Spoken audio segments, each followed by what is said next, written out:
area. There's going to be some exciting stuff over here in the pool area as well. And in the pool area, we have our smart pool system and another low voltage transformer. So add 2 more to the list there. Up in the corner, we have our Govee lights for the entire house. Add another one to our list right there.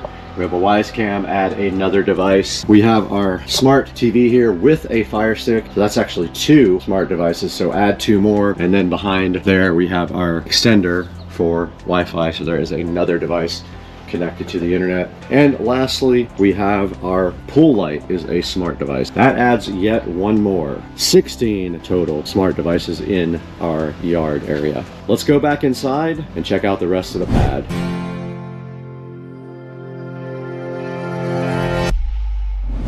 Okay, we're in the SCSR office now, which is also Studio B. So you can see that we are actually broadcasting live the SCSR video jukebox here. But when we start looking at this room, we have a show device here. We have a smart switch here. We have a smart switch there.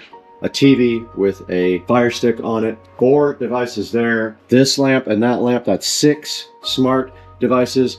These guys are on a smart switch, 7 LED lights under the bed, 8 smart devices right here. And that kind of wraps up what we have in the SCSR Studio B / office area. Let's go on into the bathroom area now.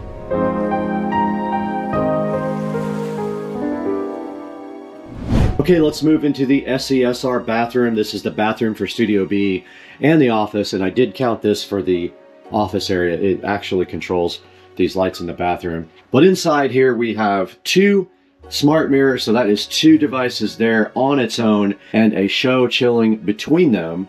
And then also these mirrors did not come with the Govee smart strips. I added those, so we have 1, 2, 3, 4, 5 devices right here inside of the SCSR Studio B / office bathroom. Let's move to the bath area of the bathroom here. And we do have 3 RGB smart switches in here. 1 for each light, so 1 for the outer light here, 1 for the light over the shower, and then the center one is for the fan up there. So there are 3 switches in here, bringing our total for the bathroom to 8 smart devices so far. And then we have the closet, which I guess we can include with the bathroom. It does have a RGB smart switch for the lighting in here. We do have a smart plug down there that will turn off both of these smart mirrors. We have 10 total devices for the bathroom and the master closet in the SCSR compound. Let's move to the kitchen.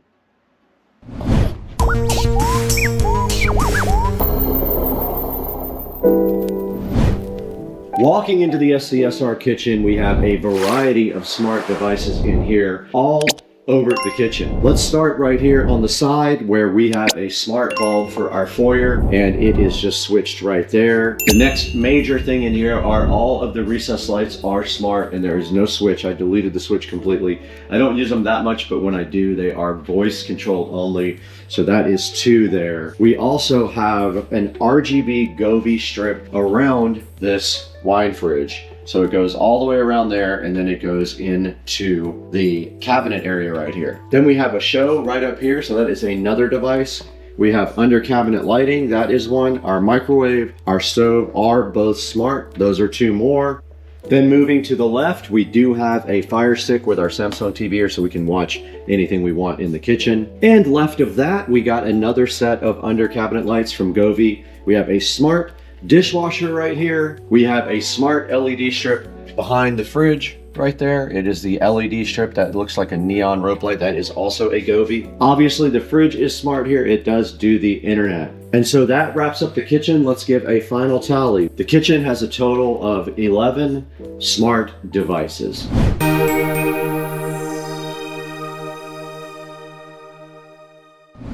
We're in the SCSR hallway now, and you guys just saw my whole series about rebuilding my whole home audio system. So we have to go and show you this. We have 1, 2, 3 for the LED strip, 4, 5 total devices there. And then this switch, 6, this is an RGB smart switch. This thermostat makes 7. There is 7 total devices here in the hallway. Let's go to the theater room.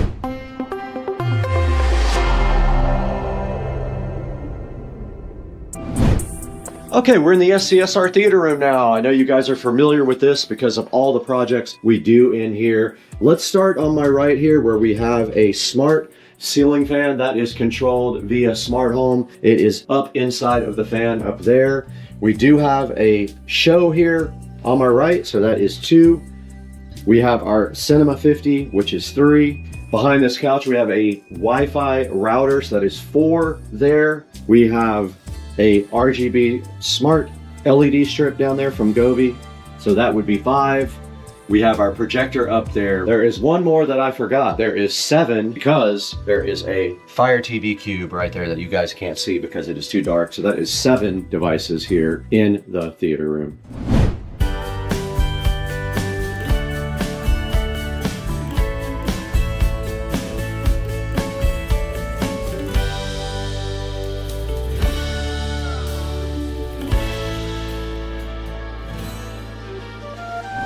The SCSR bathroom was a huge remodel project for me where we did this nice smart mirror, and you can see right here it does backlight, and if you hit it twice it does show you the temperature and the time and the weather and all that stuff. But we do have some smart devices in here. Let's start on the right with this Amazon Basics smart dimmer switch for this cool sconce up there. Then we have a show device right here, so that is 2. The mirror is 3, and that will basically round out what we have in the SCSR guest bathroom. We have a total of 3 smart home devices in here.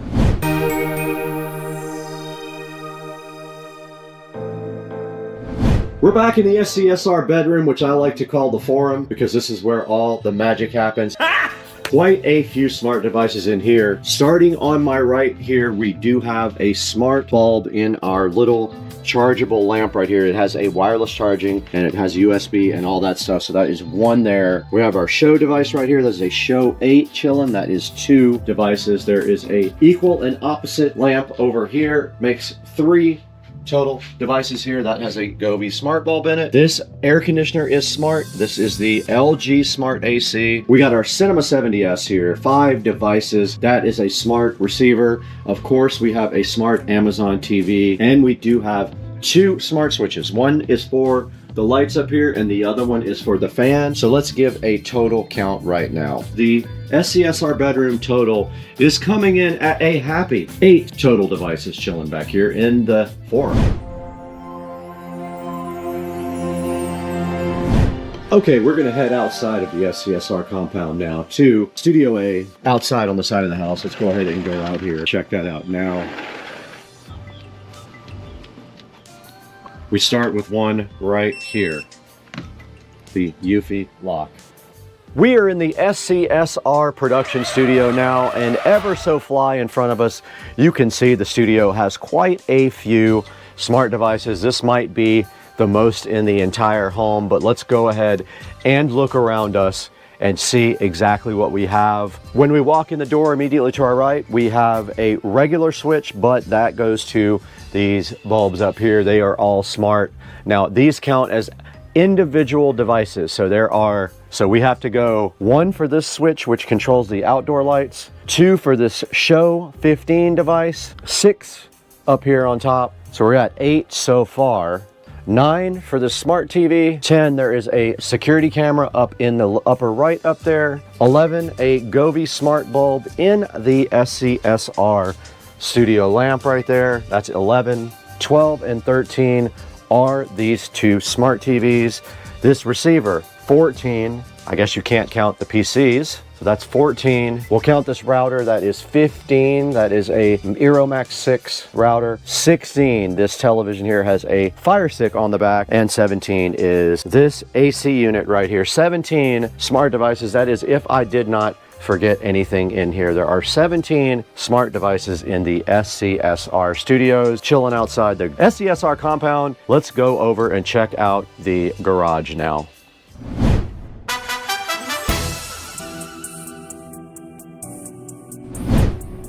We are out in the SCSR garage now, as you can see, and we have quite a few smart devices in here. We'll start over in this corner here with the Chamberlain garage door opener, which is up there. We also have a camera that was in the ceiling, and it looks like it fell out this morning, so I have to figure that out. We have a smart plug for our house numbers there, so that is 3 there. We have 2 smart plugs for our hex lighting. We have 3, 6, 9 smart mesh lights, so that is 9, 10, 14 total so far with the lighting, the garage door opener. Oh, a smart garage door opener, so add 1 more to that total. 14 total so far smart. And let's move this way. We do have a low voltage landscape timer, 15, the sprinkler controller, 16, fire stick on the back of the TV, 17, the show 5, 18, the washer and dryer, 19 and 20, smart switch for the lighting, 21, don't even need it, but it's there, 22, the Eufy lock. So there are 22, 23, the Wise security camera. There are 23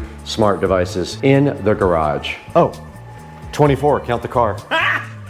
Got him!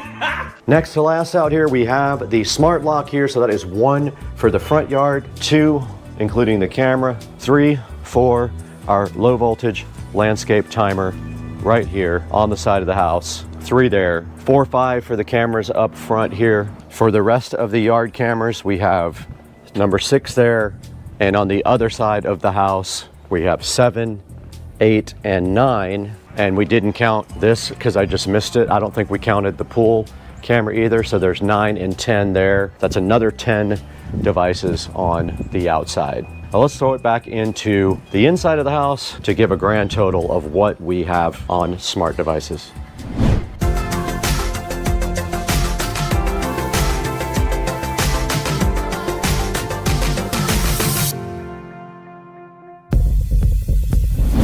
All right, there you have it. You guys just got a total tour of the house. I am going to quickly step away and tally this and throw it up on the screen. What I feel like the total amount of smart devices in this house is. Let's put it up on the screen right now.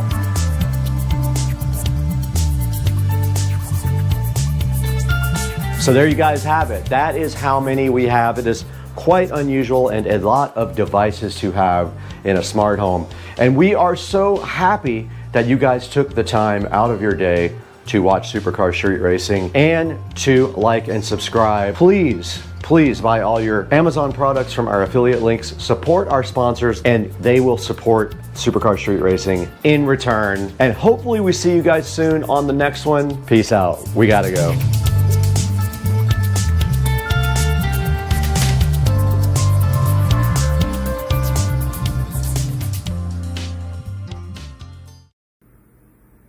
Look at this dude. Birdage with his mouth open. Birdage, what are you doing on my pool deck? Why don't you just jump in? The water feels so good. Hey guys, Super Street Racing, welcome to the channel. And today we are going to address the fact that Amazon has seen my video on how to install Downloader, and they have blocked it from being able to be installed on the Echo Show 15.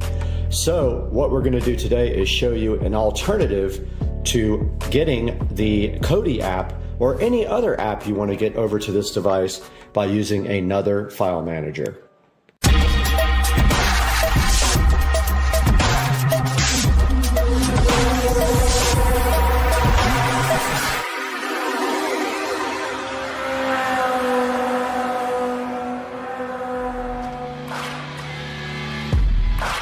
Supercar Street Racing back with another video, and I did find this out before I browsed over to AFTV News and was just trying some things on my own, but they have verified on AFTVnews.com that this does work.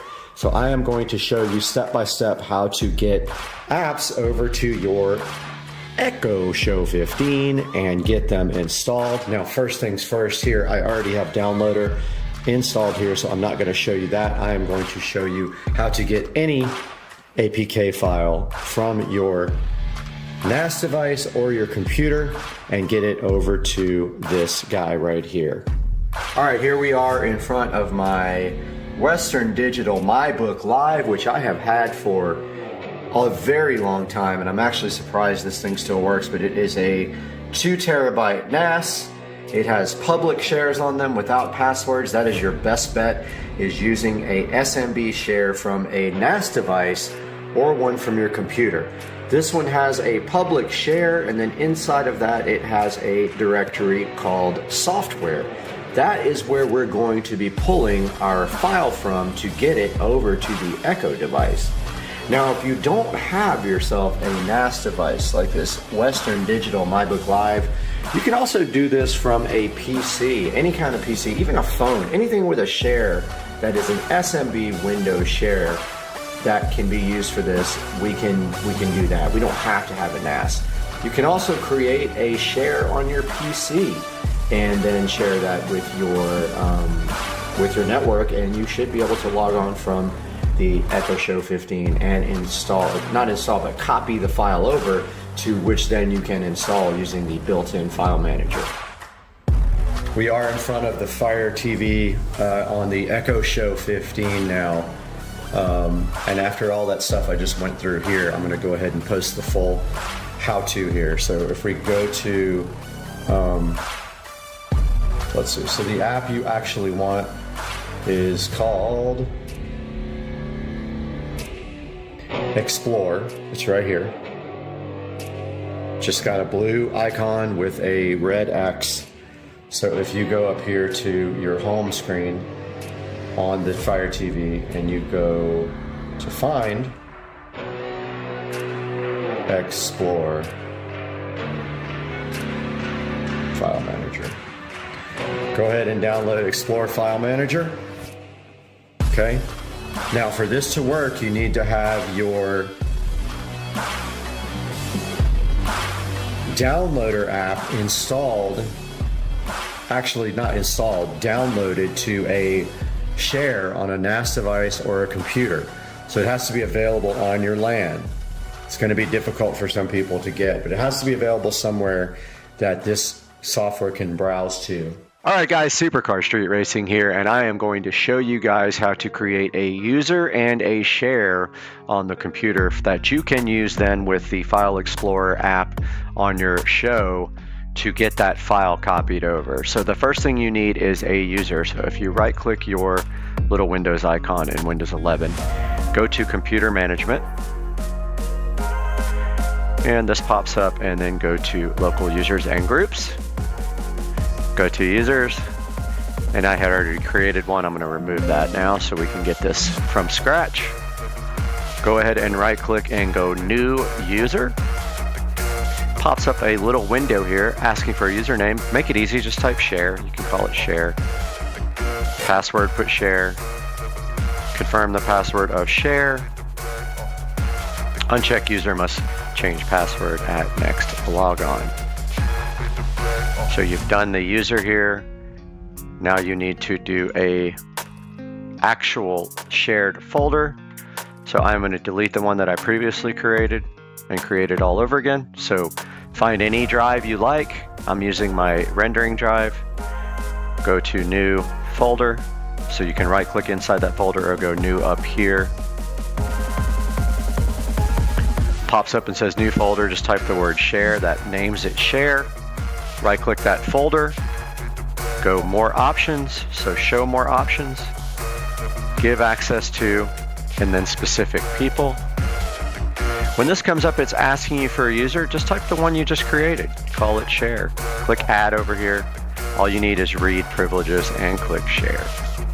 Now notice who you've just created it on desktop. This is the actual computer name, desktop F7Q119K. Keep that in mind if you can't find the IP address, because that's how you would add it to File Manager on your show. But if you want your IP address, go down to the search box and type in CMD for command and hit enter. Type in IP config. Now this might be complicated if you have more than one network adapter, but my IP address is here, 192.168.0.11. You can also get your computer name by going to System. So if you search for System, pops up, here is your computer name that you would then put into the File Manager. Mine's desktop F7Q119K. So yeah, guys, that's how you actually get a user setup and a share that you can then go into your Show 15 and get files from. One more thing though, I have downloaded the actual Kodi APK. Let's show you how to do that real quick. So first things first, let's open up a new Chrome window here, go to me, and so we can get Kodi from Kodi.tv. When that pops up, click the download. Make sure you get the Android version. So here it says ARM 32-bit or 64. Make sure you get the ARM 32-bit version. It's downloading here in the right-hand corner, or left-hand corner, sorry. And our folder that we just created is here called Share. It's done downloading. Let's pull that over here and then let's right-click where it downloaded and show in folder. And here is where it downloaded. Let's go ahead and cut that. So right-click on the little cut, or if it says cut, choose cut. Go to our share folder that we just created. Find that. Here's our share folder. And just paste that there. So now we have our Kodi APK ready if you wanted to put that on your Show 15. And then the next step is we'll show you that from that side. All right, now that we've created our share on our computer, if we go back here to the actual Explorer, File Explorer, and we have our right side here that has all the options for directories and other places we can get files from. What we're going to do here is add the computer, which I've already done, but to just show you how to do that, you go to LAN, click Add Server. Now you see how it says IP address here? Click that. Now this is kind of crazy because the dot's here, but you have to keep going back to numbers. So it's we looked at our IP address on the computer, it was 192. You got to hit the ABC to get the dot. 168.0.111. Just click next, next, next, next. You got to go down to save. There's our share. The other one is our MyBook Live. So there's the one we created on the computer. There is the Kodi app that I copied to that directory. Now on this side, you go into internal storage,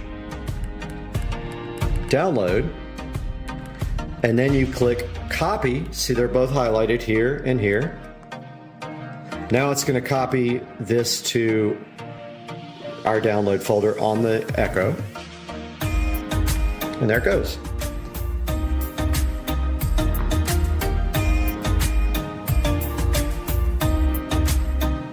Once you are done with that, you can click the home button here or on the on-screen remote. Go to all your apps. Go to your Toolless app or either your developer tools menu, but there's Toolless. Click this is the built-in file explorer that comes with the Fire TV. Open that. Go to share because that was the name of the folder on the computer. It copied the folder as well. Then click the actual Kodi app. Click install. Actually click continue. Then install, and that will install the app for you. So that is how you work around Amazon blocking the downloader app for you to get apps over to your Echo device. Hope you guys have a great day, and I hope this worked for you. Let me know in the comments section. Here's how to get an APK file installed on your Echo Show 15. First, download the Explorer app on your Echo Show 15 and install it. After that, create a user and share on your PC or NAS device. Your NAS device might not need a username or password if it has a public share. Now on your PC, download the Kodi 32-bit APK for Android from the Kodi.tv site. Then, create a share on your PC and share it with the user you just created. Now copy the Kodi APK file to your share. Next, on your Echo Show 15, open that Explorer app that you installed earlier. Now add your share or NAS device under LAN on Explore. Then navigate to the Downloads folder on the left side, and then proceed to copy your file from your NAS or share to the Downloads folder. Next, you're going to want to open the Toolless app or search and install it on the Echo Show 15. You can see my previous video on instructions for how to do this. Now, navigate to the blue folder once you open the Toolless app. Find the Downloads folder and open it. And then click the Kodi APK file you previously copied over and install it. And that should do it. Okay, so there you have it. This is how you install any APK file on the Echo Show 15 right here. If you need any help with this, please let us know in the comments section. I respond to all comments. I appreciate you guys so much watching and subscribing and liking this video. And I hope you guys enjoyed it and keep on watching Supercar Street Racing.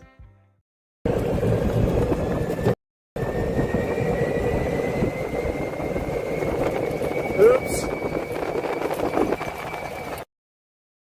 All right, I thought I'd do a cold start video for Ryzen Miata tribute to Ryzen Miata. We just got off the phone talking about the BMW 335i. There's mine right there. Here's the SL. So I figured I'll hang the camera out the door here, cold start this thing and rev it a little bit. Here we go.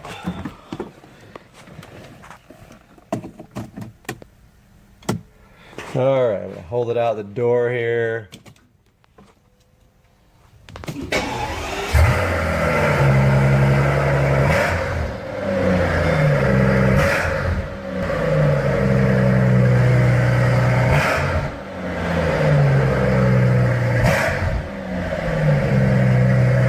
Thing sounds fucking mean. Alright, Ryzen Miata. There you go, Chris. Out in the Supercar Street Racing Garage, and today our mission is simple and clear. We're going to detail this golf cart. It does get dusty sitting in here, and right here we have all the tools that we're going to use to detail the golf cart. And so I'm going to take you through this step by step and show you what I like to use, show you how I do it here on the channel. We're going to get this golf cart looking fresh again, and then we will also do the wheels and tires with my favorite wheel and tire stuff. But as you can see, it is quite dusty from sitting out here in the garage, just like the car gets to. The car has to be dusted off every once in a while. Let's get busy today and get this golf cart nice and fresh looking and back the way it was once on the channel. Supercar Street Racing.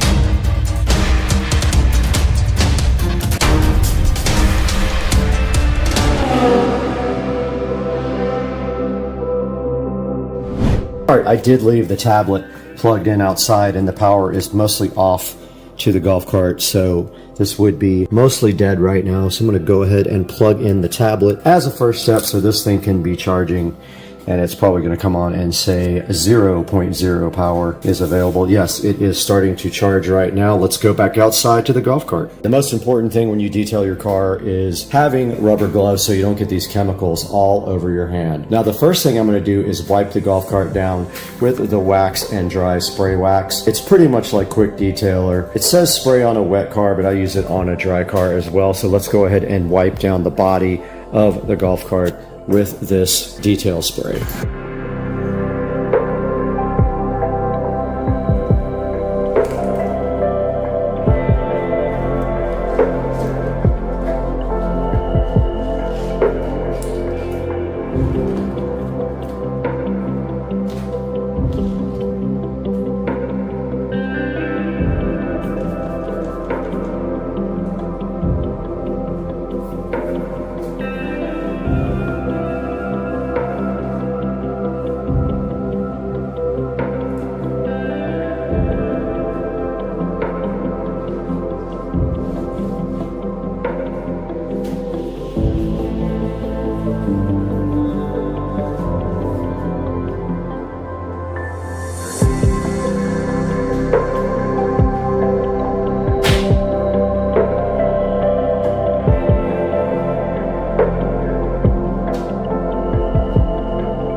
Okay, we did finish wiping the body down with the quick spray detailer. Now we're going to move on to the seats and some of the plastic parts, and we are going to use the leather conditioner first for the seats, and then we'll find something to use on the rest of the golf cart for all the plastics. So let's rock.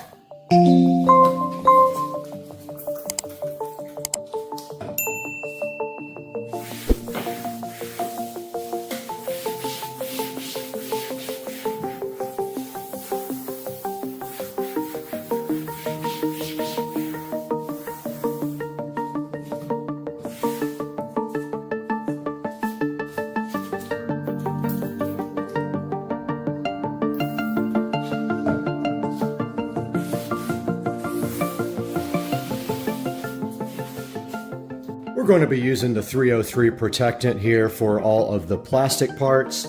So let's get another rag for that one.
Okay, we got our protectant now. We're going to go ahead and wipe down the lithium-ion battery in this thing and the battery compartment. So I'm going to go over to the other side and start on that.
Okay, we're going to work on our wheel and tires now, and for that we have the Hybrid Solutions Wheel Cleaner and Tire Prep and the Hybrid Solutions Graphene Acrylic Tire Shine.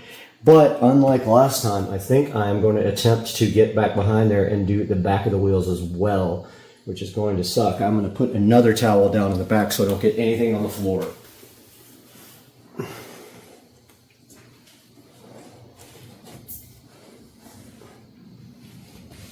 And I'm going to use the dirty rags from the detail.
All right, out here in the SCSR garage, and we have successfully finished detailing the 72 volt lithium ion golf cart. And just be aware, it is thundering and lightning like crazy now, but I just wanted to show you guys the final product and then go over what we use. So here is the golf cart. It does have a eco battery 72 volt conversion, along with a nice Navitas controller and a Navitas motor, which has been also converted to AC from DC. Most carts are DC. Mine is converted to AC motor and 600 amp controller. And we did detail the entire golf cart, including the wheels and tires, and we did get inside the wheels as well, so we went behind the wheels to get all the grime out of that. So to go over everything we used on the golf cart, we used the Turtle Wax wax and dry on the body itself. Here comes some lightning. Wow. It is.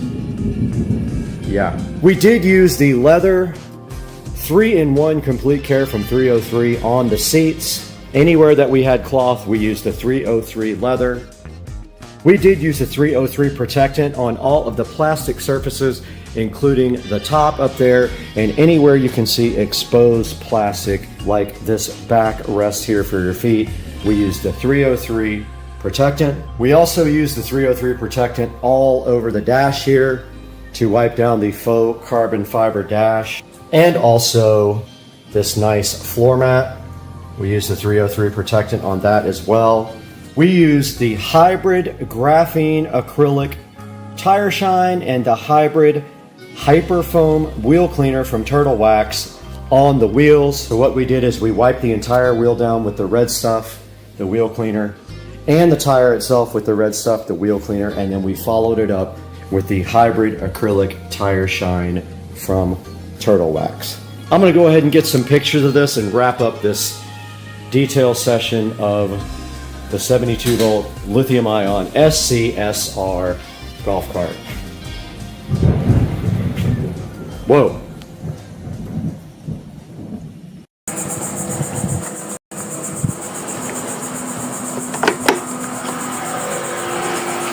Oh, hey guys. I didn't even see you there. So this is pretty cool, huh? Check out this brand new gate and this brand new fence that we just got installed here. Pretty awesome. I'm gonna show you guys and take you along for the ride. Let's go.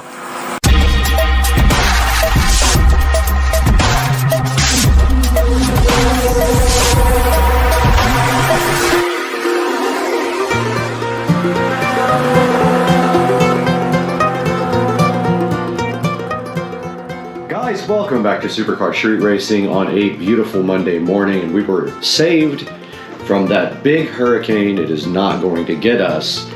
And we have something new outside, which you guys probably already saw.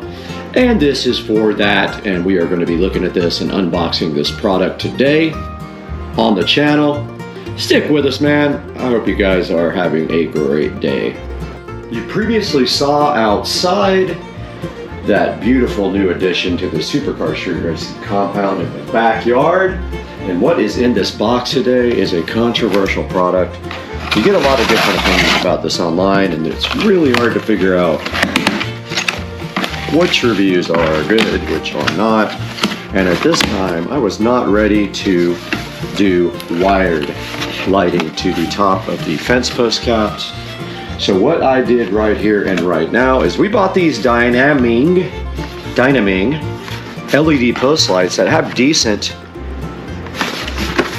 reviews.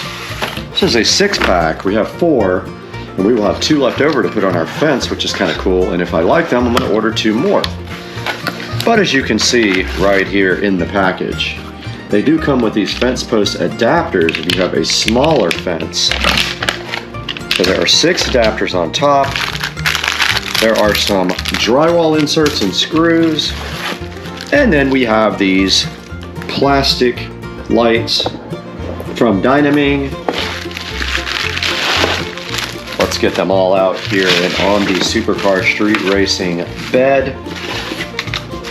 There should be 6 in here.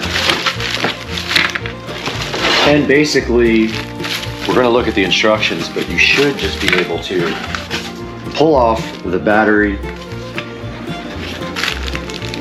It's like a removal tab, and then that's it. They are 3000K, which is leaning towards the warmer spectrum. 2700 would be your typical incandescent warm white bulb. And it says right here, it just charges all day and then lights up all night. So basically, you can replace the batteries. It has AA rechargeable battery. So basically, you remove the tab at the bottom to turn the light on for the first time. It says if it's 4 to 6 inches, fix the base on the post by drilling the screws for the hole and then put light body on the base. So basically, yes, these adapters are for 4 to 6 inch posts, and we have a 5-inch post. So it will probably not sit all the way around flush, but we're gonna find out. when we move outside and take a look at these Hdmi LED post lights in just a minute. So this is the outside of the Supercar Street Racing Studios, and you can see that I added nice lighting up there. That is the studio itself, and we're having trouble getting someone to be able to install a door on this guy, but I'm gonna keep on trying. But as you can see right here, this past week we got the new fence installed around the pool equipment and the air conditioning, and it's very exciting for a couple of reasons. One, it actually covers up the ugly pool equipment and it covers up the ugly AC system, but also it knocks the sound down quite a bit, and I can already tell a difference with the pool pump being on because you can barely hear it from outside here. Also gave me a nice place to put the grill. The grill just sits right up against the side of it right there, and we did get all this stuff installed last week, and it costs, I want to say, around, I don't know, $1,500, which is not bad.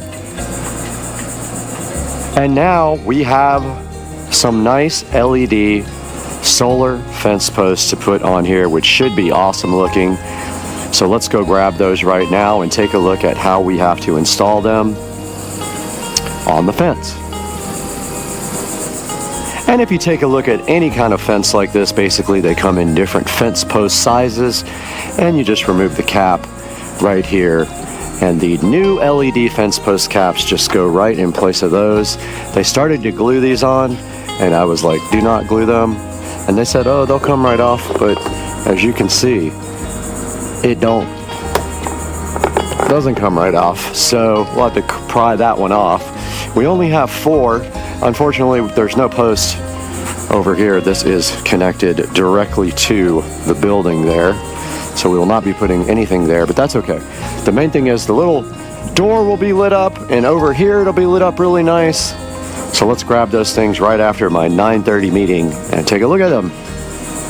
Alright, we are back outside in the Supercar Street Racing backyard, where it is absolutely beautiful today.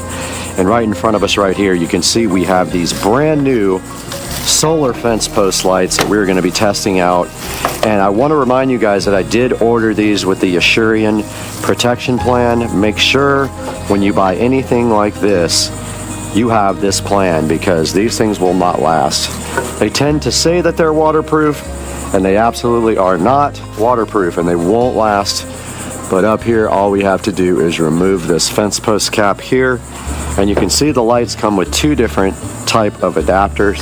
That one is way too big, but they provided this 5-inch, and you can either put a screw on either side. Now, do we want the screw facing this way or this way? It really doesn't matter. You're going to see it either way, but I think that way you won't see it when you're at the pool. And then you simply just take this light and you pull this tab out, just like this. You pull it out and it literally lets the battery touch, and it has a rechargeable AA battery right there. And now you can see that it has screws on the side that just go directly into that.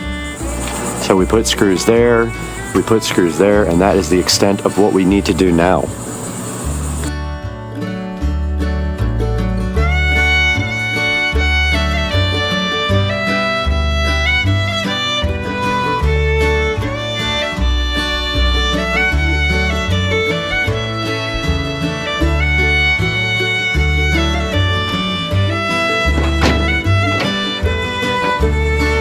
Okay, we are back up on the ladder here at the Supercar Street Racing compound.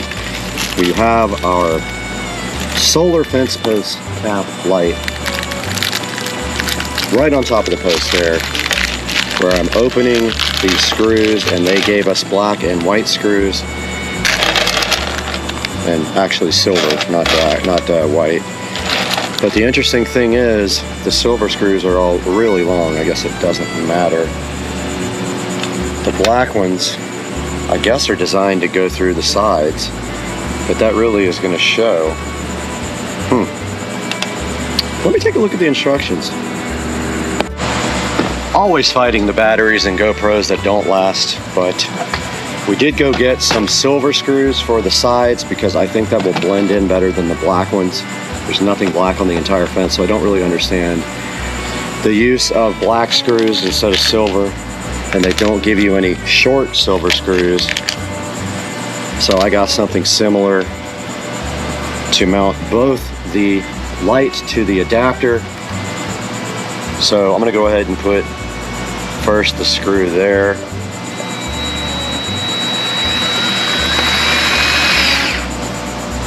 I don't know if we need two,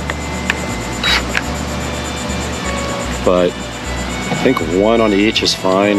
They're not going anywhere.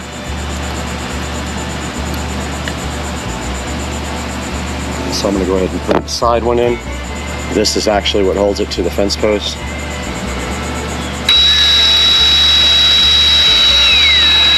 That is the only negative, is that you have to put a hole in your fence post.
Ouch.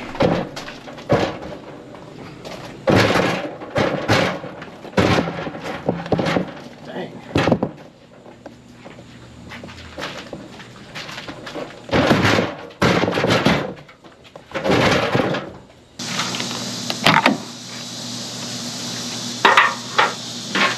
Okay, these posts don't have the, damn it. Well, I dropped the light. Maybe don't work anymore. But this is going to be very difficult to get in. I may not be able to get this.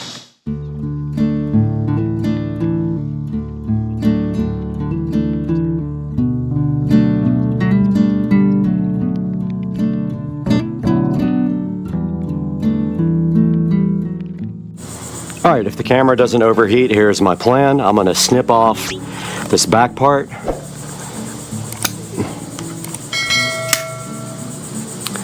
If I can, without breaking everything. Of course, I broke it. I broke that part, so that's gonna have to go to the back now.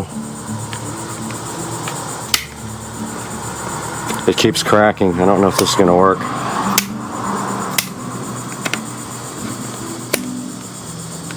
I'm just snipping off this back so it'll fit.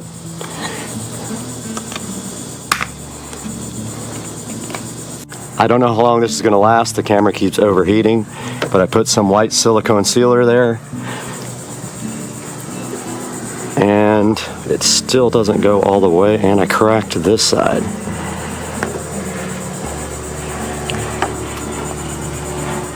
It still doesn't go down all the way. Oh, I guess I didn't cut enough.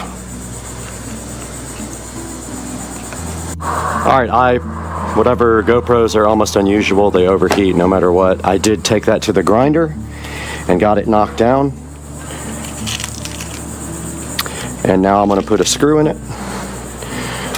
But my camera's going to overheat again, just FYI, so you guys are probably not going to see any of this by the time I get this screw in. That's for the base, and of course.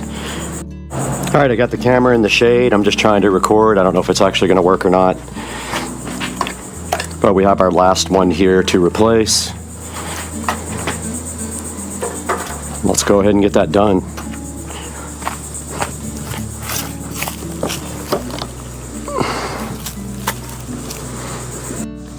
Guys, we successfully completed our fence post solar cap project, as you can see right here and right now. And there are the new fence post caps all installed. We got 4 installed right here, which you saw most of that. And then if we walk right down here to our other fence posts, which is the gate, we got 1 installed there and 1 installed right there. We had to do some work on this cap. We had to trim the back of it because it's right up against the house. I did seal that up with silicone sealer though. And now I am in the cleanup process, and so I will be picking up all the tools and the ladder and moving the ladder to the back for a different project.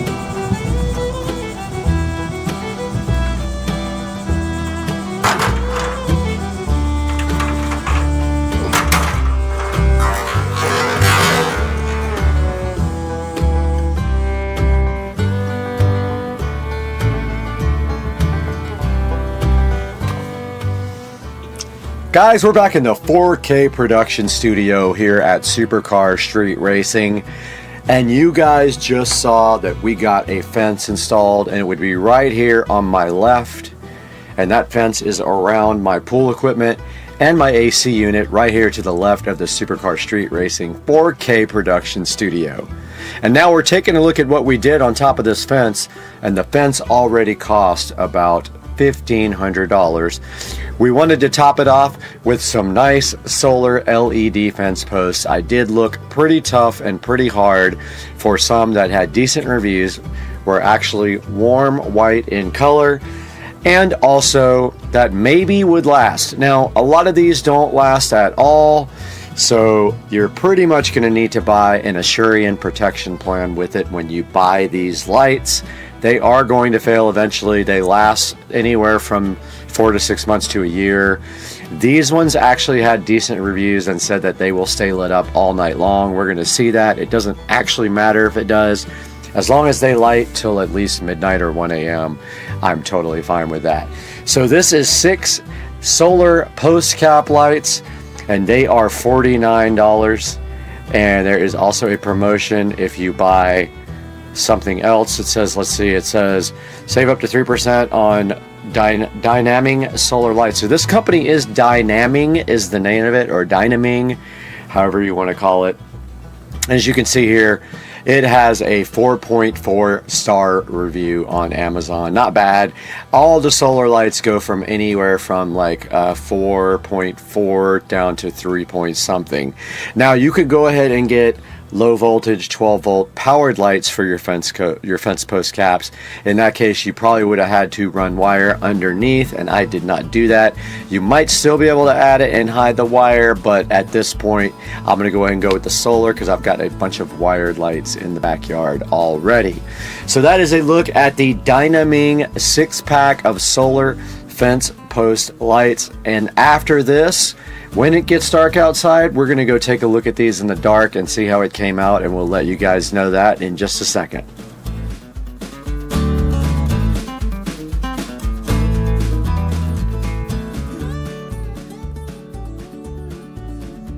Lightning and thunder. Oh, that's epic. Look at this, guys.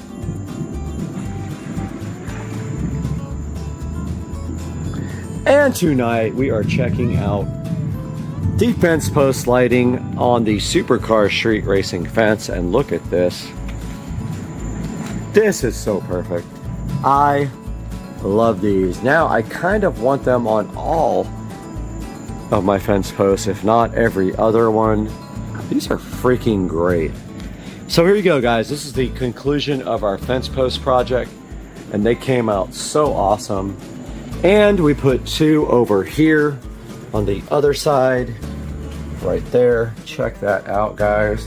If nothing else, we're gonna get these on every other fence post in the supercar street racing compound. And we are just having the best night in Florida with the lightning and thunder. And as always, we appreciate you guys hanging out with us on the channel. Check that out. So epic. And we'll see you guys next time. Thank you for joining us on Supercar Street Racing. We love you. Cheers. Hey, and welcome back to the channel. Today we've got something to talk about, and that is, you want to be a YouTube creator? Well, I've got some things you should probably think about before you make that commitment.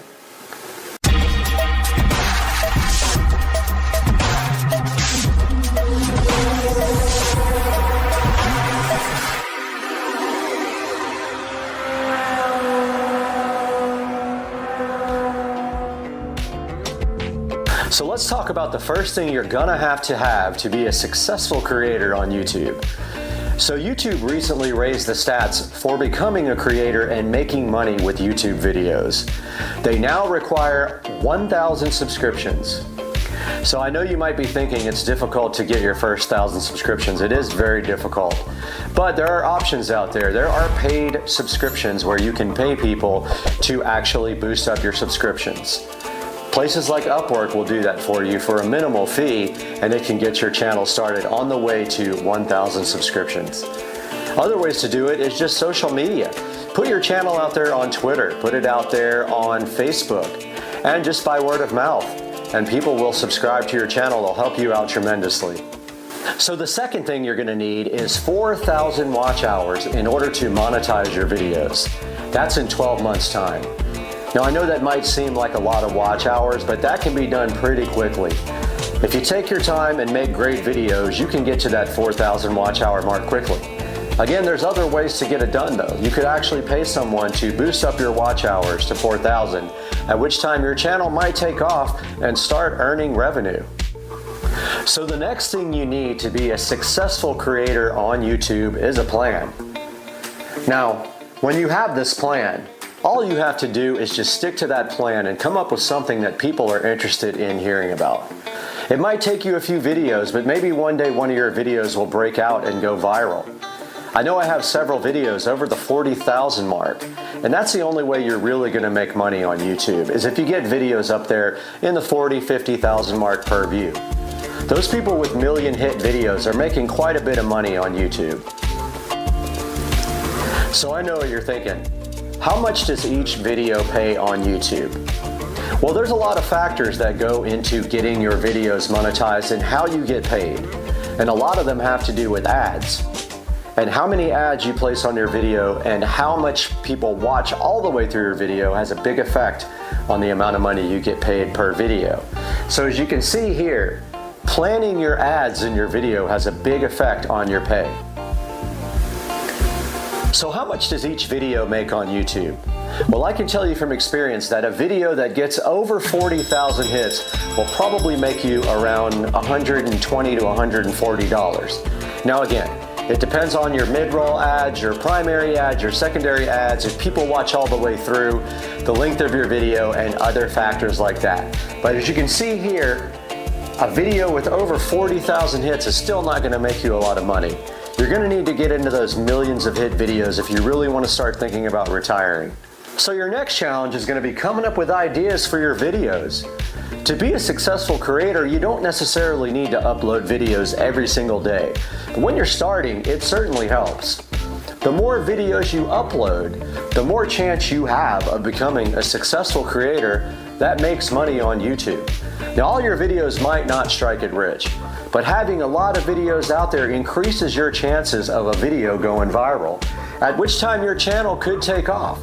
I have several videos with over 30,000, over 40,000 views, and as soon as I started getting those kinds of views, my revenue increased and my subscriber count increased.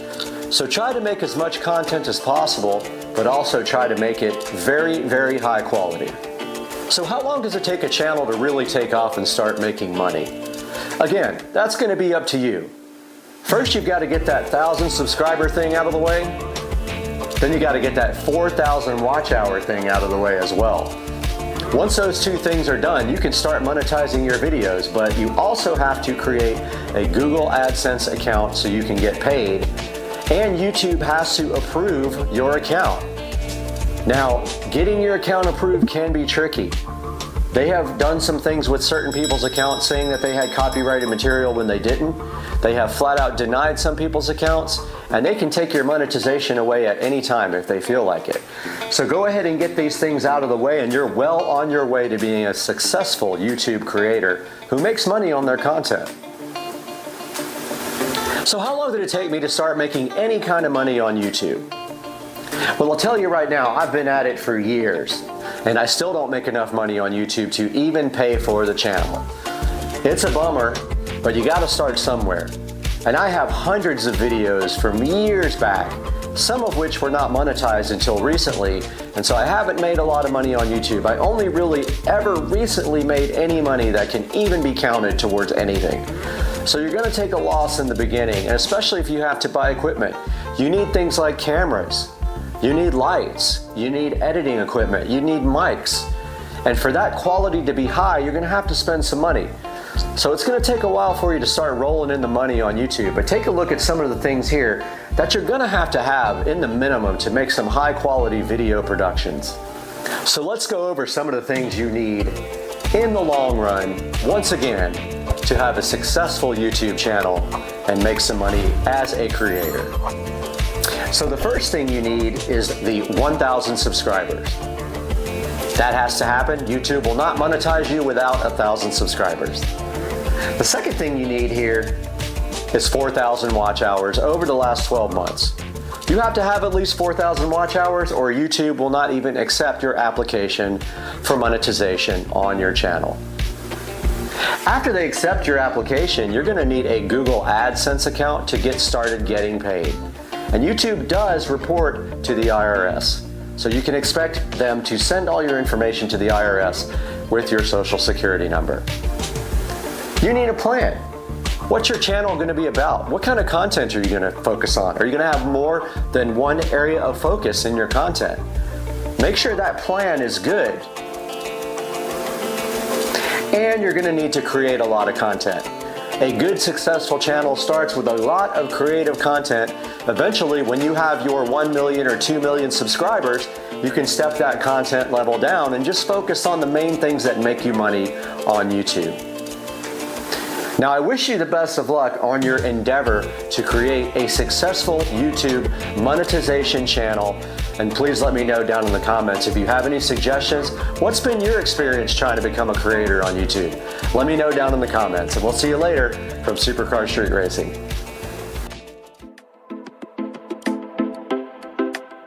The YouTube Partner Program, or YPP, gives creators greater access to YouTube resources and features.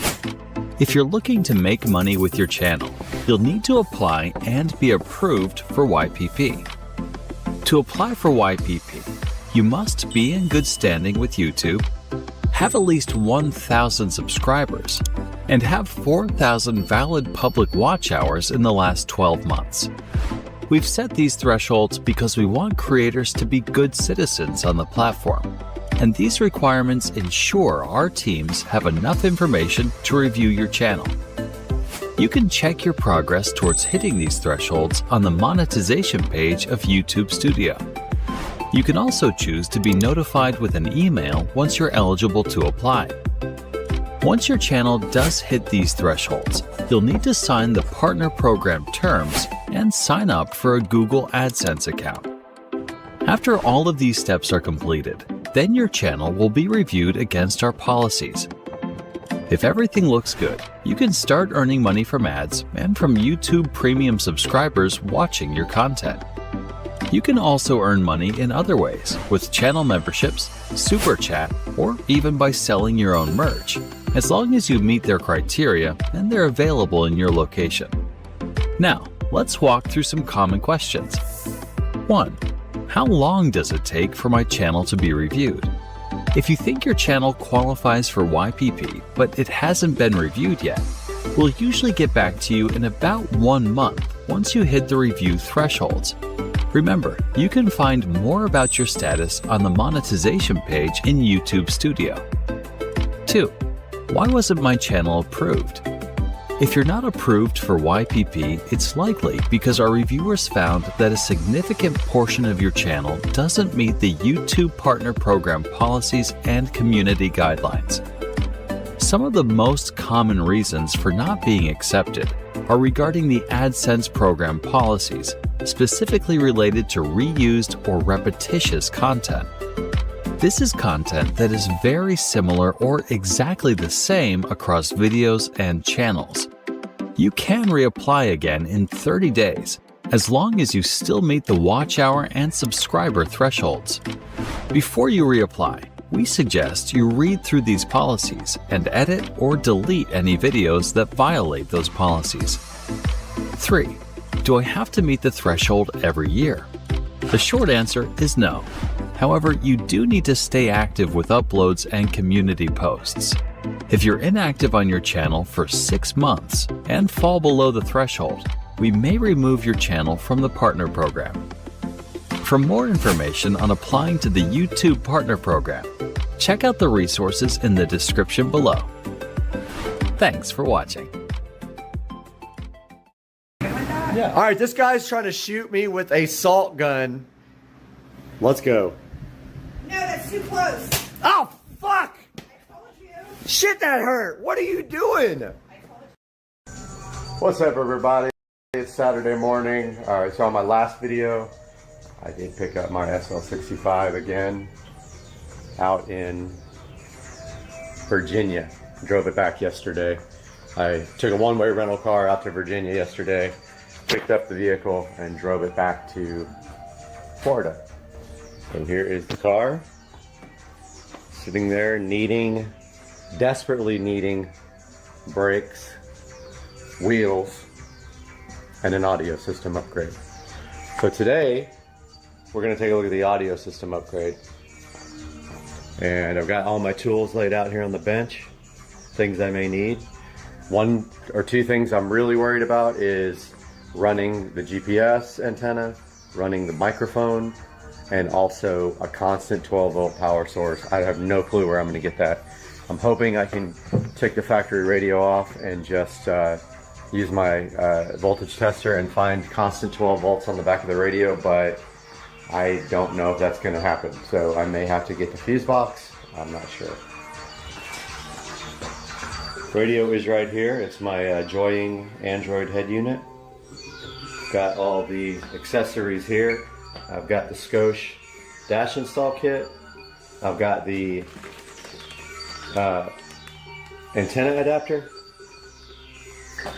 I've got the Mercedes Most fiber optic adapter. The Mercedes system is fiber optic from the head unit to the amplifier. You can either replace the amplifier with an aftermarket amp, which I'm going to do later, or this system plugs into the fiber optics right there. Right there. and the other end has RCA cables, and you connect this to yellow to constant battery power. That's my one problem here that I'm worried about, is finding constant 12 volt on the car. So I don't know if it's behind the radio. The cigarette lighter is accessory power on, which that was another thing I was worried about finding, but apparently I can get it there because I tested that yesterday. So I will update you as I start taking off the dash panels. The first thing you're going to want to do is get yourself some of these dash kit tools. These are essential for not breaking the clips. See how they have claws on the end? You're going to need these for anything you do here in the any vehicle for doing audio work. So in the SL series car, that's pretty much all the cars. The procedure is going to be the same thing. First, you want to put the seats all the way back and all the way down. So as far back and as down as they will go. It'll make it easier to get the side panels off. I thought I had the seat as far back as it would go, but apparently it will go back further. No, it won't. Okay. And it's down all the way. Okay. So once the seats are back and down, you want to open these cup holders up and take off the front covers. Those are the covers right there. So I couldn't figure out how to get those off. I just pulled hard enough and finally they did come off. Then push the cup holders back in. Next step coming now. Next, take your plastic tool, pop it in there and pull these side panels off. This is why you need this. You don't want to mark up your $200,000 interior. Pop both sides of these off. So while you're doing this, some things to remember. Have a good place to lay out your car factory pieces so you don't mess them up. These are very, very expensive pieces. If you break these little trim pieces, you don't want to know what it's going to cost you to buy replacement ones. If you like paying the Mercedes tax though, be my guest. So online it says you're going to need a T25. I was missing mine, so I used the next smallest.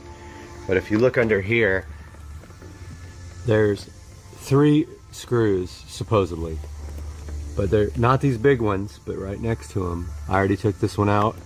There's one in the center right there, and there's supposed to be a third one, but some idiot didn't put mine back, I think, right there.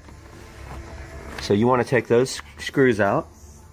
It might be helpful if you have a small screwdriver like that. I love those things. And I happened to have some Torx bits in my toolbox, which I was surprised. Lift up your center console. Take do not try to use anything but the real plastic dash removal kits. Pop that up there. It should pop right out. Okay, so also turn your key on, put your stick all the way to the back.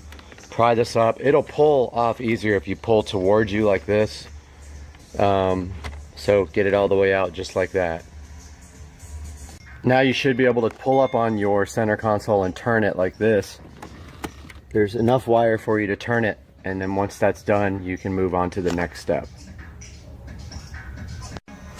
Take the 2 Torx screws out of the side of the cup holder and slide it out. Do not do what I do and let one of the screws fall in there. Now I've got to find it. I wish I would have got this on video. I was having a tough time trying to figure out how to get this command unit out. The best way I can tell you is online it says that there's 2 tabs to push down on the plastic at the bottom.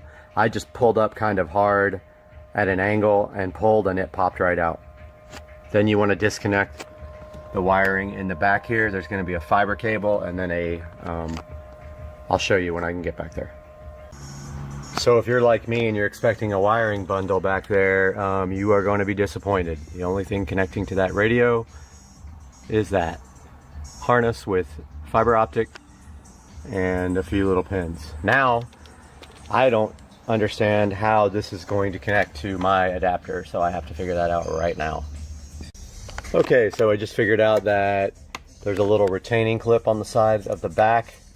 You pull it, it's like on the very edge of the connector. You pull it, and while you pull it, you can pull this most connector right out. And then this most box came with this little adapter. I'm not sure what that is yet, but I'll try to figure it out. But here's the most box. So you got that. Let's see if I can get some light in here. You've got this.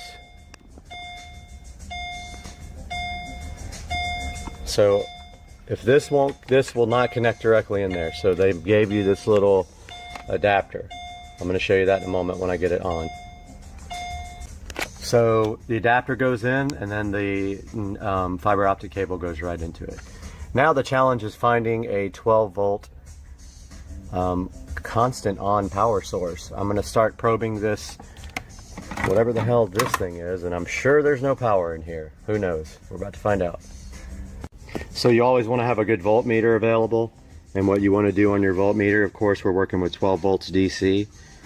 So you want to find a DC setting on it, and then you can check for hot or accessory power.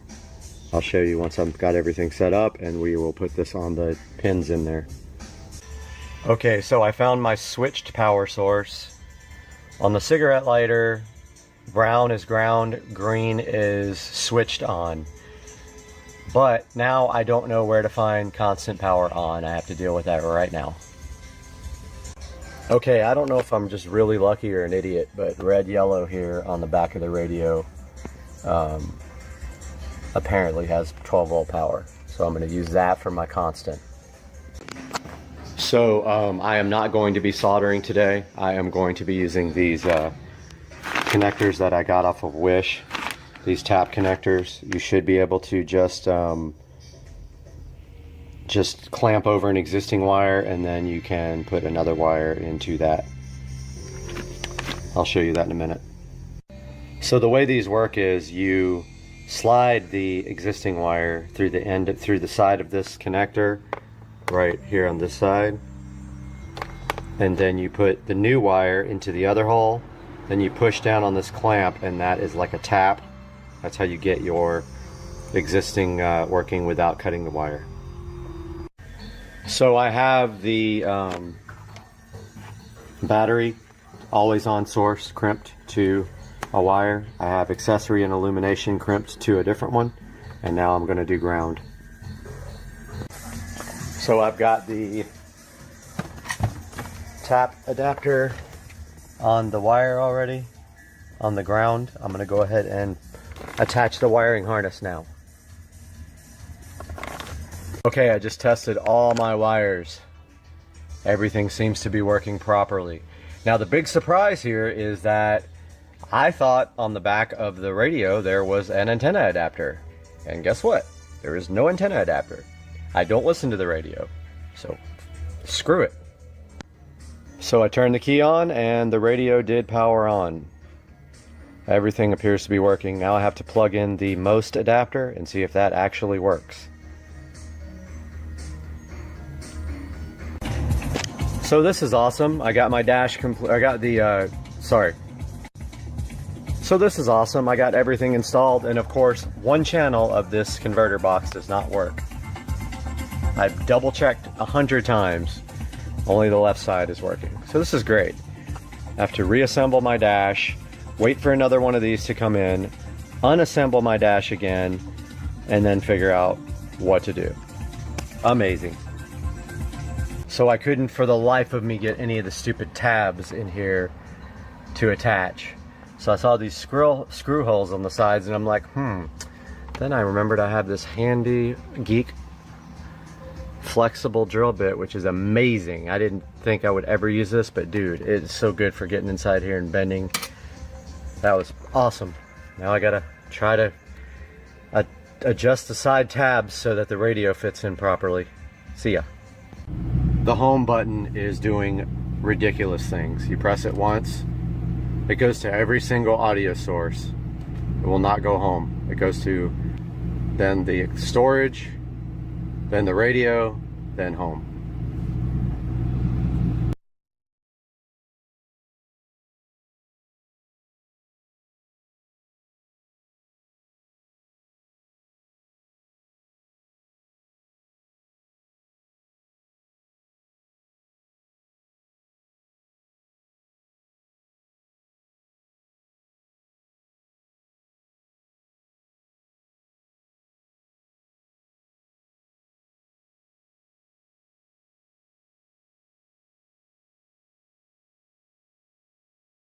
Hey guys, welcome to Supercar Street Racing, and we are taking a look at my old 15-year-old racing videos. This is part 2 of a I don't know how many part series until we get through all of them. So let's take a look today on Supercar Street Racing.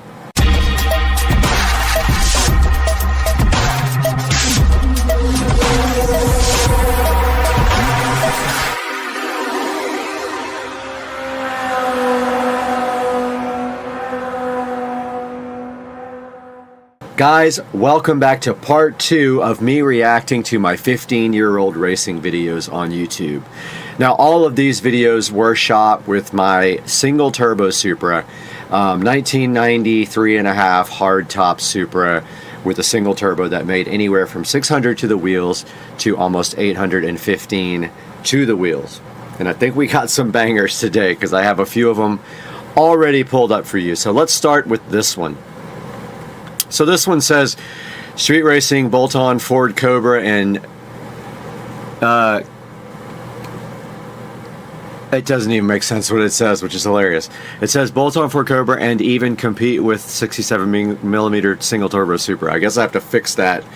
But let's take a look and see. And actually, this is my buddy Leo's car, and he was the guy on YouTube that had the car sounds with your mouth video that was really famous. But let's see.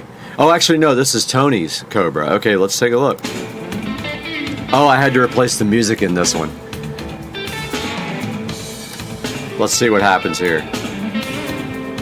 So there's my old 67mm setup.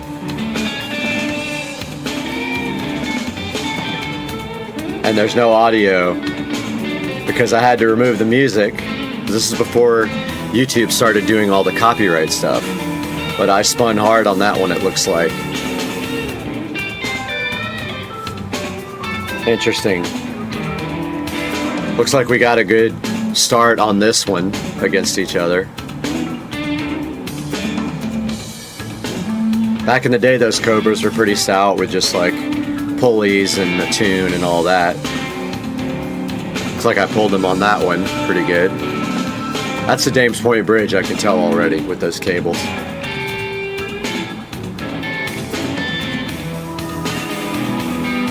So it looks like he pulls out a little bit on me, and I never get it back, and I missed 5th gear as well.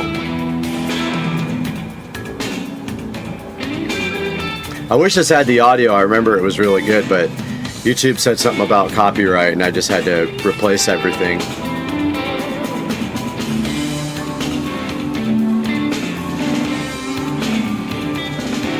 Yeah, the car would definitely, on the top end, it would usually get everybody, you know. So it looks like I pulled on it pretty good there.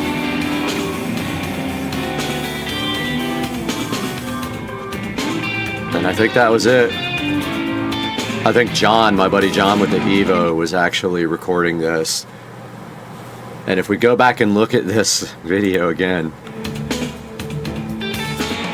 So yeah, this car was making around 490 to 500 wheel horsepower, so not a slouch at all at the time. So I only had about 100 more wheel horsepower. I believe I was on pump gas at that time, but yeah, pretty interesting video. A lot of these Cobras back in the day wanted to run me.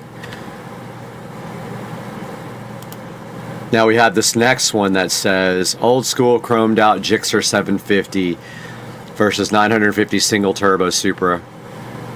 And I remember this one. So this bike was a Gixxer 750 SRAD. They're not anything crazy powerful, but I remember this. I actually had someone had a good camera for this race. So let's take a look and see if make sure there's no copyrighted music or anything on this guy. All right, so this next one I remember, and I had to start this over because it has some profanity in it, but this is actually a 750 SRAD, so not anything super fast.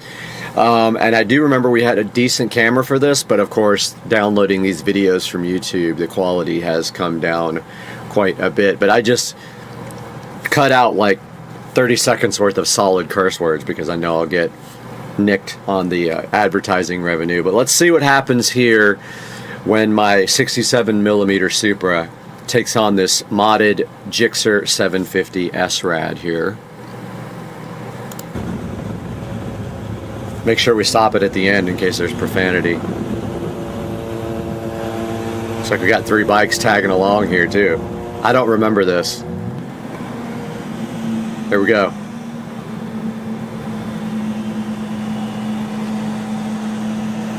So it looks like we're just going from a roll. I don't know what speed we're doing.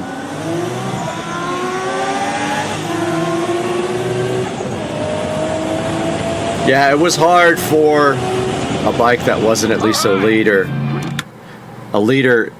you know, size to pull that car. So yeah, so just a little bit of a bike racing video there, which is pretty cool. Now this one, I remember this like, okay, so in Pasadena, I believe this was, my buddy lived in Pasadena, somewhere in LA. And this is my buddy's car and my car parked right next to each other. There was this turboed 3, I think it was either a, yeah, I think it was a 350Z. And he actually called me out, and we both videotaped it, and then afterwards he talked a lot of smack about the race, saying that he beat me and all this other stuff. It was ridiculous. He didn't even, it wasn't even really a race, but let's check it out. Come again. You know I don't speak Spanish. In English, please. This is actually my buddy's Supra. Huh? You pooped in the refrigerator. Quiet the dogs out!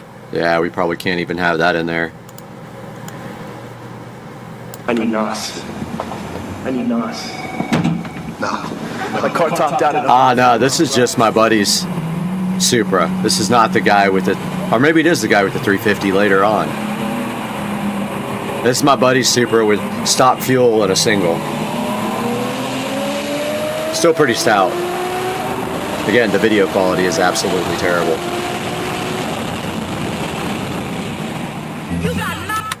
Yeah, there's some cursing in this we're gonna have to go past. It's actually a 350Z. I don't know why I put 300ZX, mistake.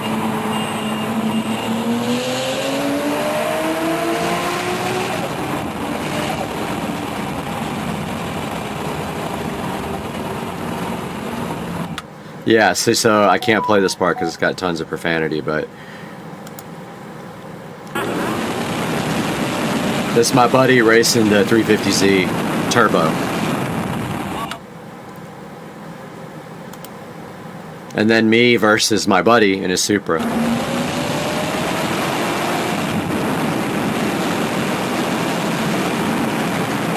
Stock fuel, I think he had like a 67 millimeter. Can't remember. I gave him the hit on this one. I'd say we're about 150 to 200 wheel horsepower difference.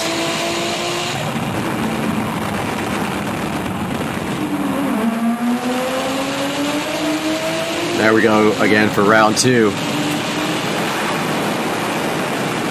I don't know what comes up at the end, but yeah, we're not going to go ahead and make that profanity happen.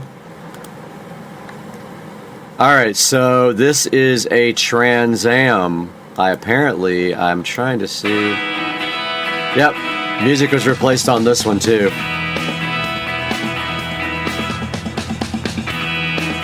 This is a pretty quick Trans Am running 150 shot, so. Yeah, all these videos I had to remove this had Du Hast on it. I remember this specifically, being upset about having to remove the audio.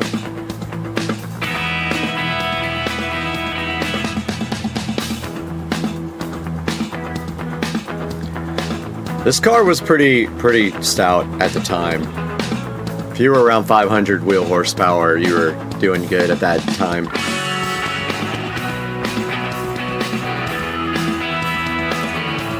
So here I think is the best race out of all of them. And I would pull on him on the top end for sure. I always had terrible tires. Never got good tires on that car. I suffered with just bad tires. I don't know why I did that. Had BF Goodrich, I think, comp TAs. This is my buddy's Evo 8. Me with no boost controller turned on. Probably was about 350 horsepower, the Evo. Not to the wheels, just I think straight up. Alright, so let's take a look at another one here. That was all I queued up, but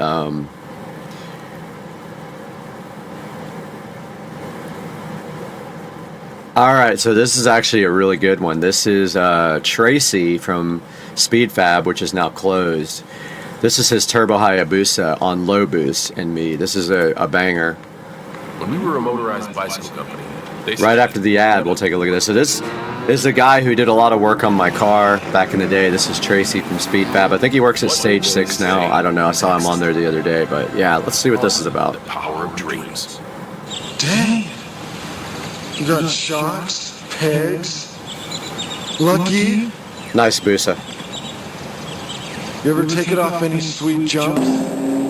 You can barely see what's happening in this, but he just absolutely walks me.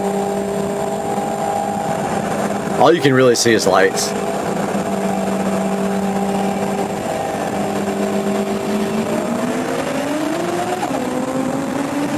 And goodbye.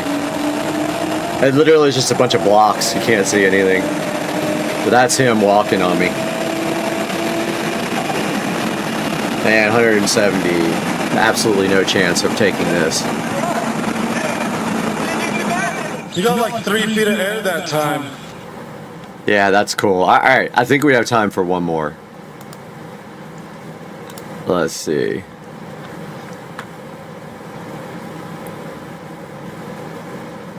Volkswagens can cheat emissions, but they can't cheat and beat a 800 horsepower Supra. Let's see what this is about. We're gonna go past all this because there's bound to be profanity in it. Okay, so let's go back to this so we can just see. Alright. Yep, so we were racing a GTI with upgraded turbos, fuel system, and the stock block at 22 pounds. And I had cams, 67mm turbo, and 850cc injector. Let's see.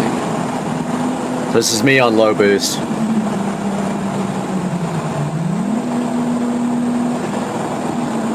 Can barely make out a Volkswagen there, huh?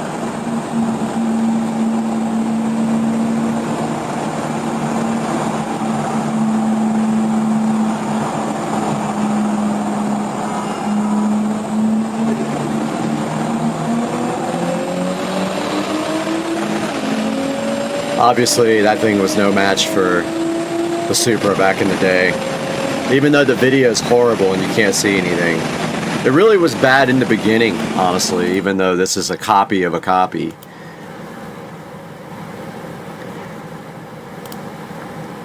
And I think that's going to do it for part 2. Those are some interesting videos. I hope you enjoy watching them as much as I do. And then we're done with this. We'll reflect on my Kings of the Street video, which is actually really good. But guys, thanks so much for watching Supercar Street Racing. We will see you in the next one. Alright, welcome back to the channel. Today we got Dukes of Duval here. And then behind the camera, introduce yourself. Hi, I'm Wayne. Wayne is behind the camera doing all the videography today. And we got this brand new, to us, golf cart we're going to be working on.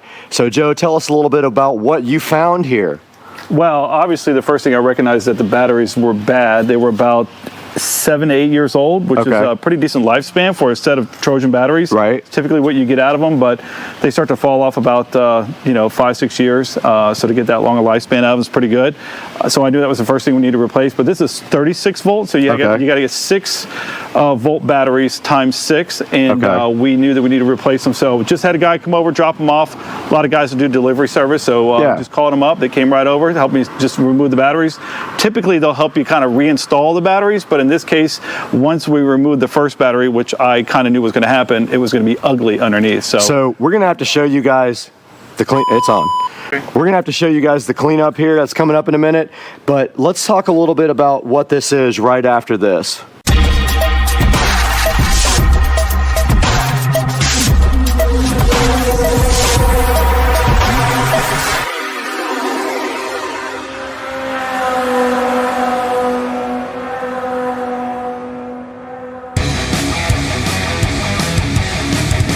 All right, we're back once again with this Oh, it's a 2001, I believe, 36 volt Easy Go that I scored from a neighbor that just moved away. He unfortunately went to a community that doesn't allow golf carts. Okay. Which I almost told him that he needs to not move there, but he's dead set. He's going anyway, or his wife's going to go without him. And he made me a deal that I couldn't refuse, but I knew that there was going to be some problems with it, including the batteries, which is going to be the main thing. Okay. My hopes are it's just the batteries that are the issue. Some of the cables for the batteries are corroded and pretty bad, so I'm going to have to replace those. I have extras. Awesome. But for the most part, most of these golf carts, especially Club Car and Easy Go, they're pretty indestructible. Like, you can't kill them. Like, the only thing you're replacing on them most times are batteries, tires, and sometimes some of the brake parts, but we will see. What I really like about the golf carts is in general is that there's so much room to work on them usually. The problem is with the batteries, there's not a lot of room.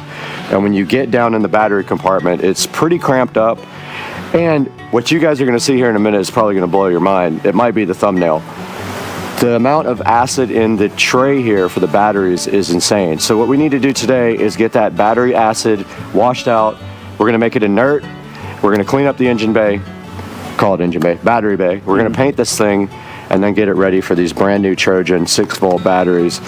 Now, I don't even know if they do a lot of the same golf carts today with the 6-volt batteries. Do they still even do these? No, I think it's pretty much 48, they've done away with that. 48 volt is pretty much, I mean, you might be able to find some, but they're 48 volt now. And you're going to see also that the lead acid, the traditional lead acid battery is also kind of going to the wayside for lithium now. So a lot more manufacturers are offering less lead acid and more lithium because of the low maintenance, the long life, the output's better, the shelf life is better. Everything about them seems to be better. They're sealed. There's no acid in them at all. So let's take a look at the battery tray though now and show these guys exactly what's happening. Yeah, and before we say that, a couple things. One, I like most people are kind of on the brink of wanting to get lithium, but the price just still isn't right for me. Right. So for this cart and the price that I pay for these batteries, it just made sense to continue to go with a flooded battery. I think that probably the next set of batteries I put into a golf cart will probably be a lithium battery. A little bit of work sometimes to make that conversion. So in this particular case, I didn't want to like pour my heart and soul into doing that. I just wanted to replace them. The other thing I would say about this particular golf cart, which is made by Easy Go versus Club Car, is that they're made with regular metal in a lot of their parts. To me, it does rust, and it's kind of a turnoff. So I'm a Club Car guy.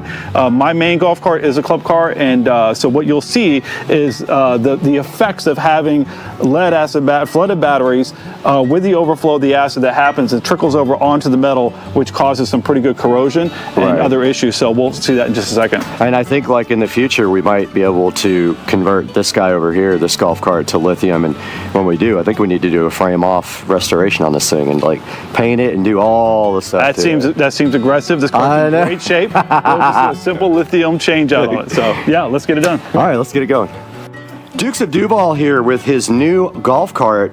And you guys need to see this is what happens. So when you put water in these things, the water boils over as the battery makes voltage. As it's charging. And with that, some of the acid releases simultaneously. And so look at this. So this stuff right here, I guarantee you don't want to mess with it. I had it on my garage floor.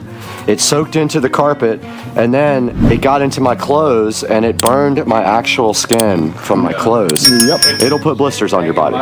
Yeah, so earlier when I was taking the batteries out or getting ready to start, this sits on top to hold it down if you want to point it down here. Sure. And the second that I went to just kind of mess with it, it completely came off. So this took these bolts, these hanger bolts or whatever you want to call them, completely corroded them to nothing. So did you order hanger bolts already, or do we have to? Nope, okay, cool. Already ordered these. Okay, we can great. keep this because the plastic doesn't go bad, so we'll reuse this. And then, so the plan is to go through this thing and completely get all this off of here. Okay. And then we're going to neutralize the acid, and then we're going to come back and we're going to probably sand it down a little bit, and then we're going to spray paint it. Okay. Hopefully get a good coat on it, and hopefully see if we can prolong the time that this battery bay has, because over time it'll eventually get so bad that a lot of people have to come in here, cut this out, and replace the whole one, and that's just a pain. So, all right. So what's our first step? We need to roll this thing outside somewhere where we can get this stuff out. Yep, exactly. Are we just going to spray it out with a spray? Just going to spray it for out now. Okay, cool. All right, let's do it. Yep. All right, so we're getting suited up here for surgery and inspection of the The battery cavity. Battery cavity. So we're getting our gloves on here because, you know, this stuff is very toxic to your skin and to your respiratory system. You really kind of want to wear also breathing protection. But what we're going to do right here... That's only for people that were born after 2000. Right. If you're born before 2000, you're good. You don't need any of that. You're a lot stronger in the lung area. Yeah. So what we're going to do right now is brush all this stuff off and then sweep it up and put it in a bag and dispose of it properly because it's battery acid. Yep. And if you see, it's going to come right off, but when it does come off, we're going to also be able to see that the frame is corroded. And that stuff might need to get something else to scrape. I'm thinking, yeah, we're going to need a scraper as well. I didn't bring one. Do you have one? I got everything. All right, cool.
All right, so we kind of knocked off the top layer of this. Pretty thick stuff, pretty nasty. We've got quite the pile of acid debris down here, and now we're going to go back with this stainless steel brush and go ahead and this wire brush, I should say, and try to knock some more of it off. Let's do it. I'm getting away unless you got a mask.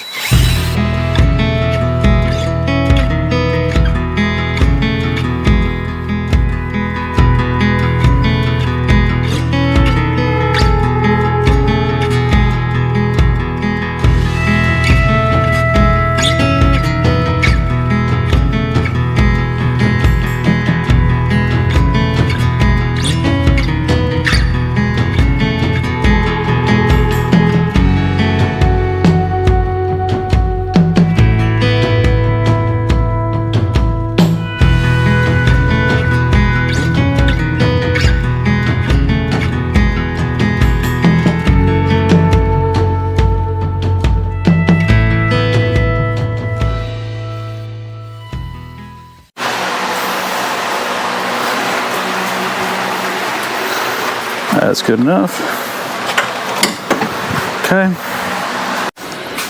All right, we're back out here in Dukes of Duval Garage, and we have a whole bag full of goodies here that I brought over to work on the golf cart. More importantly, look at all of this corrosion. So this is what he knocked off of the, and it's hard to imagine that came out of the battery tray, right? Easy go. You got to figure this out. So we're going to send this to all the small children in the neighborhood. That cleaned right up, so that will be put in a plastic bag and be inert now. And then we brought over some stuff. We got some baking soda to make the acid inert. So we'll put that with water, mix it up with water. I bought a spray bottle to put that in. And some black paint. It's engine paint.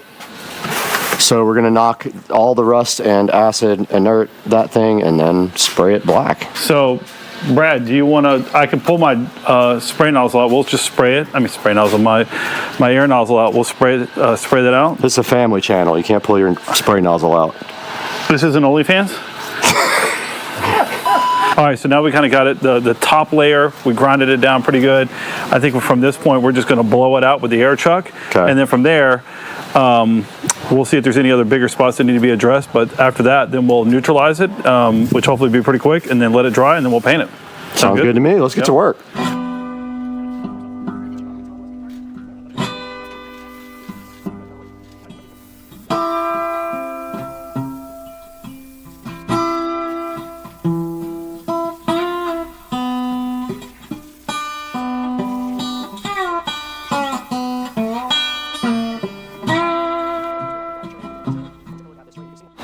All right, we're gonna take our spray bottle that I brought over. Already prepped and ready? Full? It's not full. We got to fill it up with some baking soda and some water. Now the trick is we need a little funnel to get the baking soda in there. Yep. And then we'll put some water in it. Ratio is here? Or? Yep, I got to check my phone, so we'll be right back. We need what, 16 ounces maybe? Probably. 27 fluid ounces. Okay. So you do the math on that. I don't know how to do math. But I went to public school. We'll just put in what we think. Do a lot. Yeah, that's the best bet. It's going to come out in clumps. You don't have a real funnel? I'm sure I do somewhere. But this is good because we just throw it away when we're done. True.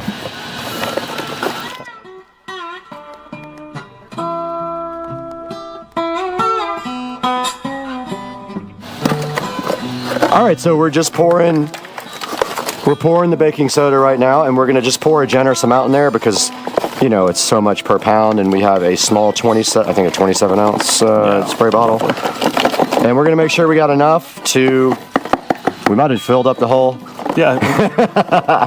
And then we're just going to put some water in there, shake it up. Again? Something per pound, I don't remember. That's plenty. Okay, that's the whole box, so I guess we're good. No, it's not the whole box. All right. Yeah. And now we'll fill this up with water. I'll be back. All right, so Joe just filled this up with water. Yeah, look at this. And look at this. Watch this, because this is what baking soda does to battery acid. It instantly starts neutralizing the acid. And this is why you do this when you change your batteries. Wow. Check out, it's almost like peroxide going on your skin or whatever. Now, here's the thing. Look at that. Look at that go. I think my spray nozzle's clogging up here. Oh my goodness, your nozzle's clogged. Look at this. Yeah. There it goes. Breaking. Whoa, that's working good, I almost said. This is killing it, dude.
Hi, we're back out here with Dukes of Duval, and Wayne is also joining us, and Carter. And so we've let this thing sit. Yes, and you. And we've let this thing sit for a minute, and look at this. Where are the, yeah, we need the lights. All right, Joe, look at this. Yeah, pretty impressive that it's eating up a lot of the rust. Carter, look at this. Look at That's this. so cool. That's nasty. Now watch, he's gonna just knock the, yeah. It's really easy. Right? So look at all that come off, and that's after 2 applications of baking soda and water. It's taken all the rust off, all the acid off. Back up. You guys already know it's going to be perfect when we get done. So the next step here is we're going to get the air compressor out again. And this isn't a regular air compressor. Look at this thing, man. I mean, it's not It's the a best, beast. Does a trick. We're gonna blow this off now. Try to get it dry enough to paint.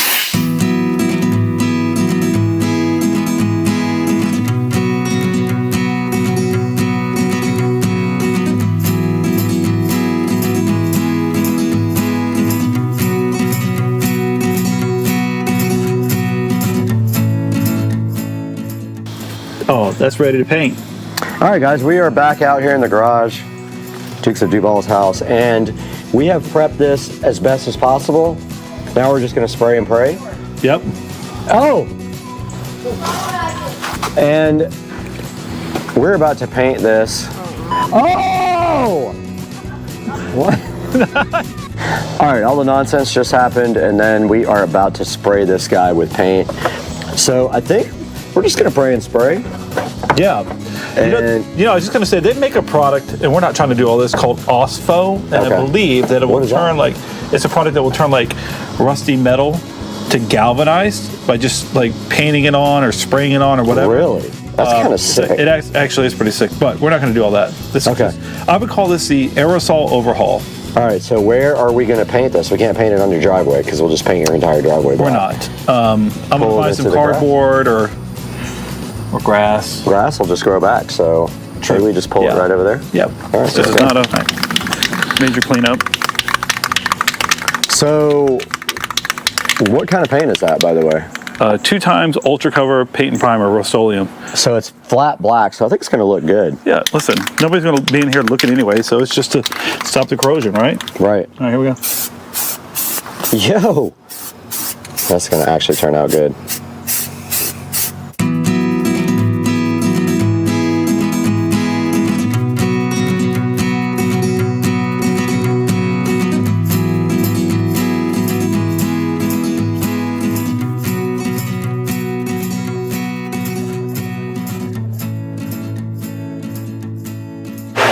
All right, so we got this thing drying. It's ready to go. This stuff dries in 5 minutes. So we're going for round 2 right now. Second coat of paint will be the final coat. And then I actually have to go have some fun. Yeah, so we'll pick up on this tomorrow. Tomorrow? You want to finish tomorrow? Yeah, we're not ripping this thing tonight.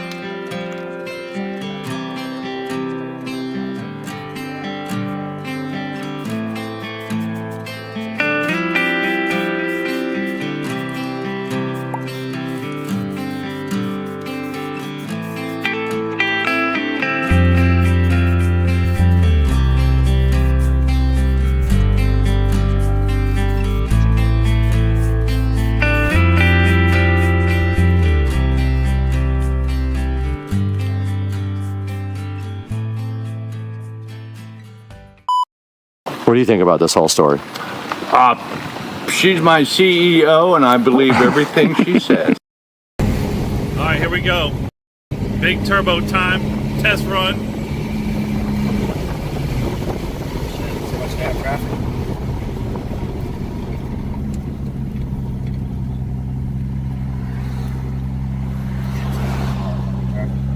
Can't do shit.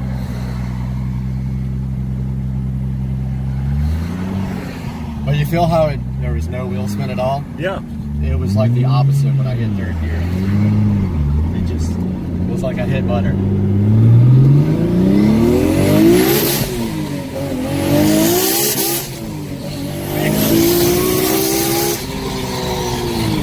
Jesus Christ. Insane.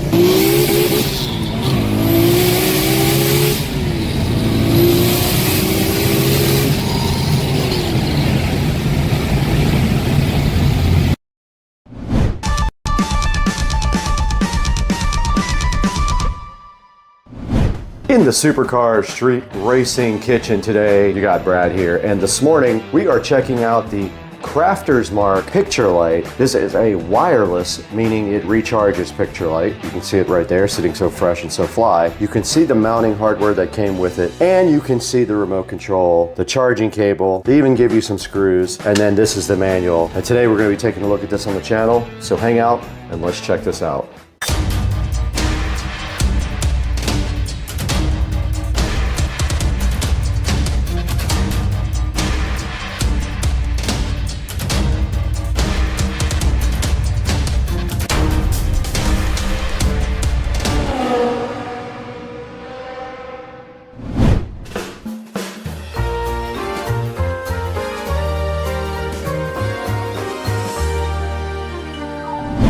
This tiny Tesla has nothing to do with this wireless Crafter's Mark picture light that we have sitting on the counter today in Supercar Street Racing. Right in front of me, we have already unboxed this thing for the purpose of going ahead and charging it so that after that, we can go ahead and do a full review and hang this Crafter's Mark picture light up in the SCSR garage. We're gonna be adding this over our SCSR custom artwork that we made there. But now let's take a close and in-depth look at everything that is in the Crafter's Mark wireless picture light. We do have the one in brass right here sitting in front of us to check out.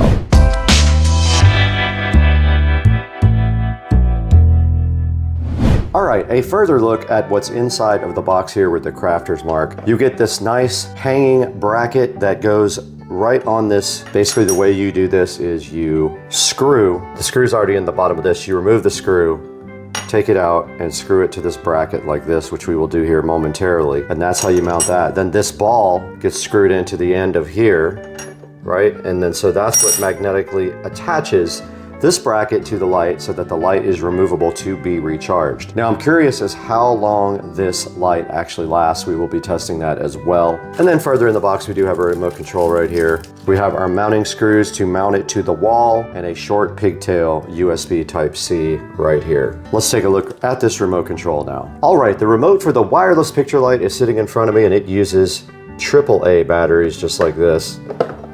Let's go ahead and load these AAA batteries up.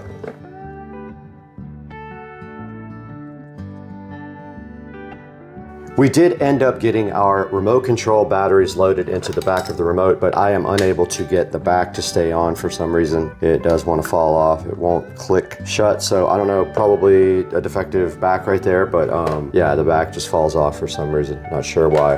On the front of the remote control, you can see our on off button right there. There is a plus minus brightness adjustment. Right below that, there is a timer for 2, 4, or 8 hours. And then at the bottom, they have a warm white, neutral white, and cold white setting on the remote control, which we will test out as soon as we get a full charge on the actual picture light. Okay, so mounting the light is pretty simple here. You have this plate that goes on the wall that's secured by screws, which they did provide here, but also if you take this bracket here and you look at the very bottom, there was a screw there.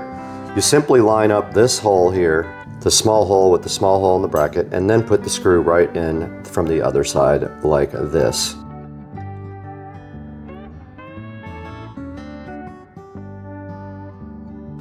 Just like that is how it works. And you just take your screwdriver here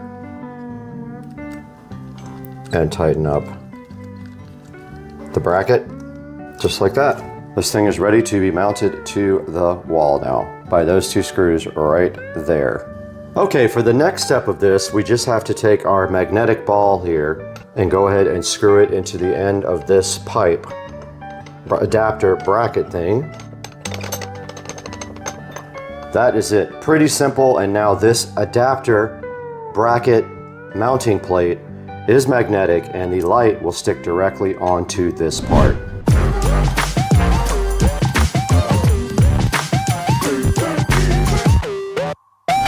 My plan right here and right now is to try not to use drywall inserts. It's not very heavy, so the combined total of weight here shouldn't be too much that it would pull regular drywall screws out of the wall. We'll just have to be careful when we remove the light. We hold the bracket so we don't rip the drywall screws right out. I'm just going to use what they gave me, but they did give me inserts. Should I use those maybe? I don't know. Let's go see. We are out here in the SCSR compound garage, and you can see my custom canvas artwork right there for the Tesla Model S Plaid, and then my Tesla print right down there. Now my plan is to light up above this. So we're gonna go up there and mount the light up there. So we will need a chair or stool to get up there, and then we'll go ahead and center it and then level it and then put it straight up there. Let's go. Out in the SCSR garage now, and our goal is simply one thing today: to center this bracket above this print, and so that would put us at half of 29.5 is our goal here. That should be the center. So I'm just gonna go straight up here above that. Right there. Okay, you know what? I'm gonna go ahead and get some long drywall screws for this.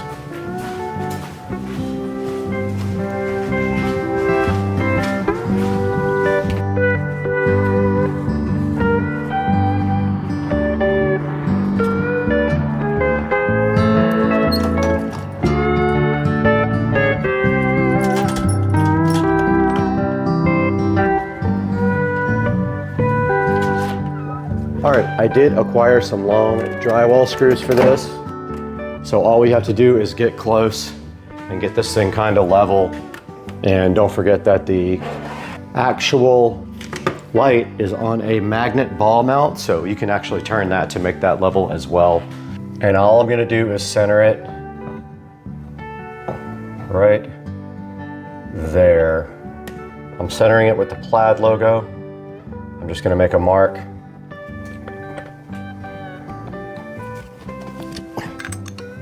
And all we need to do is screw this bad boy in.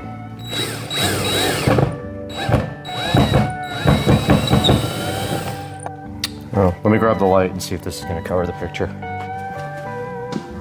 That should be fine. All right, that's fine. So now all we have to do is level this with our level and put the other screw in. So I'll put my level on top and then go ahead and push in my screw. This is ready, guys. Drive it right in.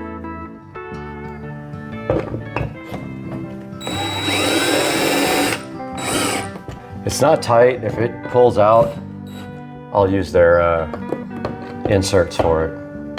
It's really light though. Okay, our prep work is done. All we have to do now is go ahead and mount this. And over here on the switch, you have on. And then when you press it again, it changes the color temperature. And then holding it down, it goes off. Just like that. That's all you have to do. And let's turn it on.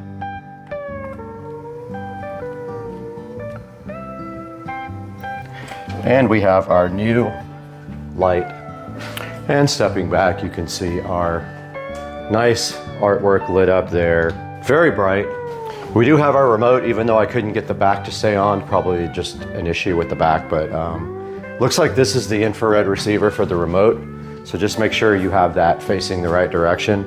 And then we can go ahead and dim the light, increase it. And let's take note, it is 1:10 p.m.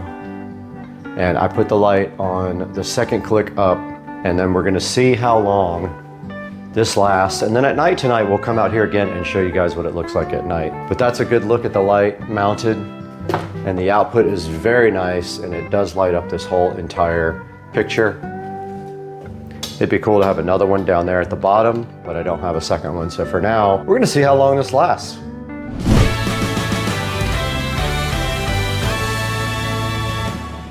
All right, I wanted to show you guys some of the features of the remote. So this is the color temperature. That is neutral, that's cool, and that's warm. There's also a timer function on here, 2, 4, or 8 hours. When you press it, the light will go off, and that is it. You can dim and raise the brightness there. That is full, 1. There are 3 total brightness levels. This is the lowest, and that is the medium, and that is the brightest. I'm gonna go to medium. And then there's basically just on, off, and that are all of the features of the remote control for the rechargeable LED picture frame light. All right, guys, it is now 9:16 p.m. in Supercar Street Racing compound. So this has been running for 8 hours. Let's go outside into the garage and see what it looks like now after 8 hours. All right, so here is the SCSR garage with the wireless.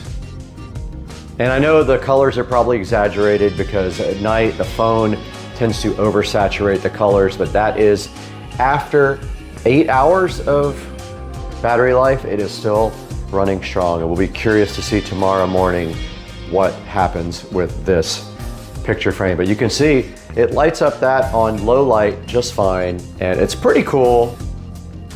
Lighting up the SCSR custom artwork that I ordered online, and probably another one would be nice right here, lighting up this guy. I'll see if the manufacturer wants to send me a second one to put right there, but I'm curious how many days or hours that will go with one battery charge. But we're already at 8 hours. We have no issues whatsoever battery life, and it is on the lowest setting in the garage, and it looks fire, dog. Let's go, dog. We'll check it again in the morning and see if it's still on. If not, hey, it's still a win for Supercar Street Racing and you guys.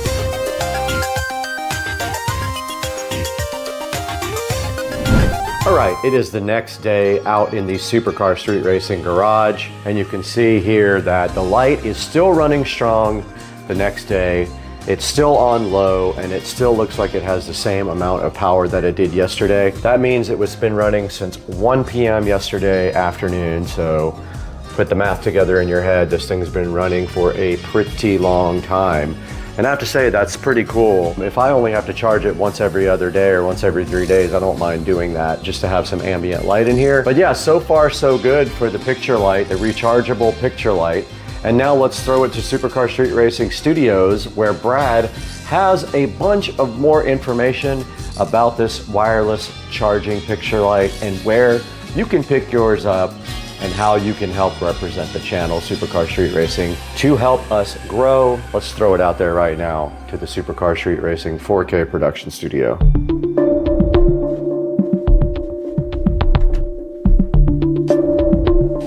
Hey guys, welcome to Supercar Street Racing. You're back in the 4K production studio with Brad, and today we have a generous gift from Crafters Mark. They donated to the channel one of these awesome picture lights to hang on your wall over your artwork. Now this does come in 3 different colors. You can see right here, gold, black, and brass. Now the one we got was gold colored, and I do like that in the SCSR garage. The light is still running after a day and a half of being lit up, so it does have a great battery life. It is on sale right now, so go ahead and go to the link in the description and pick up your light, because this company would love for you to check it out, and I highly recommend it. It has 3 color temperatures, 3 levels of brightness, and an on-off switch and a timer.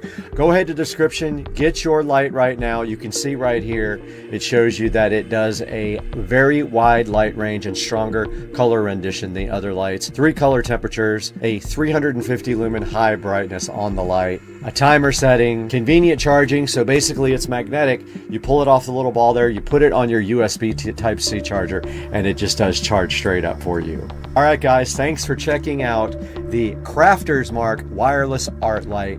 We're so glad to have you on the channel again. Please like and subscribe, and go down in the description. Buy anything you want through any of our links in the description, and it gives me just a little bit of credit on Amazon. We got to get out of here because I'm wearing guitar pants and we have to go to dinner later.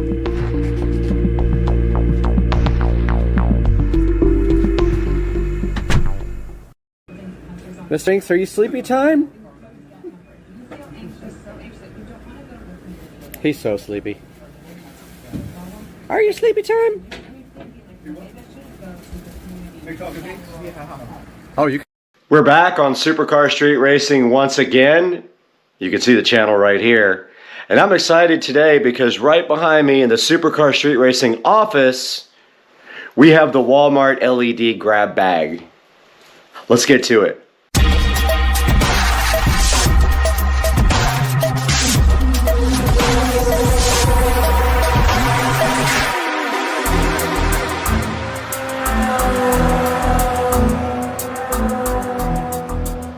We're back after the holidays on Supercar Street Racing. I hope you and your family had a great holiday.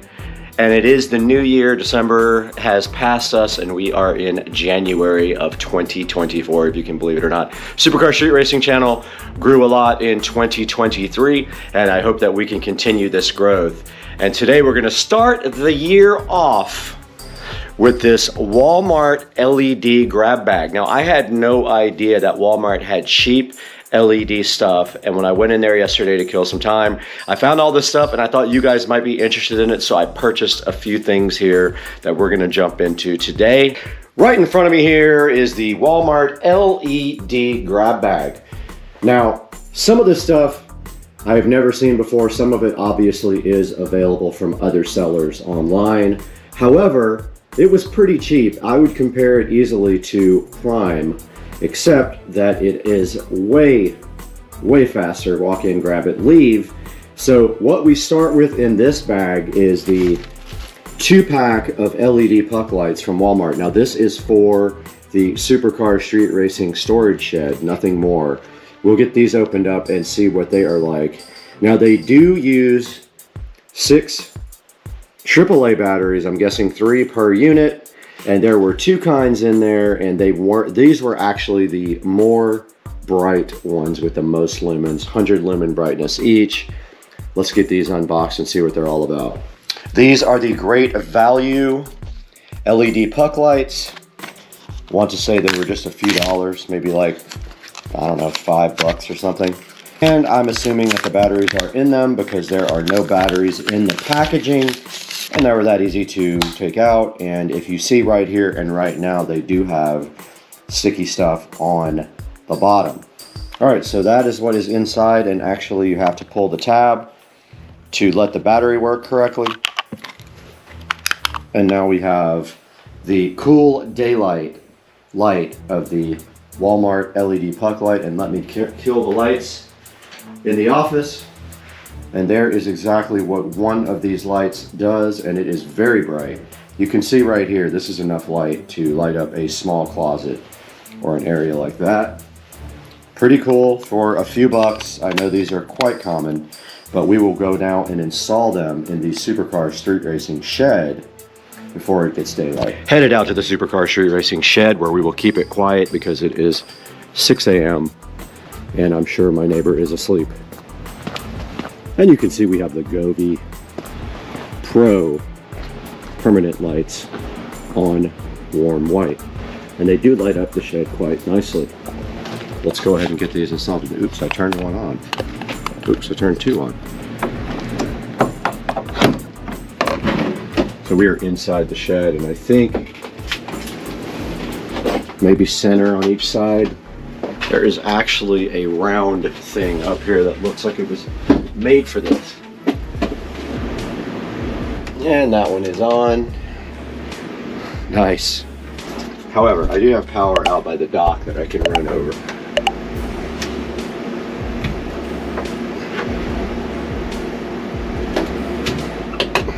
All right.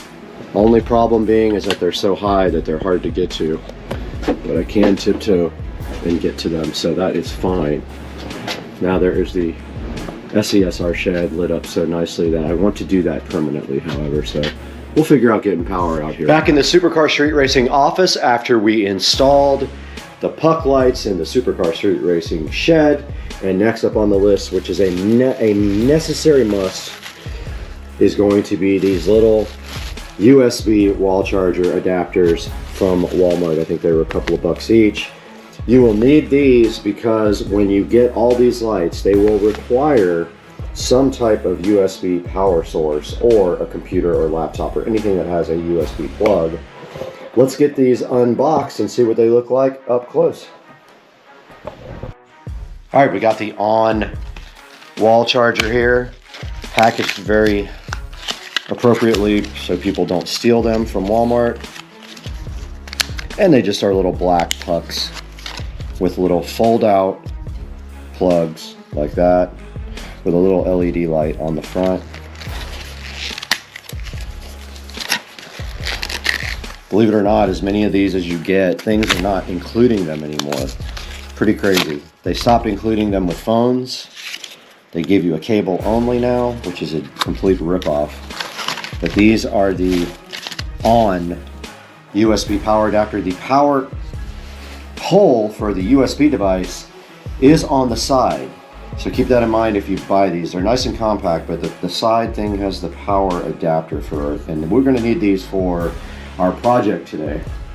So this is the on Connect on 2.4 amp USB wall charger / power adapter, providing 5 volts to your USB equipment.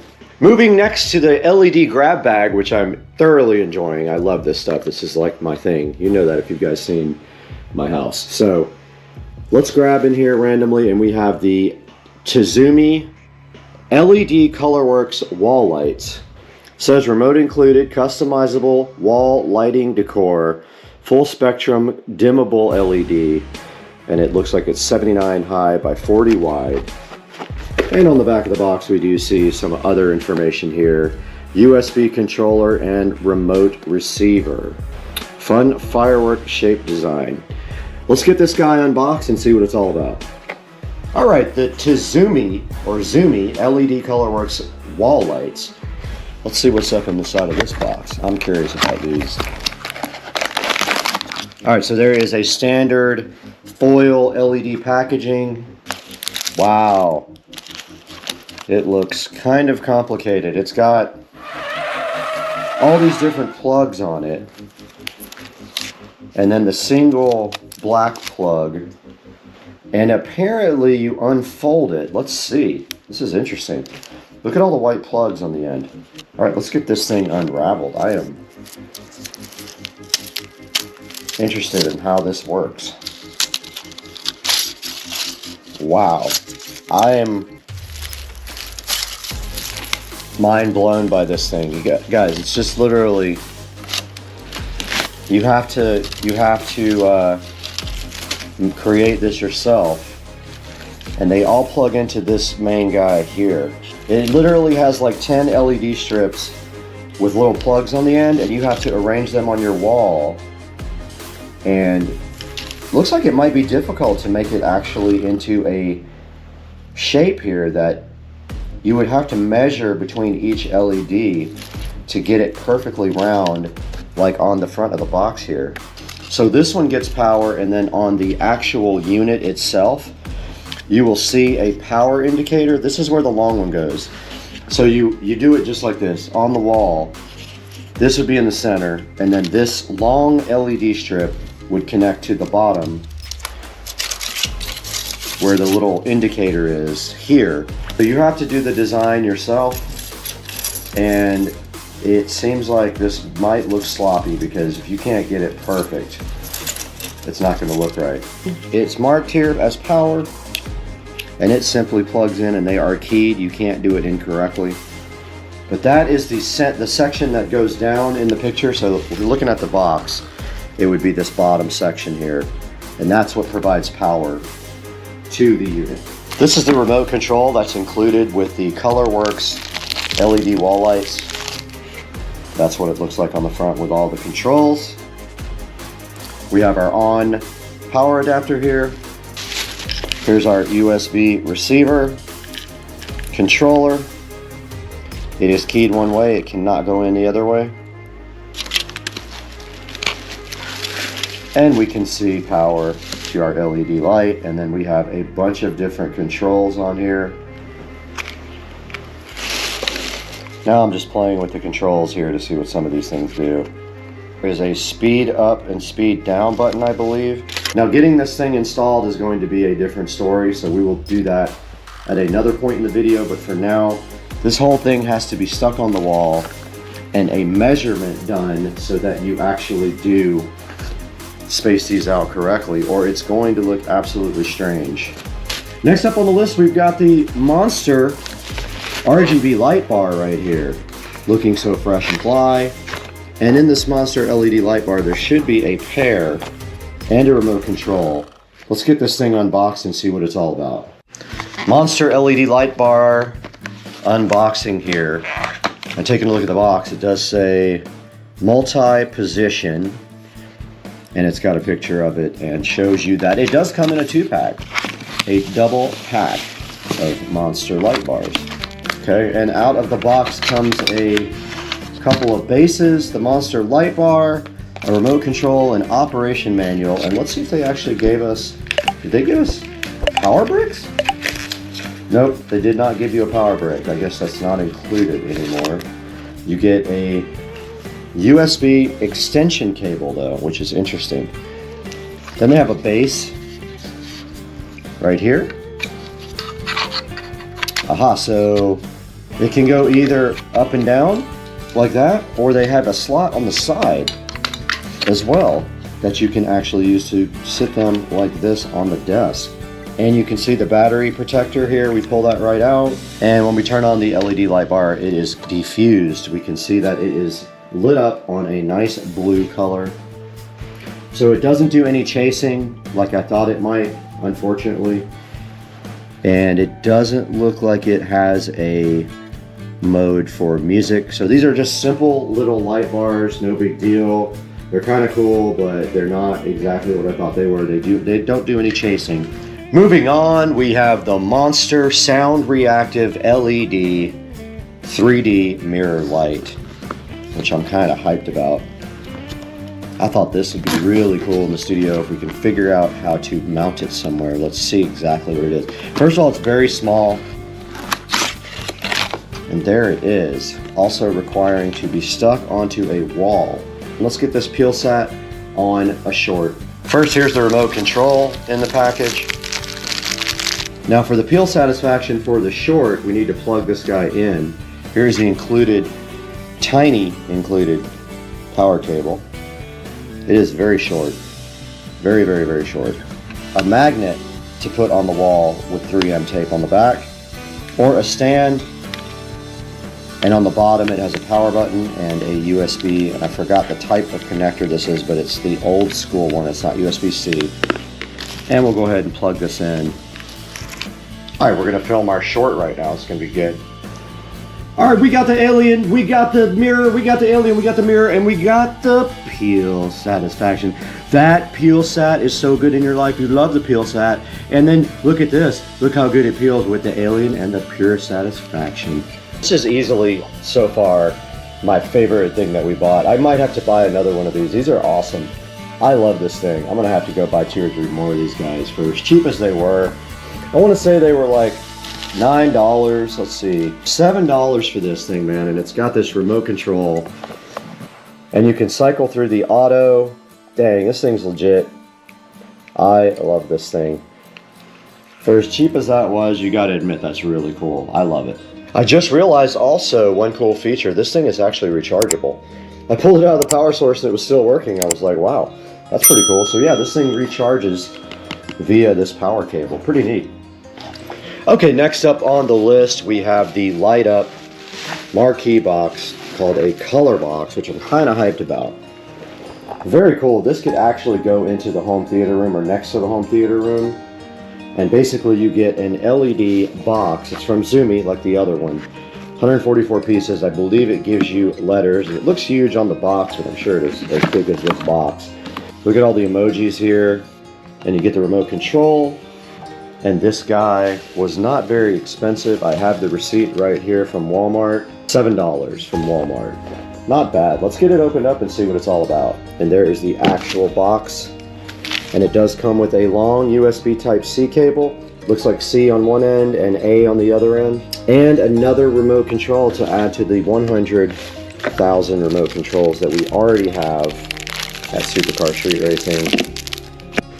Checking out the LED light up marquee box, and this is what you get inside of it. You get a whole array of letters and emojis. You get a lot of stuff with it. Alright, looks like you get 2 sets of letters and 2 sets of numbers and emojis, which is actually pretty awesome. I'm hyped.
Alright, we are unable to finish our sign because we don't have enough letters.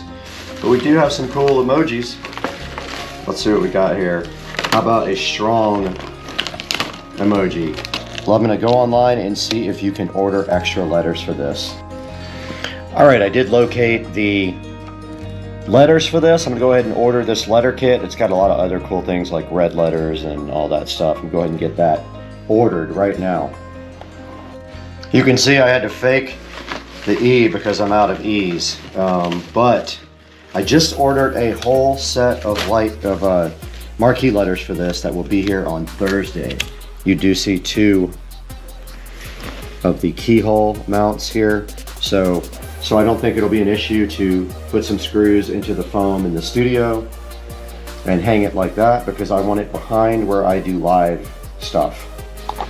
All right, so you can see here the standard remote does the same thing as all of these other guys do, and fade is what I like, so I will probably leave it on that. And that is what the LED marquee light looks like. Standard remote does all the same thing. You can pick a color, do strobe, do fade, any of those things on the marquee light. These are also available on Amazon. I'll link them in the description. Out here in the 4K production studio, looking so fly and fresh, and we have successfully mounted most of the lights out here. And the first one is right here, missing all the letters, but we will have them tomorrow. We ordered them tomorrow, the next day they'll be here. So we have the marquee right here. It's going to say Supercar Street Racing, and when we are live, you can see it'll be right behind me there. And then over here in the center at the top, we have the nice, cool LED mirror, and I have successfully run the power behind the wall and down over to power.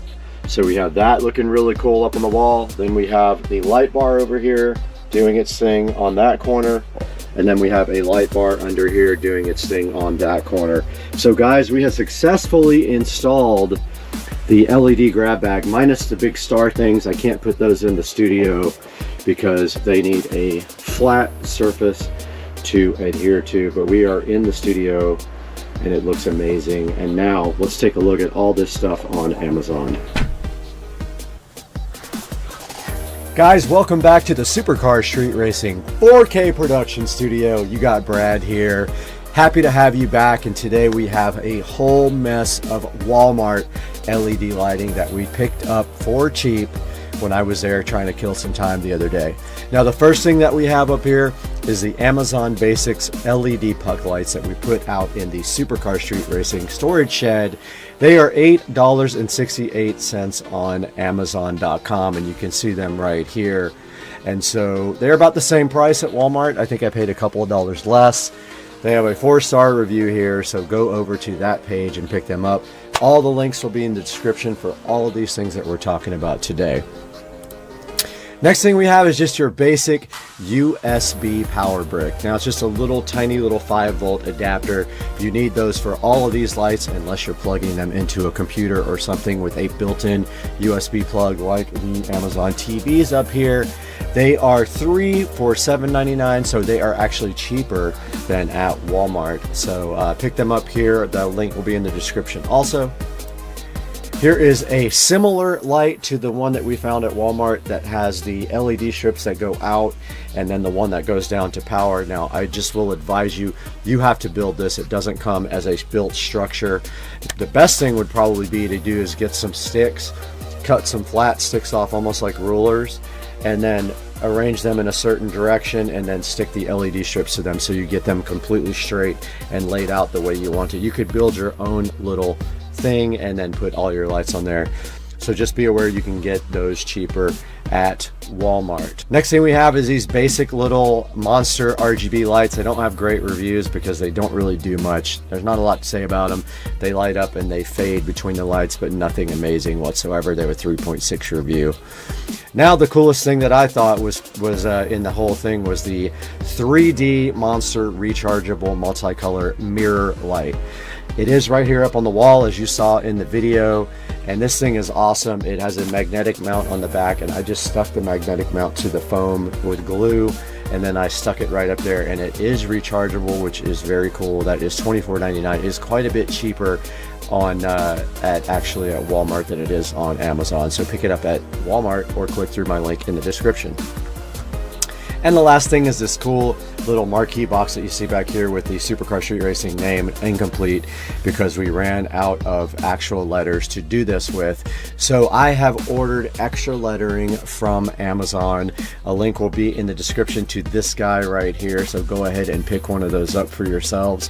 And guys, always click through one of my links if you're buying anything on Amazon. It doesn't matter if it's the one that you need, the product you need or not. If you click through any of my links, it will give me just $1 or $2 when you purchase your products. Go ahead and leave a comment right now, like and subscribe, and hit the little bell icon. And guys, we absolutely have to get out of here. We got to go pay the power bill of $1 million for so many LED lights.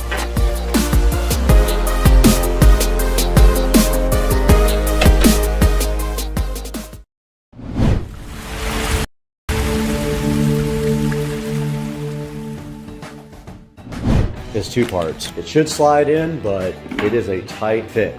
Hey, that's what she said. All right, in front of me, you see the whole home audio, and then we have our power cable right here. You can see, guys, here that this is coming from my phone. I'm putting the LED strip through.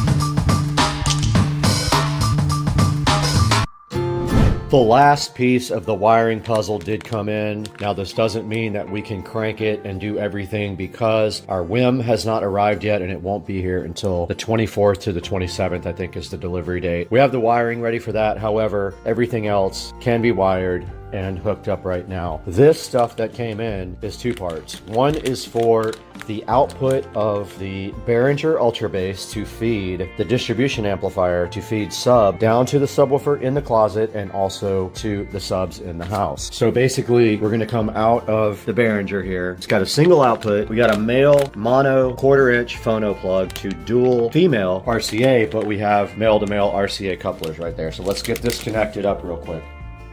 On this guy, we basically come out of sub out. All these professional products either have XLR or phono. And then we're really just going up here, literally right there to audio in. So I don't know if I'm gonna tie it up yet. I'm gonna look real quick. We got our cable plugged in. We do have a zip tie ready to go, and we got our male to male adapters on this. This plugs into our distribution amplifier where it says audio in, and then we'll tie the cable up really nicely right here with this little zip tie that I put in.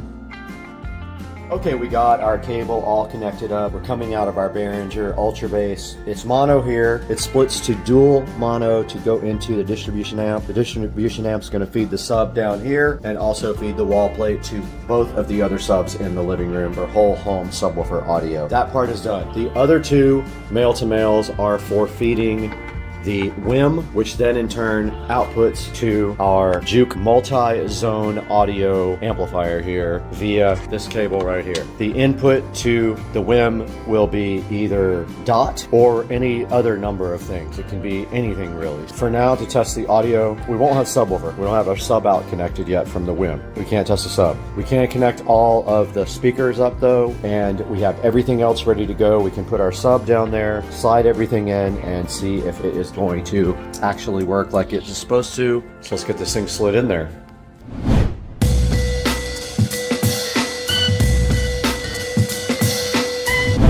So this thing barely fits. Barely fits. It does not fit unless you take off the base shoe and the trim completely. The base shoe has to be gone from both sides. The trim has to be gone from one side and the base shoe. It should slide in, but it is a tight fit. And once the trim goes in, it's not coming off. I want you to see how close this is. That's how tight it is. Look at both sides. And it's even tighter down here because of the trim. See, the trim's on the way right there. Otherwise, this thing would slide right in. Oh, it's still touching. That's how close it is. Oh, look at that. Fit. Oh, let's go, dog. Now, all we have to do is plug our stuff in. We have everything tied up really nice, right? So the subwoofer will hide this. We have power. Now this is network. Our switch is not on, so let's fire up everything. Make sure our switch links. We got power there, we got power there. Switch is booting up. Looks like we have 2 out of 3, which makes sense because our WIM is not connected. Now this is our house sub. We have some extra cable here we can put underneath. Just like that. Sure, just goes right underneath and you can't see it. This is the LED power for the LED strip. And then this is sub in for the sub. Let's go grab our subwoofer and get it in here.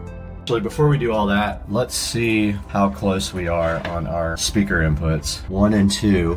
So these just do plug in just like this. So I kind of guessed where these were gonna go. And I'm just making sure they were in, and they weren't in all the way. Now I'm firing up the Juke. All right, so that's all the wiring going into the walls. Now there's still an LED strip that's got to go in here. It goes on the trim, it goes around the edge here and faces into the closet, but that's what it looks like without. And then the WIM will go right on top here.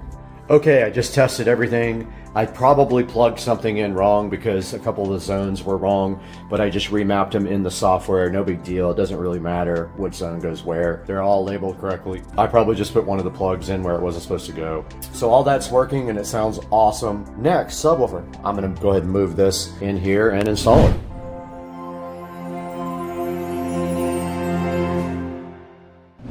The Polk Audio sub installed at the bottom. The only thing I'm worried about is rattling.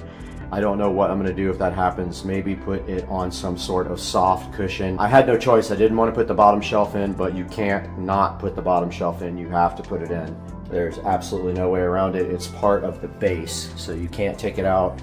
Other than that, it's great. Everything looks good. After I test, this thing's ready for action with the WIM, but right now I tested Bluetooth from my phone to the Juke amp and it works perfectly. Looks pretty good too. I like the way it came out. The closet came out awesome. Very clean, white. It's going to look so cool when these LED strips are around the trim. It's going to go all the way around the trim right here where that lip is, right there, and down this trim here, and it should light up the closet really nice along with that LED strip right there.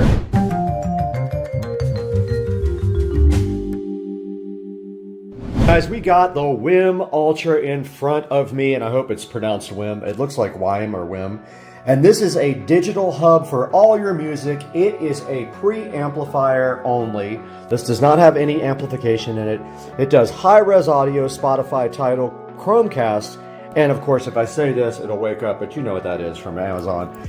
And then on the side, it says it looks good, sounds great, your magic home theater, and it's simplified, and it does effortless multi-room audio. I am super hyped for the WIM Ultra sitting right here, so fresh and so fly in front of me on the table.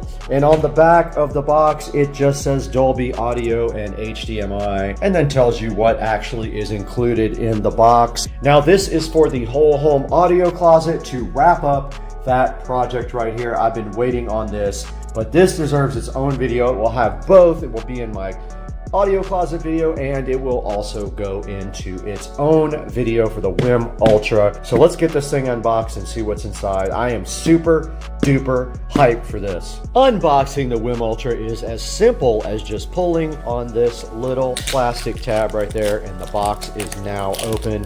Now I have pre-wired everything for this, even power, so that I don't have to pull my audio shelf back out. I will show you that momentarily, but this box should just lift off now. Let's see.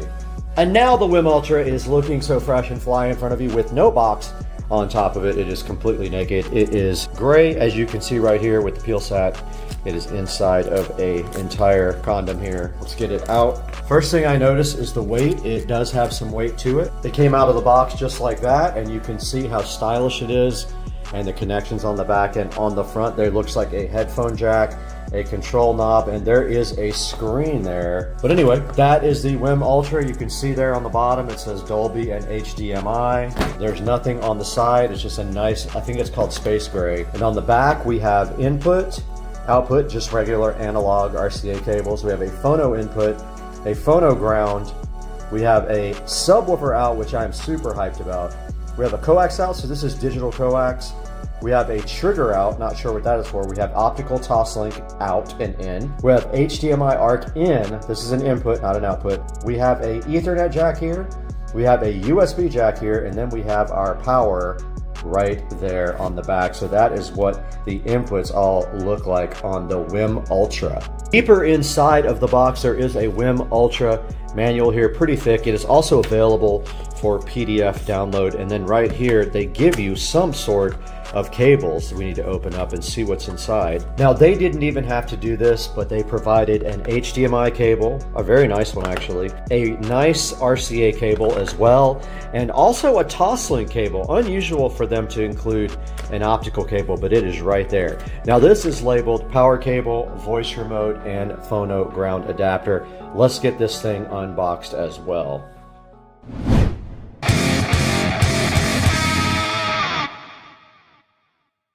We are here in front of the whole home audio closet. You can see that we are pre-wired here for our brand new WIM. All we have to do is plug it in and we have everything we need right here for it, sitting so fresh and fly right in front of us. These two little male-to-male RCAs are for our analog adapter on our Juke amplifiers. Those go directly here, and that's the output of the WIM. Let's go grab the WIM and get it set up now.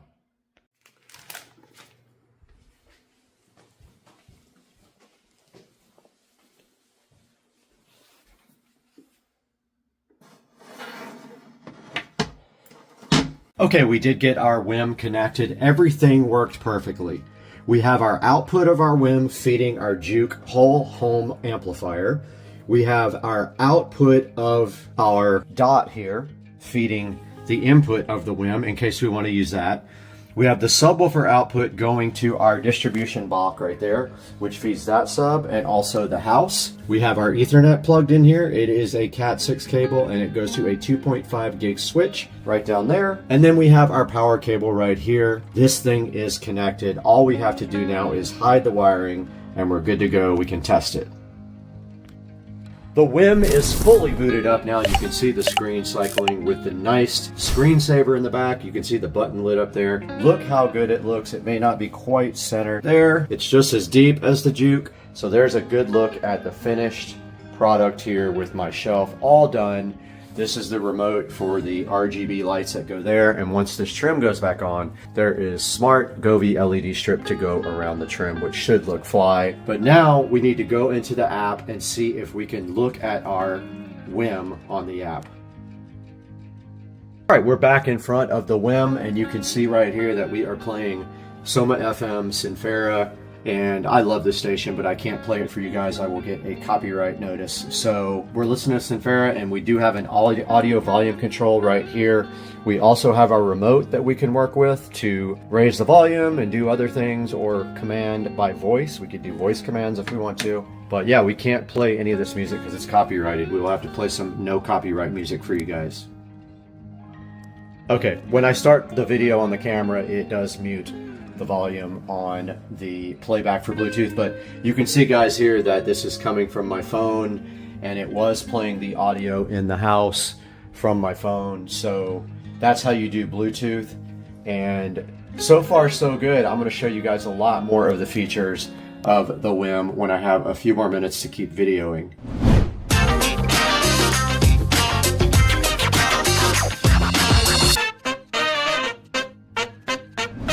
I got a little update for you guys now from right behind me in the audio closet. I've been doing a lot of work on this and I am proud to say that the end is near. Now, I took a lot of extra time to do everything I wanted in this closet, and I spent extra money to get premium audio cables and all the gear that I wanted to make this thing look fly. So let me show you guys where we are right now with this. So last night I did put in the WIM and finished all the wiring on the audio closet, and you can see right here from top to bottom what's going on, and we will go over all that separately. But right here at the top we have the WIM, we have the Juke audio full home amplifier, we've got our Behringer Ultra Bass, a audio distribution amp for the subs in the house and down here. We've got our dot, we've got our Ubiquity switch, we got our power conditioner here from Panamax, and we have our Polk audio sub. We have our power right here for our LED strip that's going on the trim. But right now our next mission is to get all this trim reinstalled and painted and touch up the closet walls where it did get messed up. So we're going to be doing that next right here on Supercar Street Racing, so hang out with us.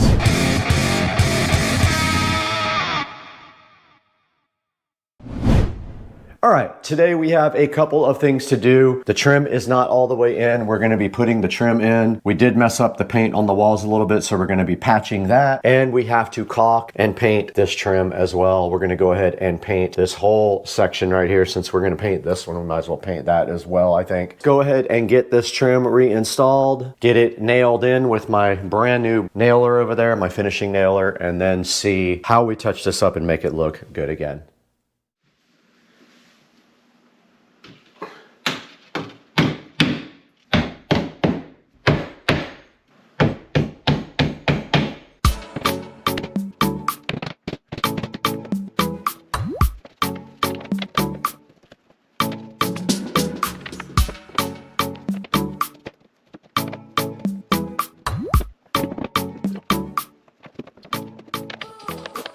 All right, guys, a little update. Someone recommended wood putty for me for these holes, and it's absolutely awful. I hate it. It doesn't dry for 7 to 14 days, by the way.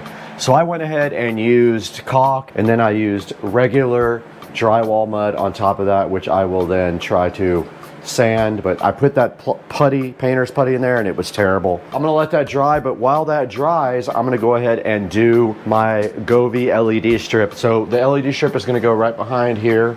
So super easy to put in. Let's go ahead and get that, because there's a slip all the way around, and I put power right here. So we'll have our little controller right here, and then it'll kind of be hidden. So let's grab our LED strip. So here's our 16-foot LED strip. The first thing I want to do is get it out and see if it actually is big enough to go around this whole thing. And if it's not, I need to start higher. So I want to see where the start point and the end point is. Let's put it at the very bottom. Oh my God, we got plenty. Putting the LED strip through the side of the rack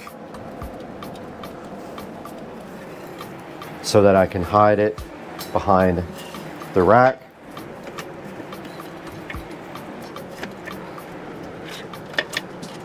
Okay, here's my plan. Power's right here, so strip's on. I'm gonna put the controller at the very bottom, tie the wire up nice behind here.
All right, guys, we're back in the Supercar Street Racing amazing living room. The compound is fresh and fly today because we have finished up our project for the audio closet today. And I want you guys to take a look at what we did. I just finished painting the wall after I painted the trim as well. All this trim was painted and all the trim was painted around my home theater curtains right here. And now the project is done, and I'm thinking of a fly sign to go right here above this that displays something. What? I don't know yet. Maybe something related to Supercar Street Racing or audio or something like that. But you do see inside of the theater closet that we do have our WIM at the very top, the WIM Ultra right here, the remotes for the LED strips that run along the side, the Govee LED strips. We have our remote for the WIM. We have our Juke Audio 8-zone amplifier, which supplies audio to the whole house. Down below that, we've got our shelf. There will be a link in the description to the shelf. A little bit of a pain to put together, but once we figured it out, it was probably operator error.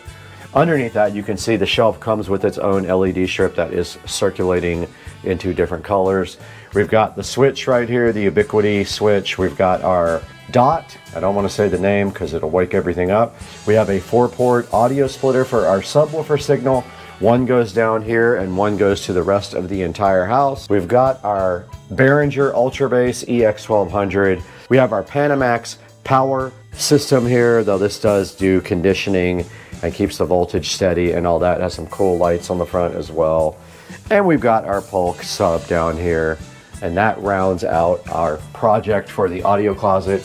It came out awesome. The closet looks so much better. It's so clean. There's room to do, if you wanted another shelf up here, you could do a shelf. There's a lot of room left in here to do whatever you wanted. But I am so thankful to have you guys on Supercar Street Racing. To support our channel, you have to do a couple of things. You need to like and subscribe, and you need to also buy all of your products through our Amazon affiliate links. And there'll be links to all this. Look at this, it's touchscreen. How cool is that? We'll do a whole video on the whim, but this is awesome. Like, I love this thing. It's a preamp. It's high quality audio. It's very nice. It does Bluetooth and internet streaming and all that stuff. And so you need this in your life ASAP. Guys, please like and subscribe. Buy all your links through us. And we're going to have to get going now. We have a lot of stuff to do today. We got to watch football. Jags are playing today from Las Vegas, but we got to get out of here. We're going to go straight out that front door and just keep walking as far as we can.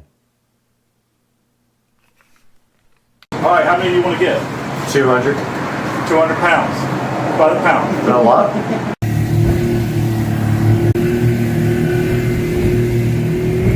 Biggest boat ever driven up this river. One Blue Jay, big ol'.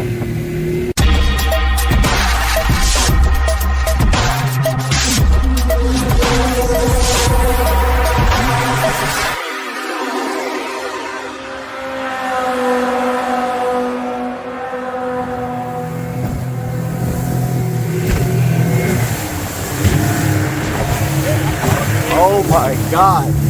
One Blue Jay. We can drive my motor. You got a video? What the hell?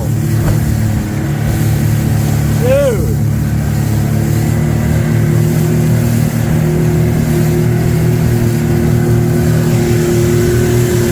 Oh. Got the depth.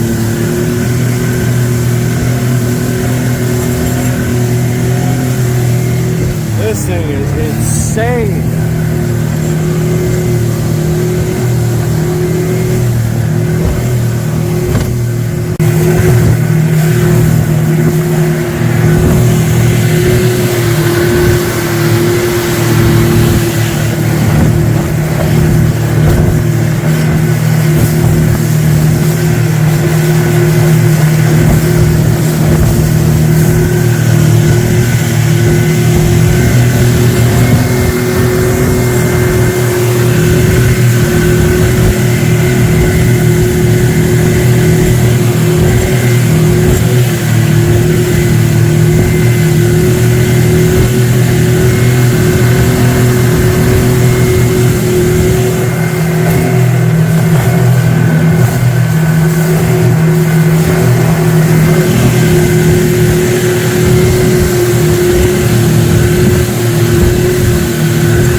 It goes down.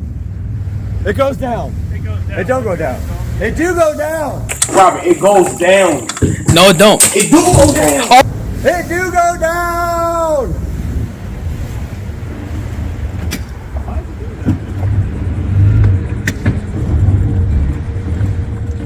Oh shit balls.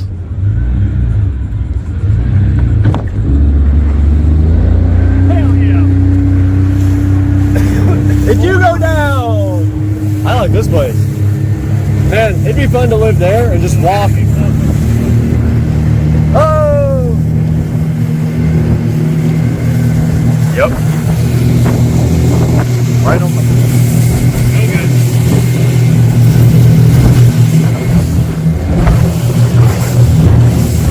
Right into the tornado.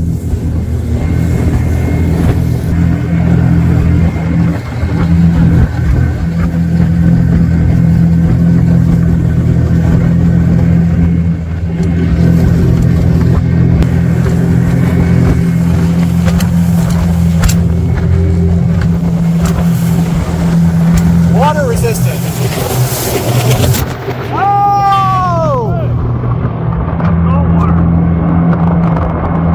Saltwater resistant.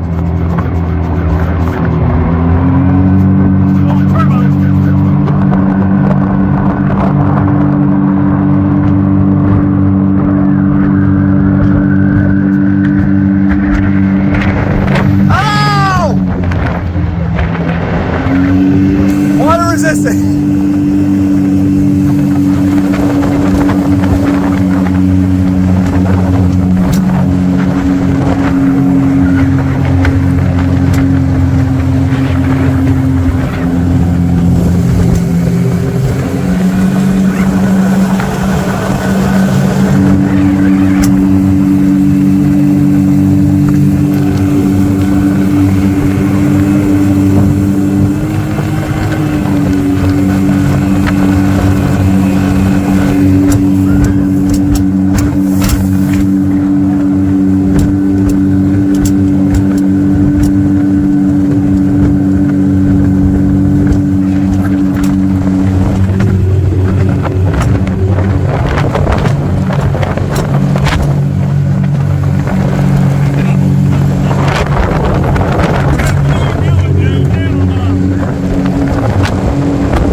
Good shit.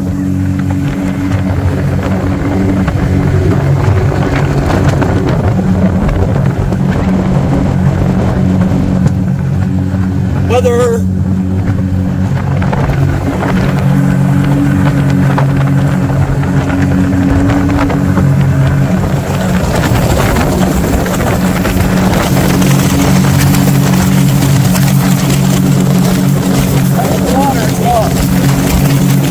live underwater.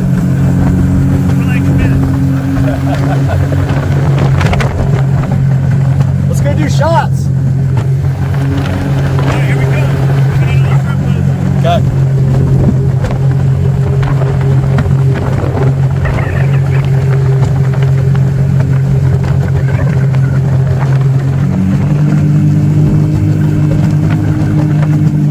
Let's go.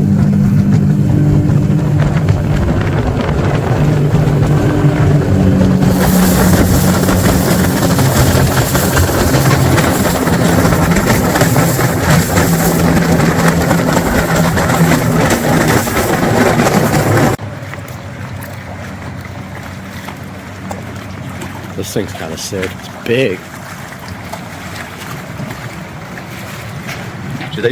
Do they just do shrimp? This guy? Yeah. Dang. That's awesome.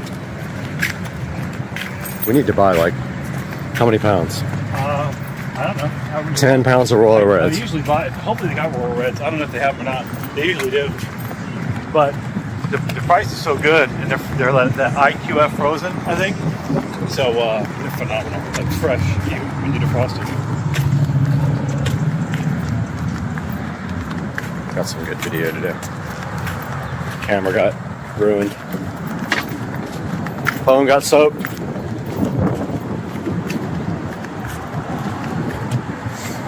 Saltwater resistant.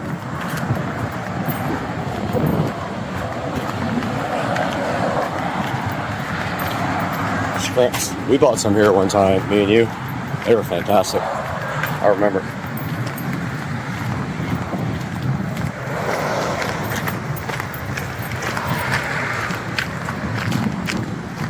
That's the net? Yeah.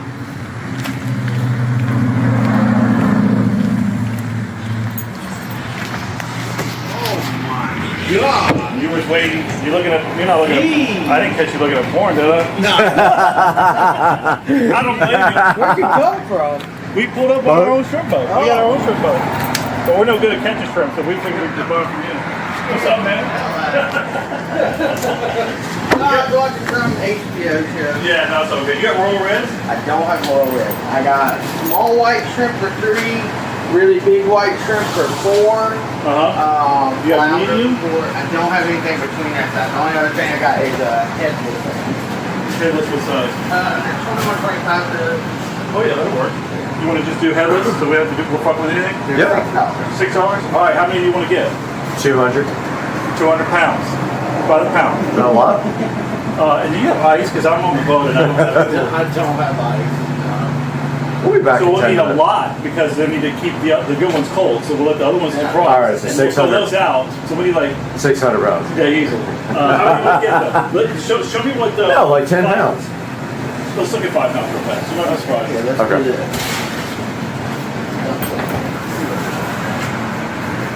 That looks about 5 pounds. Wrap it up. Yeah, probably close to this. God, that's going to be a good meal, dude. Actually, maybe not. What if that's 5 pounds? It might be close to it, actually. We'll do shrimp and grits without the grits. Look at the bottom. Did it look good? Yeah. Oh, you shake it out to get all the shit out of it, right? Yeah, I'm gonna get all that now. That's why I put it in the basket. Yeah. That's perfect. When are you gonna have royal reds again? Probably not till December, Oh, January. really? Yeah. We usually don't get them till like around then. Yeah. These are going to be amazing. I can't wait to see like how we're going to cook them. I'm gonna do a seafood boil. Yes. Hell yeah. And actually, we need to start defrosting anyway, so don't make it work. No, they're going to be fine. We'll be home in 10 minutes, to be honest. 10-minute ride. Scores is like 5 minutes away, and then we'll be... Scores? Is that where we're going? No, the one in Mayport's closer. Oh, Club. Man, I got...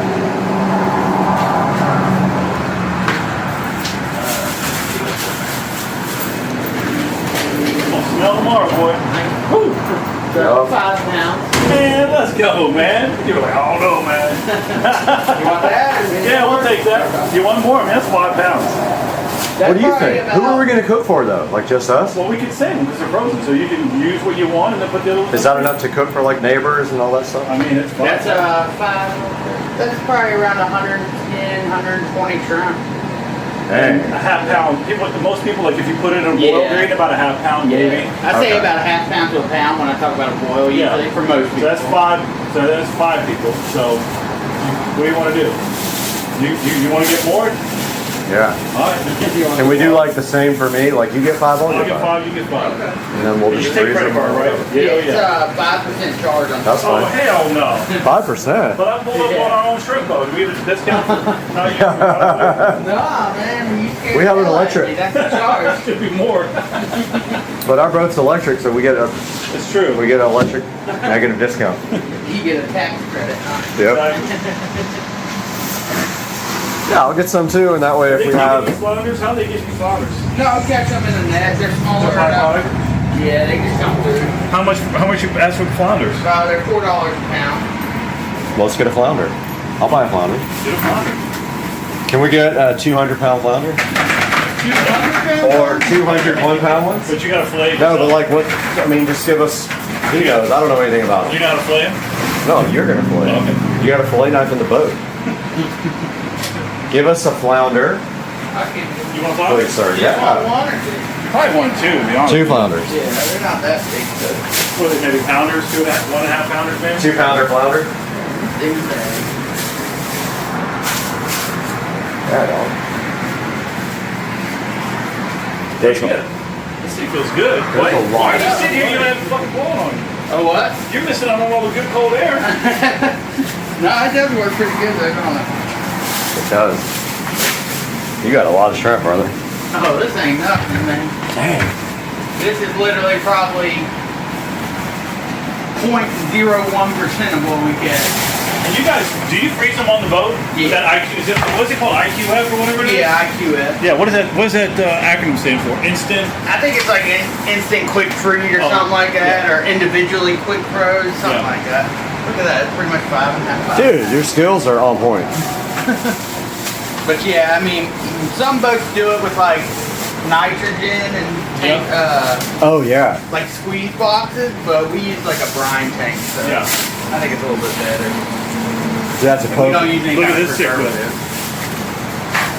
preservative. It sucks that they have to poke the air out of every little shrimp. They have to put like little pokers in them, Sure they do like that. the thing. Yeah. Terry, whatever his name was. The descending? Yeah, when you descend your shrimp, you got to poke a hole in each one. Exactly. What's going on, man?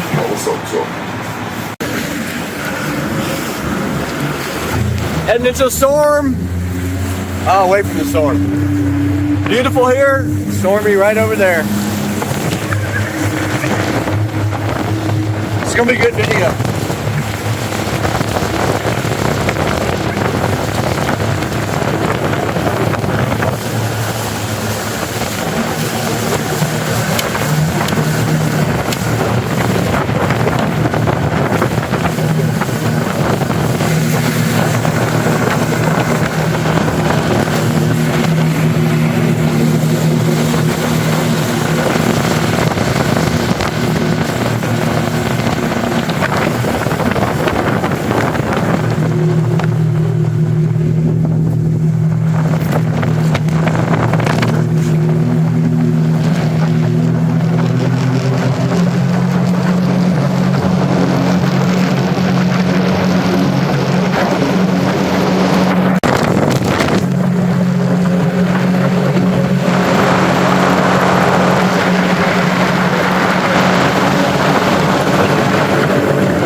I got the seat.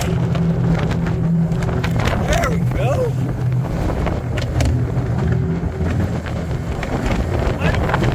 So good.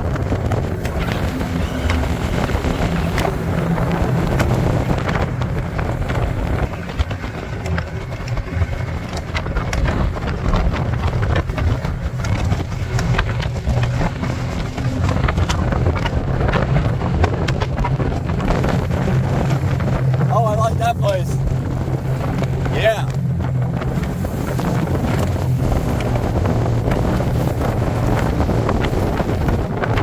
Ow! Ow, my balls! Ow! Oh, I'm gonna park my car in the backyard. I'll park wherever I want.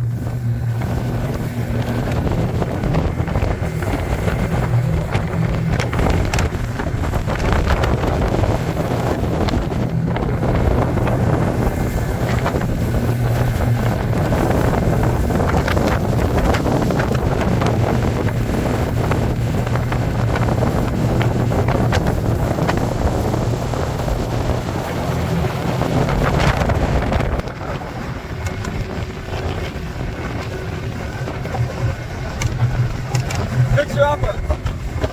Yeah.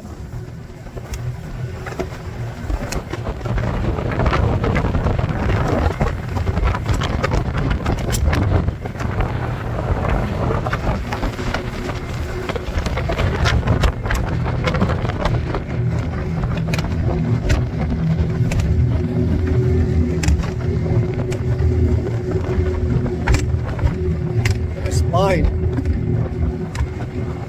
Ow!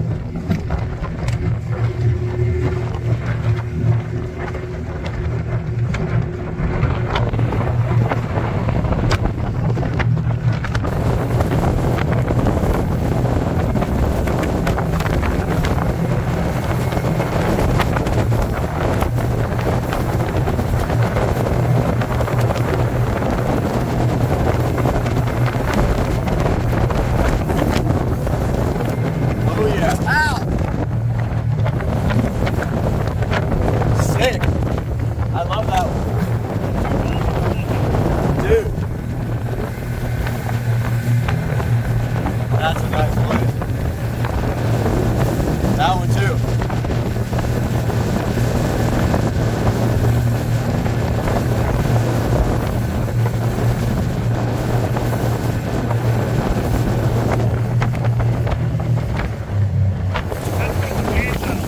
What? I remember. I haven't seen that boat. That's like a different one. Alright, let me show you the big house. All right, let's go. The house with that. Oh, that one. Yeah, they got a boat hat. Like they got a. Ow! My... Ow! Ow! My balls! Ow! Fuck! I can't even edit.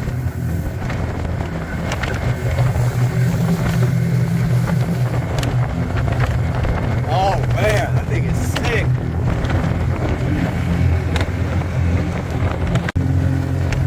This thing.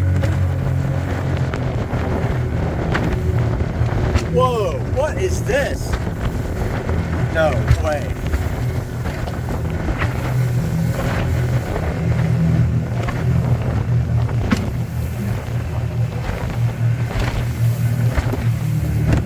No fucking way. That's a, what? The hell? How do I not know about this place? Look at the boat. Dude, that's like $1 million worth of pavers.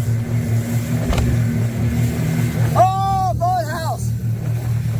You're going to build another big one right here. I want to live there. Jonathan's working on this one. What? What the? Oh, they're building one. That other place is sick. Oh, this is like, right by our house, right? Yeah, Fort Port Caroline, yeah. Look at that boathouse. They got their golf cart parked down there. Yo! That's the Port Caroline Park right here. Yeah, they're right there. Oh, watch this.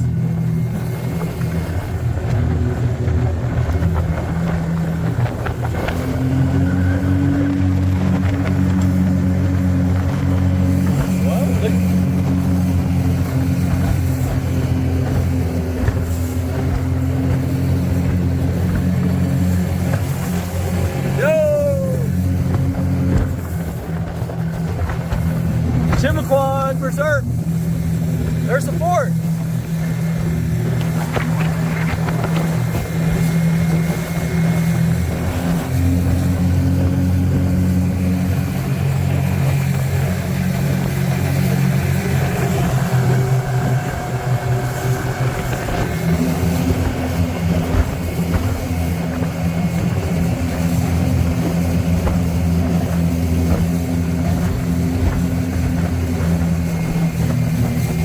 Yo, what neighborhood is this? Oh, that's kind of nice. Oh, I got 18 cars. Oh, that's the where we always drive with the golf cart, right there. Okay, I know where we are. Ow! Balls! Ow! Fuck! Ow! This thing needs better shocks. Hi.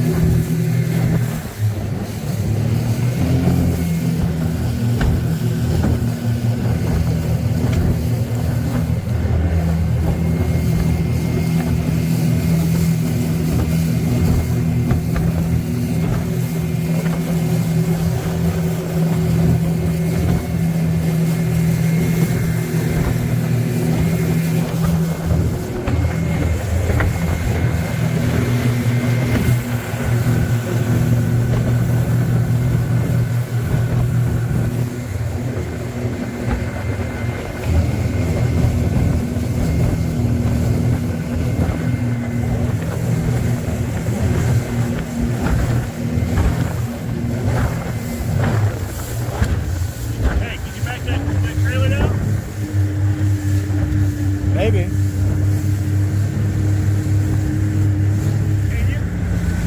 Probably. Yeah, I'll figure it out. We'll either not or do it. One or the other. Yeah, I think I can. Oh, nice scout on top of that one. Go ahead somewhere. We passed this guy on the way up. No. I thought we passed that dude. All right, letting you off, right? All right.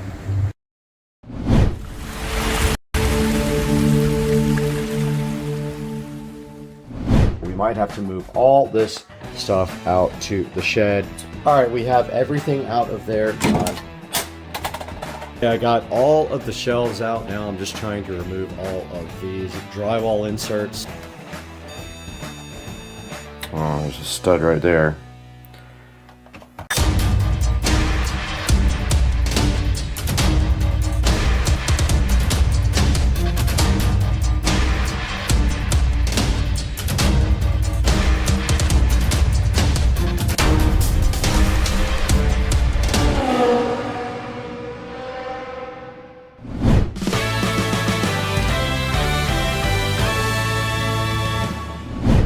Guys, as part of the home theater install project, we are going to be ripping this entire closet out and redoing everything. We don't have much storage in the house, so this is kind of a bummer that we have our brooms and stuff in here. We might have to move all this stuff out to the shed in order to have some space in here. But what I want to do is redo all of this from scratch with better power and everything else so that we have a great base to start from. Get rid of this monitor up here. We don't need that anymore where we're going. And so why don't we just start right now and get all this stuff out of here and rip this entire thing out, and you can hear them drilling on the side of the house here while I am in here working. Yeah, this is just our whole entire home audio system in here that we're going to be redoing. And this is just towels in here. That's all we really keep in here. So I feel like we could probably move that down here and not even have to worry about it in this hole entire area. So why don't we just get busy right now and start working on this and start ripping all this stuff out. There is wiring going to the entire house right there. Those are speaker wires. We also have power and subwoofer going there to the entire house. And my plan is I was going to actually cut the back of the wall out, but I don't think I really need to do that. I think what I need to do is just redo everything we have right here. So let's get busy on this.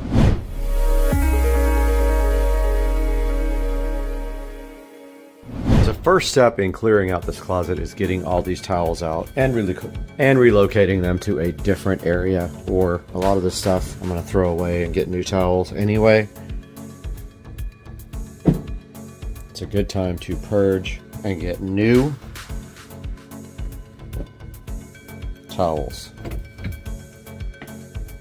This stuff doesn't need to be in here anyway. It was a temporary solution, but now I have housekeepers that bring their own stuff over.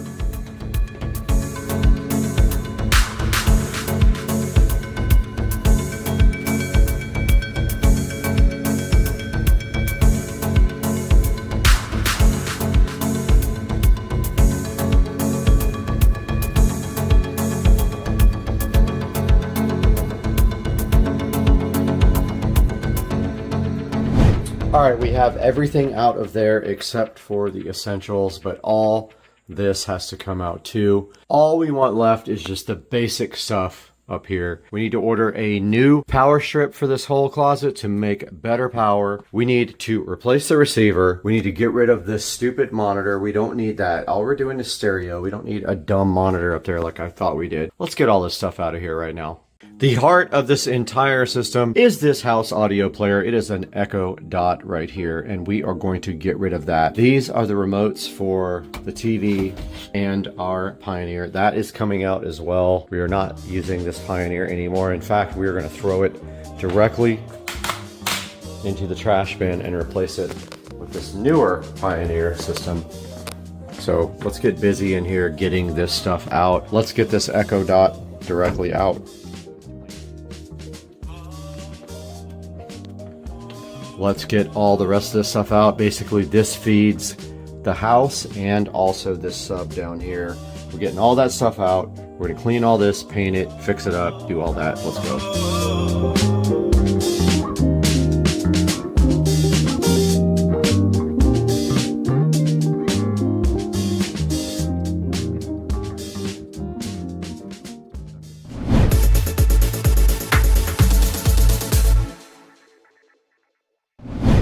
Okay, we have most of everything out of here. We have to cut out a lot of these zip ties now to get the rest out. So I'm going to go ahead and cut a lot of this stuff while you guys watch.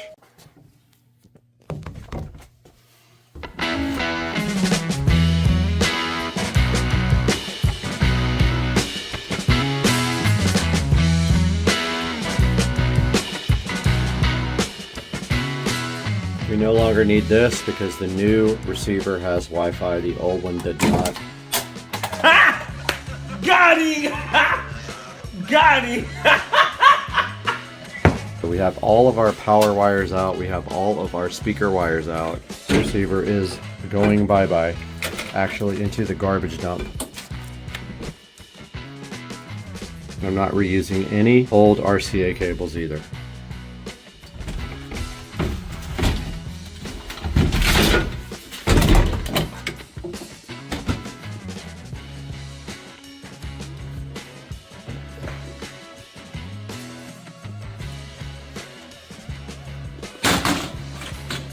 Alright, time to get all this junk out too. This monitor can go in the trash can. Literally is junk from a thrift store. You know it's old if it's got RGB. So this is my speaker selector switch. That is for the sub. I'm going to get new cables for this. This is also power for the sub. I'm going to go ahead and let that fall down like that. Network cable no longer needed. That's out.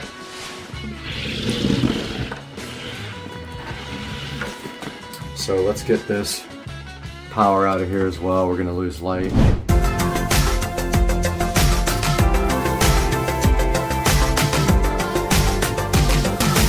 Okay, I got everything out of here mostly except for the switch box and a few other little things. There's power that goes into the mirror on the next wall. And then we got all this out of the bottom there. We need power that way too. We might put a box there as well. But I mean, I'm almost want to take this entire shelving system out and start completely over. So I'm trying to decide whether I want that noise in my life right now. But for right now, we need to clean all this up. So we got to get our vacuum cleaner out and go ahead and clean.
Alright guys, so the fiber guy just left and now I am here with this daunting project that I am dreading, but I need to get all of this out of here now, get all the shelves out, and I forgot about my subwoofer. I don't know what I'm going to do with that yet, but I'm going to go ahead and get these shelves out as much as I can and maybe try to label these wires at the same time. And also, these are cabinet screws. They're the worst. They're the square ones. Who does square ones? Literally the worst ever invented.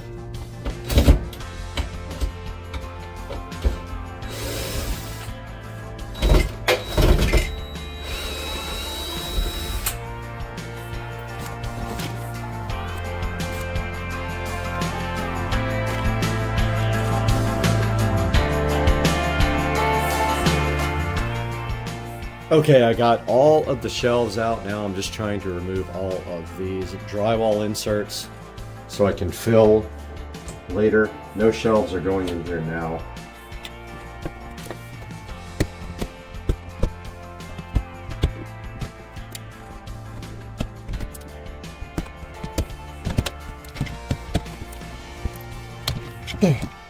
Alright, so I got all of the drywall inserts out. All that is left to do now is clean up and then go ahead and patch all of these holes. So let's get a nice garbage bag and go ahead and get all this cleaned up.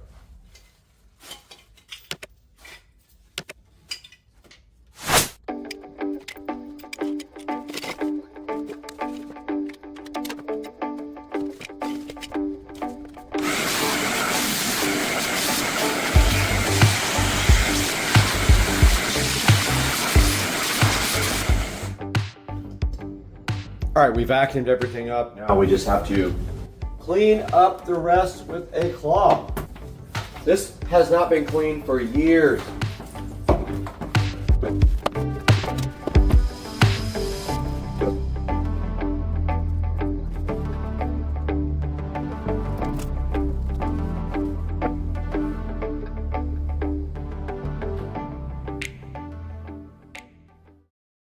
Huffing it on treadmill and I'm watching Solos. You guys gotta check that out. Pretty good show. And then we're gonna get to the good fun. Putting in this backup camera. Good morning everybody. I am working on the backup camera install for the dash and the navigation system. I already have the RCA cables run to the back of the nav and the new ID4 instrument cluster. My challenge now is I need to actually install this. This goes where your trunk latch goes, so it's seamless. You can't even see it.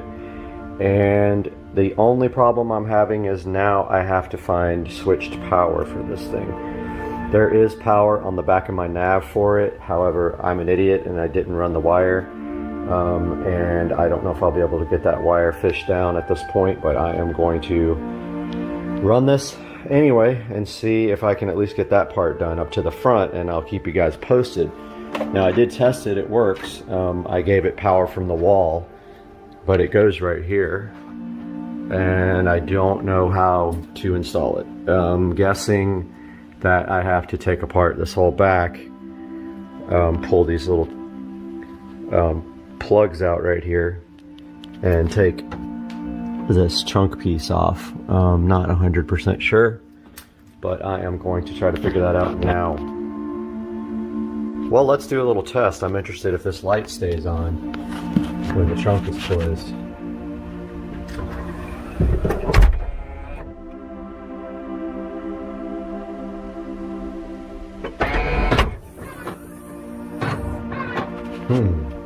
This probably isn't a good test, just because it probably turns off after you start the car after a little while, unfortunately. Alright, went back and watched the video. That light definitely turns off, unfortunately, when the trunk is closed. The battery's under here. Really wouldn't do me any good without some way to relay that on. Doubt this camera uses much power, but still, I don't want it to be on all the time. Or I could just run battery power. So my best option, easiest, is probably the cigarette lighter. To maybe put a little Y adapter on it and run a wire from that, or just actually open up the cigarette lighter in the center console and tap off the back of that. But first things first, I mean, man, why isn't there switched power back here? I heard some of the cars have like a accessory outlet in the back somewhere, which is very cool. This car probably doesn't, so I'm gonna get to work trying to get this camera installed first. Okay guys, I'm consciously trying to keep the camera a little bit more steady in this video because I noticed last time it was annoying. I did get my camera bundle wire done here. So what we've got is the camera output is an RCA cable. This is inside this loom. Also the input for power is inside the loom. And then that runs to the cable that's going to go all the way to the front. On the other side of this cable here that goes to the front of the car, there's the power wire and also the RCA cable that plugs into the head unit and to the digital dash. You can see it right here. The other end looks like this. So this will get power. We'll go ahead and bite the bullet and get it off the navigation system like I was supposed to in the first place. There's a power wire with the video cable there, so it's switched power. So I'm gonna go ahead and try to get this wire run without disassembling the trunk, but if I can't, I'm going to take the trunk apart. Went ahead and got the first piece off here. Might be able to get the wire through there without taking apart the rest. I'm not 100% sure. I'm going to try it. I can maybe fish it through, and then it needs to come down, go down this shock, just like the loom does over there, where I can zip tie it, leave some slack for it to raise up. So I'm gonna see if I can get in there right now. I turned the light on kind of see if you can get in there or not, but boy would it be great if there was some power in there. That would be amazing. I'm gonna check it out. Well, the good news is I was able to fish the hanger through to here, so I'm gonna go ahead and pull my wires through, and then hopefully I can get him down through this part without disassembling the whole trunk. Or I might just, yeah, I can just come out right here, you'll barely see it, and then come down the shock tower here. I'm gonna go ahead and do that now and get my wire fish through. So what I'm gonna do is tape it to the end of this with electrical tape, and then just pull everything right through. All right, got my wire taped on the end of this. Trying to be careful not to scratch my paint up at all, because this is a metal hanger. So I'm gonna go ahead and pull this through. I'm gonna use two hands, I'll be right back. All right, I got my wire pulled all the way through. There's plenty of extra. This is the old trunk latch. I'm gonna go ahead and disconnect that, connect the new one, and make sure that the camera works now before I pull this cable all the way to the front of the car. So I'm going to do that now. Alright, so I got the wire kind of rigged up to the battery. Something goes on with the nav screen, I mean with the cluster where the picture rolls. I'm not quite sure what's causing that, but it stopped a little while ago. But it looks fine on my Android head unit. So I don't know what the deal is with that. I emailed the company about it, and I think that if you initialize the cluster with the camera plugged in, it doesn't do that, but I'm going to test it in a minute. So the wire does work. Now all we got to do is get that pulled to the front. I'm going to now route this wire down to the shock absorber here. Come down from there. I got to make sure I'm not in the way of the convertible top at all. So I'm not quite sure how I'm going to get that wire through. I still got to investigate all that. I want to run it down, you know, down through the trim right here and everything. So I'm going to work on that now. All right, so I'm going to run the wire. Actually ran it underneath the gray carpet insert here. I'm going to run it behind the shock here. Notice over here the loom, they leave like some extra slack for that to open. See how that goes? Just like that. I'm going to do the same thing right here and button this gray piece back on real quick.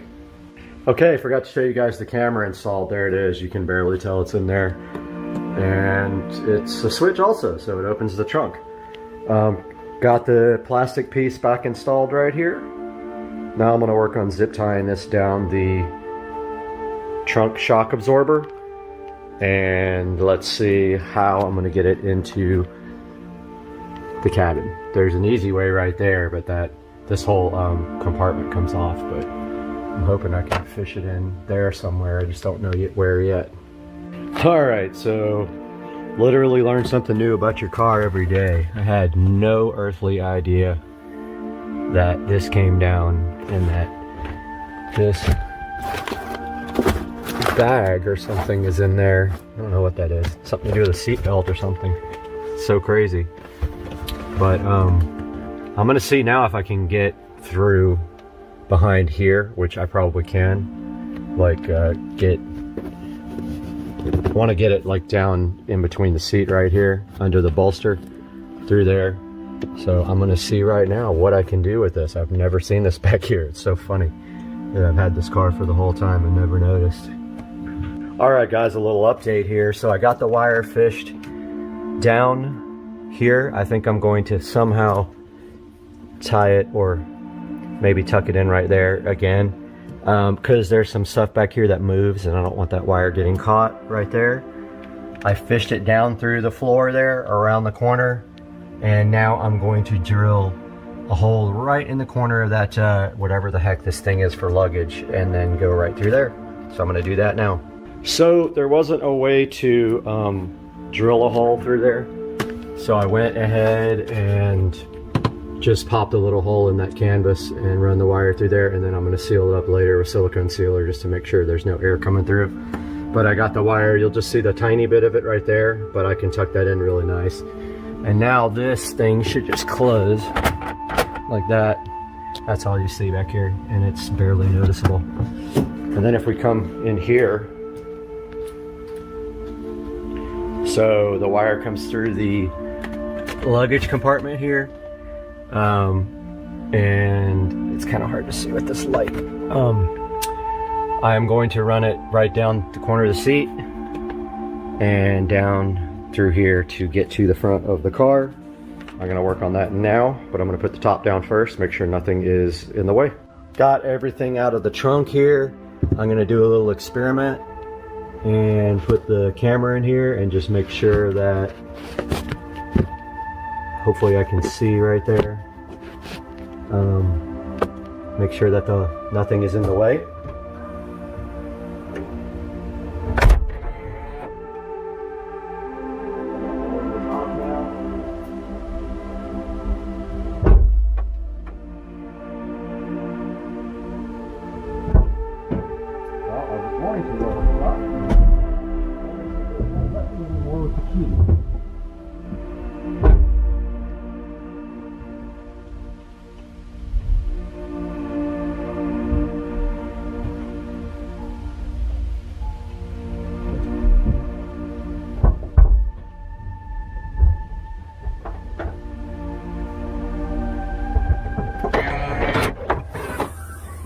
just remembered you can't lower the top without the partition.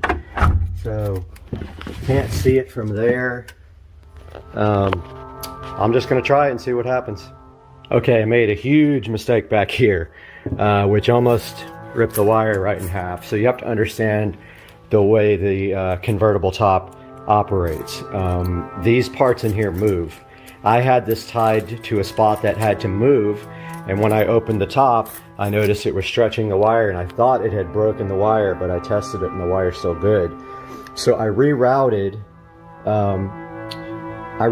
the wire to a different area back here underneath that goes up and around here, and then back to this back hinge section right here. So it's going to go, hopefully, zip tie underneath this support bar. This all moves. This whole entire support bar moves. So I'm going to give you an example. Now, it's given me issues opening the trunk when the car with the remote control, and I don't know why. I haven't figured that out. But so first of all, you need slack for when this opens and closes. So then after that, let's see. You need slack there. See how that opens? And there's wire coming down. But you also want to make sure it doesn't get caught on anything. So I'm going to close the trunk.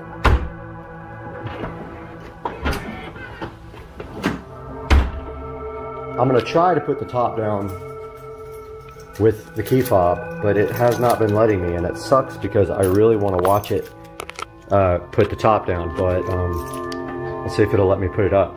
Okay, so it did roll the windows up. Let's try down. It's got a red light on, so I don't know what that means. So I'm just going to go a little bit here. Let's see, turn the power on. Okay, it works there. Now what happens now is the back flips up. Watch. As soon as that flips up, I need to go back and look. That's what was pulling on the wire last time. So what we need to do is in here, make sure there's enough slack. Aha, see, this has to open all the way, and that wire has to be tied to the back of the of that support bar.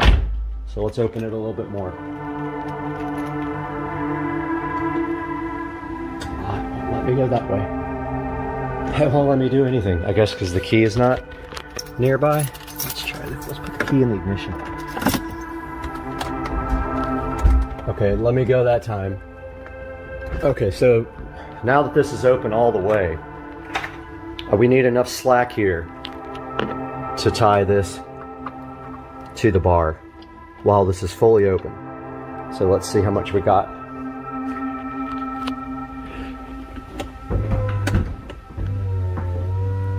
Okay, so that's as far as it opens.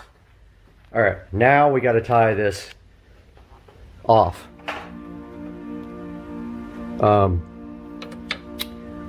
I got to figure this out because I don't know if it's going to get pinched when the thing closes. Not 100% sure. I'm going to look at that now and let you guys know. Okay, I think I got the issues in the trunk sorted out. It's kind of difficult because that whole thing moves. So it's really hard to get everything zip tied plus leave slack so that things can move and at the same time keep the wire from coming out or getting kinked. Now this is what's in the back. I had no idea this was back here. So I pulled the seat down. I'm going to pull this wire through down under the seat here, hopefully down through this footwell and then up to here. And then I need to run power, which means unfortunately I got to take the screen out, or at least take the bezel off again to get back behind there to get power from where the navigation system is. Okay, so I got the wire run underneath the carpet here. So if you just pull off this little footwell piece, I ran it all the way under here, and then I ran it under this piece here that has the trunk switch on it. I pulled off the little duct work down there at the bottom. And so now the wire is actually where it needs to be. It's fished through. Now I have to take out the nav and make sure that there's power back there, and if there is, I have to run that up through the dash, which is going to be not fun at all. So I'm going to work on that now. All right, I got the nav pulled out. I verified with my voltmeter that there is power on this wire, and I don't think it's on full time. I hope not, because that's going to run the battery down. I believe this is switched power. It says, let's see, it's plus 12, so I don't know. Better be switched. I'm going to go ahead and try to get a wire run over here to the wire that I fished to power the camera now. Hopefully I don't have to take out the ID4 again, because it's a pain. Okay guys, so I pulled out the navigation system, I pulled out the digital dash, I ran the wire back behind the dash, I've got it here. This is the power wire for the camera. I'm going to go ahead and cut that right now and then crimp it to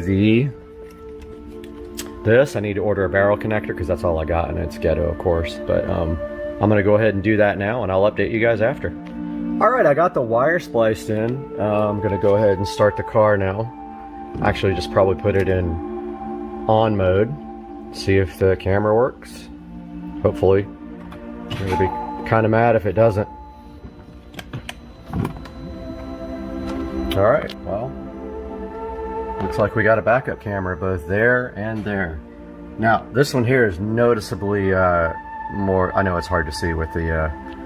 with this camera, but this one's noticeably more clear, but doesn't have the backup lines. I haven't used them yet, and I don't really remember how to set up the navigation system, and I don't know what these things do here. So check this out guys, got the backup camera installed finally, something I've been wanting to do for a while. Update you guys in a minute when I go for a drive.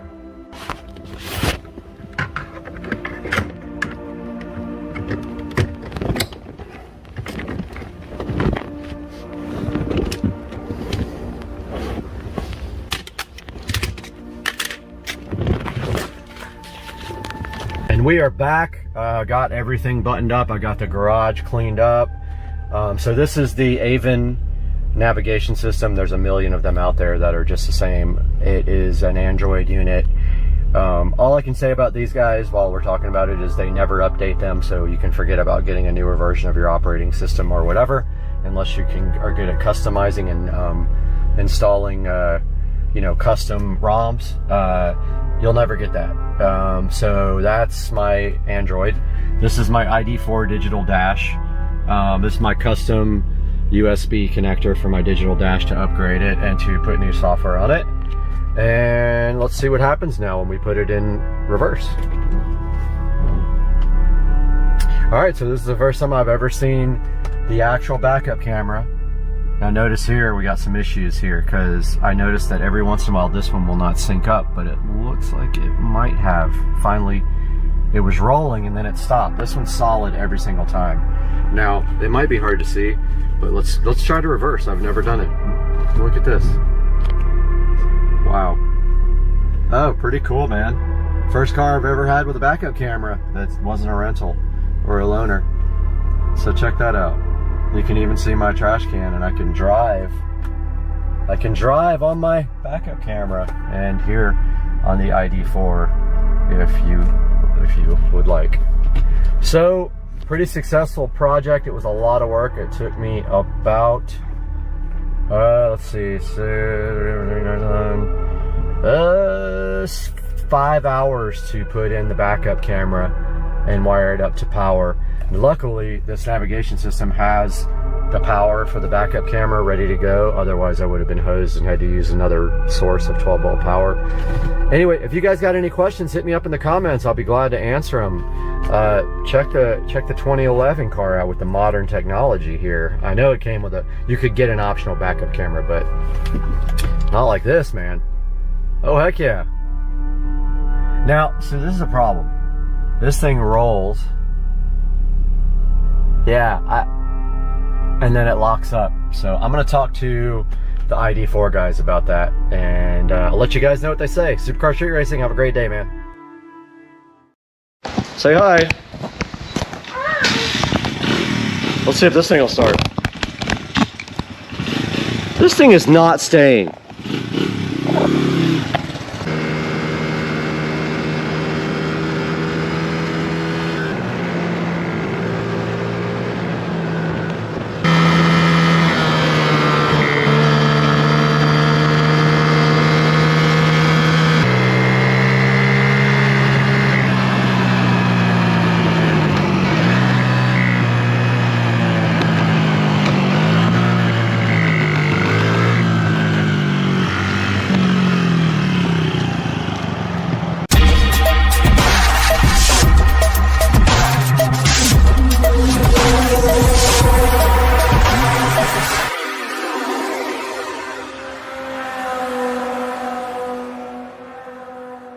Say hi. Let's see if this thing will start. This thing is not staying.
sick, boy. Dude, we ran a whole battery out.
Get me. Bubba, Okay. why are you enjoying the wood?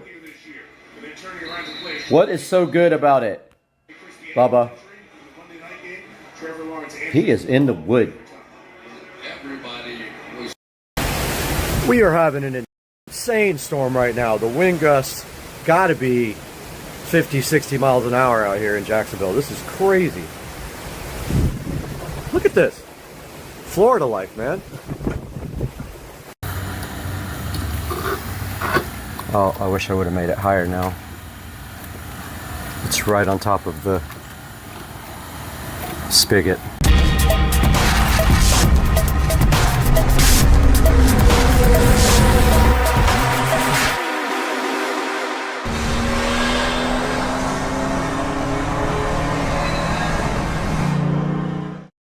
Welcome back to the channel, guys. Supercar Street Racing here with the Go For Wild decorative hose hanger here. And so this is going to go on both sides of my house. We have a hose outlet on both sides. I already got the hoses for it. They are the expandable hoses like I have been buying, and I enjoy those hoses, so I bought 2 more. So these are going to go on either side, and as you can see here, we have the decorative part of this, and I kind of like this star.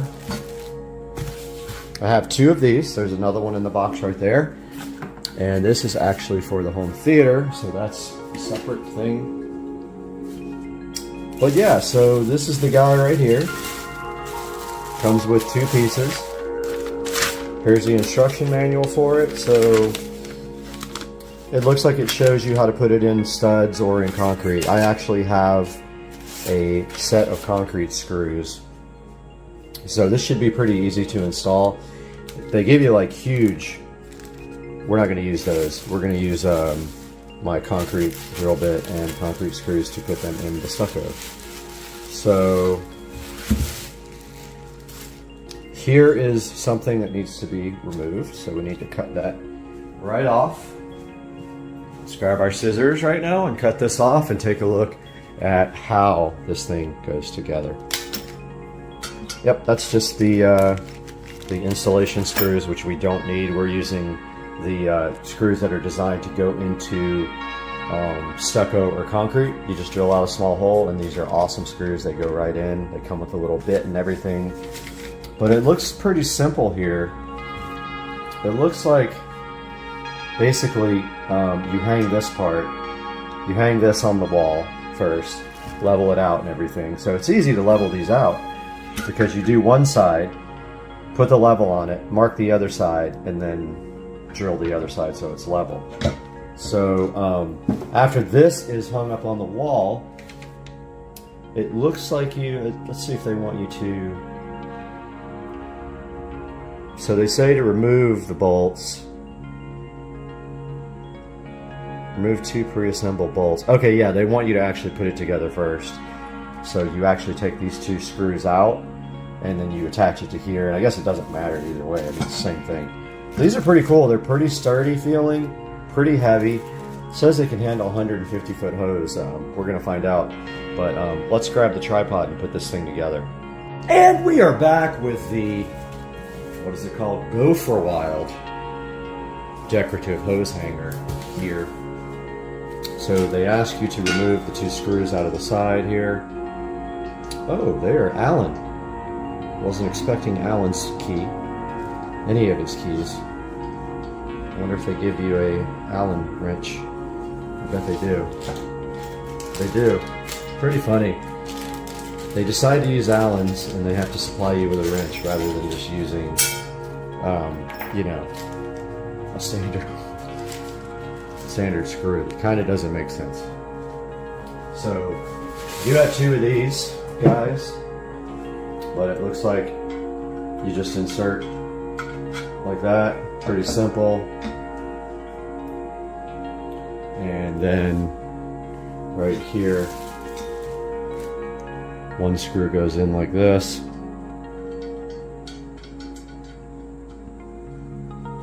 Really don't know how high to put these things on the wall. That's pretty much it. That side's in.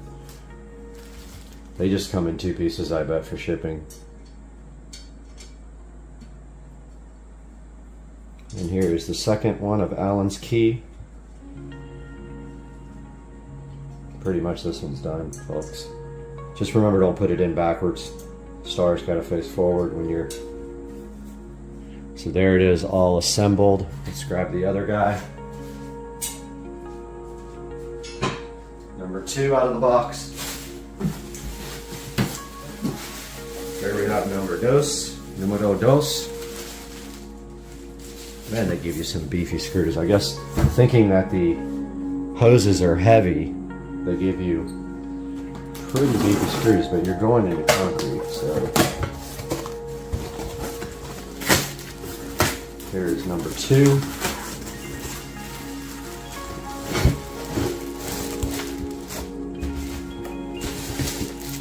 I'm actually in an unboxing mood today, so I got a bunch of stuff to unbox for this project.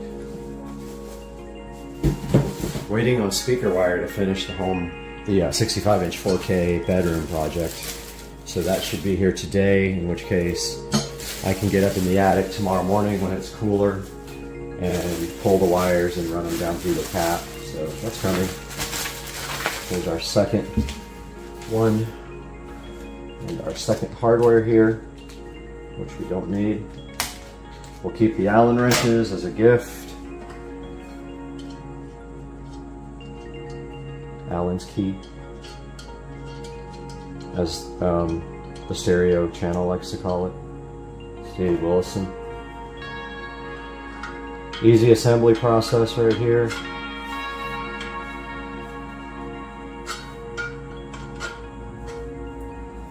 And yet, I am fumbling with it. Then we take the Allen's key here.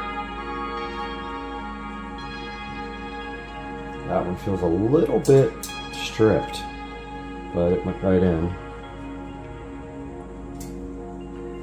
And number 2.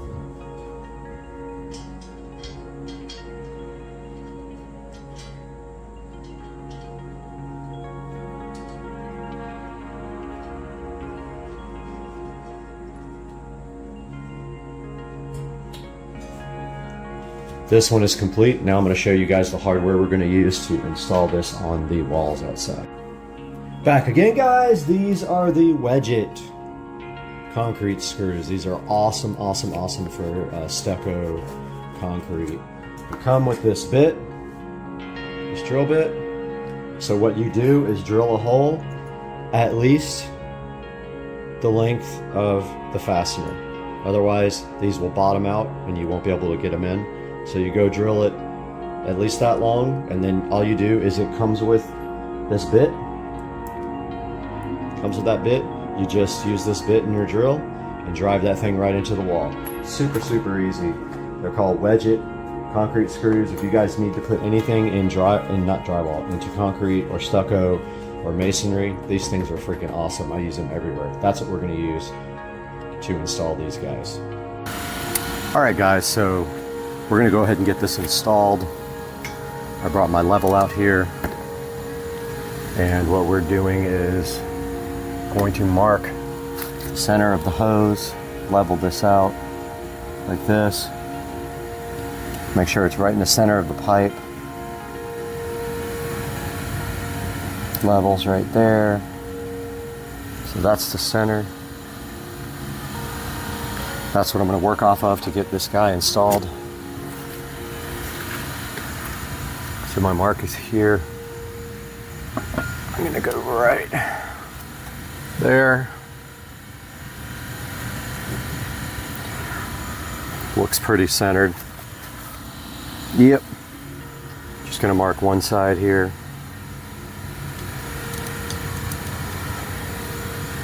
That's where our first bit is going to go, our first screw. So we got our Wedget concrete screws here. They come with this drill bit, masonry bit, We're going to go at least the width, the depth of the screw, which is 1 inch, I believe. Yep.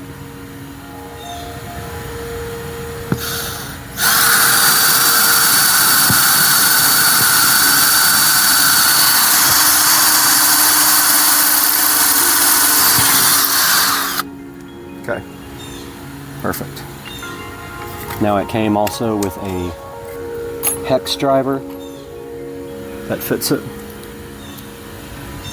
Put that on our drill.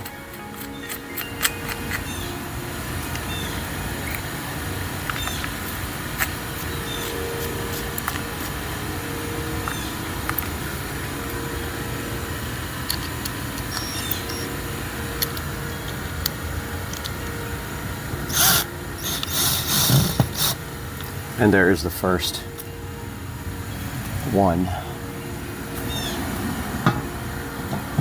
I screwed it in too much.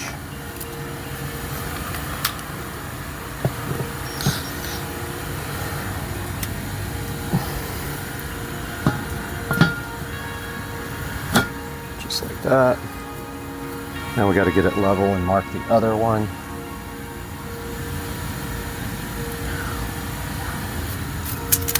I brought the small level for that.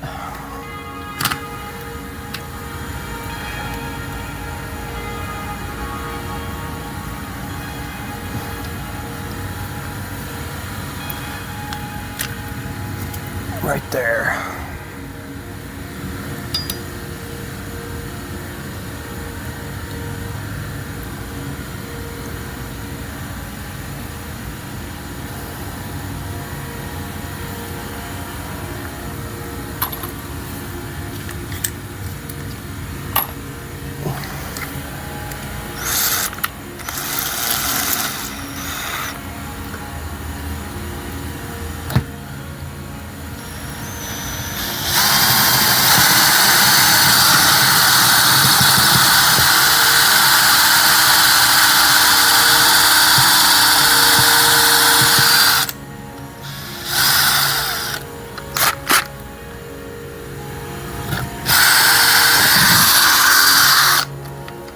And we'll get the other screw in there now.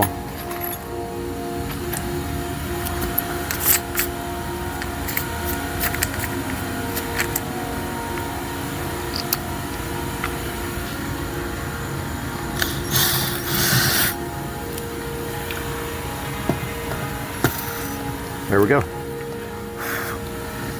Good to go. Now we'll get out our brand new hose.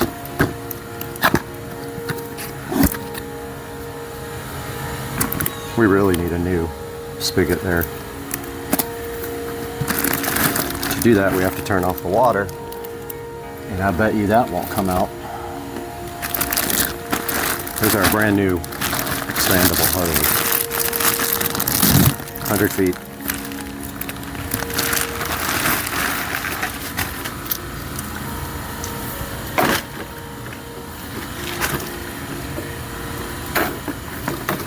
Go ahead and hook that up. I'm going to replace this spigot for sure. I just don't know when. And let's get it wrapped.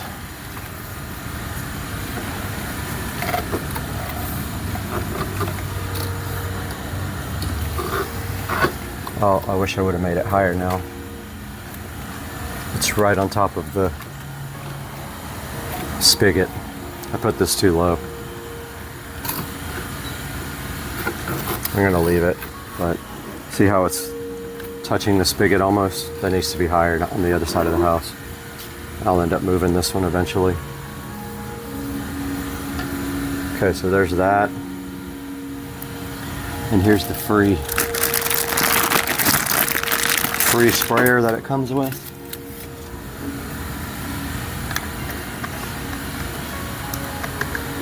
Yeah, I'm going to make that higher on the other side.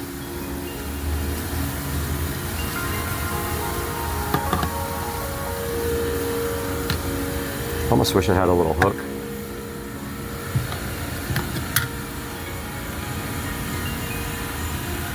Yeah, that's not good.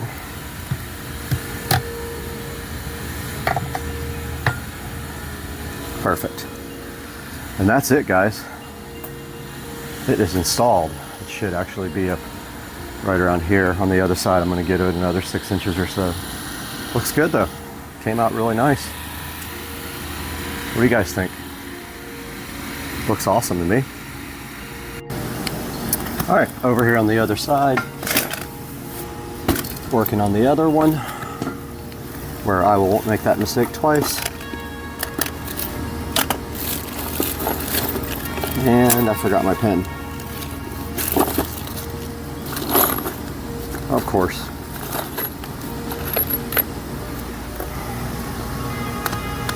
Center of this is right here. Right there. Center again here.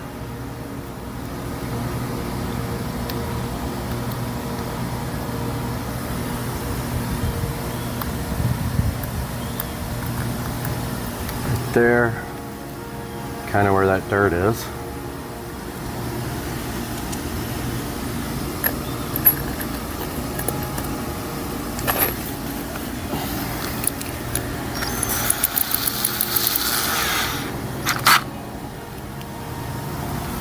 That puts our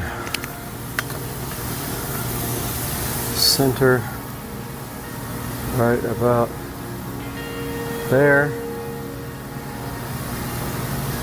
I like it up higher over here, so not make that mistake twice. So we're gonna go right there.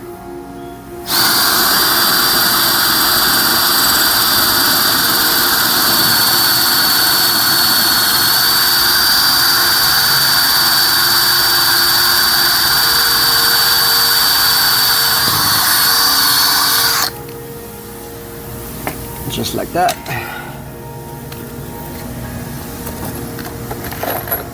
Let's get our screws out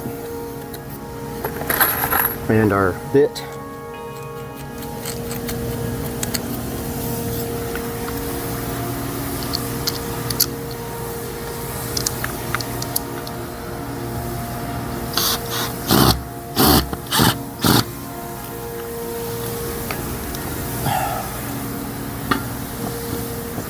Perfect.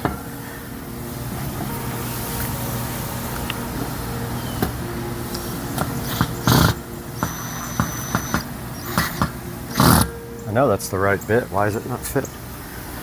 It came with the thing.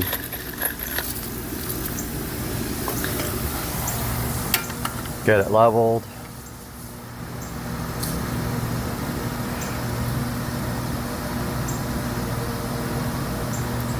There.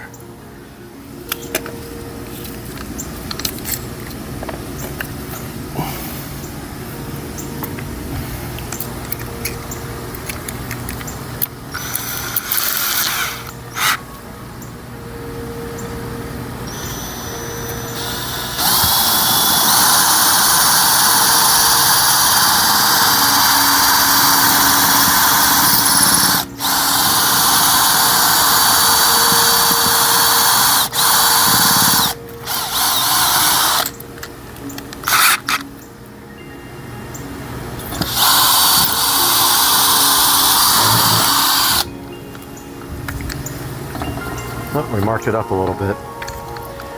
That sucks. Probably touch it up with something. Got a little bit of the drill on it.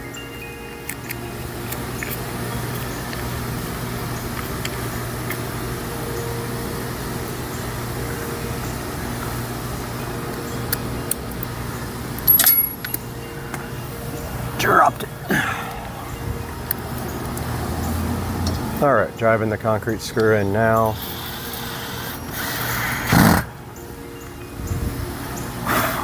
That is that. Thing is mounted. I guess if this thing leaks.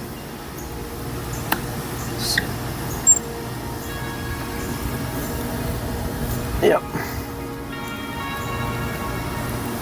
Yeah, this thing's leaking like crazy. I'm taking this thing off.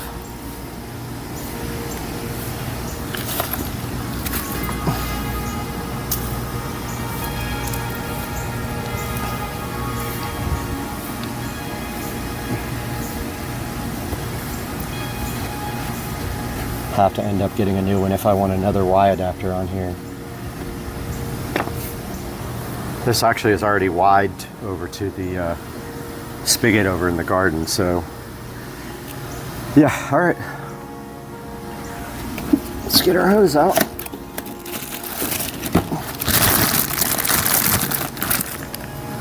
They give you an extra washer and a nice sprayer nozzle.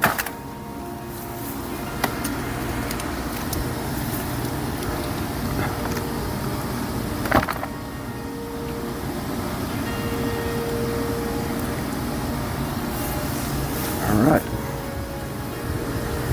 Yeah, that's much better. That other one's too low.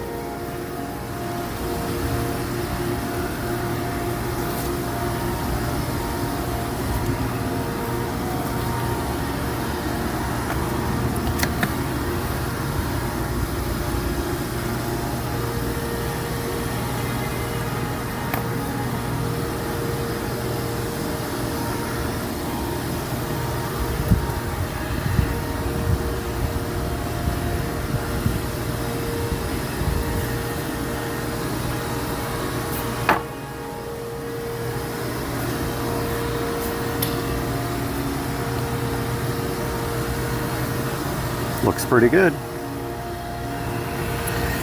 Let's get our sprayer nozzle.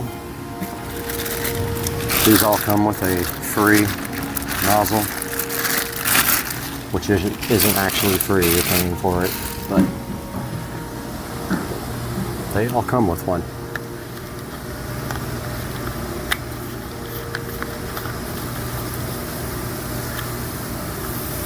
Cool.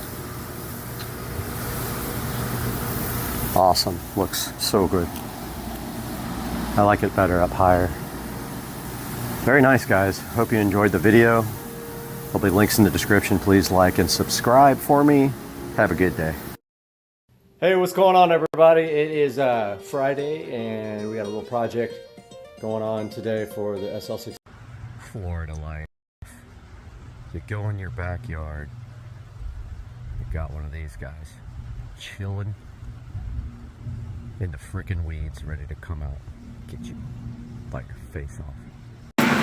All right, we're over here across the street in the Rich Street Racing shed, and the flow switch I think is bad on this Pentair because it no longer shows salt levels.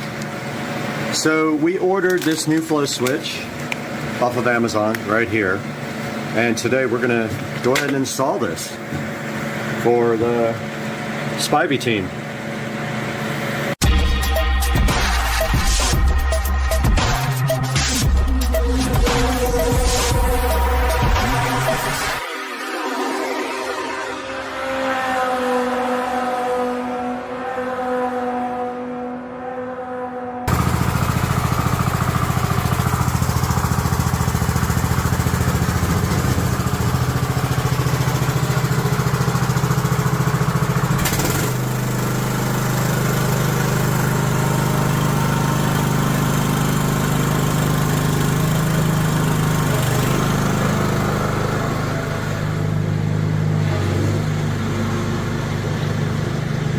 All right, now that Rich has the beast out of the shed, we can take a look at this Pentair flow switch replacement.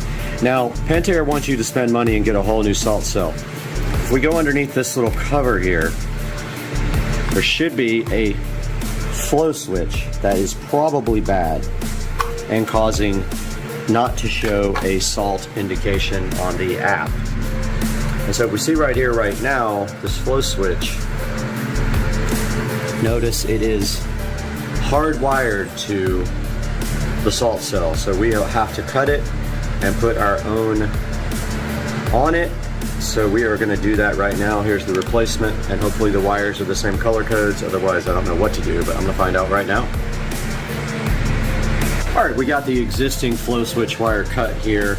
And if you notice here, this is a 4-wire with black, red, green, and white. And the new flow switch is white, green, red, and blue. And so going on to the purchasing link, there is a wiring code there. I'm gonna throw that up on the screen for you right now, right here, and then I am going to start splicing these wires.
Okay, we got the wires redone, and now we are turning the switch on. You can see here, the only difference in wiring was that blue goes to black. Other than that, it kind of lines up. White goes to gold. I think gold was meant to be white, but yeah, we got the thing on now, and we're just trying to see if it is going to work or not. And if not, I'm out of ideas. All right, we got the replacement flow switch in. These lights for low salt flashed for about a minute, and now we have solid greens. Now Rich has to go on his app and see if it actually indicates that he has salt or not, and we'll let you guys know if this was a successful replacement or not. We have reading 3,200. Salt is perfect. So is that what they said at Pinch a Penny, that you had 3,200? 3,200 is perfect. Okay, but what did they say? I have to look at the sheet. I don't know. I can't remember. I'm curious how accurate. I'll check it out and inside. All right, guys. So that is how. Yeah, that's how you replace a flow switch on a Pentair. Like I said, blue goes to black. So the new blue goes to the old black, and the new gold goes to the old white. And other than that, it's red and green match up directly. And that will save you about $350 to $400 on a new one of these salt generators, because they won't let you just unplug the flow switch. They make it difficult. Hopefully that saves you guys some money. We got the two tiniest, fastest vehicles on Earth. We got this little Tesla. We have this boat, and then we have this peel right here, and this comes off so good, and then the peel's done, and then you don't got anything left in your life, and your life is empty. Guys, welcome to the channel. And this happened.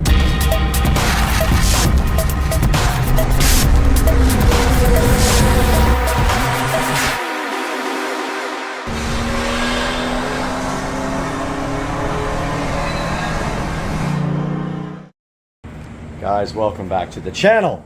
Supercar Street Racing. I went to California on vacation and I came back and this was sitting in the garage. The channel just got a green machine 200 EFI. I haven't even taken the plastic off yet. I was starting to, and I'm like, no, I gotta let you guys see the green machine first before we take the plastic off of this beast. So this is a 200cc low speed vehicle, not a golf cart. Not a side-by-side. Two-wheel drive. Don't need 4x4 here in Florida. Love this thing. It's brand new. Bought it in Missouri from the company that fabricates them. They put it together for me, and this is the green machine for the channel. Supercar Street Racing. Got the cup holders, and I am in the process of cleaning it up right now and unpackaging it. I still have to put the windshield on. I'm going to get Rich to help me with that. But yeah, guys, I wanted to give you a quick update on this guy, and then I'll get some B-roll here, some time lapse while I polish it.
About to take this thing to the store, to the ATM, and put some gas in it for the first time. It's on empty. I have not driven it yet, and this is the second time I have started it. So that's the sound. And the only thing I'm worried about is the skies. I don't really want to drive it in the rain, but yeah, about to rip this thing, so I'll make some video when I'm on it.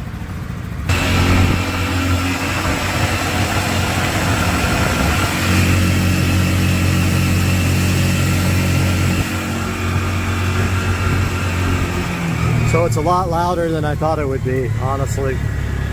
I didn't think it would be nearly this loud, but it's gas powered.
Guys, welcome back to Supercar Street Racing. Brad here, and we are in the Supercar Street Racing living room right now. And right behind me, Whim reached out to the channel to see if we wanted to work on some of their new cool products. And of course, I said 1000% my viewers love Whim. They love the Whim Ultra sitting right over here in the audio closet. They will love the Whim amp, and we got the Whim sub too. They sent us both of these to check out. Check this out, guys. Today on the channel, we're gonna be opening up both of these guys and taking a look about what they are and how they work. You're gonna like this today. I'm hyped for you guys to be here.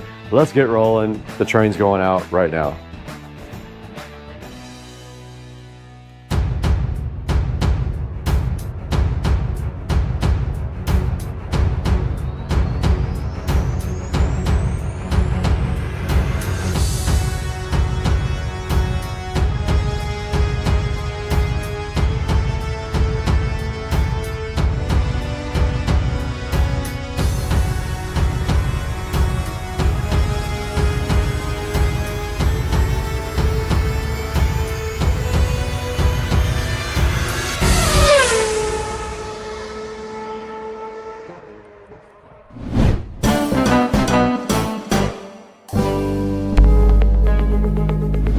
We are back in the Supercar Street Racing amazing living room. You got Brad here again as usual. And today is Friday, so I'm super hyped about the weekend coming up, but I'm even more hyped about the Whim Amp Ultra sitting right here, so flying fresh. And then also the Whim Sub. I have not even cracked the box open on this because I wanted you guys to see it when I see it. And look at this Whim Amp Ultra right here. This is so perfect for a lot of different people. You're gonna be so hyped when you see this. And it has a built-in amplifier. That's why it's called the Whim Amp Ultra. Not to be confused with Winamp, the MP3 player on the PC. But let's go ahead and see what this is all about today. I love Whim, and I have one right over here. You guys have seen this. This is my whole home audio system right here, and the Whim is sitting right there and supplying the entire house with killer audio, and so of course we love it. So let's go ahead and see what these two things are all about today. We're gonna get these things unboxed here momentarily.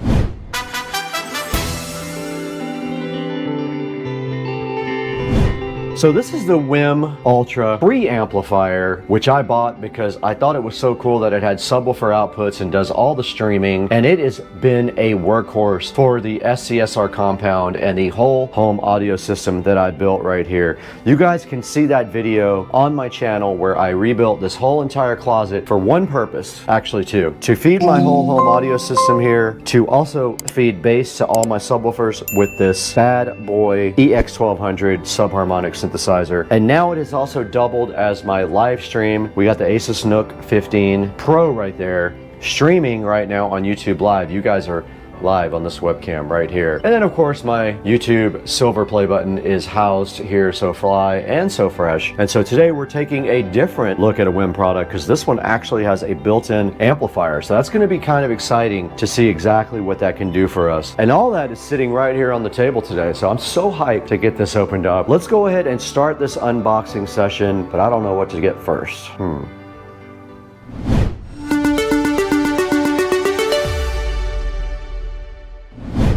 All right, we have a double unboxing today because WIM was kind enough to send us 2 of their products here. This is the WIM Amp Ultra. Now you guys saw over there, I do have the WIM Ultra preamp, which is feeding the whole home audio system. This is another ball game. This guy actually has built-in amplification and high-res audio, you can see right there. And on the back, it shows you all of the different connections on the back, the rear ports. It looks like you've got a nice optical jack, so that's Toslink. You've got HDMI, and that's only for ARC. You've got USB, LAN. You've got a input here. You've got a right and a left channel amplified out, and you've also got a subwoofer output. Now notice there is no RCA outputs for this, so it does not have outputs to feed an amplifier. And it shows you what's inside the box. We should be getting a WIM Amp Ultra remote, a user guide, a power cable, an HDMI cable, an RCA cable, and an optical cable. You get all that with it, and banana plugs. They give you banana plugs. Now, who gives you free banana plugs? You can see right here, this guy supports Dolby Audio and HDMI, and it does support Spotify, Tidal, Google Cast, and Alexa, and so much more. It does YouTube music and plenty of other streaming services. I know that because I use it every single day over there in the audio closet. And that's a look at the box for the WIM Amp Ultra. And then we have right below that the WIM Sub. Now this thing is an 8-inch subwoofer, and I have heard some complaints online that it's bigger than most subs. And we got our SCSR compound knife here. It's our Smith & Wesson knife. I love adding extra subwoofers to my house. You can never have enough bass. And it is kissing the Cerwin Vega subwoofer. The packaging is very nice.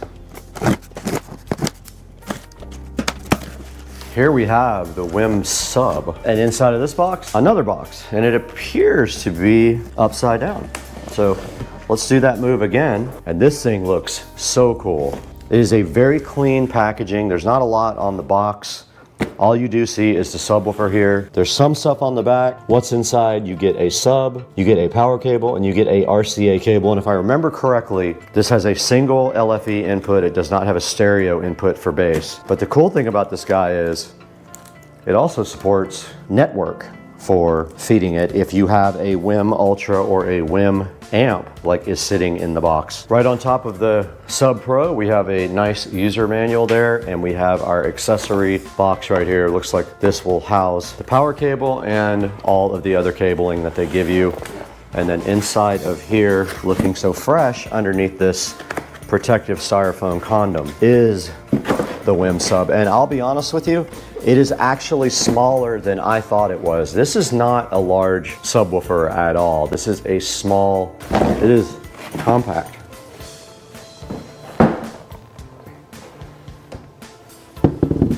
And look at the WIM Sub Pro here. Wow, this thing is so cool. It's finished in piano black, power here. It actually can accept LAN, which is kind of cool. So you can feed it with network, or you can feed it with RCA, and then there is a reset button right here. But yeah, this is all the connections on the back. And the front, it does have rubber feet on the bottom, by the way. The front does look just like this. What a cool unit this is, man. I'm so hyped to review this for you guys. This thing actually doesn't even need a connection. It can do Wi-Fi. So you can actually use Wi-Fi 6 on this, and supposedly you can put it anywhere. Your WIM amp or your WIM Ultra, they can interface with this guy without having cabling. Now let's look at what's inside the box here. One RCA cable and one power cable. That is all that is inside there.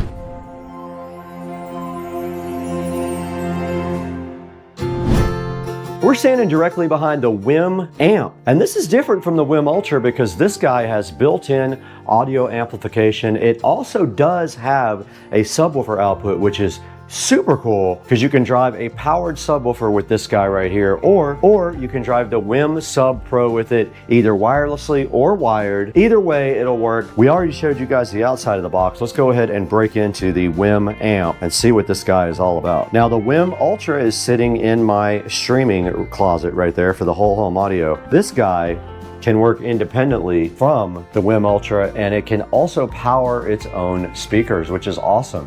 So if you have a listening room or a media room, or even a television that you want to have like a little audio system with, this guy right here will do it. Now, right off the bat, we already see the WIM amp sitting right here. And then on both sides here, we have some accessory boxes. The packaging is out of this world already. It's awesome. So let's start with the accessories right here. And it looks like on this side, we have a box. Looks like we have 3 different cables in here. And the bag says biodegradable, so they are thinking about the environment here. This is a Toslink cable, optical cable. And this one right here is a HDMI cable. You got all those cables for free included. And that's kind of a great deal, to be honest with you.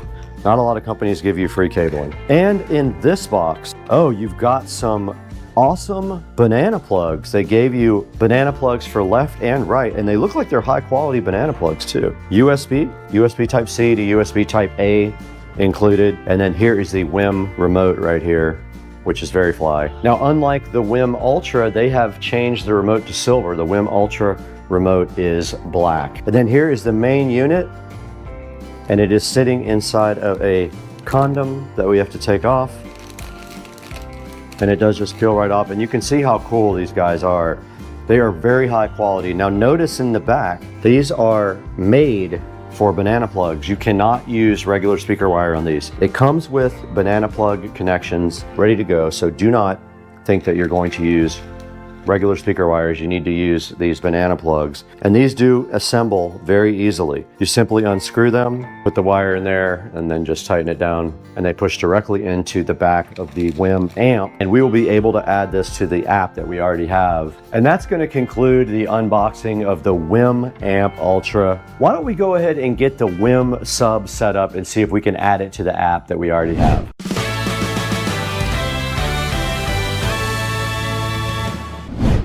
Now, I thought hard about where to put this WIM Sub Pro. I do have several subwoofers in this house, probably 7, but you can always have 8. I decided to put this in the living room. I thought this might sound good in the living room, and it is in a spot where it's not going to interfere with anything right next to this. It can move anytime. I am going to attempt to connect this via Wi-Fi. You can eat this bread tie later if you're hungry. Now you just take the other end of the cable, and it does plug into a regular US receptacle. Now I can't go too close to the wall because the plug is actually hitting the wall. So that does limit your ability to get it close to anything. You can see right there in the back, the sub cord is hitting the wall. All we should have to do now is grab the app.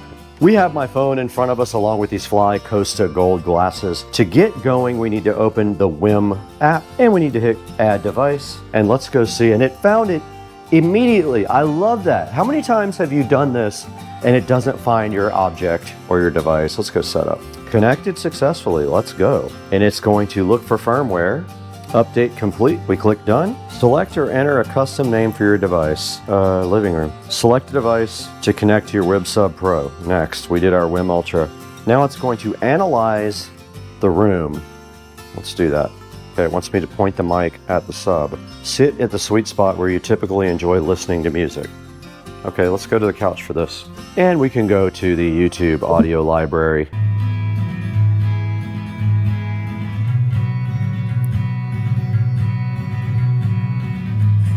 And we should be able to control our sub. Okay, we were successfully able to go ahead and set up the WIM Sub Pro. It is right down here on Wi-Fi, working perfectly, no issues whatsoever. And also there are a lot of options in the app for tuning the actual sub. You can change your own crossover levels, you can change the phase, and you can also set up the room fit where it kind of measures your sweet spot and adjusts its graphic EQ to make the room sound better. It's up to you whether you want to use that. You don't have to, but if you do, it is available in the software. But yeah, this thing sounds awesome.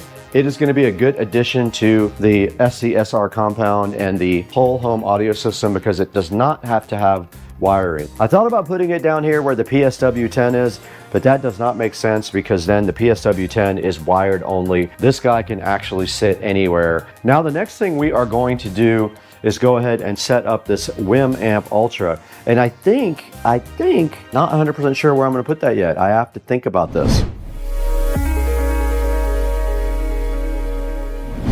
We're in the Supercar Street Racing closet where I keep the wiring. We're gonna find some wire for this WIM amp, and this stuff right here is fine. Now these speakers are currently connected to the system with these weird banana plugs that don't plug in all the way for whatever reason. This wire does have ridges on one side, and that's how you know it's positive.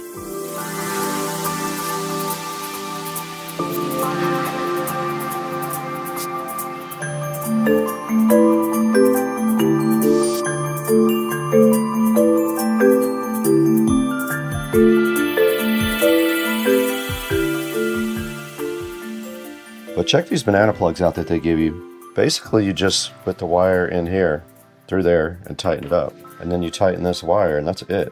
Now, this amplifier only has stereo outputs. It is not a surround amplifier. It does have subwoofer out, though. This is done. This is how you wire up the speakers for the WIM amp. Now, take note on the back of the WIM Ultra, all of your inputs and outputs. You have a Toslink in. We got a USB, a LAN, and an input, a regular stereo RCA input, and then our subwoofer output, which is very cool. And it is coming up. Okay, we're recording on both devices now, and all we have to do is go to the WIM app. So we went into WIM Home. It found it already. That is so cool. It found the WIM Amp Ultra F38A already. And it is going to set up, and it might update the firmware. It is connecting to my Wi-Fi system now. And it automatically updated the time and the date on the front display, which is awesome. It is updating the firmware. Let's let it do that in peace. And it does say downloading. Has an interesting bar graph on the front that is similarly moving to the one on the app. Preparing to install the update now. Notice the cool control on the front. You do have a play button and a rotary control on the front. It says rebooting now. These are the Studio Monitor 4406s. From JBL. They have a 6-inch woofer and a dome tweeter. Now this guy does everything that the other WIM device does, but also has power outputs. And it is a touch screen, by the way, so you can touch anything on the front, and there's a good look at the apps on the front and the settings. Now it says to put the remote in pairing mode, and it is rechargeable. I think there is a USB-C in the bottom. It says put it in pairing mode. Hold both the source and the mute button. I am pairing. All right, we are now completely done setting up our WIM amp.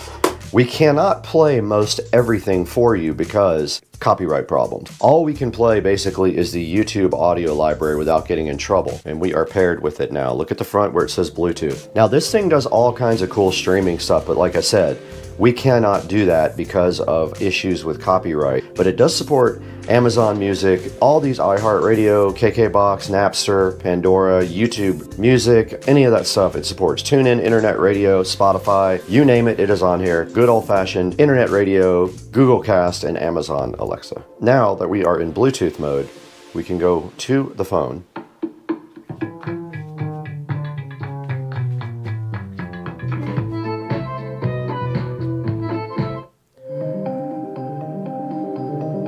There's our volume. We can also use our remote for volume. Yes, this is copyright-free audio from the YouTube audio library. It does get very loud. 100 watts is what this guy puts out. It sounds very good, but you can also tailor that sound. You can also go into the settings on WIM and make it however you want. You can go into your audio settings, devices, settings. Then of course you can go through here and tailor all of your sound needs. You can actually go in and do an EQ. You can do room fit. You can check your audio settings. And if you just want to pick one of the pre-made ones, like rock, it'll probably be a curve, yes, save that. Now we have an EQ. Yeah, you can definitely tell the difference. That's at volume 45. These studio monitors sound very good.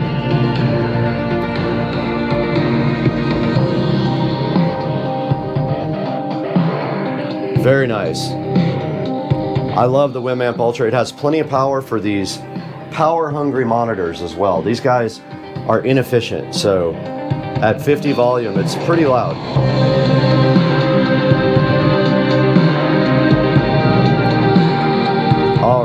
You have a lot of choices as far as streaming, and also this guy can hook up to the subwoofer in the other room as well. The Sub Pro, which we showed you guys already, is wirelessly allowed to hook up to this thing. I don't know if it can do it at the same time as the WIM Ultra can, but it can connect the Sub Pro. And this is the first time I've used Wi-Fi on any of the WIM devices. It has worked flawlessly so far, no problems whatsoever. Yeah, we went through the settings on our other WIM video, so I will put a link to that down in the description as well. So that is going to do it for showing you guys how to hook up and demo the WIM amp. Let's throw it into the studio now, where we can talk about how to buy your own.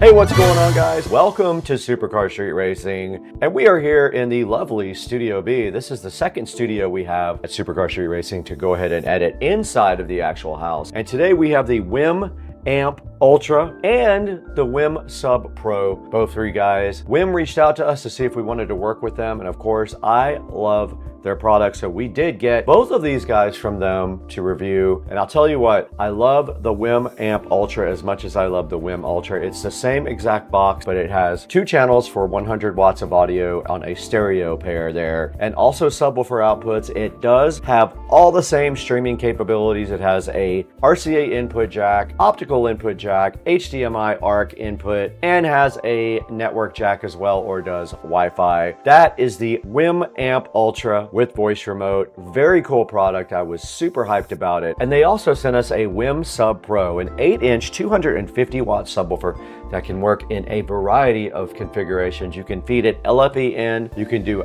Ethernet, you can do Wi-Fi, and it's so cool because I put it right over in the middle of the room with no wiring whatsoever except for power, and the thing just absolutely rocks, and it hooks up wirelessly to any of your WIM devices. If you want to join it to your WIM, you can connect it to any of your devices. I connected it to my whole home audio system here, where I have a separate amplifier and it powers audio for the whole house. Now, there's going to be a link in the description to both of these guys. Please support Supercar Street Racing by buying all your product through our affiliate links. Like and subscribe, and please keep up with the channel on Instagram and Facebook and TikTok. All that's going to be down in the description as well. Please help us out. Please help us out by buying everything through our official affiliate link. And it is football Sunday. We got to support the Jaguars, so we got to get out of here. We have to go watch football.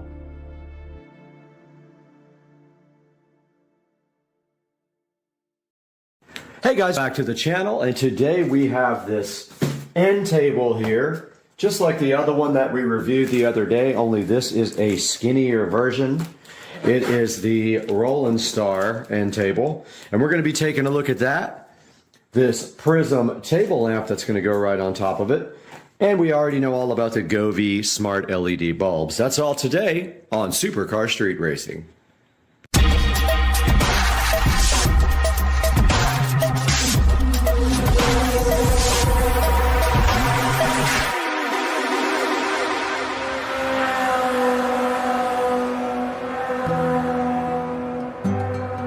Alright guys, here we have the Roland Star end table with charging ports. This one is not LED lit.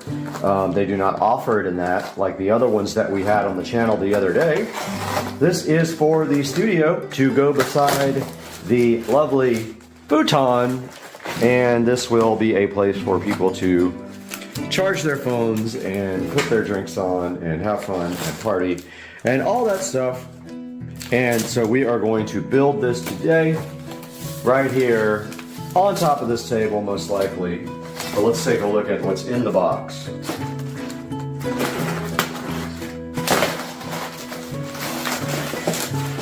And pretty much like the other one, looks like the same type of materials and packing.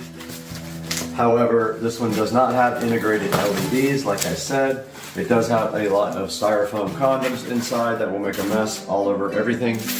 So beware. And let's get a towel set up over here to work on.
Alright guys, the table is completely built at this time, and I went ahead and did some wire management right there, and I will now bring this table out to the studio and we will go from there.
Alright, so this lamp will not work. It does not use standard bulbs. I did not see that, so it is going back.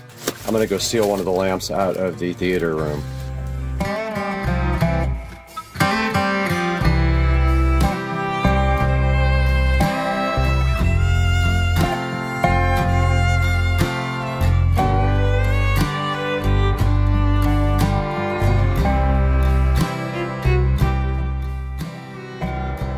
Alright, back in the Supercar Street Racing studio, and we have our side table successfully installed. We've got power from up top run down into the bottom, and we've got our lamp set up with a Govee Smart Wi-Fi and Bluetooth bulb.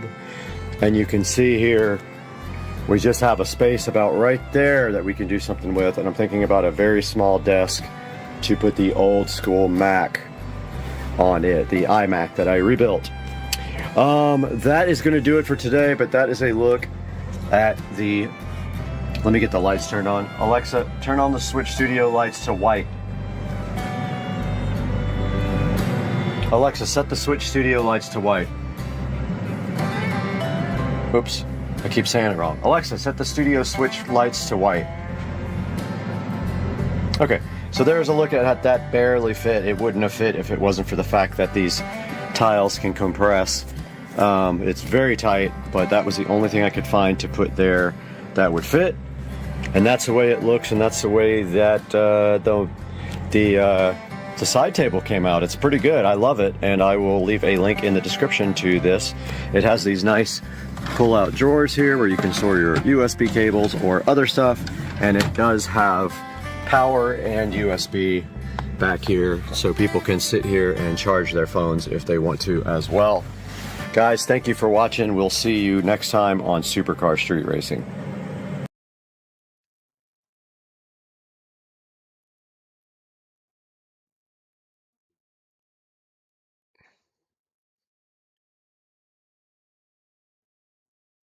All right, guys, we are live and we are here for a particular reason.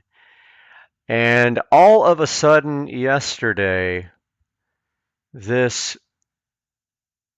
creator music beta showed up, and I think I chose to participate in it. I don't know what it is at all. I have no clue, but check this out. This is brand new. Creator music beta showing up on the channel, and then all of a sudden, if we look here on the content, we have under this, okay, so this guy was added yesterday. This guy was added about 10 minutes ago, and look now, and we have this license added, and when you click review, it shows you like the audio track and how it didn't affect anything. License global does not expire. Add tracks if they're not in there. They want you to add this to complete the licensing. What is this and why is it a thing? It's like, okay, so the way that creators get music for their channel is they either purchase music through a service that has licensing for music, or you actually can go here. If you go to, well, now I don't see the audio library anymore. So the audio library is gone. I don't know what happened to the music library. It's only available now on my other channel, which did not subscribe to this. And now I wish I hadn't have clicked this because the music is gone. If we go to my other channel, if I can find it somewhere, if we go to the brand new channel, check out the Incredible Universe channel where it says audio library, and we go into audio library here, and here is our standard YouTube audio library. But if we go back to Supercar Street Racing here, we've got this creator music beta. They want you to revenue share where there's free music out there. I get it. People have to make money off of their creations, but you make no money off YouTube anyway. YouTube is not a money-making platform unless you have millions of views. Now we have this revenue sharing thing that I don't even understand. That I guess you go in here and you click 0, and this is free music. I mean, I don't know what to think about this new creator music thing that popped up. I wish I didn't click the link there to participate in it. It came up. Now it wants to give me $15 for free when all I want to do is use free music on all my videos. There's only 15 free here. I'm so confused. Let's see, my library. I literally don't understand this. Now, thank goodness I have almost the entire YouTube music library downloaded already. I have a music folder here somewhere, and I think we can go like this, and we can see that I have, I don't know, 336 free songs downloaded already here. So I don't have to deal with whatever this is about, and I don't have to figure out what this is. But as a creator, you have to be concerned about this, the disappearing of the audio library. But let's go back to Incredible Universe where it's still available again. Here's the standard audio. This is what I want in my channel. I want the standard audio library. I don't want to buy music as much as they want to force you to. And I don't want a revenue share. If that's the case, I'll create my own music. I don't want to do this. Creator music beta. Revenue sharing tracks they want you to add to your music. Where's the free stuff?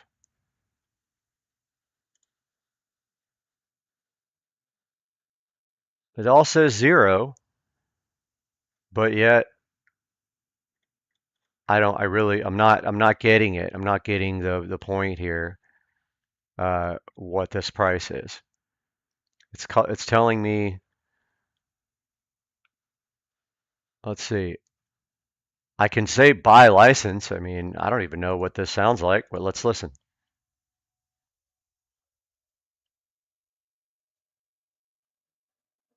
This shouldn't kill our stream because it's free.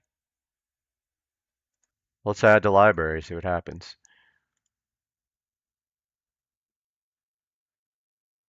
Okay, so now my library, I have this song, it was 0. Buy license. I'm not buying this. This is a revenue sharing. I'm not doing this. So I don't understand this. I think it warrants, watch this. Very dissatisfied. Okay, so dislike, music is not, music doesn't, other. How about some free music? I want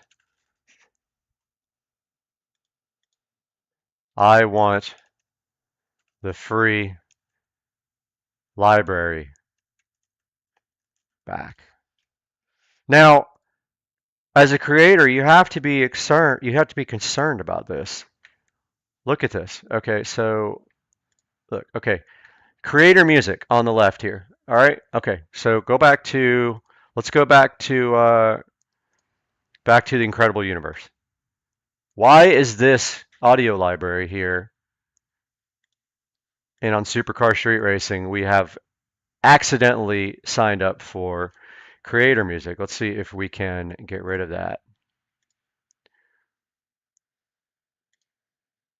Let's see. No permissions, no community, demographics. There's no way to disable creator music beta.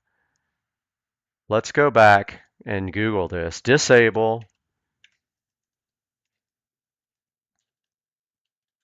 YouTube creator music beta.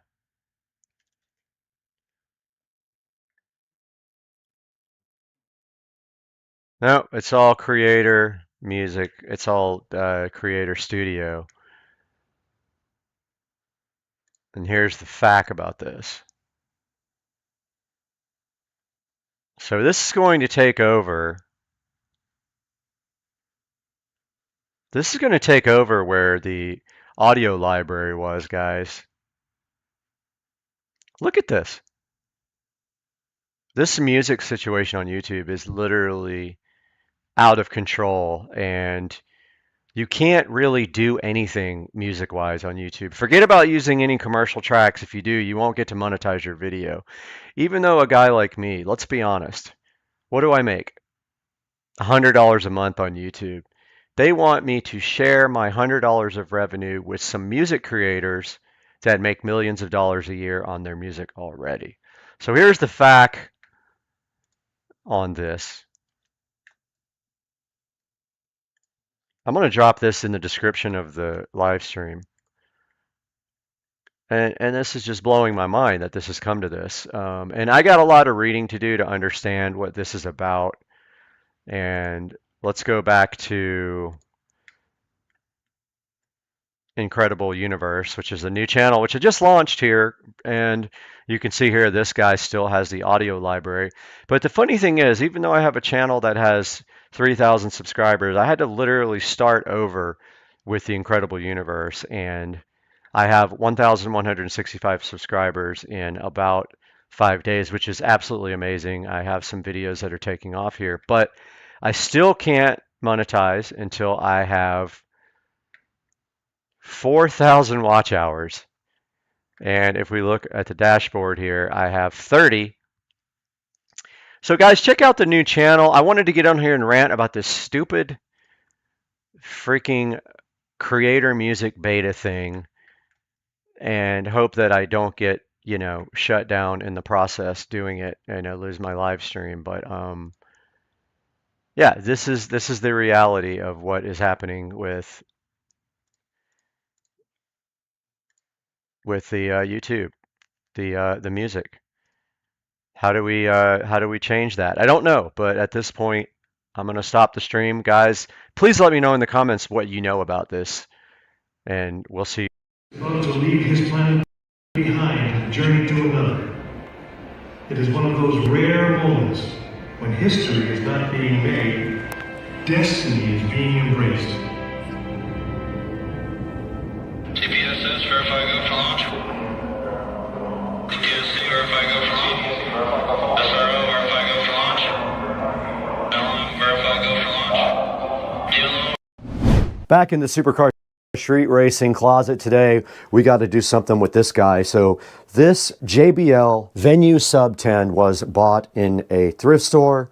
Back when I could get good things in the thrift store, I can no longer find stuff like this anymore, and I don't know why. This thing was in the closet in the hallway. It did eventually die. I'm assuming the amp was bad, so I have a replacement amp for this, and all we have to do today at Supercar Street Racing is go ahead, get this subwoofer out. It is heavy, it's a 10.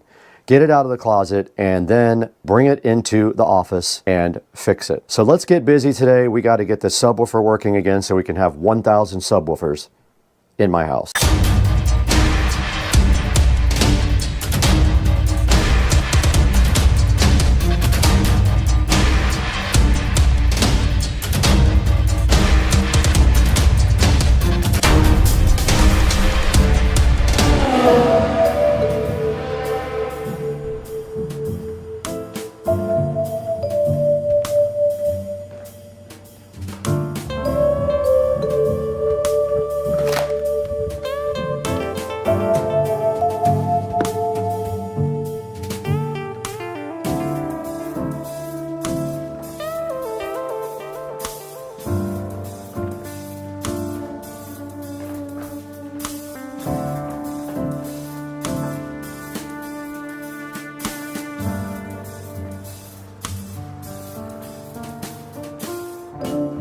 All right, we got the replacement amp for the JBL Venue Sub 10 right here. This fan is loud, so that's what you're hearing.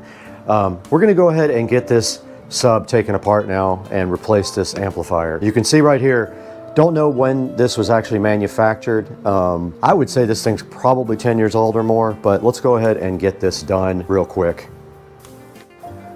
Got the JBL Venue Sub 10 right here in front of us, looking so fresh and fly, and it is ready to come apart. I think these are the screws to take it out.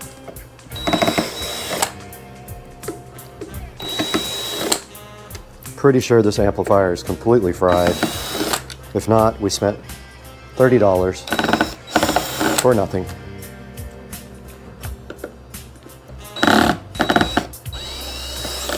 I think this is a 250 watt.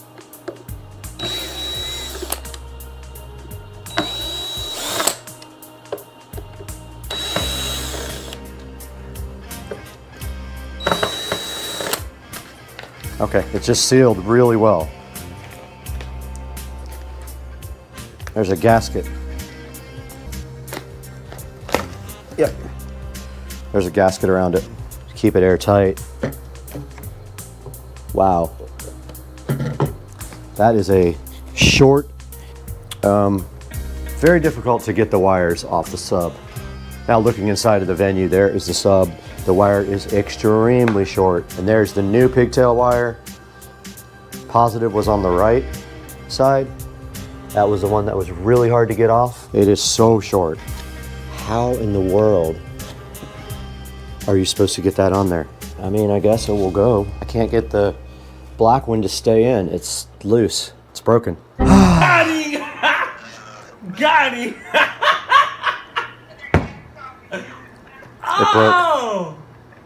Whoa! We're gonna have to repair it. Whoa! All right, well, the wire broke, the clip.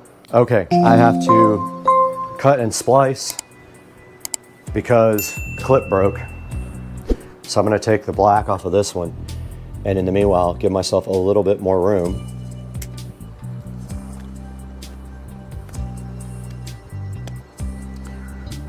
Need my strippers. Got him! Got him! Got this wire strip back here. Just gotta cut this one off. Do the same. This clip is broken.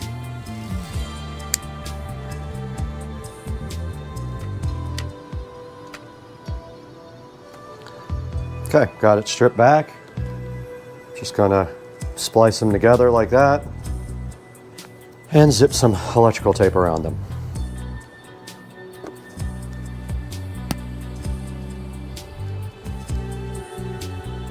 No biggie. And now I have more room to actually work. I'm gonna go ahead and plug this guy in.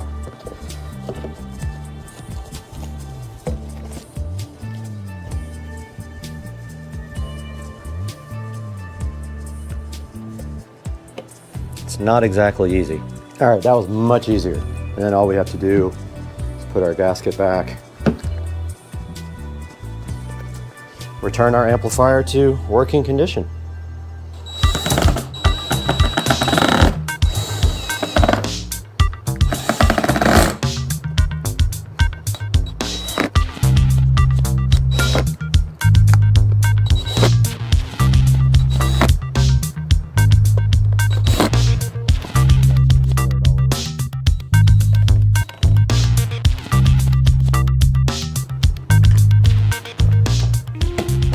Back in the Supercar Street Racing closet now, and we are going to wire up this subwoofer.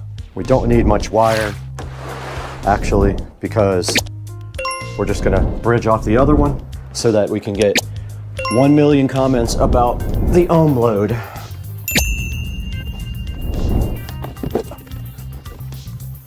I need my wire strippers, this is crazy.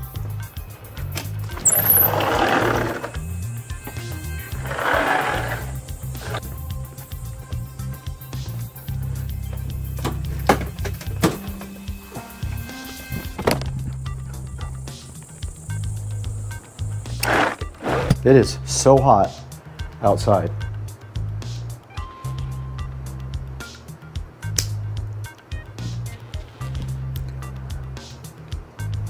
We got our wires all stripped back now, so all we have to do is connect this guy up. Should not be difficult, unless the wire won't fit inside of the terminals, but let's see. And we're gonna do positive is going to be the side with the writing on it. Okay, this might be harder than I thought. Got him! Got him!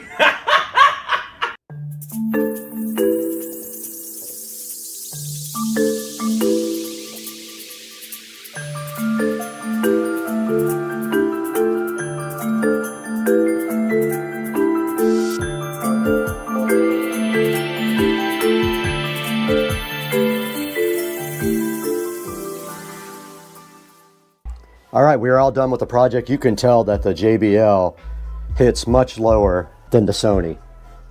You can just feel the frequency response is lower and its output is so much better. So yeah, this is all done. This project is finished. We have successfully replaced the amplifier in the JBL Venue sub. And that is all for now. We'll see you guys next time. Hey guys, welcome back to Supercar Street Racing once again, and we are here in the 4K production studio, as you can see right behind me. And today we're talking about something that I have a lot of experience with, and that is powered subwoofers. And you know that I have quite a few. I probably have about 10 of them. There is one here in the studio and quite a few more inside the Supercar Street Racing compound. So today what we did was our old JBL powered subwoofer that I did get at a thrift store died for some reason. It was in the closet, in the audio closet in the house. We did pick up a amplifier for it for all the haters because they said when I replaced my amp in my Cerwin Vega subwoofer, I wasn't really repairing it. So this time we repaired it again with a new JBL original plate amplifier, and it did get repaired correctly and looks and sounds really good again. Now, taking a look at some of the powered subwoofers on Amazon, which I will link in the description, you can see that there are quite a few clips on the very top, and they all have very good reviews. Like the R125W, you can see right here. This one has a lot of good solid reviews. It is a 12-inch woofer, and looks like it's sitting at about a 4.8, which is very difficult in a speaker to get reviews that high. Now, looking back on the front page, there are a few other ones up here like Audio Engines S8, the Soundtown Oberon, which actually looks like a Pro because it has this big kind of pro-looking grill on the front, or grate if you want to call it. And then if we scroll down some more, there's a couple of other Klipsch's. There's a 10-inch Klipsch there as well for $179. And if we get even further down, you'll find one of my favorite subwoofers, and that is the PSW10 by Polk. It is a good value. It has gone up in price lately. Used to be able to get it for $159. I can't believe that, but now it's sitting up at about $249. Also has a lot of good reviews, over 15,000 reviews, and it is sitting at over 4.5 stars. So that would be another good option for you if you are looking for a powered subwoofer. Now, like I said, I'll put 3 options down in the description for you to pick out a good powered subwoofer for your home. But check it out right here. We've got things like the Elecan for $149, which also has 1,039 really good reviews. Now, some that you may or may not have heard of, because I sure haven't. We have the Rel and we have the Edifer as other choices for subs. And then if we keep going down, there's some like the Kanto, which I also have not even heard of. So there are a lot of choices out there for a powered subwoofer. I love all my powered subwoofers, so you know what I have. You've seen some in my videos. You can always go back and watch some of those older videos. But for now, we are going to be calling it a day at Supercar Street Racing. We have to go shoot another video for the golf cart of some products that we just got in. Please like and subscribe, and always order your Amazon products through any of my product links. If you click on a link in the description and then order anything, doesn't have to be that product, it helps out Supercar Street Racing so much, because you know we don't make any money on the channel, we actually lose money. Now we got to get out of here. We got to go shoot and edit another video today.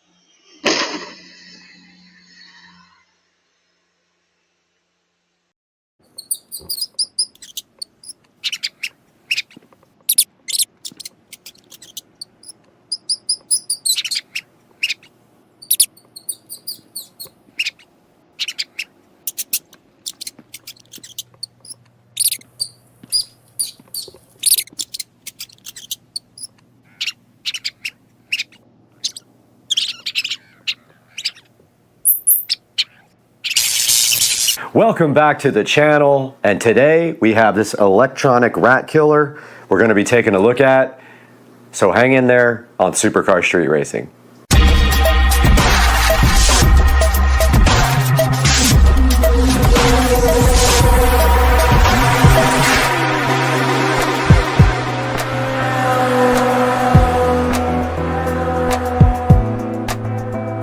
We are back on Supercar Street Racing, and we're so happy that you joined us today.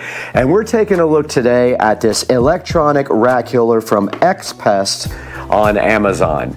Now, the way this thing works is you actually charge it, and once the charge indicator goes off of green, you will know this thing is fully ready to go, and then you'll have a solution that is more humane for killing rats and mice.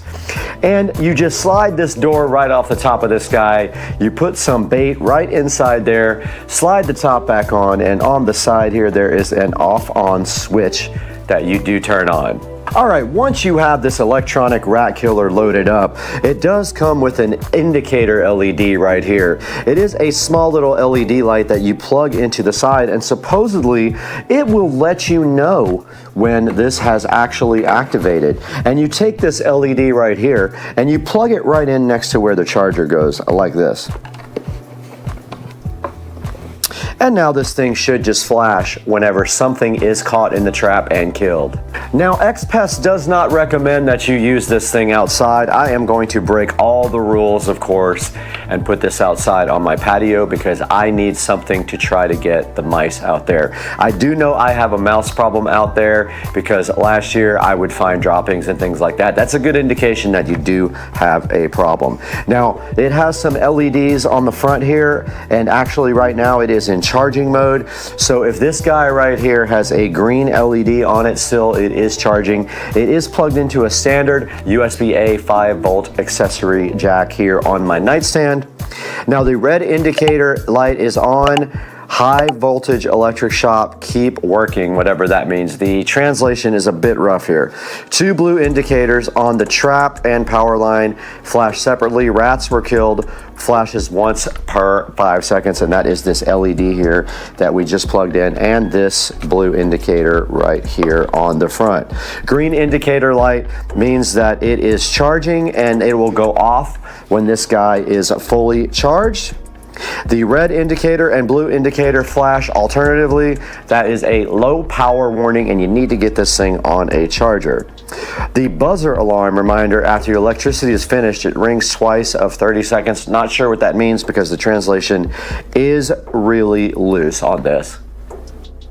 Right here in front of the XPest electronic rat and mice killer, and there are some cautions in the manual I wanted to go over with you. It says avoid touching the metal plate in the bottom of the machine so you don't get shocked. We would hate to see you get shocked. Only for indoor use. What I see out here, don't do. I am putting it outside because that's where I need it the most.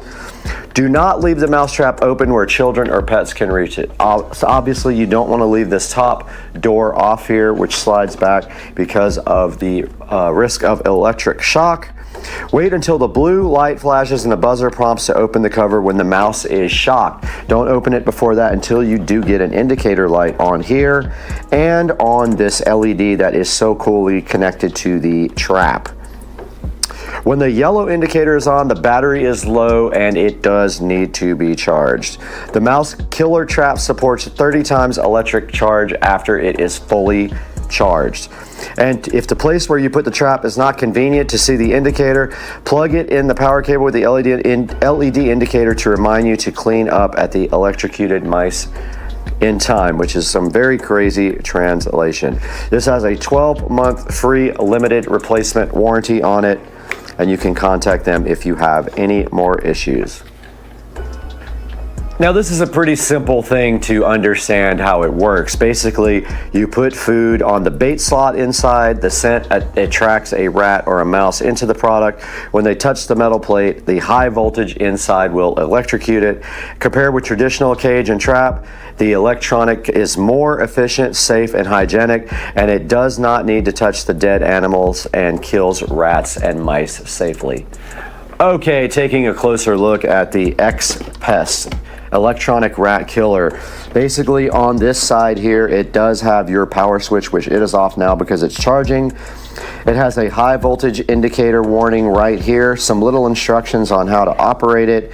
It does have on the back a neat little door for them to go in, which they can't come back out of because it only goes one way right here, and it has a little charge thing on there like a lightning cutout, which is pretty cool. And then on the side it just does say electronic rat killer, and you have your connections here for both the LED indicator light and also the power connector, which is USB type A and is charging this guy right now.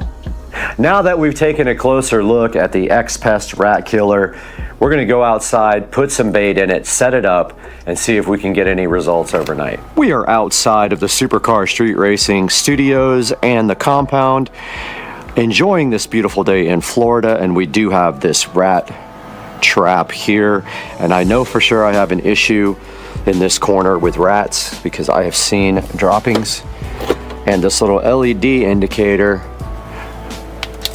really don't need it at this point. Basically it just glows when you catch something, so I'm gonna just put it on top right here.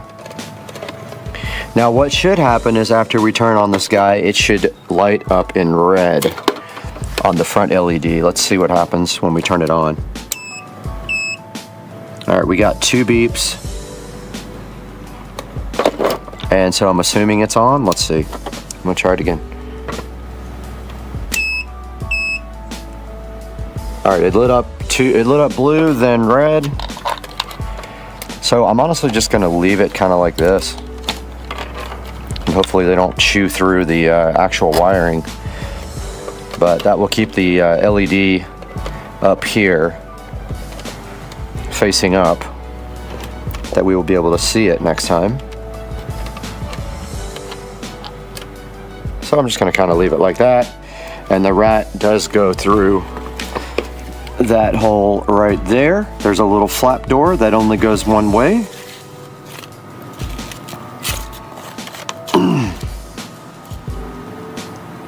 So it just says, after the rats are shocked, the 2 blue lights, one on the trap and one on the power line, will flash together and the product will enter a safe mode. So at that point, you have something in the trap. So let's leave that guy overnight and see if we can get anything for tomorrow. Okay guys, it has been 2 days now and we are going to see if we got anything. There are actually rat droppings right there. So all you have to do is slide this off. I just turned it off before I started the camera. And I don't think there's anything in here. Nope, it has not gotten anything yet, guys. So I will replace this and let it sit out here for a little while longer, see what happens.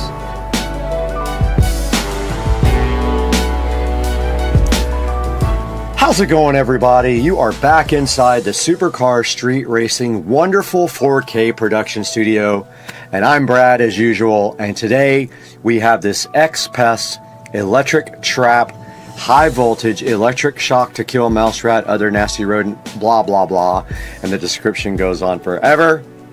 We were provided this trap by the manufacturer. You saw the results of what happened last night. Now it might take several days to actually get something in your trap. So let's go down here and see what's going on. The price is $47.99 on Amazon. And when you do order this, please make sure you order it through our official affiliate link below, or any other products you want to order.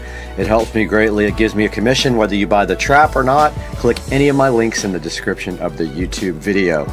Now looking at this, it has solid 10 reviews with 5 stars, so definitely people are enjoying it. There's some pictures here of it right here. High quality, good device for crawling area. Within a week they got results, so we're going to test it out tonight, and if we don't get any tonight, we'll keep testing and report back later.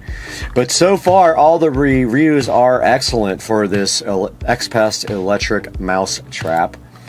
And if you can compare it to some other products down here, you can see that there are some other ones available that are similar, that have some similar amount of reviews. There's glue traps, there's standard mouse traps, and then there's the electric trap. All of them with 4-star and plus reviews, and we don't have any negatives to go by here. But if we go to one of these other ones, not going to play that, but let's go to the actual listing and look at some of the negative reviews here on this type of trap. They won't snap, they just attack ants. I don't know what that means. Small food cup, don't waste your money, worked once, blah blah blah. Not very effective. So that's what some of the other tests are getting right now on their other mousetrap types. But if we take a look here at the bigger picture here, you can see that is where the LED is on the side. And then back here on the back where my mouse is, one of those is the charging port, and it does charge for about 4 or 5 hours until the green light goes off here in the front. And then right here it says keep away from children, don't touch the steel board, obviously turn it off when you are actually loading it.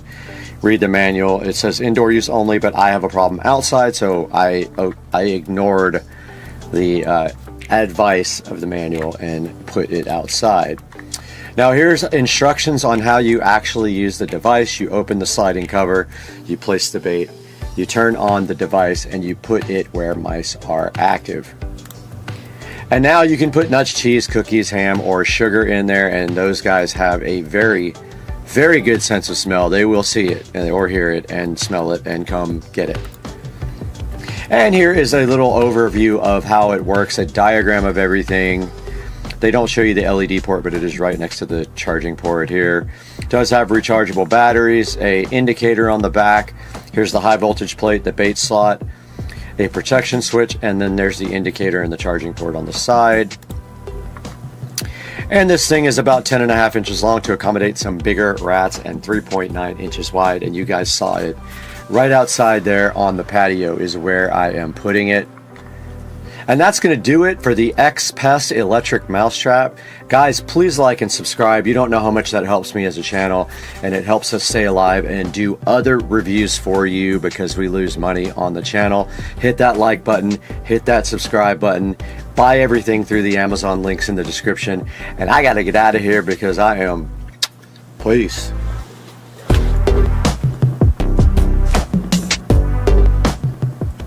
Coming up today on Unboxing and Reviews.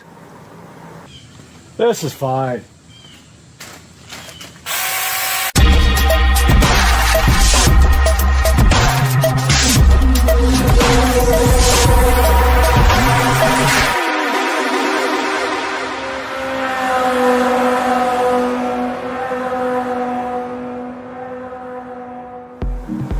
Welcome back to Supercar Street Racing, and we are here in the beautiful Supercar Street Racing 4K production studio for another unboxing and review.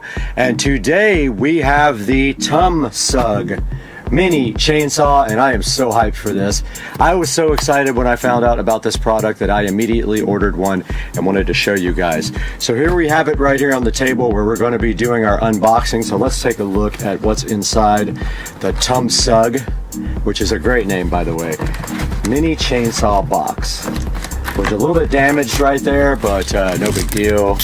And inside here we see right here right now we have a beautiful hard plastic case. Now this guy was only about $48. There is a coupon right now available, and I will put a link in the description for this dude. But let's go ahead and get this all the way unboxed. And there is the TUMSUG mini electric chainsaw, looking so fresh in its box. And I love that it has this nice hard plastic case with it to protect it when you're not using it. Let's go ahead and open this and see what's inside. And right here, right now inside the case, we have this beautiful user manual here, which has a picture of the chainsaw on the front. Moving deeper into this packaging, we have what appears to be a extra chain and a screwdriver, a cleaning kit, and probably some chainsaw oil. So that's cool. It comes with an extra chain apparently. Moving forward more into the box, this looks like the power adapter for the charger, and wow, it feels like it's hollow. Very, very light. Not much to it. Moving forward, we have this lovely, you even get a pair of gloves with this. Pretty cool. Inside of this, I'm assuming we have our actual chainsaw. And yes, there is the TUMSUG. Beautiful mini chainsaw, looking so cool. I love this thing already. And it does have the chainsaw guard here. And where the battery goes is back here. And there's a lock right here so that you can't, you have to push the lock before you can actually do anything with the chainsaw and pull the trigger, I believe. Yeah, so you push it from the right side and then you can actually pull the trigger. Moving forward into our box again, and we have, even comes with a set of safety glasses, which is kind of crazy. Think about that, how much stuff you get for $38. Now this part of the box is damaged. Looks like it was dented in, but no big deal. And then inside of the safety glass condom, we have these beautiful, lovely safety glasses that were included at the low price of only $38, which is pretty insane. They give you these nice safety gloves, which make your hands smell like ridiculous nuclear waste. And then 2 batteries, not just one. And this is a 21 volt device, guys. They give you 2 batteries. So it looks to me like there is no charger. Looks to me like you charge it with the actual device. So let's verify that now. Or do you actually just charge the battery itself? Interesting. So I'm not sure about the charging on this because I thought maybe you just charge the batteries. Ah, you do. So inside of the battery thing, there is a little adapter connector right there. So you literally just plug your adapter here directly into the connector.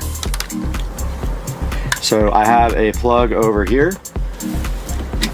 Gonna go ahead and plug this in the wall and see if we can get our battery started to charge. So right there is the plug, and you just plug it straight in.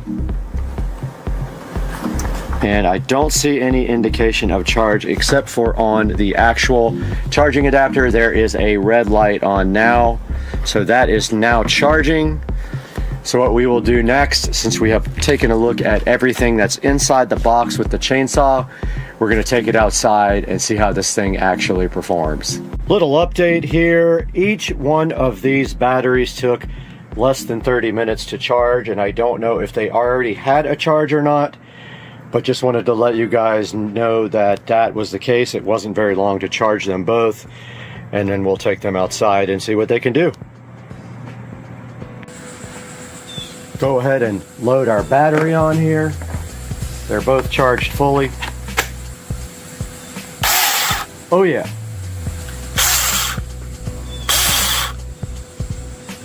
Let's get this thing out there and see what it can do. But first, as we drop that, we must go ahead and put on our brand new gloves.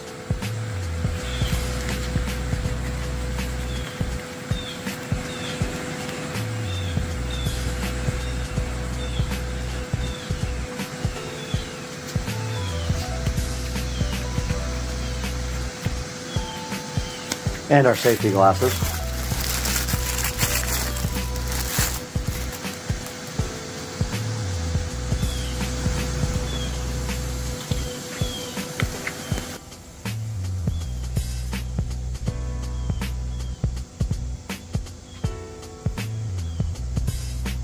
Okay, these berries that like to grow on this tree need to come off.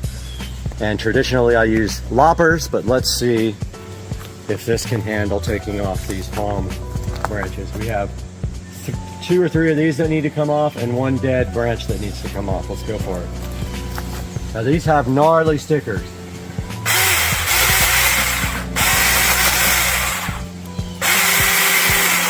All right, it hopped a little bit on it. I don't know if that's my fault or what. Okay, if you get it closer down to the bottom of the blade, it works better.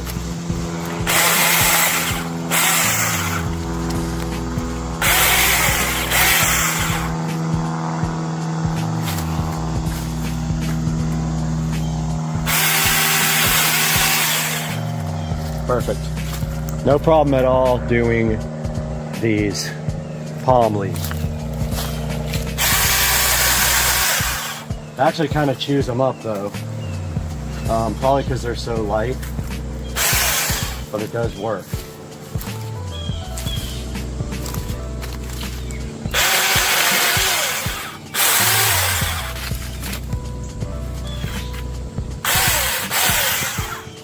No problem.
And the chain came off.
We're back in the SCSR beautiful production studio with Supercar Street Racing, wrapping up our review of the 6-inch mini chainsaw. And let me tell you something, that thing absolutely rips. I highly recommend this. We took that thing outside, we tested it on both regular palm branches and also regular tree limbs. I did knock off the chain one time, but that was my fault. If you push too hard on the thing, it is going to break the chain. I am going to put a link to this in the description of the video. Please click that link to buy this or anything from Amazon, as we get just a small amount of commission off of everything. As you saw on the chainsaw unboxing here, it comes with everything for about $45 to $48. You get the chainsaw, 2 batteries, the charger, the gloves, and the safety glasses. It's a really good deal, and I highly recommend it, so go get yourself one right now, and we'll see you next time on Supercar Street Racing. Hey guys, welcome to the channel. Supercar Street Racing here with an unboxing of a product that I have been asked to review by the manufacturer.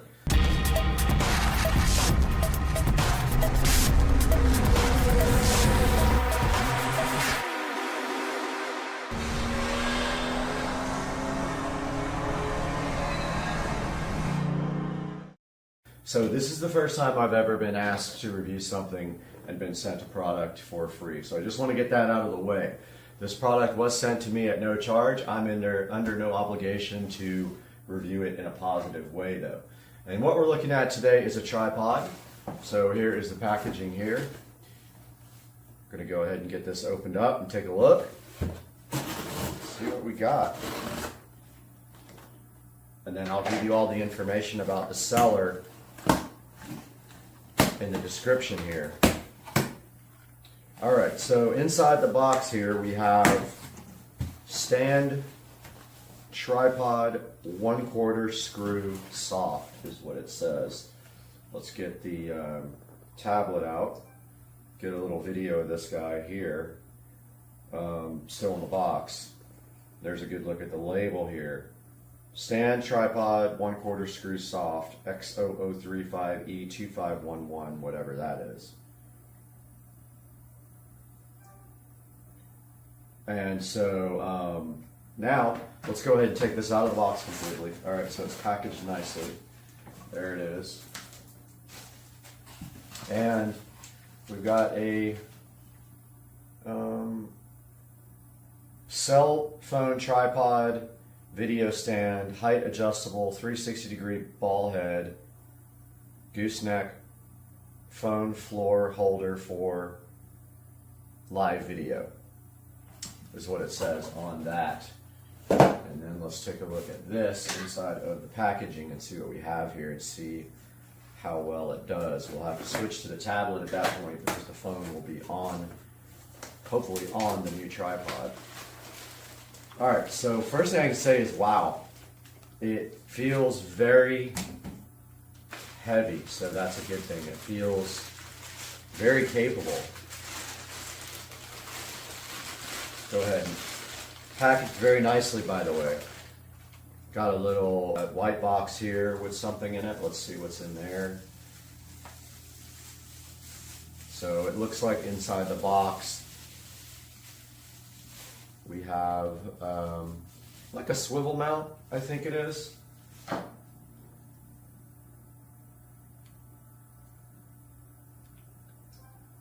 And so there's a good look at the swivel mount that was inside of the white box here.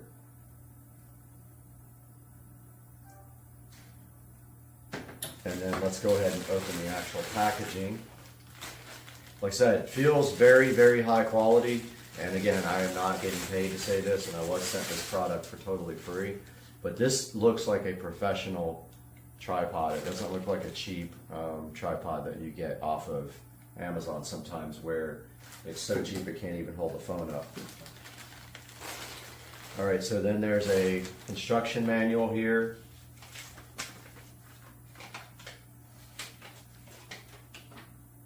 Kind of tells you how to set it up. And supposedly there is a clamp for the phone that goes with this. So I haven't seen that part yet. Aha, it's in here. And then here we have like a gooseneck. Looks like. Yep. Very solid too, by the way. Nothing cheap about this. And so here's a good look at the gooseneck up close. And the adjustable thing there for the top. And inside the bag is the very last piece of the puzzle here. And this is the phone connector. Phone holder, so to speak, right here.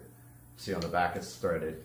And then it looks like it's adjustable here, so it's not a spring type like the other ones are, like the one I have now. It is a adjustable to make it wider, so it'll have to be really wide for my phone to fit. We'll see if that works out. So let's go through these instructions now and see how you set this up. So it tells you to open up the legs to make it extended. So I'm sure they're talking about this. There is an adjustment here to loosen it up.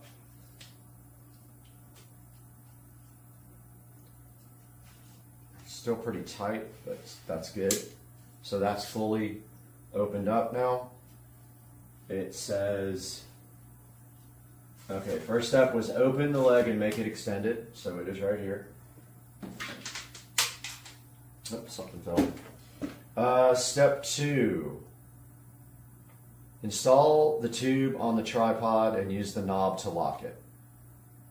So it wants to put the gooseneck on top, I believe. Let's see.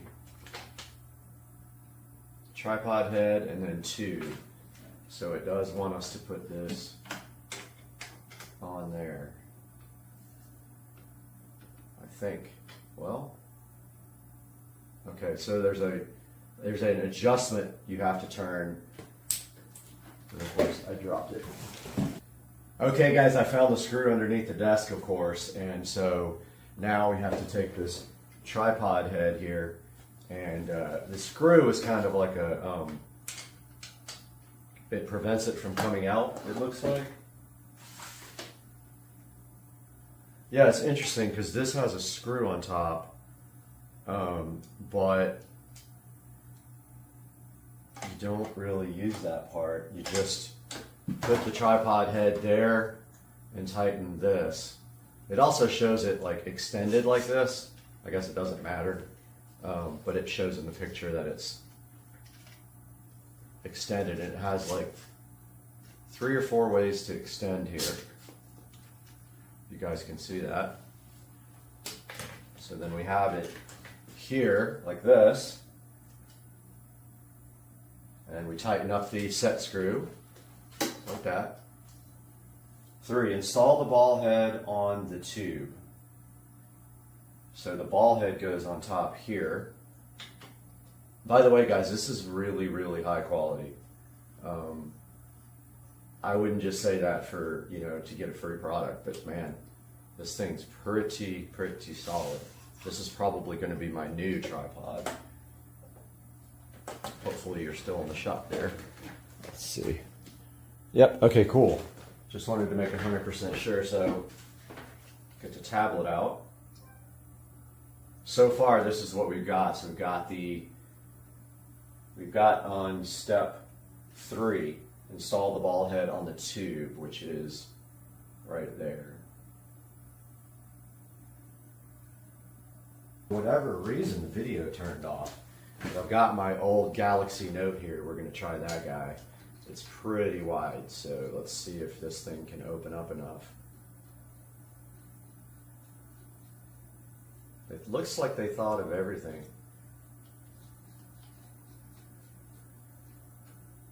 Nice.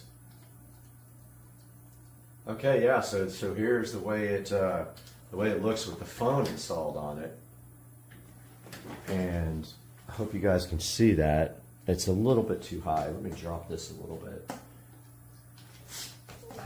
so you guys can see what it looks like with the phone installed. And so if you notice this guy right here, here's the gooseneck, so you can literally bend and do this whatever angle you want. And let's see, that little screw came untightened, but see, this is cool because it's really sturdy. It's well made. I really like all the adjustability of this thing. I like the fact that you can change the camera to either direction on the actual mounting plate here. You can either mount it from the bottom or you can mount it from the sides. I do like the screw down thing. It's a little less convenient than having a spring clamp, but it still works great. It keeps the phone in, and this is an old Galaxy Note 2, so very old. I like the adjustability of the length of the tripod, and I like the fact that the thing feels well made, and I am definitely saying right now that I'm going to go ahead and recommend this product.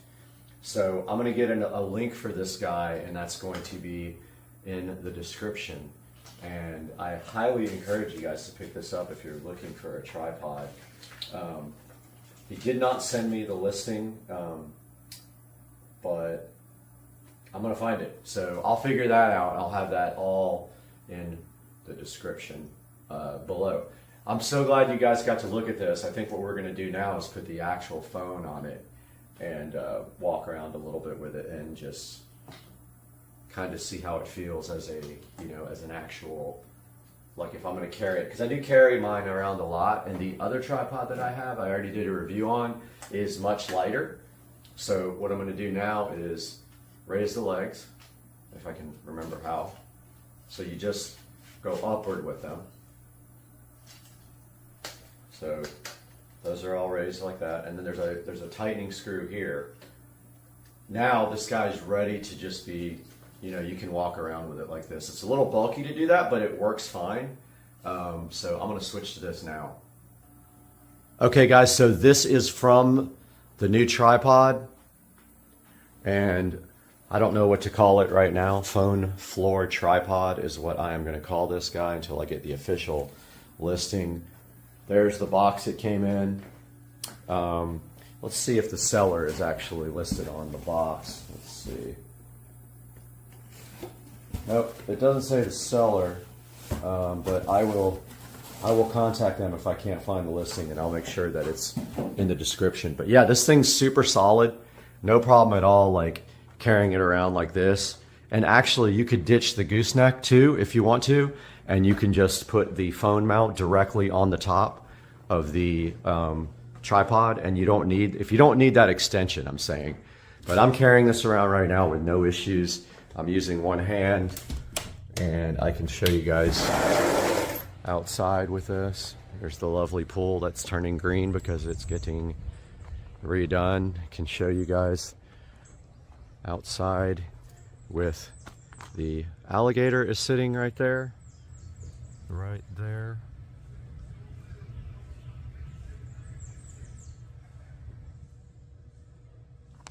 And yeah, so very, very easy to carry around.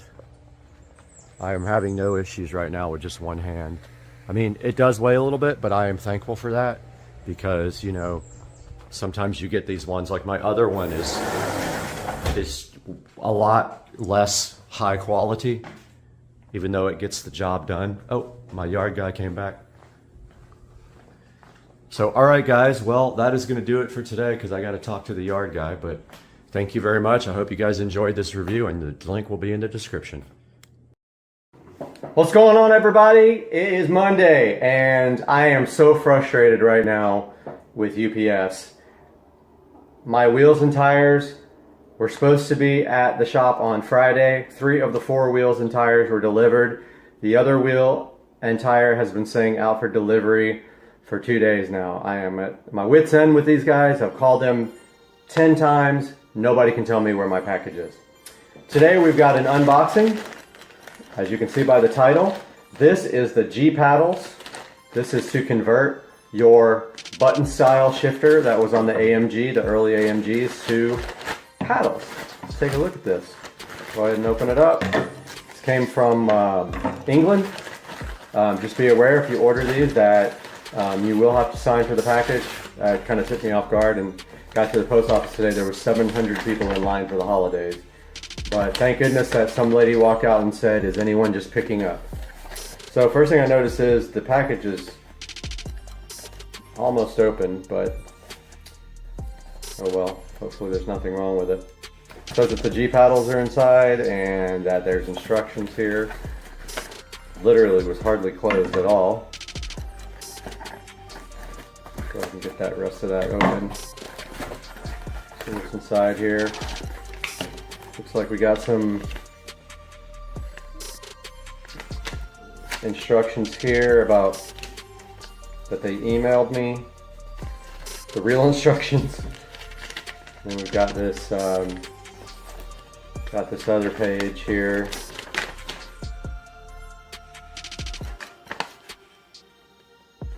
So there's one thing you got to know about this.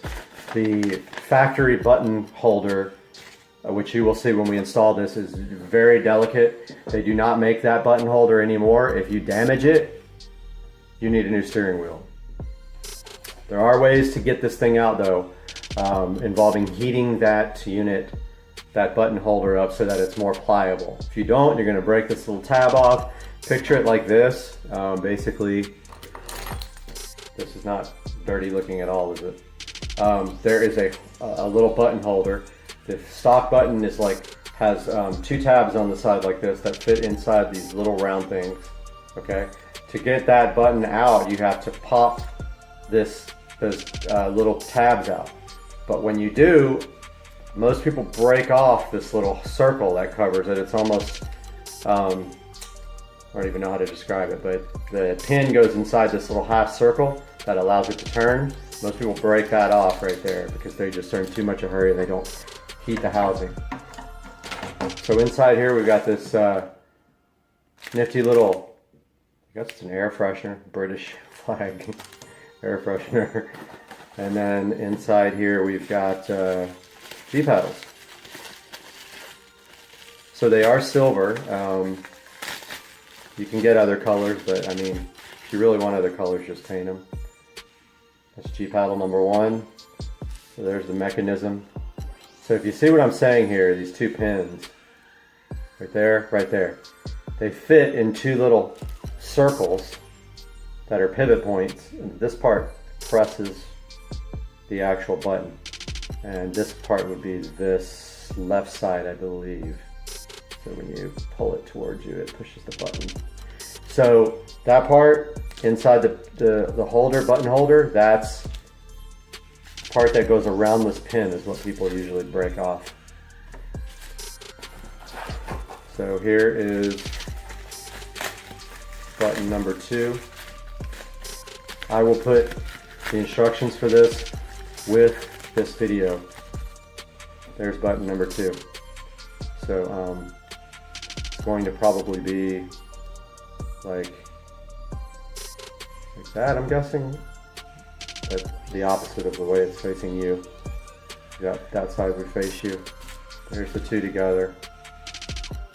So look for video number 2 of this, which would be installing these beautiful G-paddle button replacements. I'll throw these back in here right now.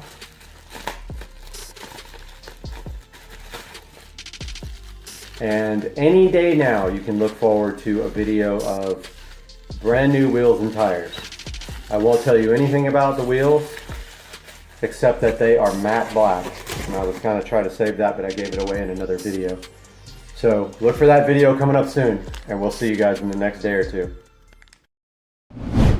Guys, welcome to Supercar Street Racing. We are out here in the Supercar Street Racing garage today with the 2014 Club Car Precedent. And today we're going to be giving you a short tour of the Club Car Precedent here that's sitting next to the Model S Plaid. And then we've got 2 new exciting products to show you for the Club Car Precedent. And all that's coming up today on Supercar Street Racing. So hang out with us.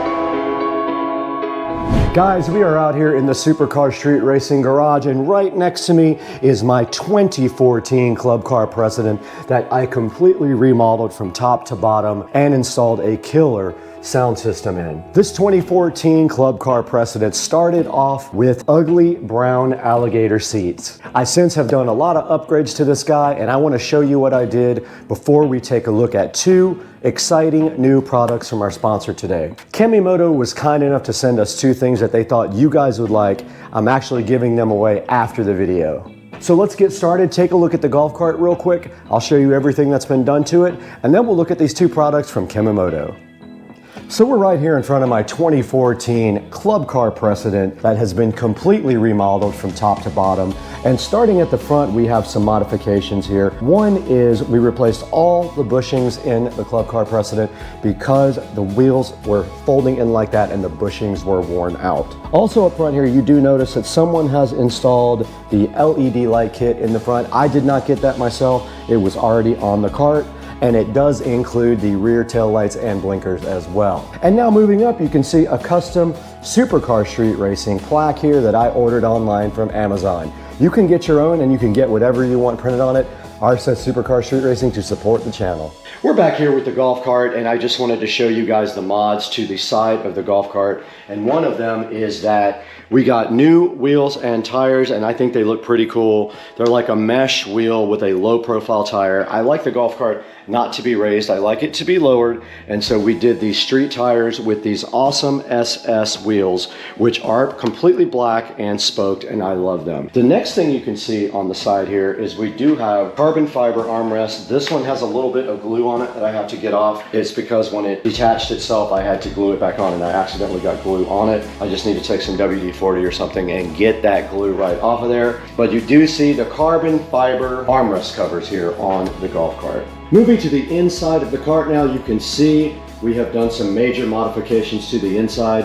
One of those is the nice seat that has been painted with black fabric paint. We did take the brown seats and paint them black with fabric paint, and it came out awesome, I think. We might want to put another coat on that pretty soon. It might be wearing off a little bit, but we'll get to that when we have time. The next thing we're showing you is our mat. Of course, we replaced the mat with a laser cut mat. I'll put a link to that in the description as well. It fits perfectly, and it has a gray stripe on the edge of a black mat. Now moving in even closer, you can see that we have a tablet that runs all of the golf cart accessories. It runs the motor controller, can be tuned with it. It also runs the sound system, and it can run any Android app that you want. So it's very cool. You can see I've got the speedometer up on it right now. But yeah, such a cool idea for the golf cart. It does not have to have any kind of head unit. Everything's Bluetooth back to the sound system. Now right down here in the golf cart, you can see that we do have a charger here. It is a USB charger, and we have a second one next to it with USB Type-C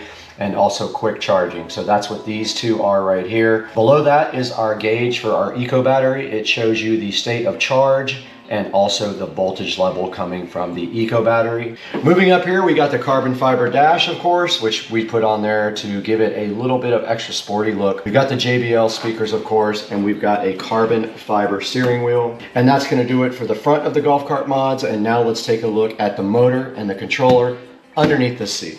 Moving under the seat, you can see the most important thing in this golf cart that has been modified. This golf cart has been converted from 48 volt lead acid batteries to 70 volt lithium ion. This is the eco battery, 70.4 volt, 105 amp hour battery. It was not cheap, but it is so awesome. And we also added the Novitas DC to AC conversion, a 600 amp controller, and a AC motor. So this golf cart is no longer DC. The AC has better battery life, it has better torque, and it is just an all-around better selection. And you do see also, when you do convert to lithium ion, you move your charger into the cart. The charger is right over here, and you use a standard female side of an extension cord to plug directly in the cart, and all the charging happens right here inside the cart. And on that side of the well over there, under the camera here, we have the 12 volt relay switch. That switch over there on that side of the engine bay controls all the 12 volt accessories. So if you go into a bar or somewhere and you want to turn off everything so nobody can fiddle with your stereo system or Bluetooth you or anything like that, you flip that switch there.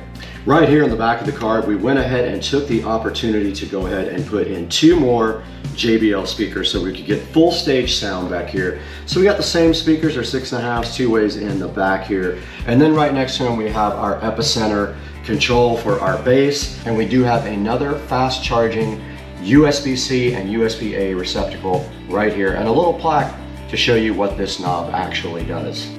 Guys, moving to the back of my 2014 Club Car Precedent, there's not a lot to see back here that was done by me. We actually got the cart with this brand new back seat already put on it. It does fold out. And also all we did besides that you can see here is remove the white top, and we went ahead and got a black top because it matches our theme better. But all the rest of this was done except for the stereo system, of course, and I did black out the taillights here by spraying a little bit of Plastidip on each one. Now let's not also forget our 12-inch woofer down here right below us. I did add that as part of the stereo system. Let's show you that now. All right, the last thing we have to show you, which you can barely see, is the stereo system. So behind the seat of the golf cart, we do have the entire stereo system. We have our 72 volt, 12 volt converter here. It's actually an inverter. We have a master switch for 12 volts here. We have some Bluetooth accessories there, a Bluetooth receiver, and that is how the signal does get down to the head unit. Right down there, you can actually see the amplifier chilling right there with the Bluetooth receiver sitting right on top of it. That is a 5-channel amplifier, so it's running the 4 speakers up front and the subwoofer. And then right over here we do have a 110 volt inverter in case you want to use shore power anywhere. And then next to that you can see the epicenter right behind the back seat. That is our bass enhancement device, and it is connected to that control right there for subwoofer level control. And that is pretty much it on the stereo system, guys. So let's keep on going. Guys, right in front of me here, I have the Kamimoto windshield that they offer for the Club Car Precedent. And what this does basically is it would replace your hard plastic windshield that you see right here. And these factory windshields just clip in like this at the very top. Your new Kamimoto windshield actually is removable and would just fit right on the front, just like this. And it simply just has a Velcro strap to go around and fasten on to the windshield just like that. So installation is easy. I'm gonna show you guys by not removing this windshield completely. It has Velcro straps on it, pretty simple. And these Velcro straps just do go around. So installation is quick and easy for the Kamimoto windshield, and it just does install like that. And then you take your bottom two straps. Of course, you won't have a plastic windshield on it like I do. And you take them and you Velcro them. Now, of course, my plastic windshield is getting in the way. So this would not happen if you don't have the factory windshield. And I don't know if I've ever done a simpler installation. And also, and this top part, of course, can be folded down if you really want to. It will crease right in the center so that you can make this into two windshields. But first, before we do that, I'm gonna show you the tinted panel for this. So this also comes with a tinted panel like this, which you can then put on the inside of the cart. And it has straps to hold in the tinted panel as well.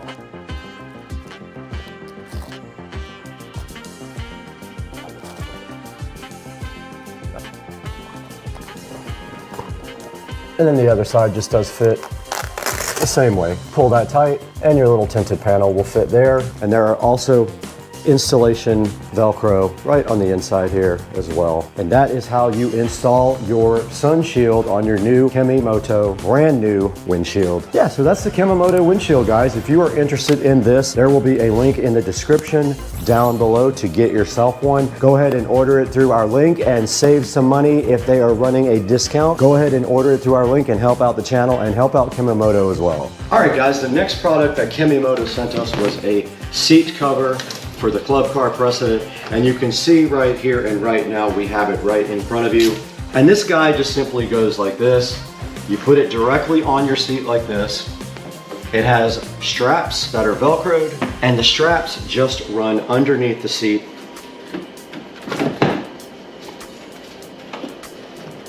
So you pick the seat up, take it off the hinge. You do the same thing for both sides.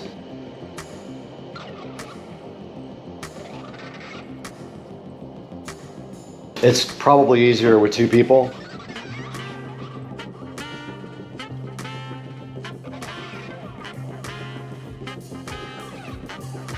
Here is the Club Car Precedent seat cover, looking so fresh. So if you are interested in this seat cover, there will be a link in the description. It is very easy to install.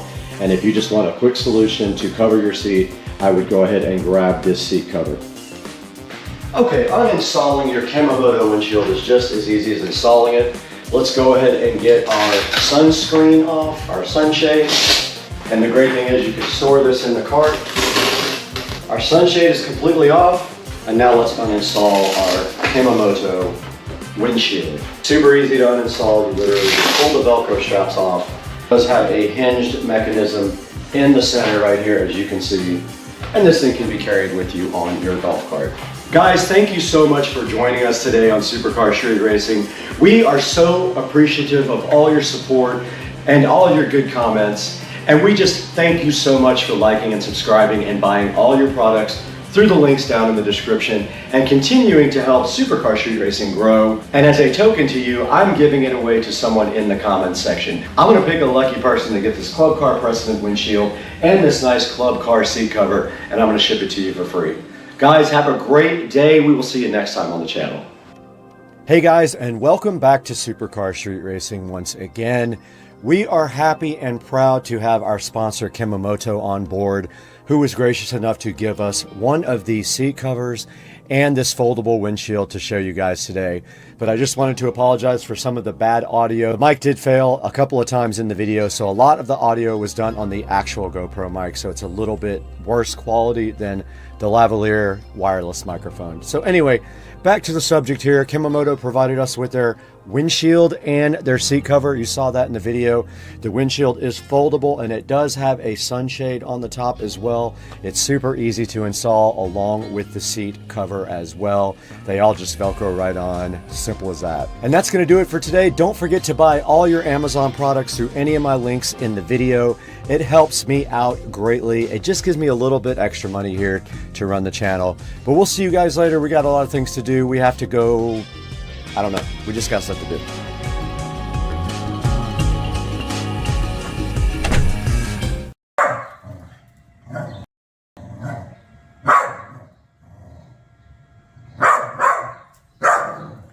He's looking on the side of the screen. Oh my God, he looked to the next to the TV. Cooper's trying like that. Oh, again, Coop. Why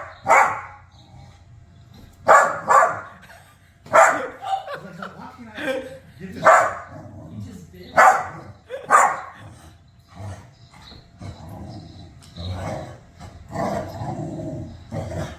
Bubba? This is when it's good. We have this front.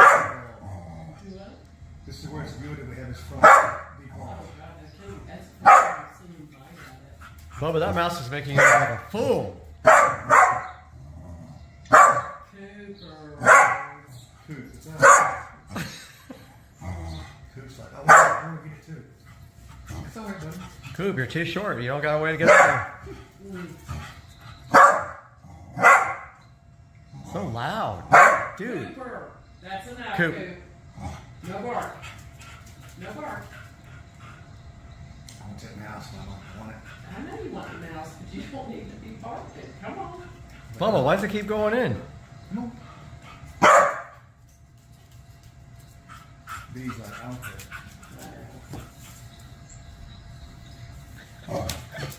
I love his face. He looks at Cooper, he looks at the mouse.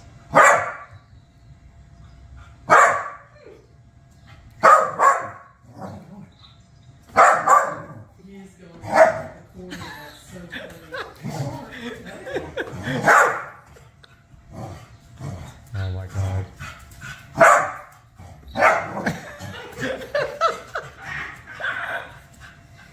Your poor TV. It does.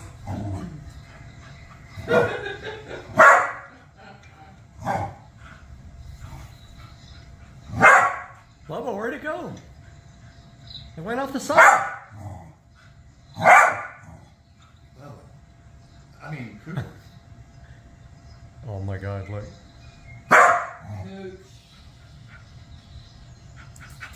That's enough. That's enough. Working for a little bags of cheese out there. Making pizza out there. Probably. That's cheese on the ground out there. That's what I Is thought. it now? All right, passing through.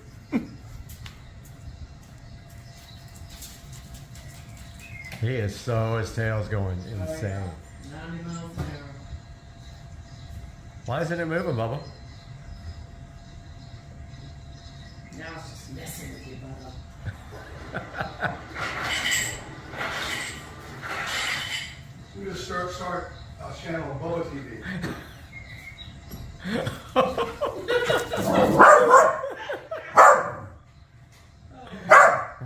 When Bubba jumps, Cooper's like, no. He's only got him. He's in the corner, damn it. Get him, Bubba!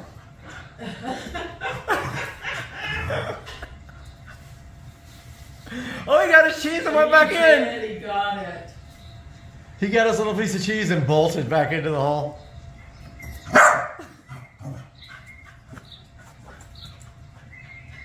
Cooper's on the freaking fireplace. Oh my God. All right, Cooper, you're gonna hurt. Pure entertainment. Oh, jeez. That's good. Oh, look at the little Oh! Oh, two! Cooper wants up there so bad. Yeah, he's trying to figure it out. Bubba, you got 2 to play with now. Oh, he's stalking big time.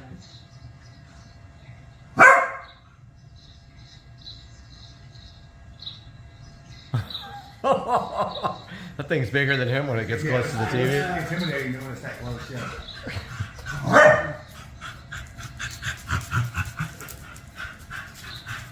Cooper, goodness gracious. Oh, that thing bolted.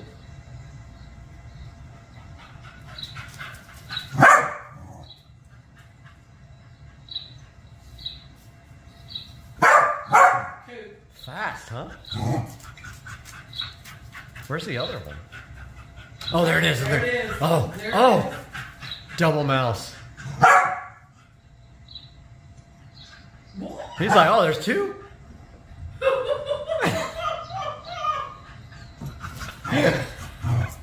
Poor TV. Your poor TV.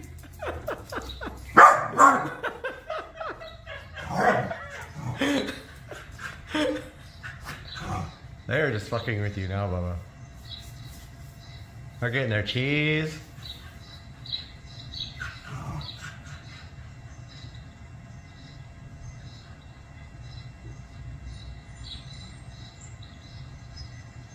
They're like, oh, cheese. That was not my turn. Yeah, they're tag teaming. Coop, it's okay. It's okay, dude.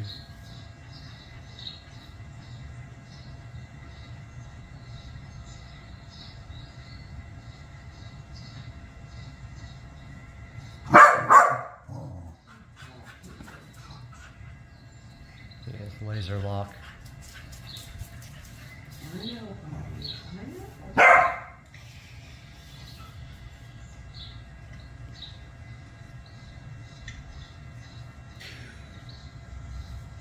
Oh, man. Oh, second angle. Heavens.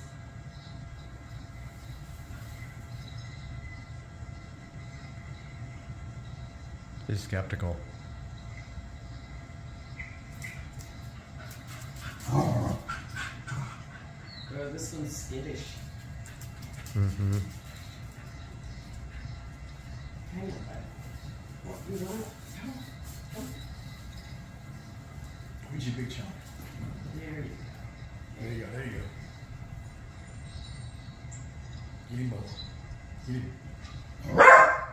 You let that guy go? He's losing interest. Yeah, it's waning. He's getting frustrated. I can't get him, so. Yeah. Well, Cooper, you almost got that fly. Good try. Oh, here we go. Yeah, but then he goes like, damn it, nothing's happening. Coop.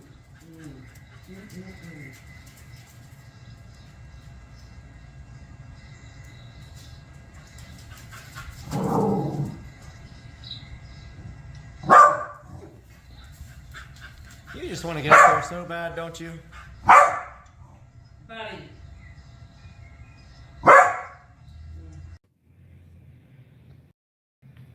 Hey, what's going on, everybody? Out here at Titan Motorsports.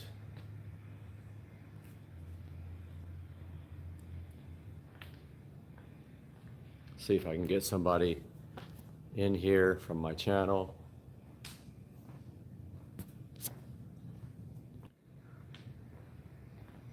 Titan Super right here. This thing is sick.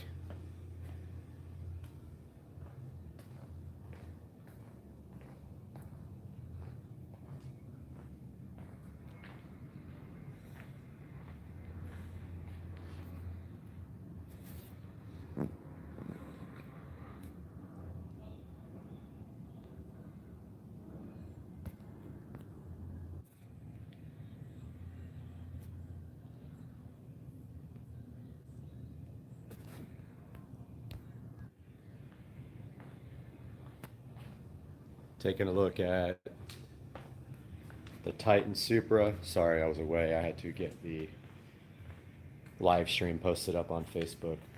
So far, nobody's in here yet, though. But here's the Titan Motorsports Supra.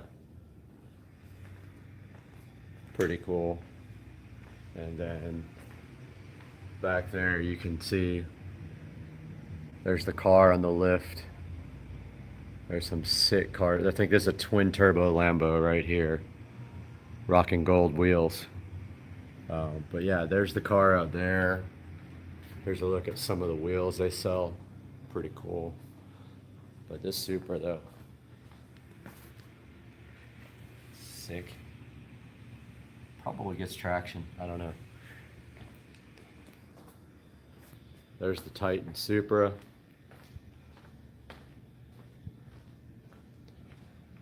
Thing is ridiculous. And look at some of the stuff they sell here. And some of their accessories and stuff. And then this is the Titan Billet 2JZ block. Sick block. Holds like an unreal amount of horsepower. Here's all their drag racing awards. And then if you look back here in the shop, that is a twin turbo Lamborghini right there. Pretty sick Supra right next to it, right there. And then there's my car up on the lift. And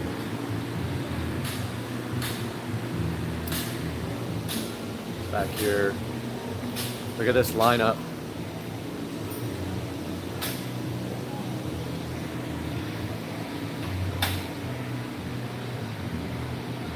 Yes, that's a green Supra.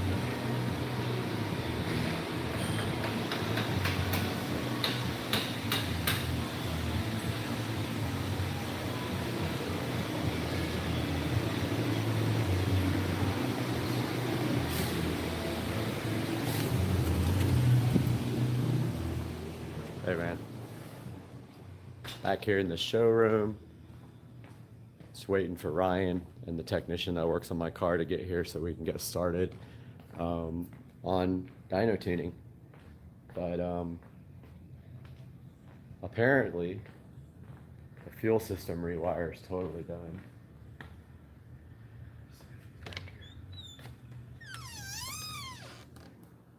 Hey, is it alright if I go back and take some video back in by my car? Yeah. Okay. All right. Okay. They're gonna babysit me. I'm system done. I'm doing the wiring.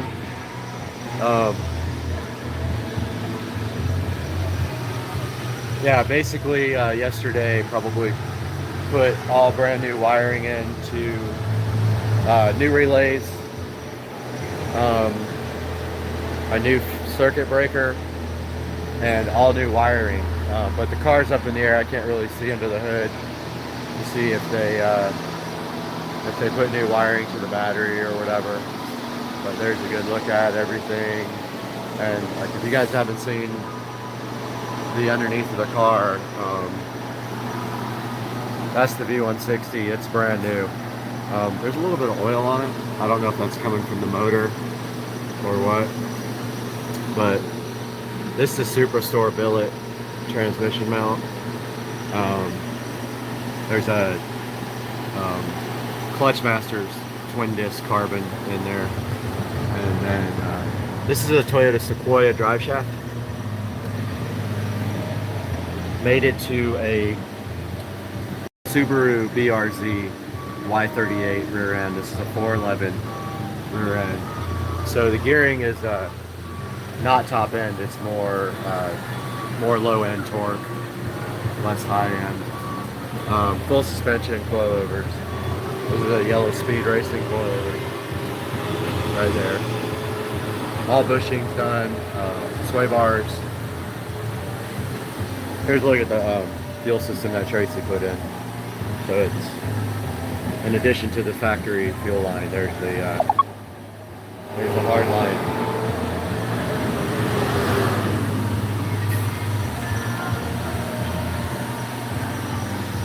There's the super brakes,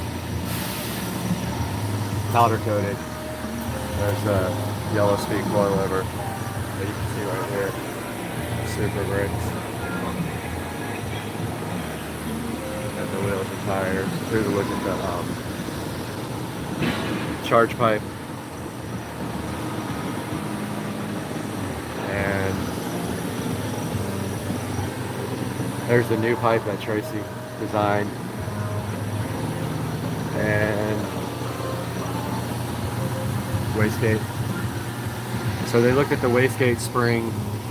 Apparently it's going to be enough to deal with what kind of boost we're making.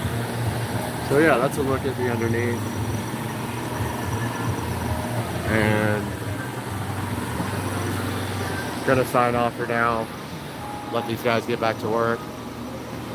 And then I'll be back online when we start dyno tuning later.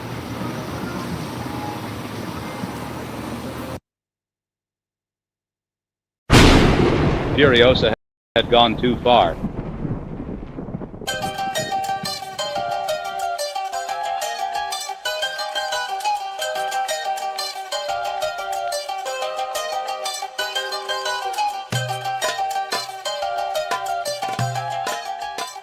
As a child, someone changed her world forever.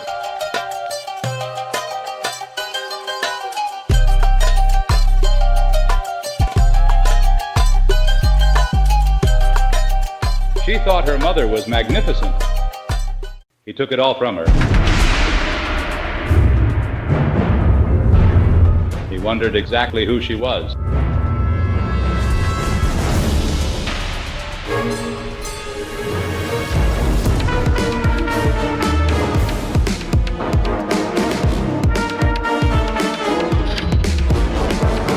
He took her childhood, her mother.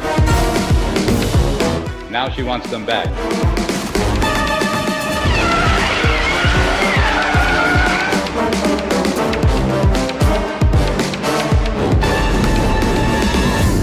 Even if it takes forever. She makes a promise to find her way home.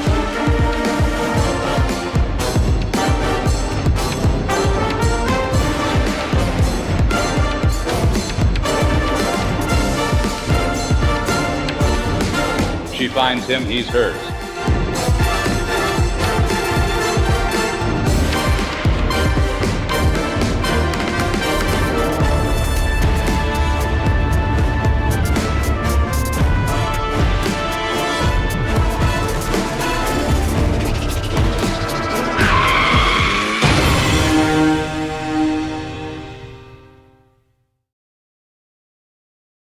Much like Elf, the eagle is injured and he just lost another toe, and the time has come for the channel mascot to be hung.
The Injured Eagle, Supercar Street Racing Injured Eagle is done.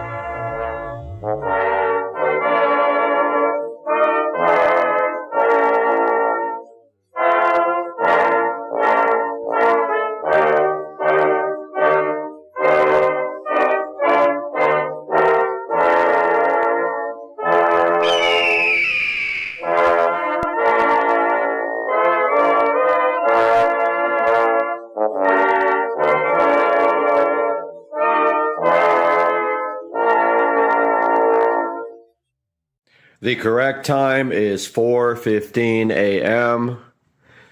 Had a little bit of drinkage last night with Joe Dukes of Duval County, and therefore did not sleep very well. Never sleep well when I have alcohol.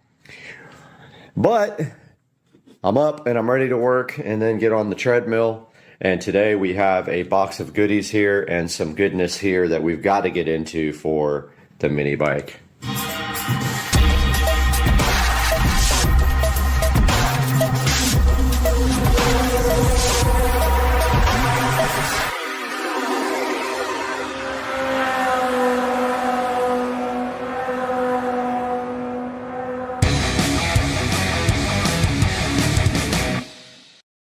What's up, guys? It is 4 o'clock in the morning with Supercar Street Racing. I'm out here in the garage.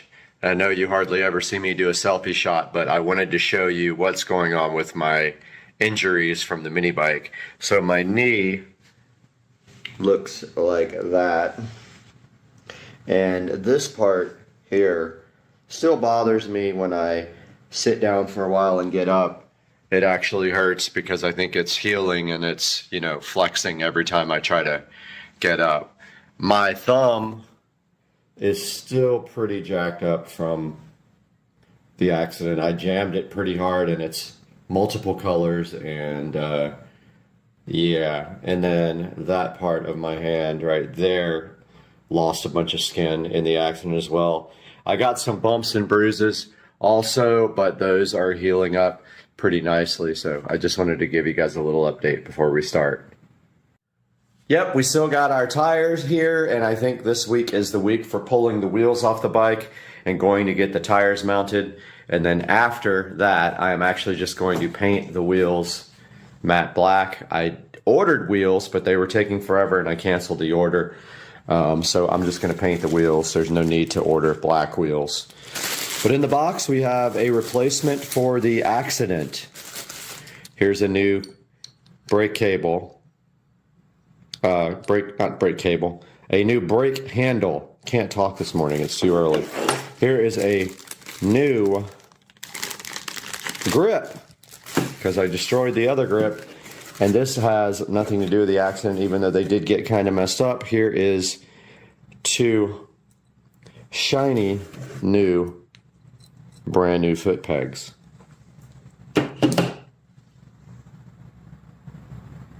Absolutely nothing to do with the accident. This is my nightmare. This fuel cap is brand new and it leaks. Brand new. Look at it. It's shiny. It's got a new gasket. It leaks. So today we are going to take care of that with this cork gasket. In the gasket kit that I bought to make for the carburetor, there was this lovely cork gasket inside. It is going to be perfect for making a new gasket for the top that hopefully never leaks again. Fuel goes everywhere.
We're back in black to replace the handle.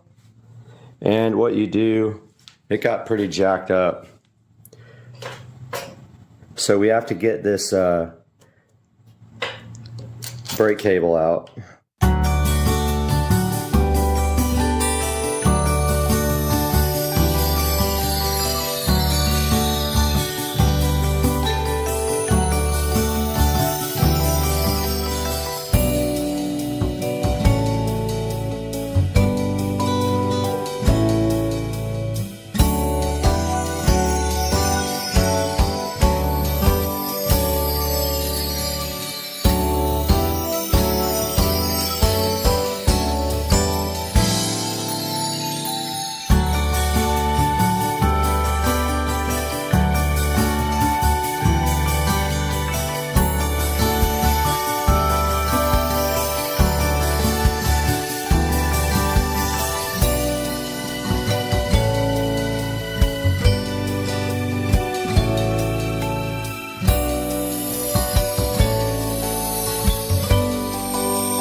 All right, we got some brand new foot pegs here.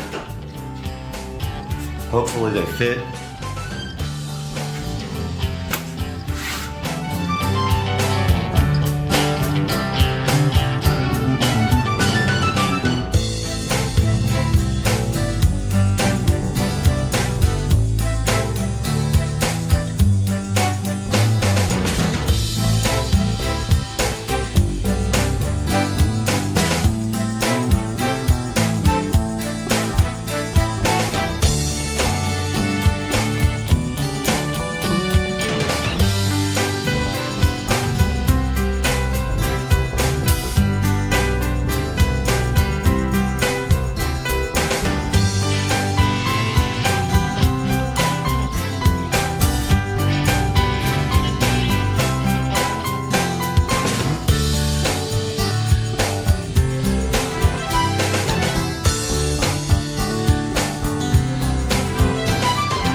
current status, the foot pegs are both replaced.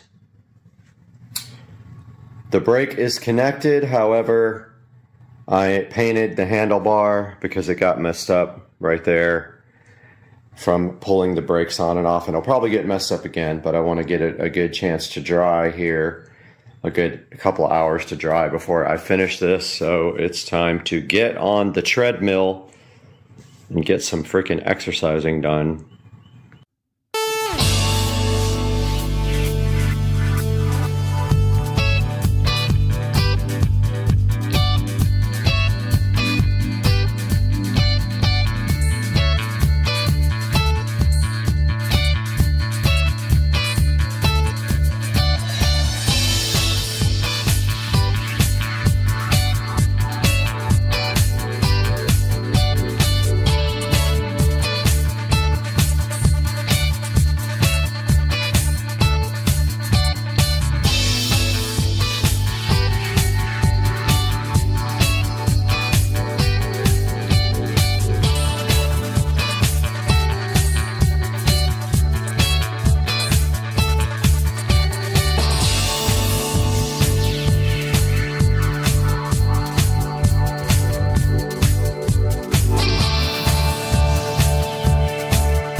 Alright guys, so that is going to do it for today's video. We got the awesome new brake handle installed after my crash. I didn't show you guys the third degree burns on my leg from the exhaust either. So yeah, big time crash. Big time, bro. Got the brake handle done. Got the brand new pegs done, which look pretty awesome. What else did we do? That's it. Oh, new grip over here. And I also have one for here. I just haven't replaced it yet. So that's going to do it for the video today, guys. Hope you enjoyed it. We'll see you next time.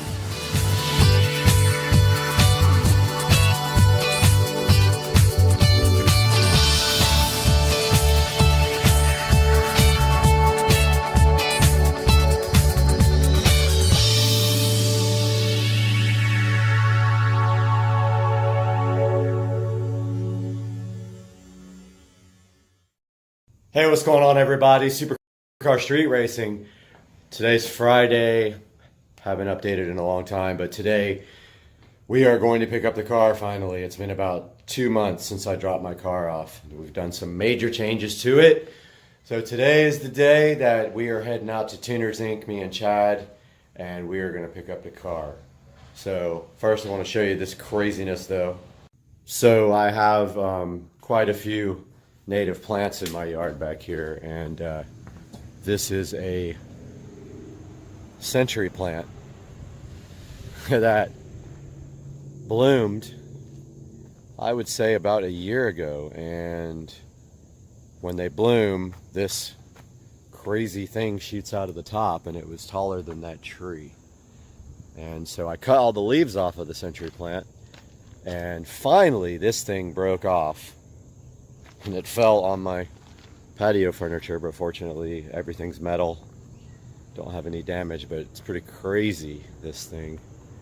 That's a living century plant.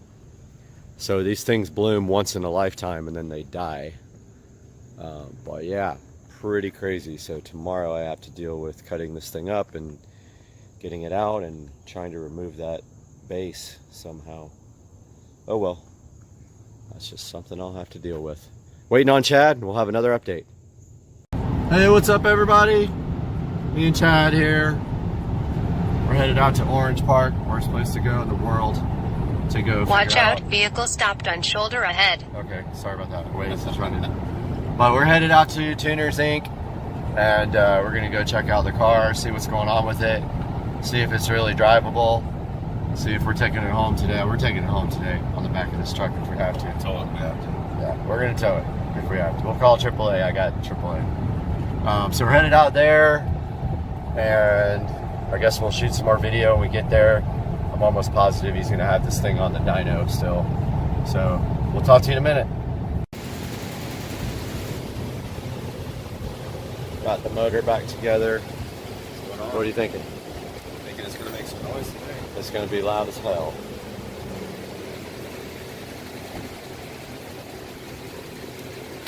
But need a bigger wastegate spring. Tighter.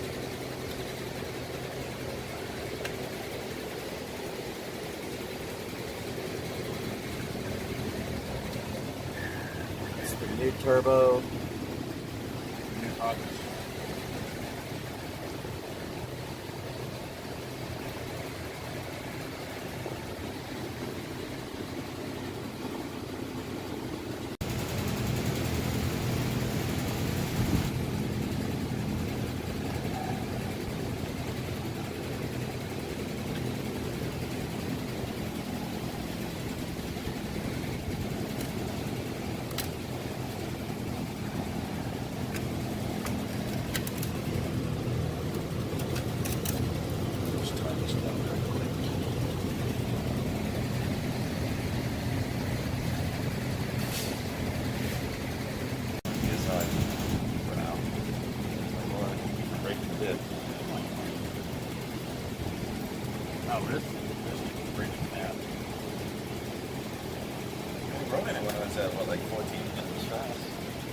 Yeah.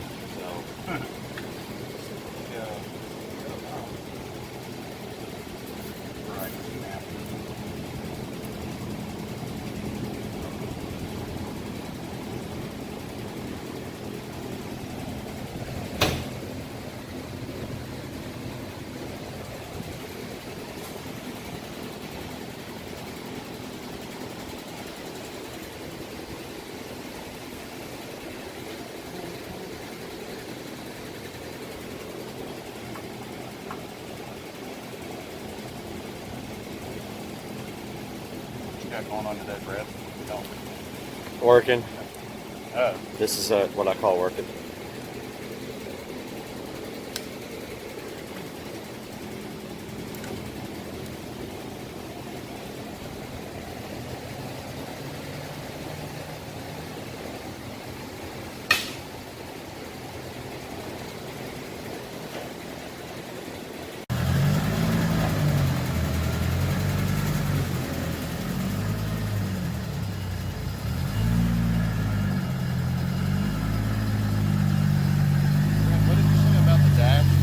About what? What did you say about the dash? About changing the dash? Oh yeah, the guy's got my new dash ready to go. Oh, okay. And a new center console. So he's removed it and all that, sanded all that sticky shit off, right. Repainted it, polished it, and same with the center console. So we're just waiting to put all that in now. Oh, okay. Cool. Yeah, it'll be good.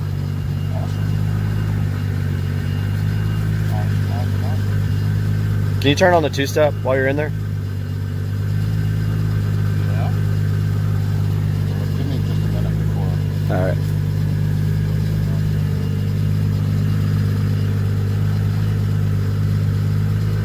What do you want to control it with? This thing has no DSS wire to it. Oh, so we would have to have a switch? Okay, don't worry about it then. I mean, we can do it. We can do whatever we want. Nah, don't worry about it. He's good at the clutch.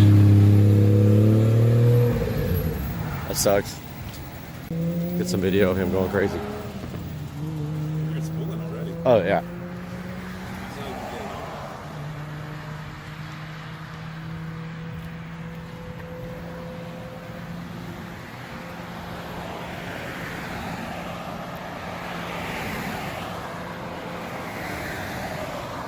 Alright, got Chad here to take over. See if I still can drive this thing. Haven't driven this thing in 2 months. I don't know about the clutch.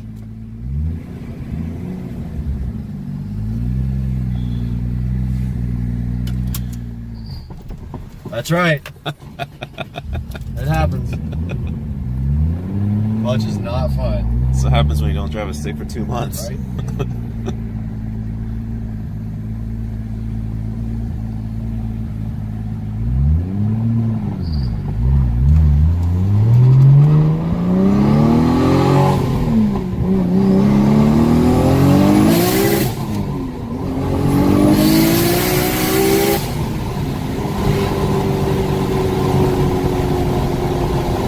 over 20. 28, I guess. That external gate is loud. Very loud.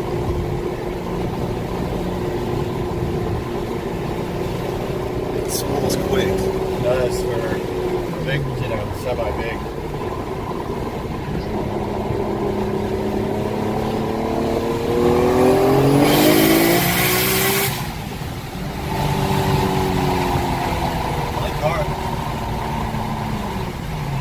That spool is insane.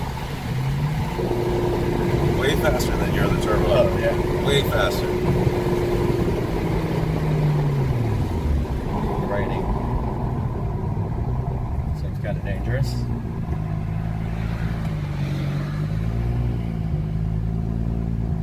This thing needs gears. Dude, it's straight up on empty.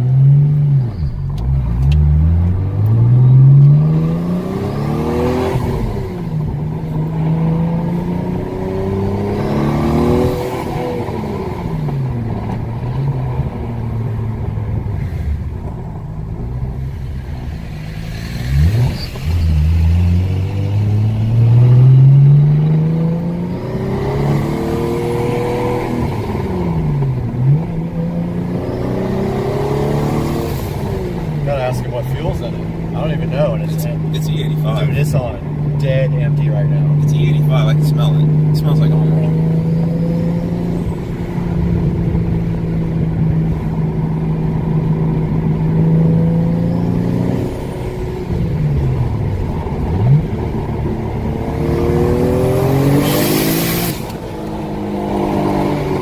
It's pretty violent.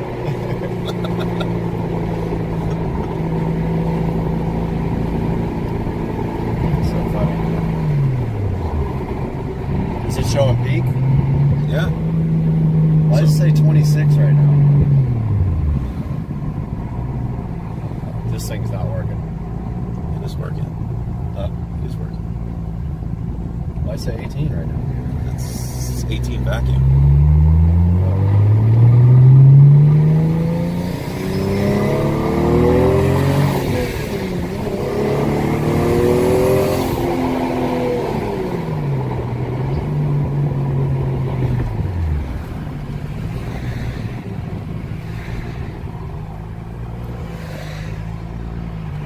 See if I can not stall it. Just have to give it a lot of slip. Your turn. Yeah, put some gas in this thing. You drive first.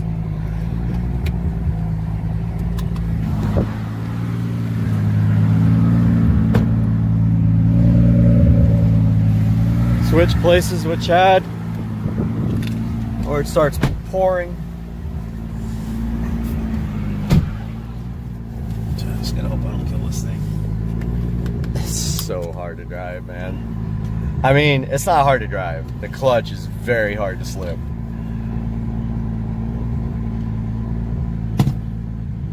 This dude's coming from an auto. Yeah, I haven't driven a stick since He's definitely gonna stall it. since I sold that. I see. Shit, you did perfect. You drive better than me.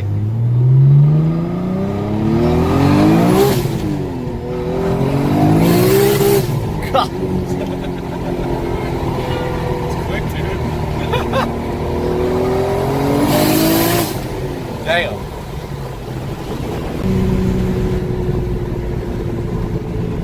It's literally out of gas, I think. Like, not completely, but We're gonna end up pushing this thing. it's on fumes. I mean, I need to put like a gallon of something into it, or two, before we go to, before I hit that E85 station. I wasn't watching that news gauge.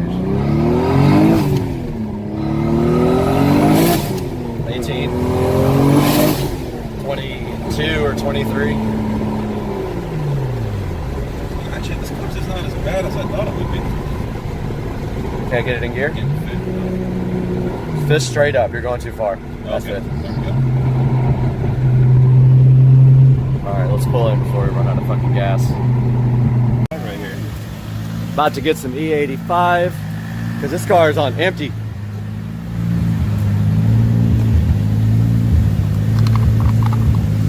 Like, super empty. Right there. Where they're going and who do they get that we're going to remember? Well, they got a kid that Israel Diaz, 21-year-old outfielder who had 2 home runs in the Futures game, and I've seen him play, and I've talked to people, see him way more than me, and they think he's going to be a star in the field.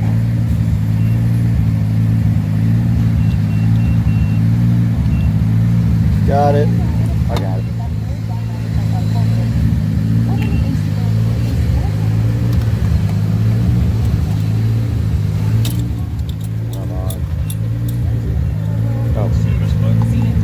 Helps to push the right button.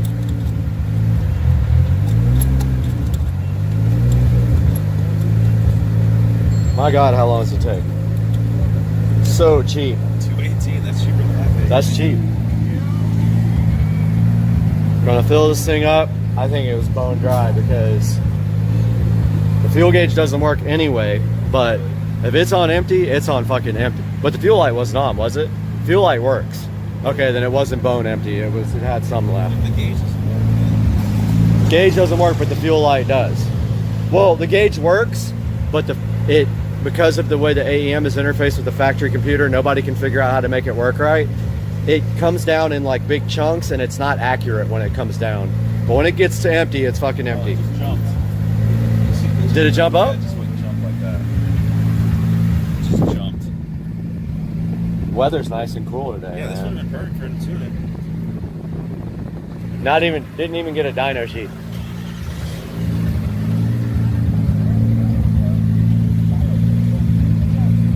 All right, we're out here at the gate station on Blanding. I was literally putting fuel in the car and it died, and now there's no fuel pressure. So we're waiting on Tracy to get here to see what the heck's going on. Obviously, probably fuel pump related. So we'll see what happens when he gets here. All right. Checking out the fuel pump wires. Fuel pump fuse is melted. Under here.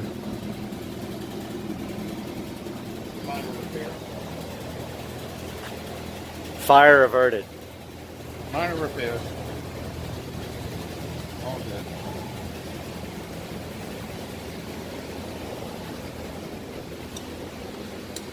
If it burns to the ground, just buy a new one. No. I got insurance. And if you can get that thing on. I can.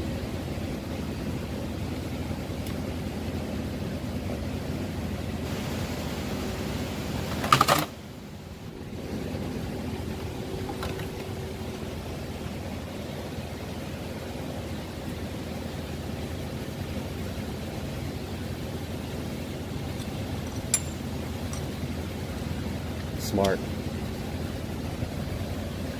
You learn a lot from a dummy. Yeah. I'm self-taught on the internet.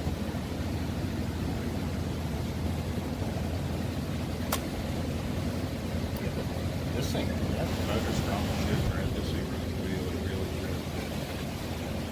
I think with good boost, it'll be a beast. It's not fast enough right now? No.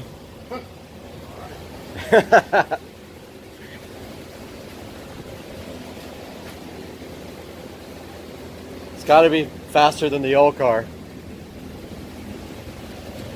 Yeah, it wouldn't bother me to run it up 30-ish pounds. Let's do it. What do we have to do that? Well, just like I was telling you about the wastegate spring. What happens when the spring goes in? What is it going to make boost-wise? What's it tuned for? Oh, it's tuned up to 35 pounds. So it's going to make 35 pounds if we put a spring in it. That will do that? I'd keep it at like 32-ish. That's what it's tuned for? It's tuned for as high as you want to turn it, but Well, I guess I don't understand how we turn it up. In the software, right? Yeah. What's it set for now? Is it a percentage or something, or like? It'll make 30, 31, 32 right now. With a bigger spring. Stiffer spring. Yeah, but we can tell the software whatever. We can tell it to make 40 pounds. It would. With the right weight case. I wouldn't beat on this. 30 is good enough.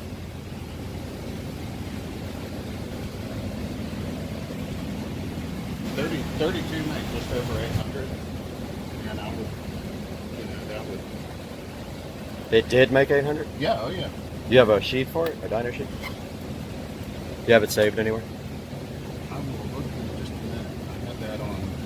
I'd like to put it up online.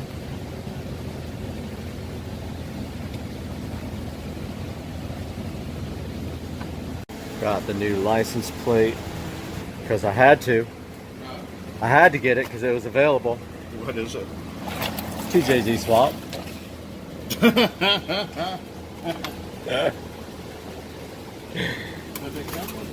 I know. That's what's awesome about it. Makes no sense, so it's awesome. What you need? Screwdriver. Just a screwdriver. I'm going to swap the plates out. Hang on, let me check. Oh, nah, it's some stupid Allen wrench. It's got to be some kind of Ricer Allen wrench thing. Is it a Torx or is it a? No, it's an Allen for sure. Yeah, it's like a smaller Allen.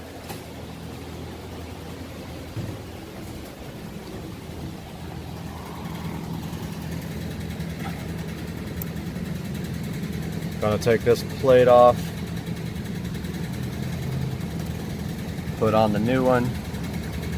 The plate that makes no sense because when I ordered it, I thought it had a GTE swapped into it, but it doesn't. It has a built GE, but I don't care.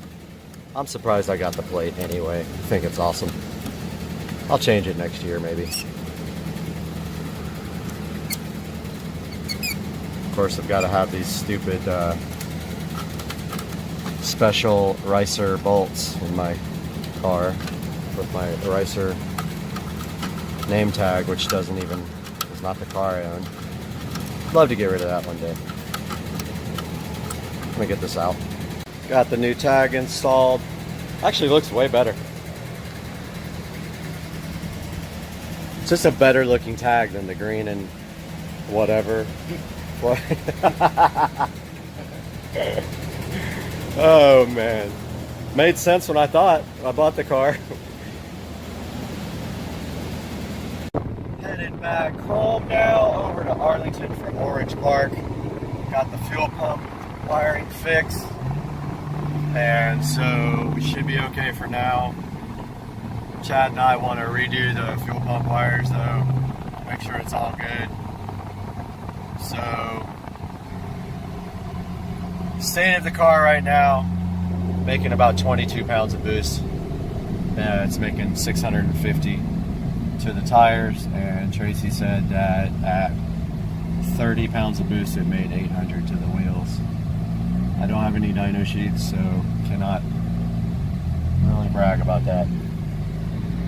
We'll see you guys next time. We'll figure it out. Just got back to the house after leaving Tuners Inc.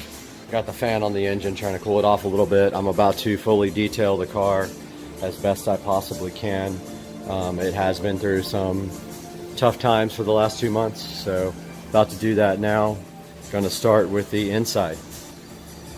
All done with the interior detail. That took me about an hour because it hasn't been done in 2 months. And now I am going to start the engine bay detail process. All right, sitting out here in the garage. I just got the engine bay detailed, 2-step process. First step is degrease. Second step is to Engine shine, got that all done. That is the new 6870 turbo. Turbo made 650 wheel horsepower at 20 pounds of boost, and it made 800 wheel at 30 pounds of boost. Still got to take it and get everything finished. The wastegate spring is not stiff enough, and so the wastegate is opening too early. So all done with the video for today. Got the car cleaned and ready to sit in the garage until the next event. Got the new plate going. So yeah, we got everything good to go. For now, it's going to be a work in progress. I do have some interior parts to put in. That will be for the next video. I'll see you guys soon. Supercar Street Racing. A 6-pin connector there, and that's your OBD2 connector right there on the other side. Everything is nicely packaged in little bags, and inside of this probably is a charger. It is. It's a USB type A on one end, and thank goodness it's a USB type C on the other end. More and more companies are finally getting smart and putting USB type C in their devices so that everything is one standard. Then we've got the actual scanner right here, and there is a couple of little manuals as well. There's a quick user guide here. There is a user manual if you scan that. And the first part of the manual here is in English, and it kind of describes everything on the front of this, but let's get that opened up so you guys can see it in person. There is the nice art diag, really nice looking box with a nice large screen. It shows you what's on the front and on the top. Your top has your power button and your, I think that's a 16-pin serial connector right there. On the front, you have your OK button, you have your return button, and then of course you have your keypad here. There is something on the side of the box, a charging port, and inside of there is your USB charging port. So there's not much else to do here except charge this. I'm not going to charge it right here. This is a slow charging. This is from the computer, so it won't have much amperage. So I'm going to go plug it in the kitchen and start charging it, and I'll let you guys know how long it took to charge.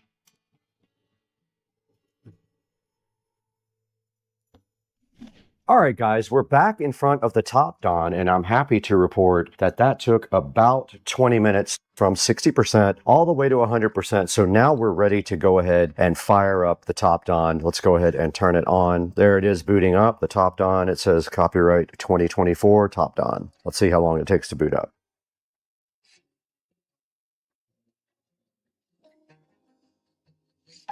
Now, I'm assuming this thing has Wi-Fi that it can download new things. Let's see. So we're in the setup area right now. It is a touchscreen. Nice. Okay, cool. English US. Next. That is the correct time zone. Now it's looking for my Wi-Fi network. Here it is right here. I'm going to go ahead and put in the code that you guys can't see. All right. I put my Wi-Fi information in. It says connecting. All right. So now it wants up to update the version to 2.3.0, and it's going to fix known bugs. Let's see if it updates. It's got a line. It's indicating the progress right here. Let's let it do its thing.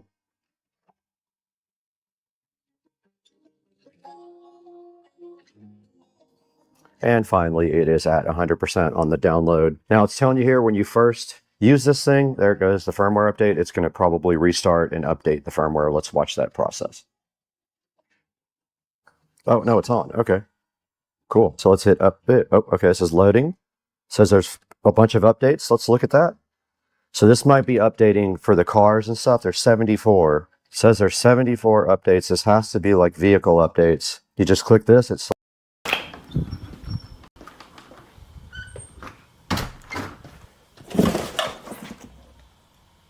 seriously? Got him! Got him!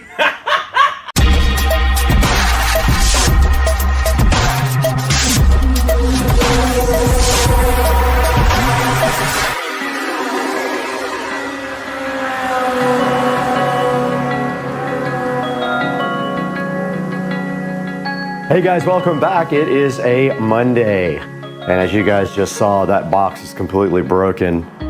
When I went to pick it up, everything fell out of the bottom. So it's a good way to start your Monday, right? But today we're going to be replacing all my ancient yard lighting. I picked up these lights about a year ago and have not deployed them out into the yard. So we're going to be doing that. We're going to be reusing the old LED bulbs that are currently in the fixtures in the yard, but the yard fixtures are beat up and old and ancient technology. These are newer nicer looking fixtures. So we're gonna go ahead and get that put in today. So that is our mission, if you choose to accept it with me. But first, we have to clean the yard up because we had some crazy wind in Jacksonville in the last couple of days, and we just need to kind of tidy up the yard a little bit before the yard people get here. So we'll start doing that first, and then we'll move on to installing these wonderful guys in the front yard. So hang out with me.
Here is the first light that we're going to be replacing.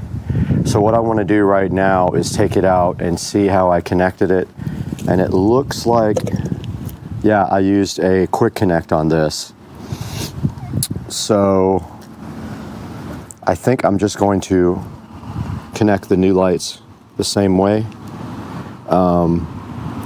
Unfortunately, these are all taped up with old electrical tape. Going to be kind of a pain. And that one just came out anyway. Yeah, I'm gonna need to get some scissors to cut this with. Now these new lights did come with this Pierce type connector, which I'm not going to use. I might use it on one or two of them, but I'm not using it on this one, I don't think, because I haven't quite figured out how to operate them. And we are reusing the old bulbs They are high intensity. I think they're G5s. And we're going to be trashing these old piece of crap bulbs. And now we'll cut off this old connector and splice the wire back.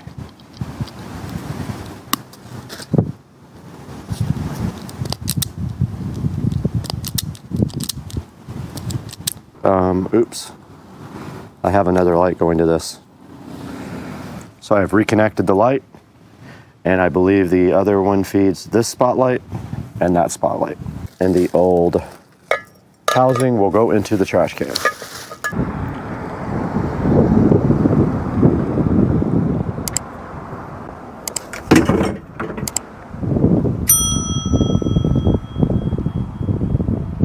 I went ahead and powered the lights on, and that one is working fine. All I have to do is bury the wire so it's not visible under some mulch. And I will come back and do that in a little bit.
We have successfully replaced all of our front yard lighting with the brand new Westinghouse fixtures. That is how this one looks here on this side. We do have a plane coming overhead, sorry about that. And then in the garden here, this is the next one. And the next one there. And there, and if you guys do recall, when we replaced our mailbox, we also put one right in the center of the two plants here. And then moving to the middle of the yard, we already had one in the middle of these bushes, which is a different type. So we didn't have to replace that one. But coming to the front of the house, we have a fixture here, one there, one right there, one there, and then finally I did place one right over here to illuminate the pathway going to the gate and the backyard. So remember, we used our own, I think they're called G5 LED bulbs. They're like 7-watt bulbs, they're pretty bright. We did use the Westinghouse fixtures, and I can't remember where I picked those up. I really don't remember where I got them from, but I got a whole box of these, possibly off of eBay, but I don't remember. Really don't recall. We do have one single light left out of all of the lights, so we don't have enough to do the backyard. So I'll be looking for a set for the backyard pretty soon. And I hope you guys enjoyed this video, and you'll like and comment and subscribe, and we will see you for the next project, hopefully tomorrow. All right, guys, welcome to the channel, Supercar Street Racing, and today we have been contacted by the company Lackeyback from Levanta, which I have been using to partner with different companies. They wanted me to get out one of their dog products and show you guys how it actually works and see if I like the way it feels and everything, and then also make sure the animal is happy with it. So right in front of me right here from Lackeyback, we do have the heavy duty dog leash sitting in front of me, and you can see it is made of sort of a canvas material here. And what we are going to do today right here and right now is show you what came in the package, take a look at the store on Amazon after we're done, and also take this over and let Cooper give his 2 cents worth as a corkage. So hang out with us today. We're going to take a look at this Lackeyback heavy duty dog leash and see what Cooper thinks of it as well.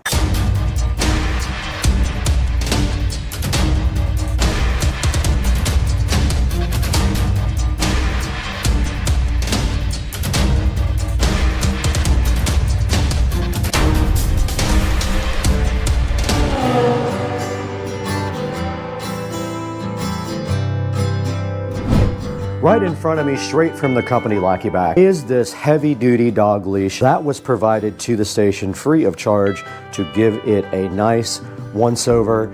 And you can see I have it laid out here on the bed. It does have a pretty nice heavy-duty hook on the end with a safety latch so that it can't physically come off. You can see right there, it's got the little twist thing there so it can't come off. You can see it is made out of this heavy-duty canvas-like material, almost like a tow strap from a car. And it does have a handle right here for you to hold on to that is made of rubber to keep the material from hurting your hand while you are walking with your dog, should your dog tend to pull very hard on the leash. Now this Lackeyback heavy duty leash is 6 feet long, and it says it's perfect for medium and small dogs. It also does come with this nice little thing to hold the poop bags, which is very nice. And it does say that it has double-sided reflectivity on it. So if you're walking your dog at night, that's actually a really good thing to have, you know, so traffic can actually see you.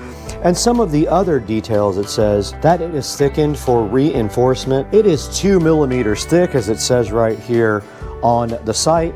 And this is actually a dual handle here. It's got 2 handles in case you need to use both of them for your dog. And it's sitting at a solid 4.4 star reviews after being on the site for some time now. And so that's a good close-up look at what you get in the packaging. It did come in this nice plastic bag here, and there is the actual label that was on it.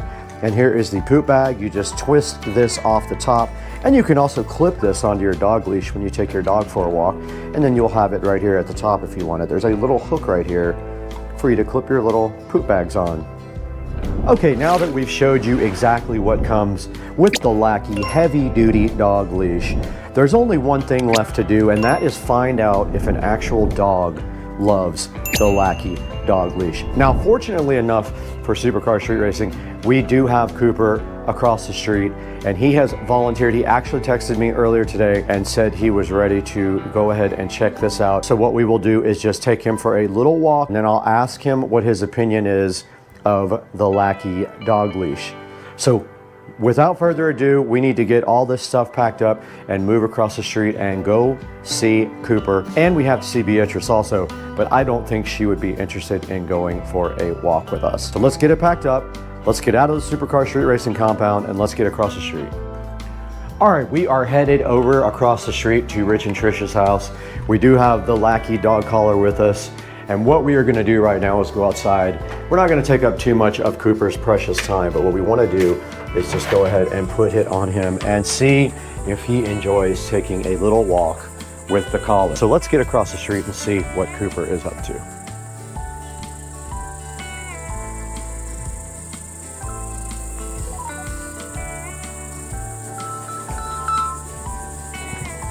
Hello?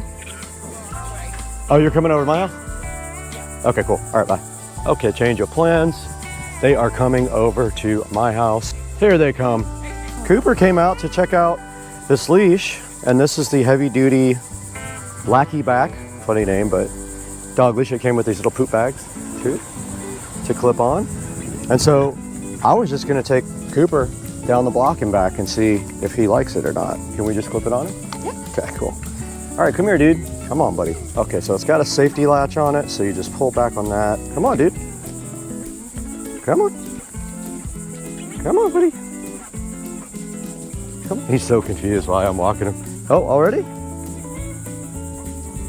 Right in the yard? Come on. He's like, what is going on, Mom? Okay, now he's going.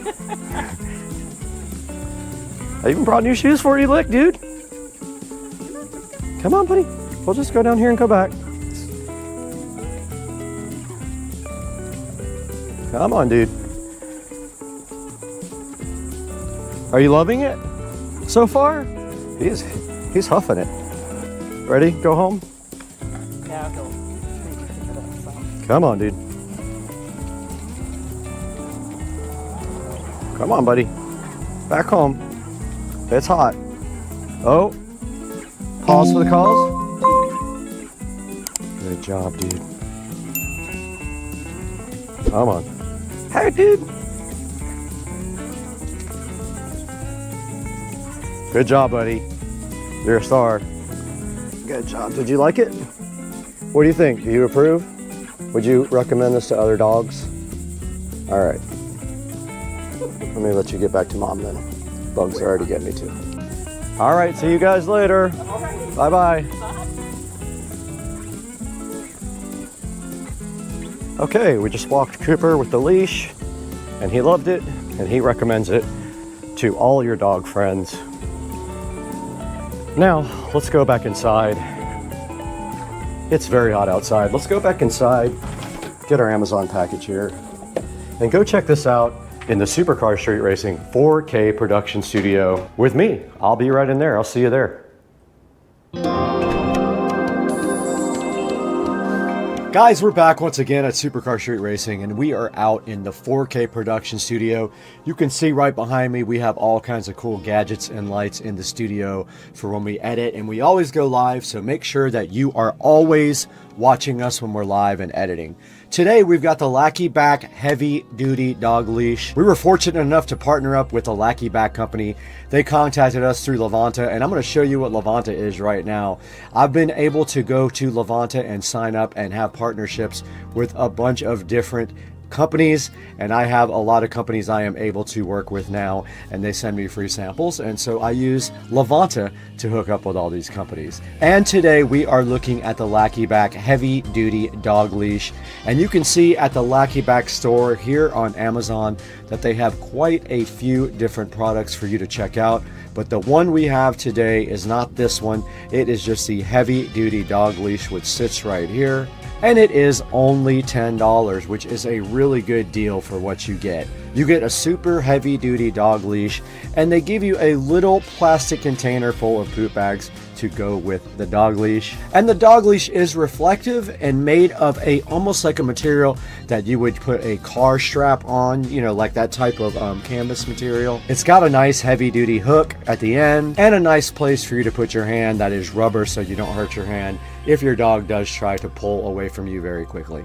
Now here's a good picture of the collar with the little poop bag thing it gives you and someone carrying a very big dog, a Rottweiler it looks like, and this thing is supposed to be able to handle that. Right here it says that the thickened design provides a secure way for you to take your dog on a walk. And right here it shows you the swivel hook on the end, and it can't come out because it has a little safety latch, like a mountaineering buckle is what it's called. And it is 2 millimeters thick, so that means it can handle any of the larger dog breeds. You can see here the double handle, like right down here on the bottom part of the leash, it does have a rubber handle to help you grip better. You can see right here that the leash does have reflective material on it, which is really nice for when you go on evening walks with your dog. And right here it's showing you that the thing is 6 feet long. That does give you some flexibility. If you need a little bit more leash there, you will have it with 6 feet of dog leash. Now taking a look at the reviews here, this does have a 4.3 star review out of 5. 58 people have reviewed this so far. I thought it was awesome. I had no issues whatsoever, and Cooper was actually able to recommend it to your dog and all the other dogs. Checking out some of the 5-star reviews, style, quality, and comfort from a person who actually purchased it. Very satisfied. Titan's new leash, I guess Titan is a dog, exactly what I needed, and it's strong, just what I wanted, and a very sturdy leash. Now my yard guy is here, so you might hear that in the background. There's not much I can do about that. But looking at the 1-star review, it says not heavy duty, but I disagree. It is very heavy duty, and I think that is not true whatsoever. That was also a free product. You can see here someone got a free product to review it as well. So guys, please check out the heavy duty dog leash by Lackey Back and go ahead and tell them Supercar Street Racing sent you. And we need your support. If you could please go down and order this from the description below, and also like and subscribe. That would help the channel out tremendously. We are trying to grow and we can't do it without you guys, so we always appreciate your support. Now we got to get out of here. My yard's getting cut. I need to go make sure they don't cut down the entire grass.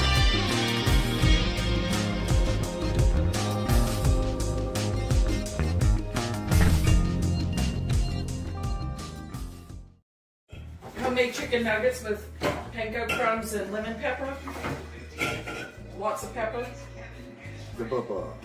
And Caesar salad. What is that? What's so amazing about this box? I need to know. He likes small boxes. He's on the YouTube channel all the time. He's famous. Meeks made the channel the other day. Yeah, he did. The Sam's Shaver Day. Meeks made that. Oh yeah. Sam's Automotive calling. What's up, dude?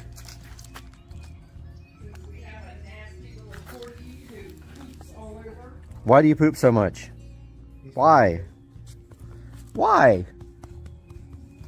And why do you have to poop on the pavers and now Right? on here? Oh, did he tell you? He's did that project. Oh, he pooped on the... Done? Yes. The pool project? He's doing, Yeah. Instead of pavers, he's going to do the, what do you call it? Travertine. Oh, Yeah. nice. Yeah, that's good It's a shit. lot, though. Oh yeah. I can't afford it. Yeah. Don't make me come over there and swear. Because I will. I can't afford it. I'm poor. Right, puppy? Another foggy day in Florida as we wake up. It looks like it's pretty foggy outside. Today, if you live in Florida, you know that your house and everything outside in your house gets mildewed. Today, I'm going to show you guys how to get rid of all that. It's the most hated job that I have, and it is demildewing my gutters and soffits. And we're going to need a few things to do that today. I'm going to show you guys that in just one moment. Chicken with beef and turkey. Okay, good. I don't want my chicken to go rotten. I want preservatives in it.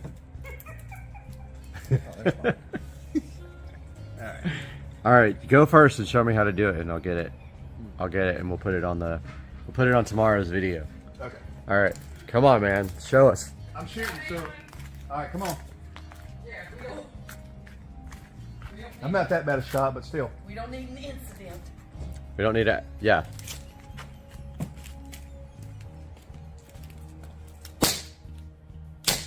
Nothing's coming out. Nothing's coming out, is it? Nope.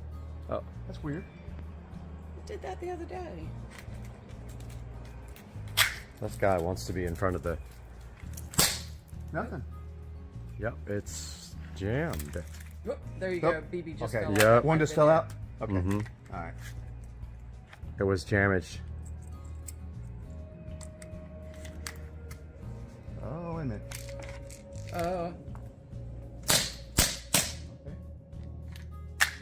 All right, now it's good to go. Yep. Is it going? Yeah. Yep. Yeah. Oh, yeah. Right in the red. Heck yeah.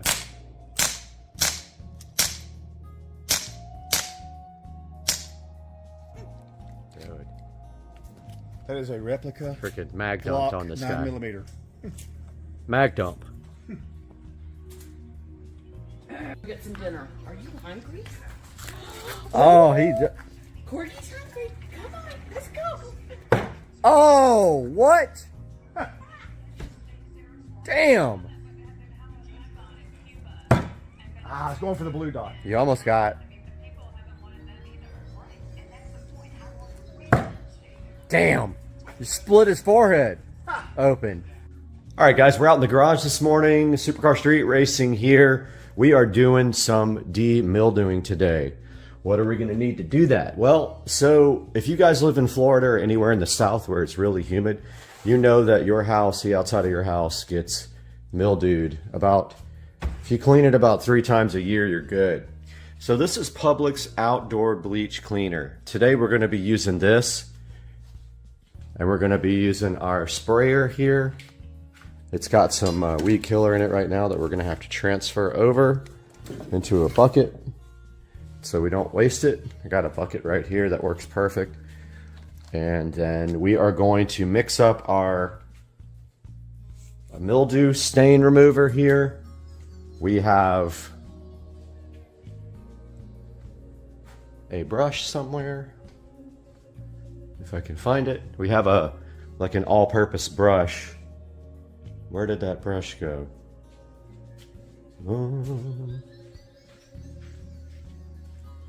Well, I can't find the brush now, which is really important. I'm gonna look for that and I'll get back to you guys. Not bad. Somebody got brain splattered. Oh, but like this is where I hit on the axe. I hit like the upper right thing. Yeah, that's my headshot. That's yours? Yeah. It's not bad. Wait, where do you shoot from? Here? Yeah. This is the line? Well, you can use what you can shoot from wherever. You don't have to be back that far.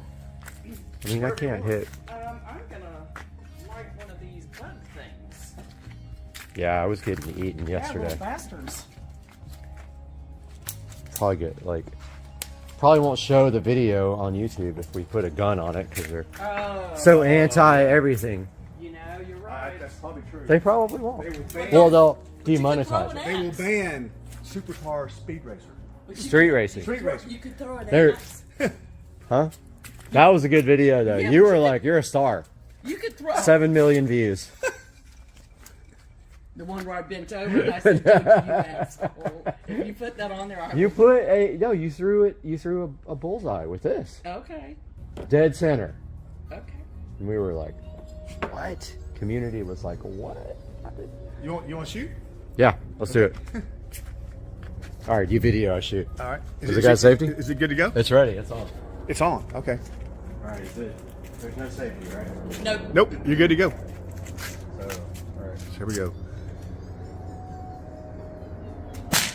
Oh, dude, stop it. No, it's like going. Okay, hold on a second. It's definitely going higher than I'm. All right, yeah.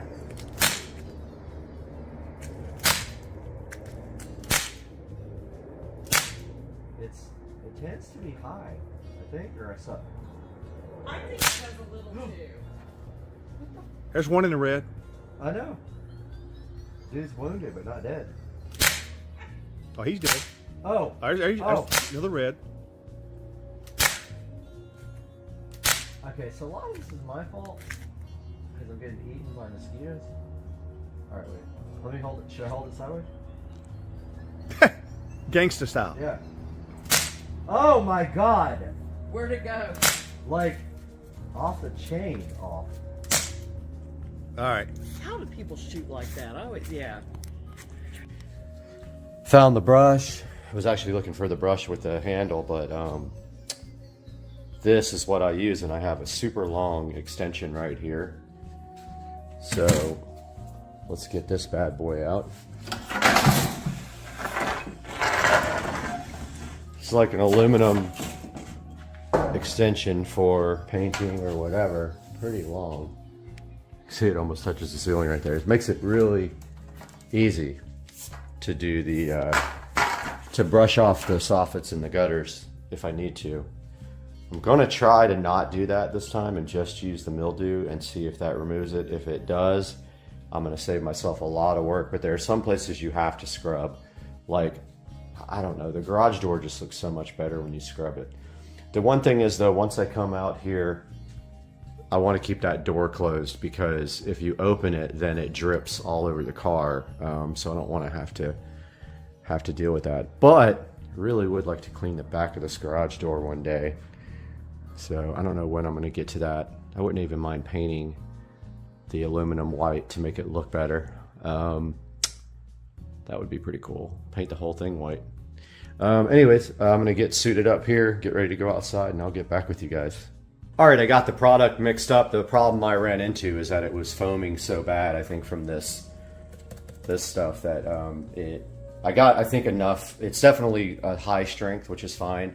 I just don't want to use this whole entire thing before I run out. But I think I decided to do the garage door last. It makes the most sense. So that way I can leave it open and I can come back and forth. So let's go ahead and open up the garage.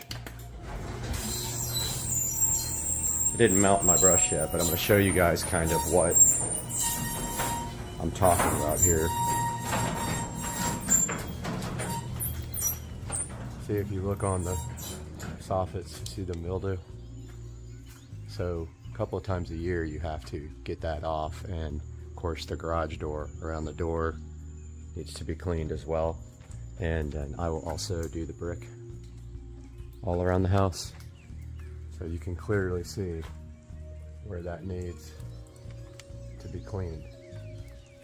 So if I do this door first though, this, when I open it, it drips all over the car and I don't want this bleach stuff on the car. So I'm gonna go ahead and get all set up here and I'll be right back. All right guys, got everything set up here. Gonna go ahead and start on the side here.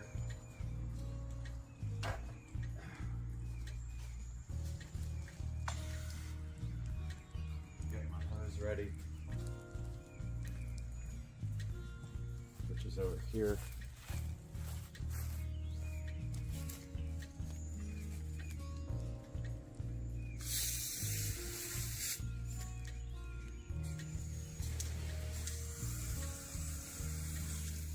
All right. Undo my hose a little bit here. All right, ready.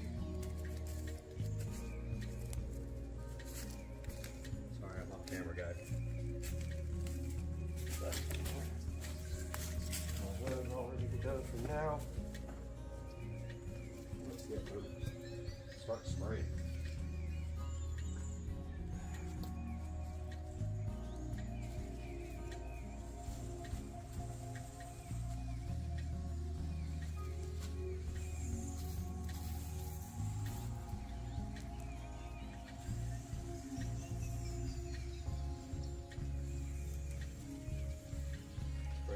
soffits, the gutters with the bleach spray.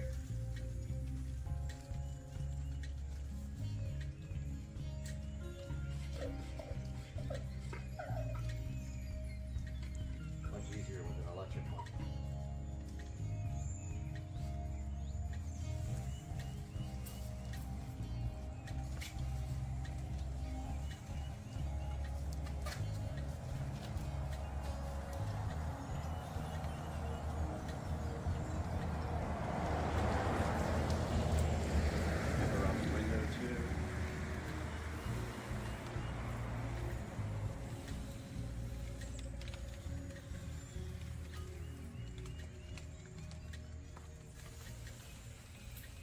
Nice to have a powerful sprayer. You don't have to stand right under it and get bleach all over your head.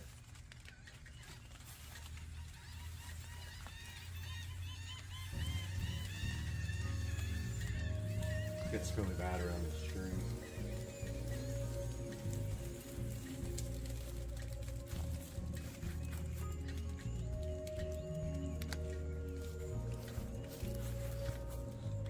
Well, we lost the phone for a second.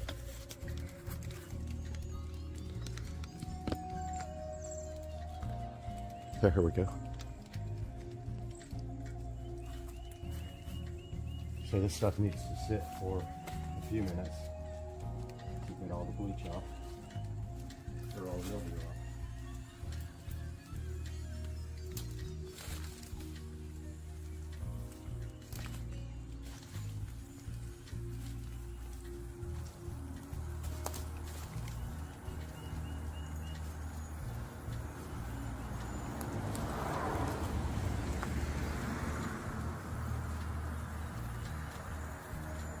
There we go.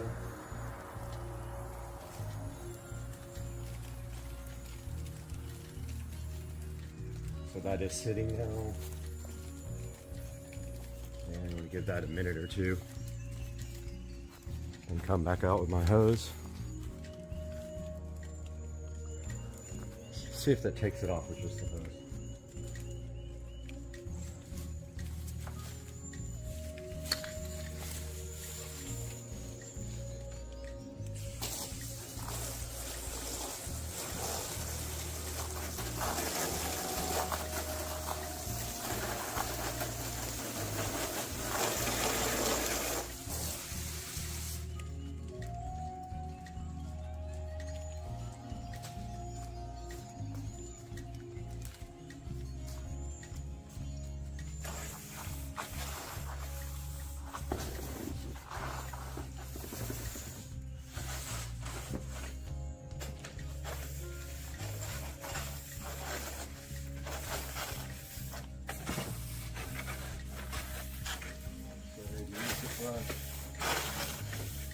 The stubborn area.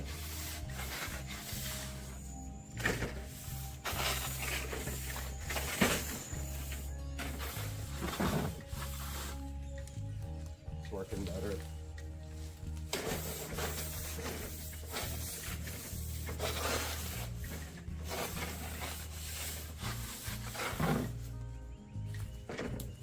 Some places are hard to get to with this brush. Broom works better. It's not long enough.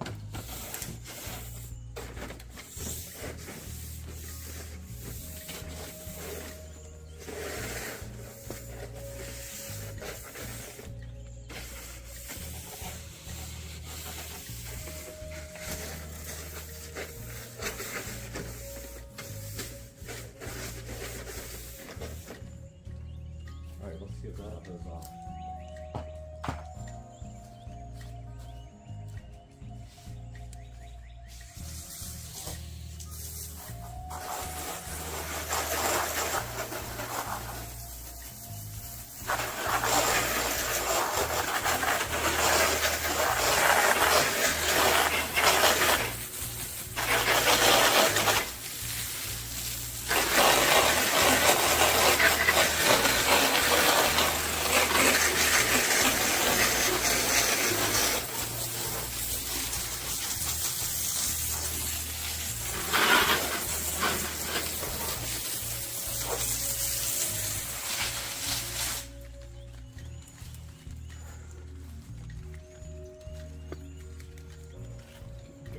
here a little bit.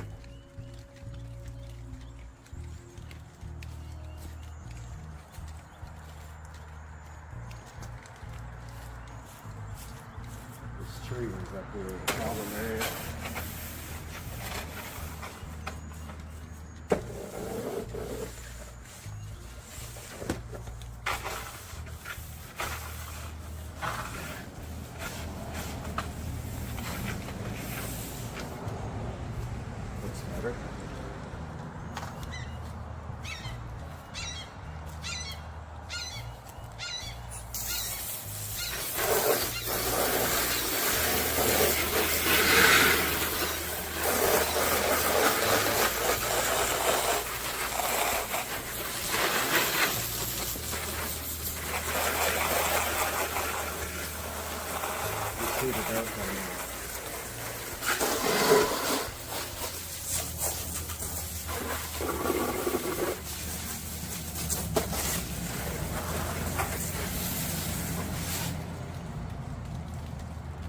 Well, I accidentally sprayed my security camera. Hopefully it doesn't mind getting wet. So this side's done. I'm going to take you guys around front. All right, moving on to the front.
What's up, brother?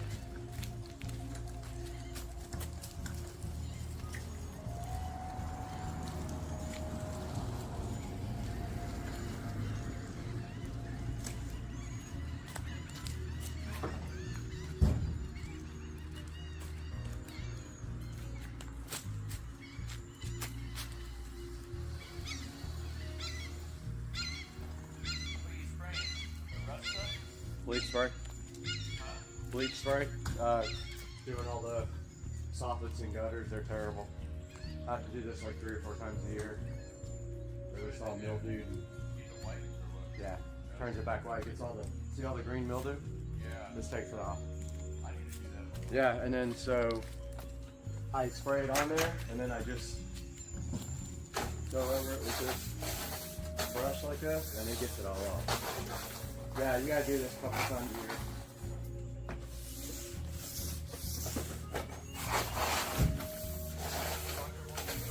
Huh? No. I never really tried pressure washing it, but I know a really strong hose won't even get the mildew off. This stuff just breaks it down first. I'm sure like spray it down with the mildew spray and then pressure wash, I bet that kicks butt. But like under these soffits gets you really bad. So it's no fun at all, but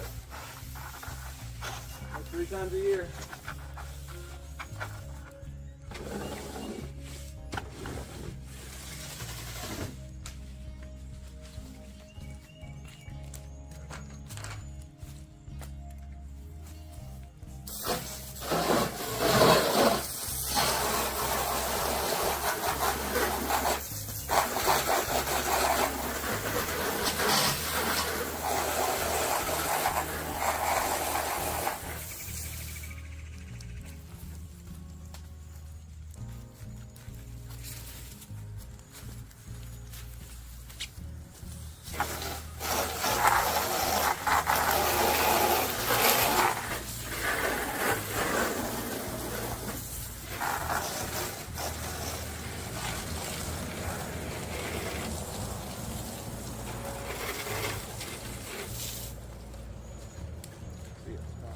this over here.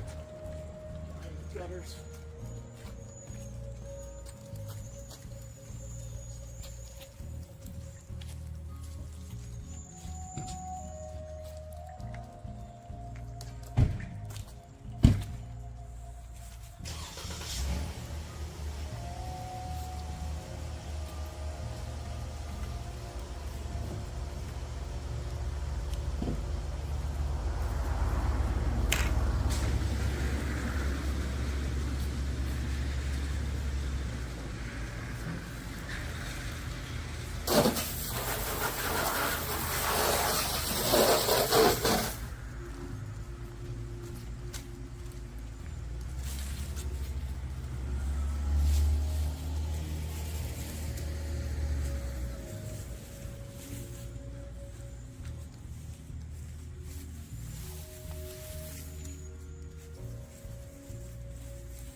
All right, guys, time to do the front. And let's move the hose over, you guys. Get our sprayer pumped up again. I said I've used half already.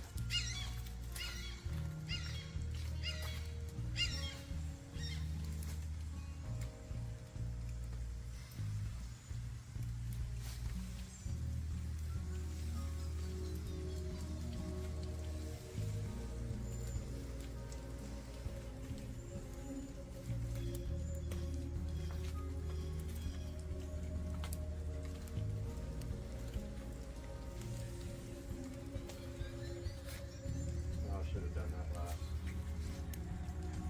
I'll have to walk in it.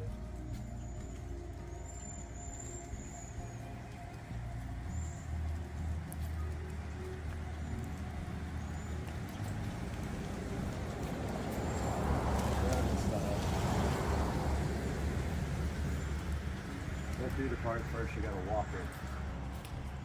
Do underneath that porch.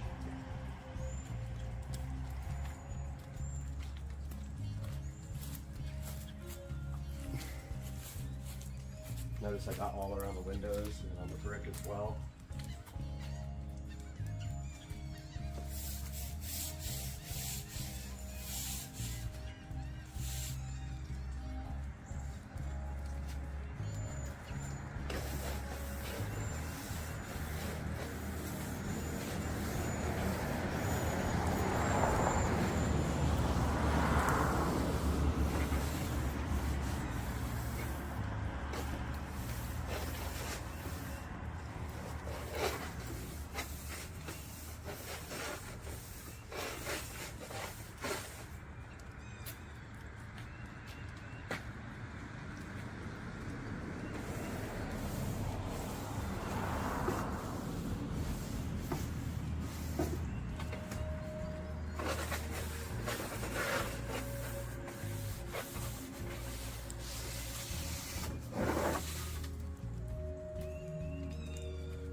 See the dirt coming off here?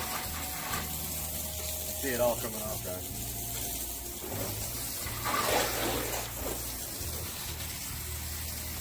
And the brick as well.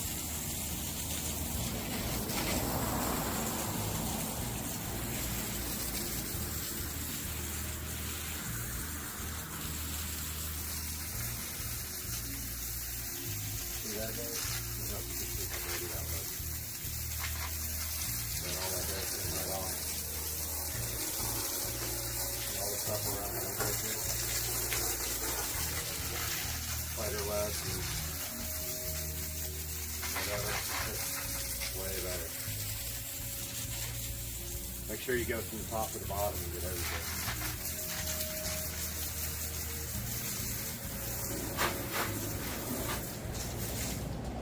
Alright, now I gotta walk in the spot that I already did.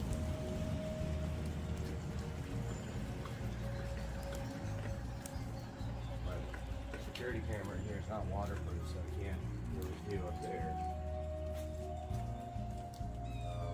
So that makes it tough.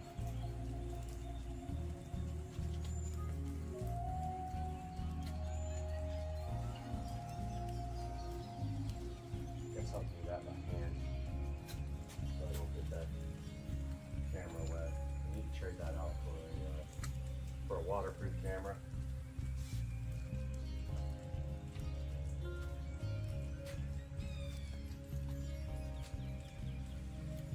I don't know if you guys could hear that, but I've got a camera there that's not waterproof. So I didn't spray underneath that. I'm gonna do that by hand. I've already cleaned it recently.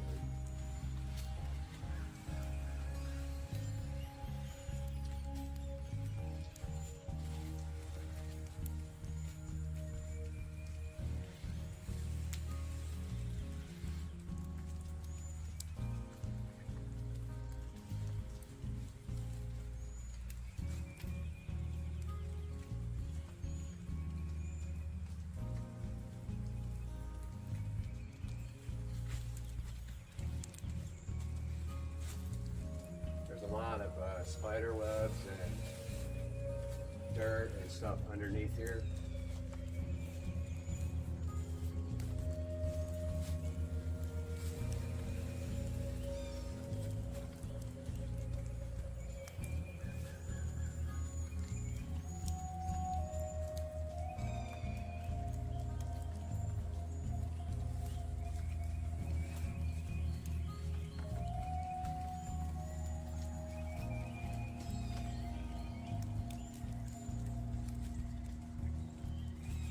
Alright guys, got all that sprayed down. Some scrubbing here.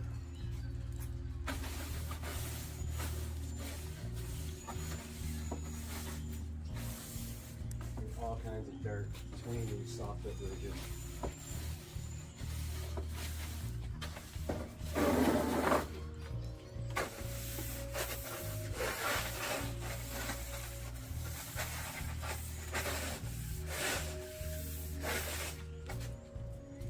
Built up over time.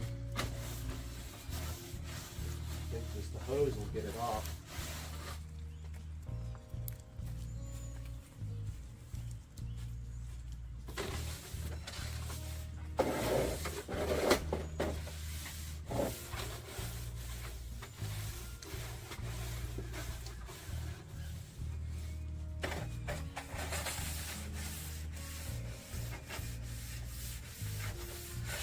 Pretty stubborn there, green.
right, guys. Time to move to the side. So the side is one of the more difficult places because this tree is in the way. So I've got a security camera that I don't want to slow down.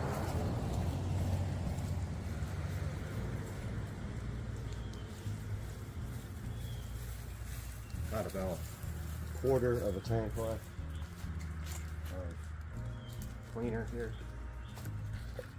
I'll still make some more. Try not to spray this camera down. I don't want to directly get it wet either.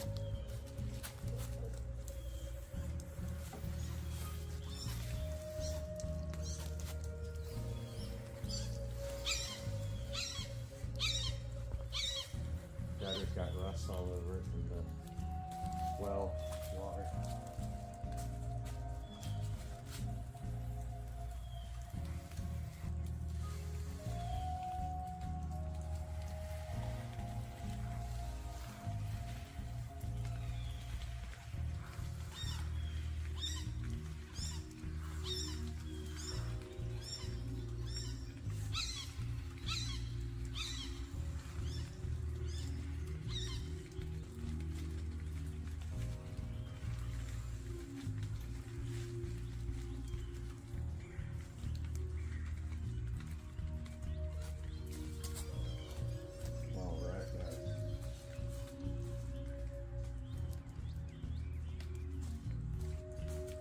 Time to scrub.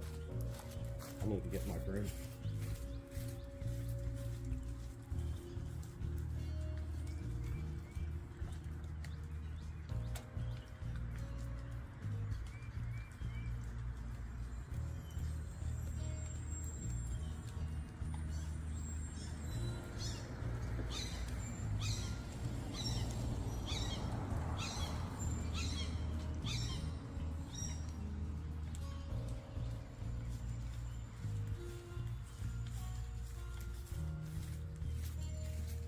Alright, I got my broom for the hard to reach places.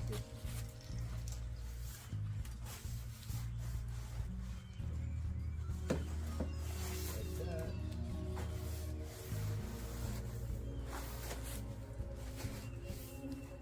This is where the other one's awkward.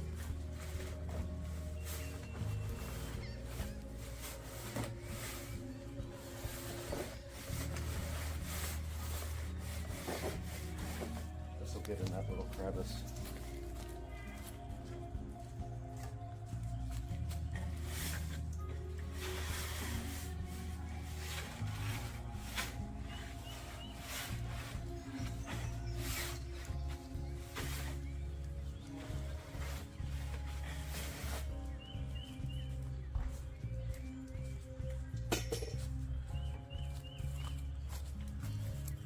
So get people.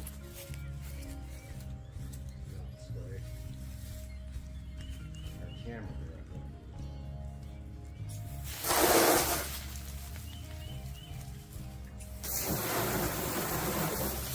Okay.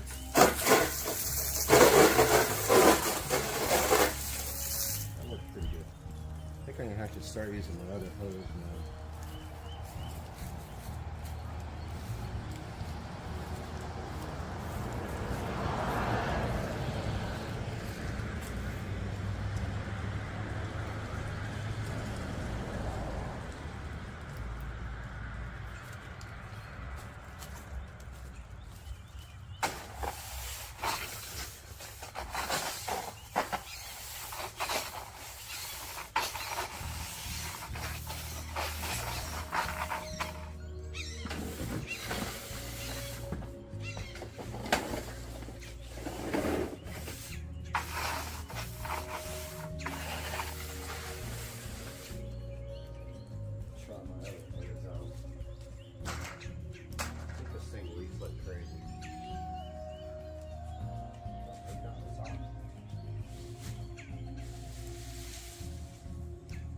On the whole time, it wasn't leaking. Oh yeah, this thing's got some juice.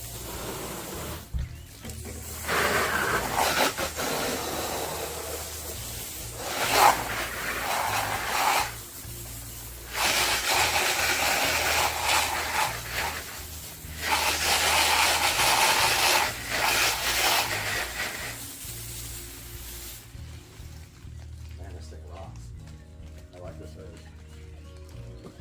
Good pressure. I think I got enough to finish the side, at least maybe more.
Side is bad.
Side is rough, guys.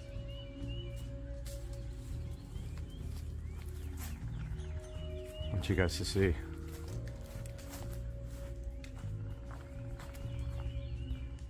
See that?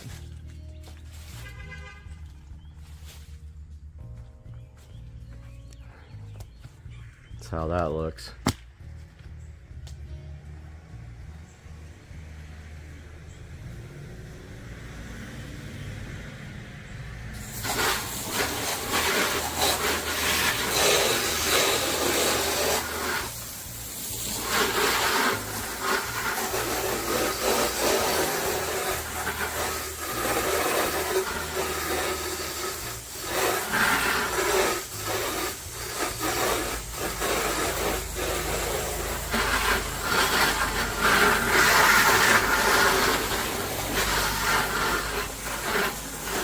See that dirt from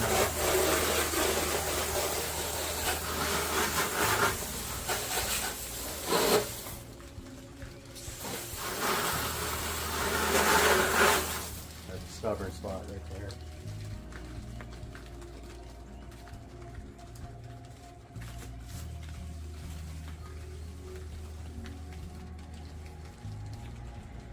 Pretty bad right there.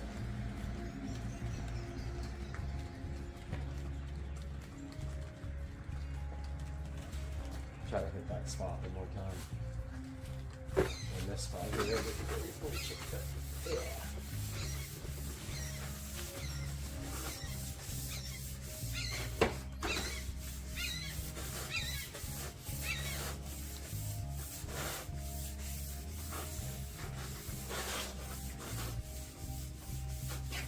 Yeah, I think that came off that time.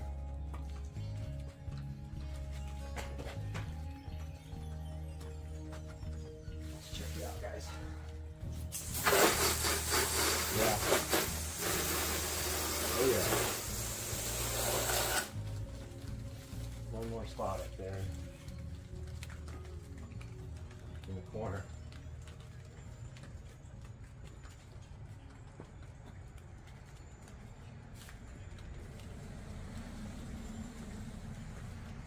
Get that spot one more time.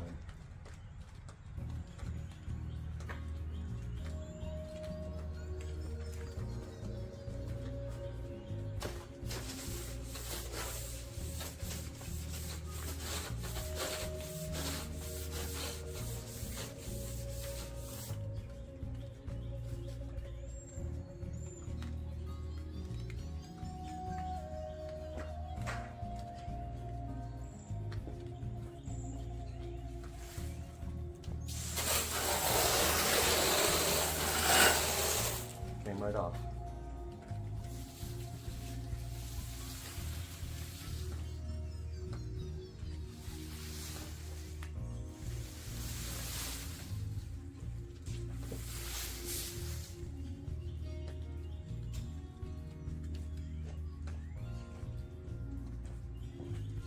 Alright guys, let's go to the back. Alright guys, we are around back now. One of the tougher parts to get because it's covered with trees and stuff. All kinds of stuff to get around.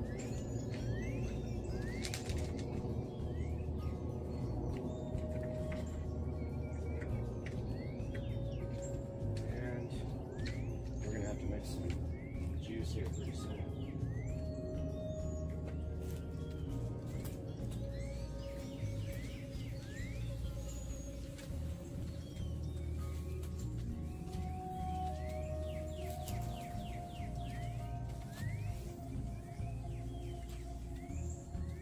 Can't spray too hard around this window because it'll spray right through the inside of the house through the air conditioner.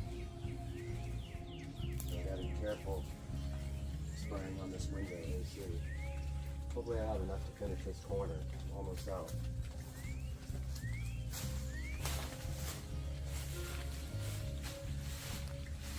It's really bad back here too, by the way. A lot of mildew.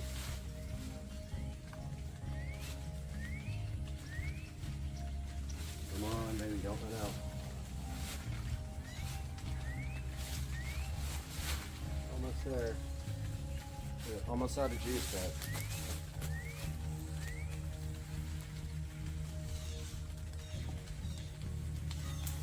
I think we're gonna have enough. Yep. We made it. Yeah, it's really bad. It's going to be hard for you guys to see on this. I actually got a little bit more in the jug, and then after this we got to switch hoses to the hose that's on the other side. I almost forgot to brush.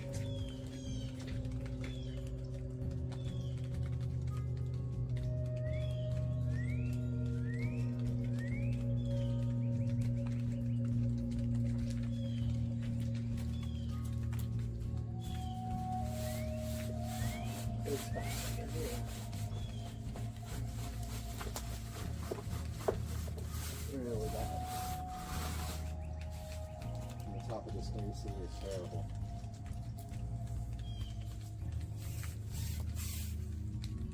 Top to back. The window. All bad.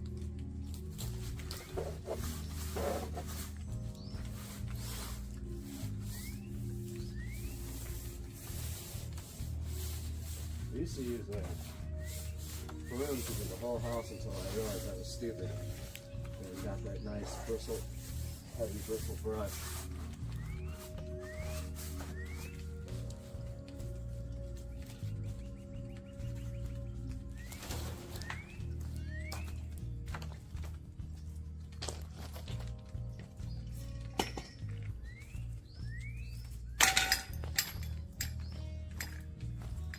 Some bad areas up here with green from this tree.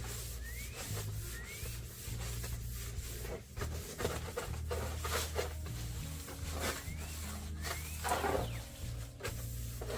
don't think I sprayed it that well.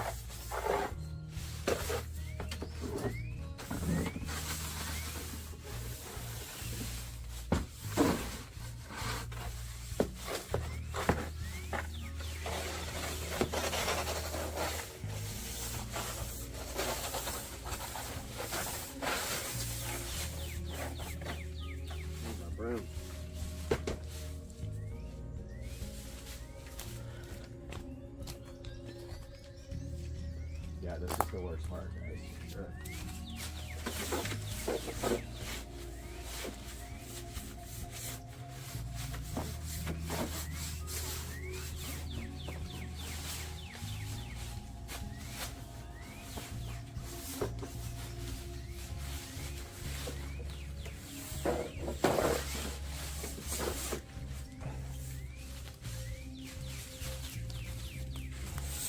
Plus it's wet today, so that's always fun.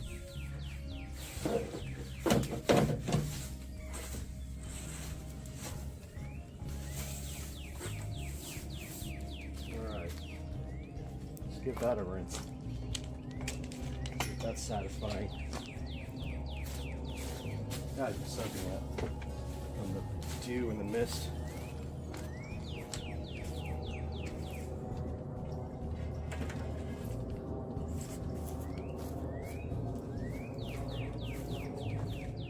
Give her a rinse.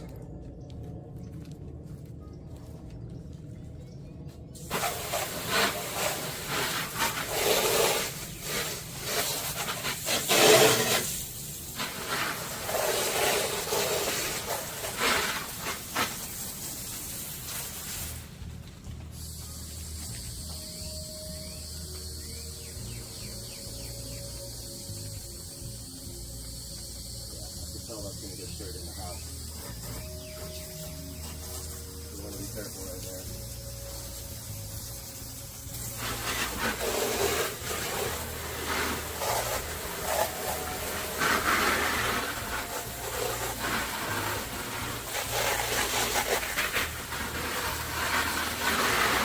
Oh, that looks so good, guys. It's coming out awesome. Hopefully you can see the airplane up there.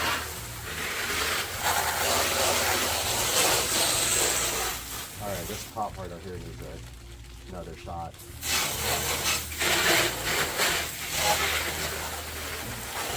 There's some green around the edges. Up here.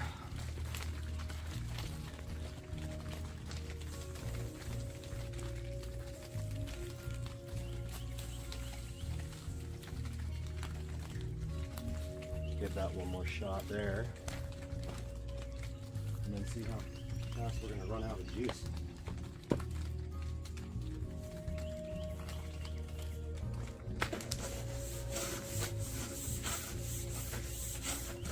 Getting eaten by mosquitoes. I need to put on mosquito spray.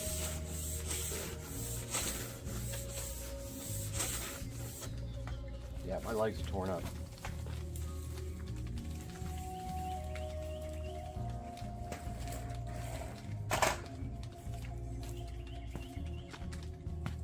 Yep, all that stuff came off this time.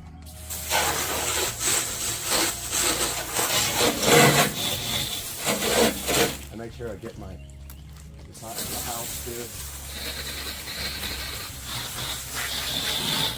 That's my sunroom. And we can move around to the back. Start with the next hose. Alright, we are out back by the pool. About to run out of juice. But we might have enough to do this. I highly doubt it. Nope, we're at the very bottom, so we won't get much of this done. I'm gonna go put on some mosquito spray.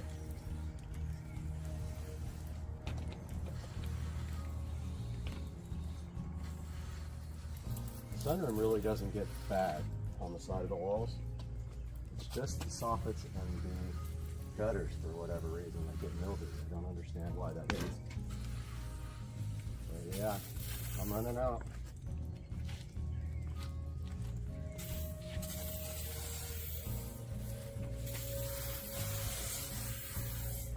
Not gonna make it. Maybe.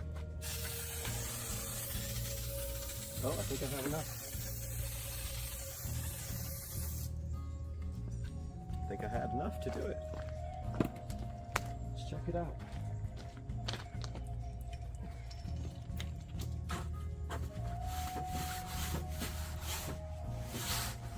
So dirty. So satisfying.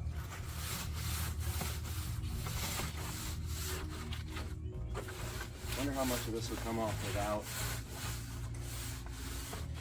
Right in my face.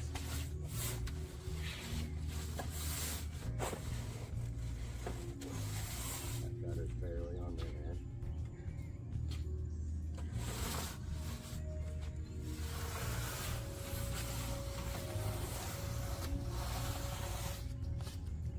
Yeah, that gutter's like needs to be reattached, and I paid a dude that said he reattached them. So he lied to me. Hope you guys can see that. How good that's working.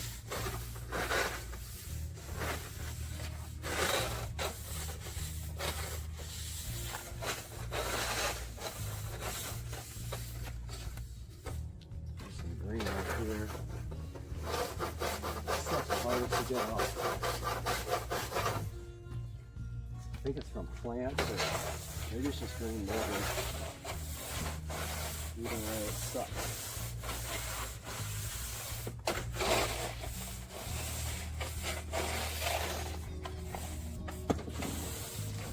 These ones under here are corroded a little bit, so they don't come completely clean. They look dirty, but they're not.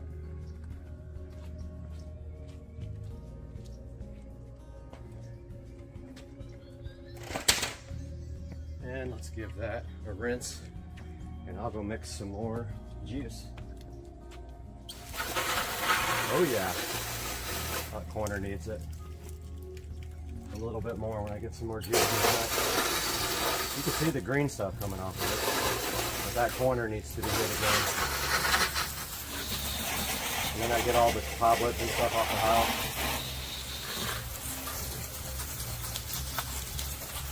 While I'm doing it, see all the stuff coming off the house, guys? All the dirt.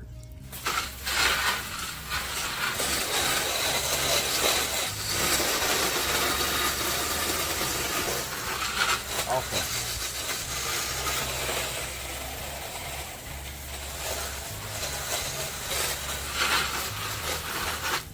Alright, I've got a spot to do there and a spot to do there, but I gotta go mix some more juice and put some mosquito repellent on. I'm dying. Alright guys, I got the new batch mixed up here, and I didn't use the simple grain stuff this time.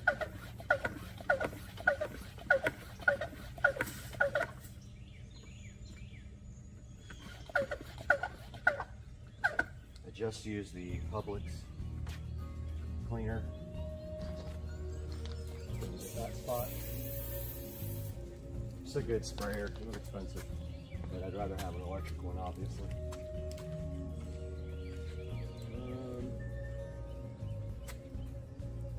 There.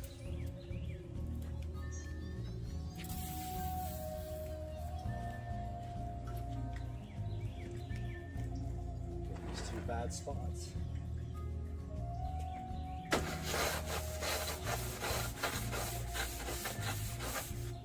So loose. I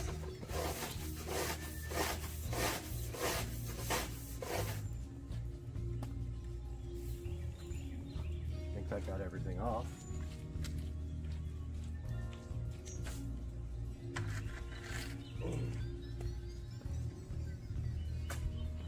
Let's see.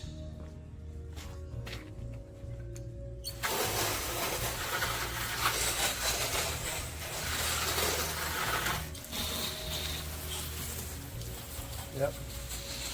Now I'll just do around the windows and get all the cobwebs and stuff off.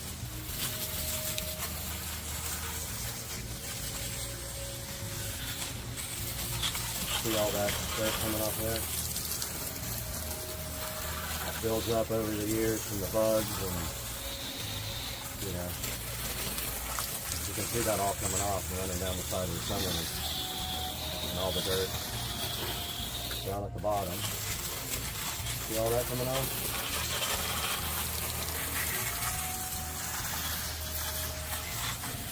I like that one. What kind of string? Look at that guy. See all that dirt on this white hammer?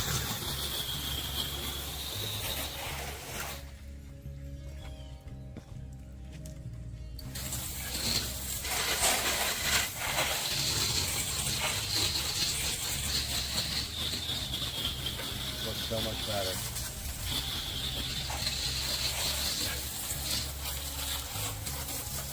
Oh, and this time up there, a lot. Around these little windows.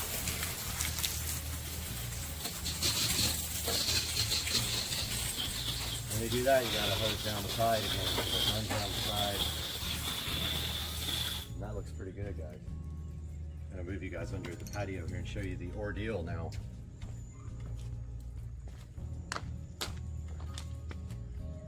Well, I almost fell in the pool, which would have been great video, but the camera was off.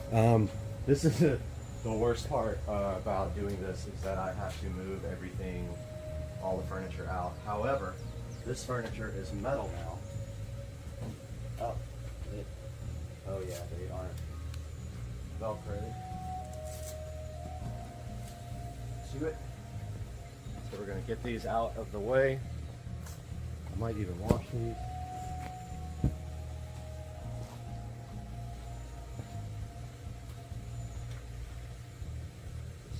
Out.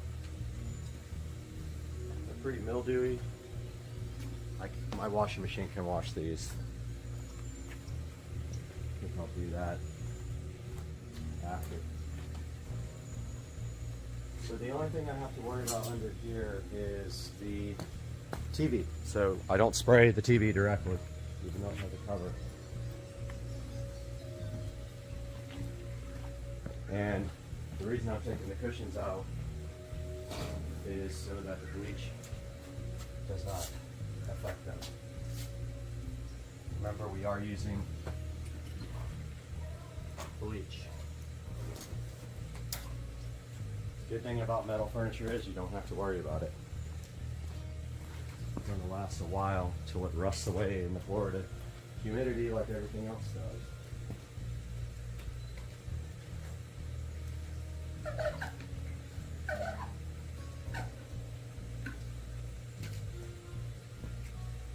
Alright. Some dirt on this wall.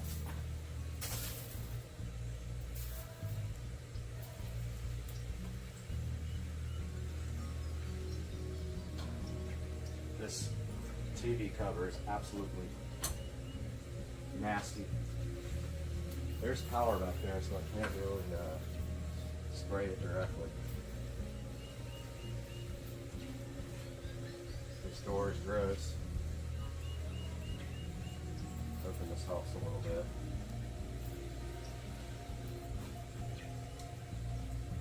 These speakers are shot, I think, anyway, but they are outdoor speakers. So I'm just going to hit top real quick.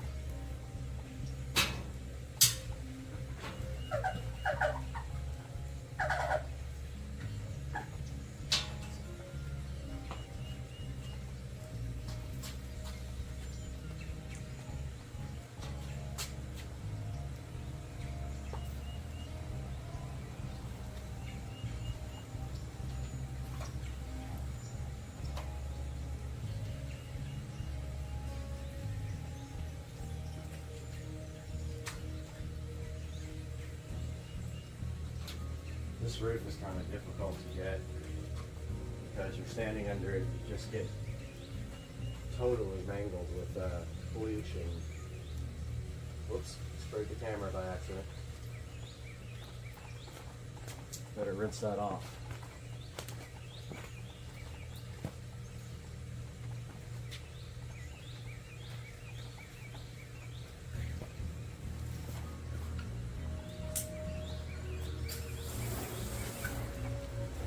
Camera rinsed off. Let's see if this does anything.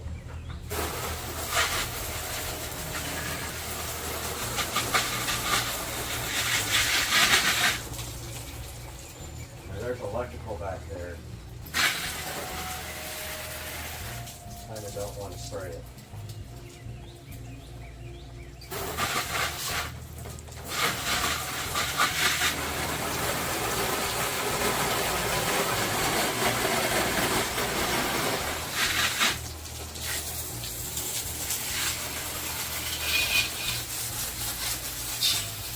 Trying to keep it off the TV.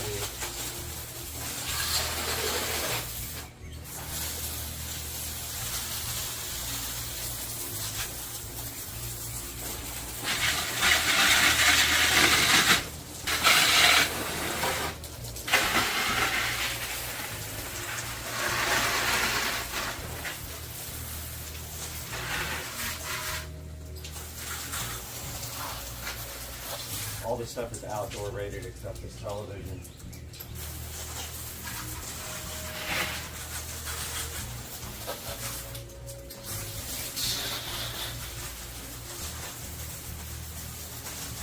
There's cobwebs and everything else coming out there.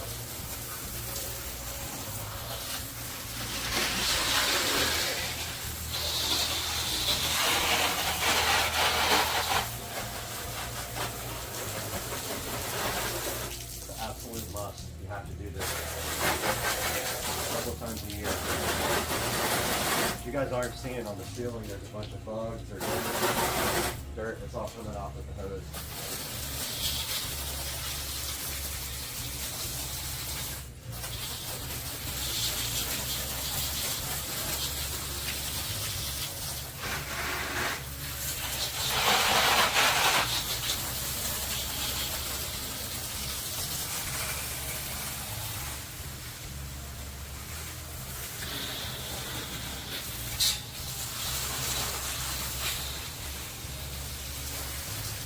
All that dirt there coming right off.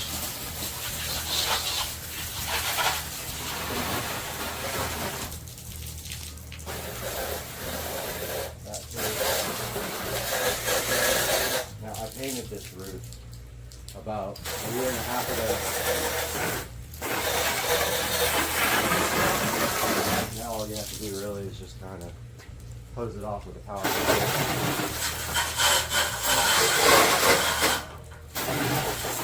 The soffits still need bleach though.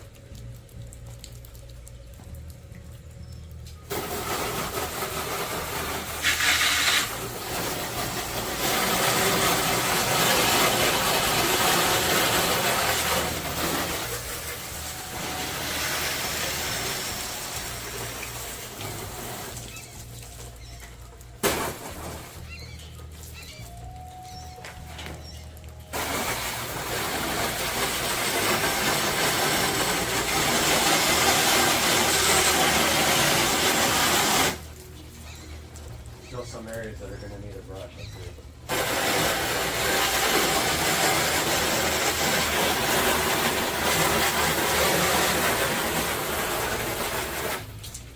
Yeah, just a little bit stuff left on there. A little brush right off.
Did I spray the phone? Hope not.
Get better.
Alright, now it is bleach time for this outer edge, which does not come clean usually. But I'm going to really give it good scrubbing this time. This tree up here is what does it.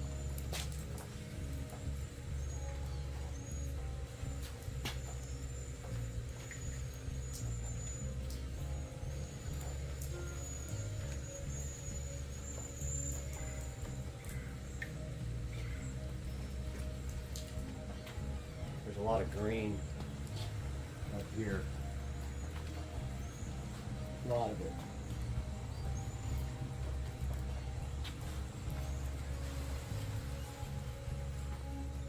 Gutter too. Pretty dirty on this side.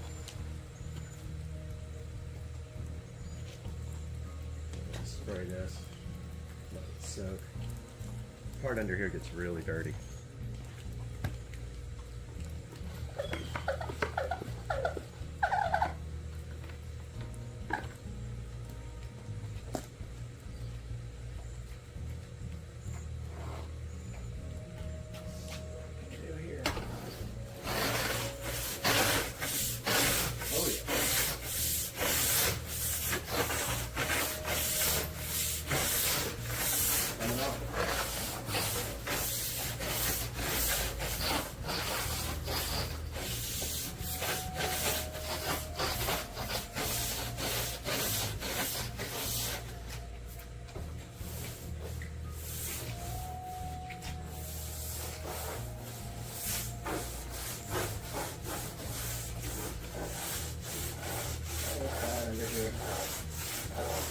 This green, like algae, mildew, really bad repair up here.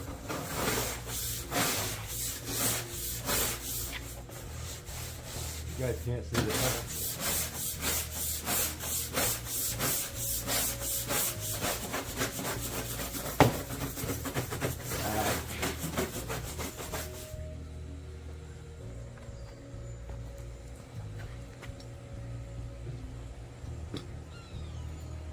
the very top there that you guys can't see. So there's this gutter.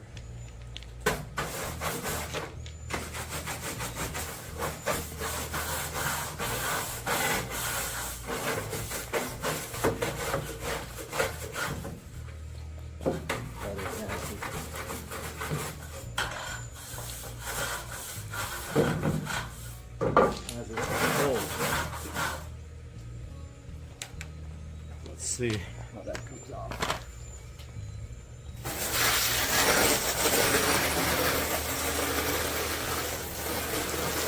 You guys can see it coming off, I hope.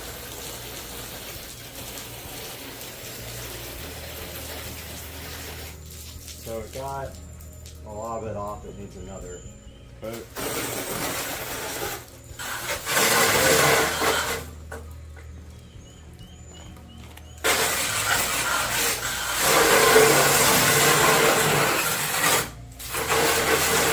Came clean too. Let's put you guys back a little bit. This part up here in the corner is pretty bad still.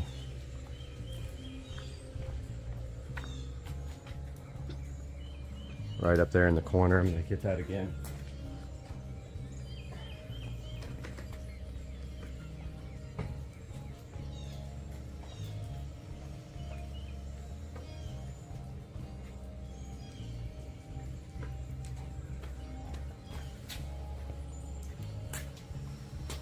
And underneath there too.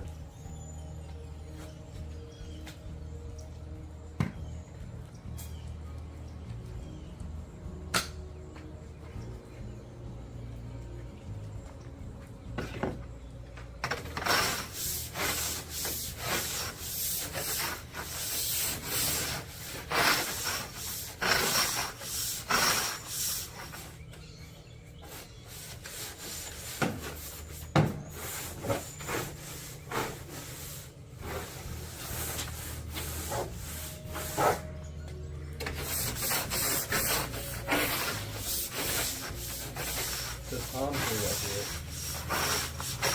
That corner gets bad.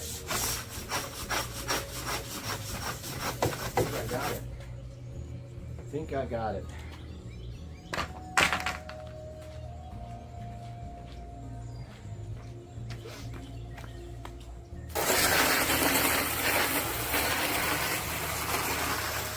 Yep, I see the dirt coming off. Looks good.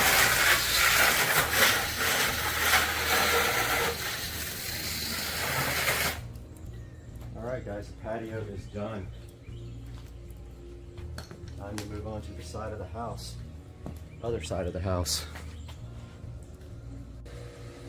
Alright, we are on the side of the house now.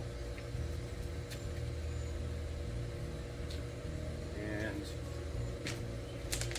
this side is really bad from the concrete.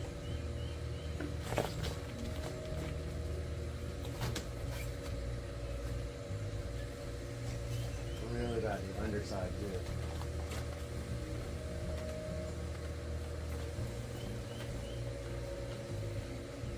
Really bad, dude.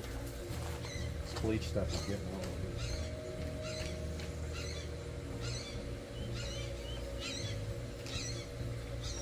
I don't know if you guys can see how green that is. That whole thing is nasty.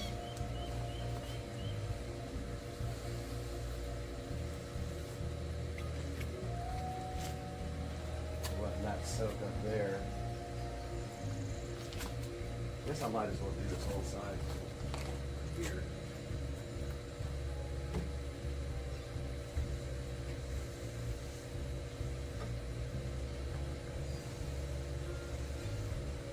Let that soak for a little bit.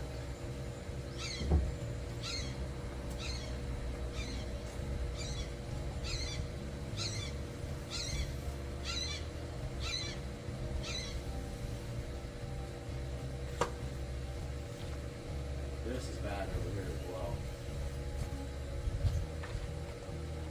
It's got the dark mildew stains on it.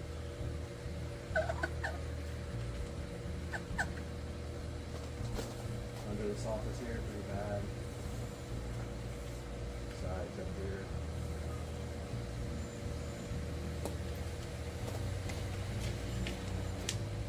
Alright, I don't know why I'm bringing this back.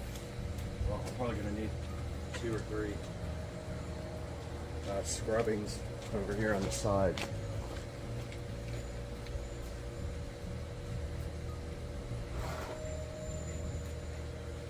Let's see how bad this is.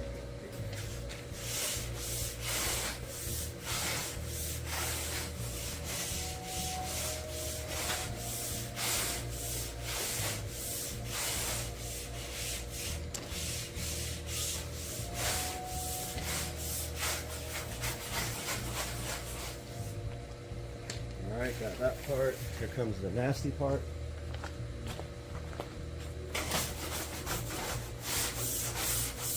Totally drained.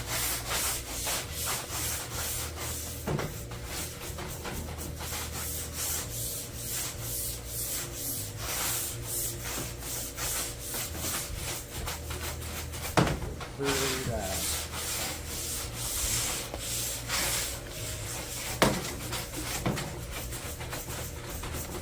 It's gonna be trigger for scrubbing.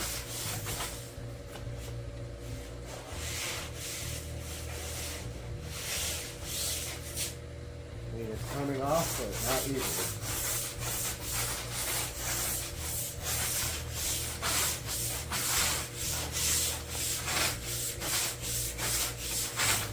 Give that a little rinse. Let you guys check that out as it comes off.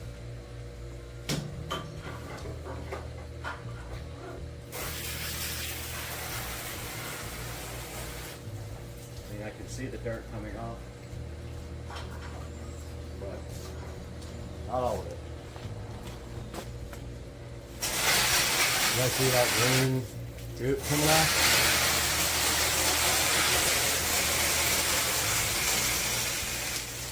Oh yeah.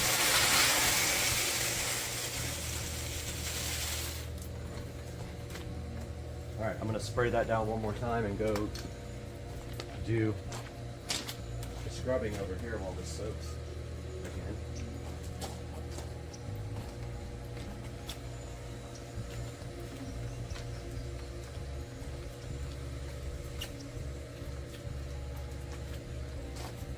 Soak for a minute. Grab my broom.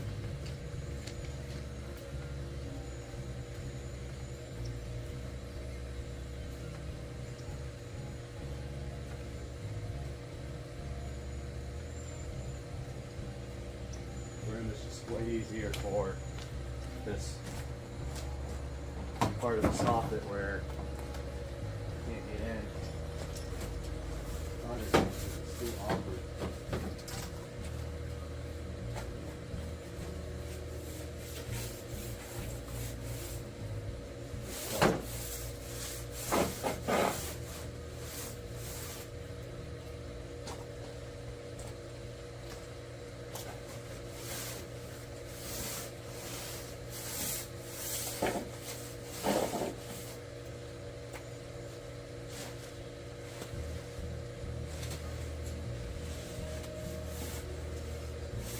Almost no gap over here.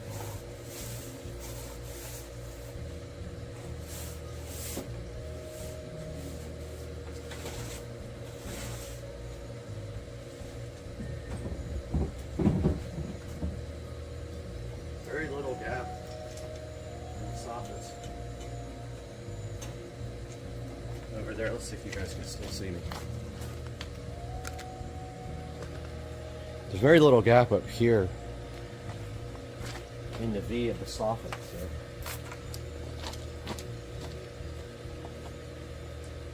there's a clear line here where I stop.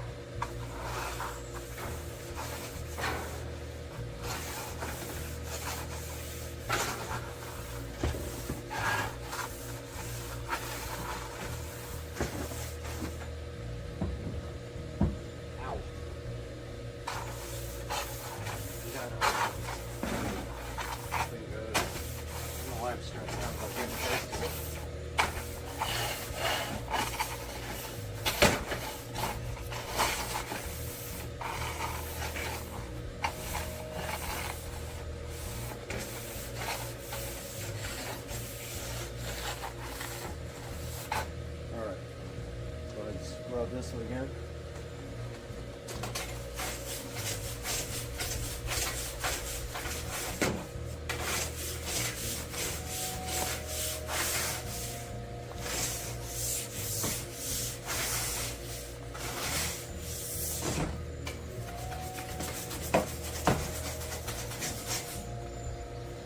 It's not perfect.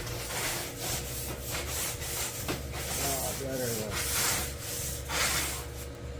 time to rinse, guys. And this side of the house is done.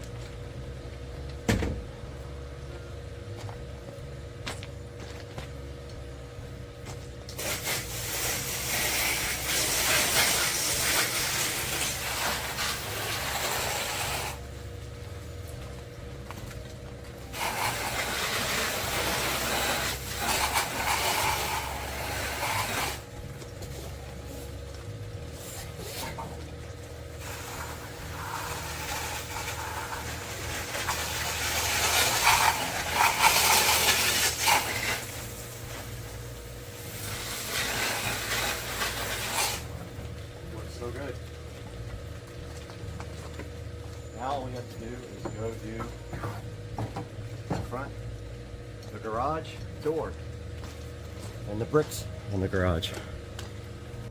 All right, we are out front now. Let's get this garage door closed.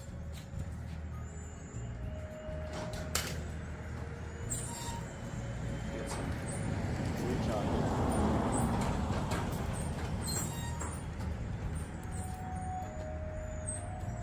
Garage door is pretty dirty.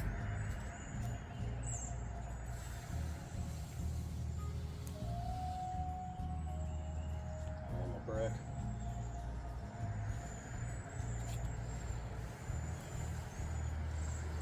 Get the soffits first, and the gutters, and back to the other side.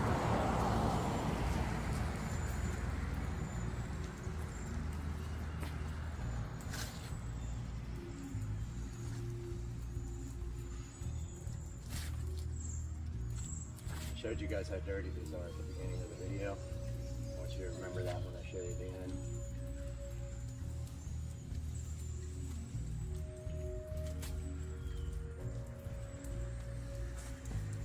Too gross.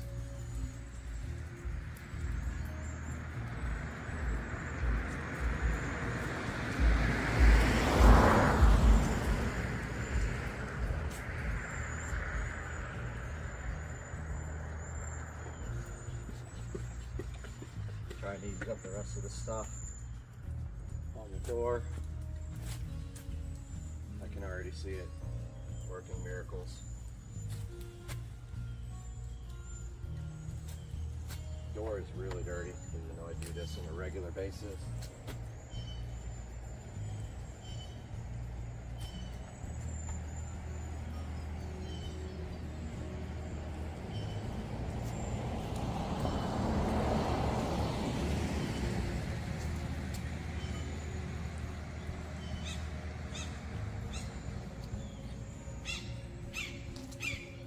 There's a lot of cobwebs and bugs and all kinds of stuff on here.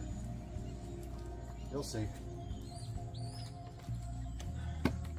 Gonna be good after.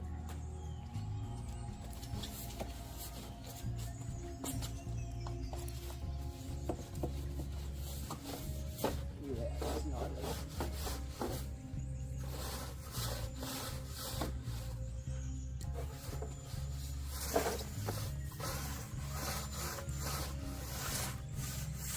first time.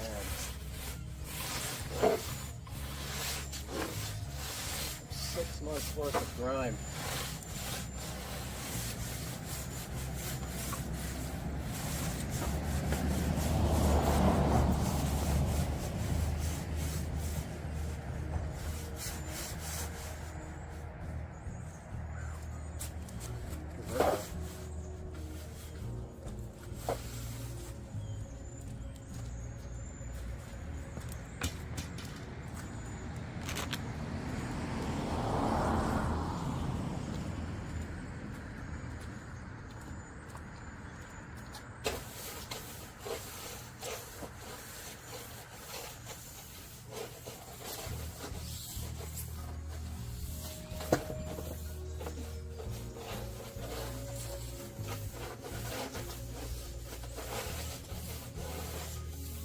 Trees right here.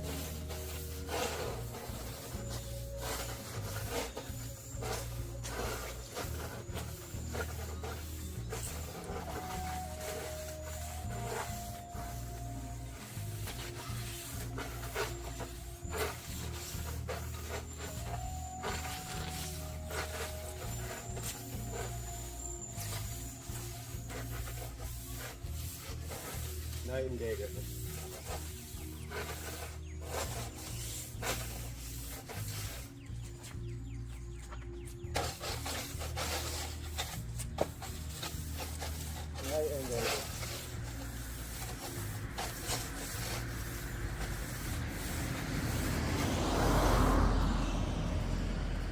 Watch this.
Alright guys, there's actually a place in the middle here that I want to hit again. That looks like night and day. Big difference. Looks so good. Yeah, just that top edge right there needs another scrub. And then after that, kind of good to go. Too bad I can't edit because it crashes every time.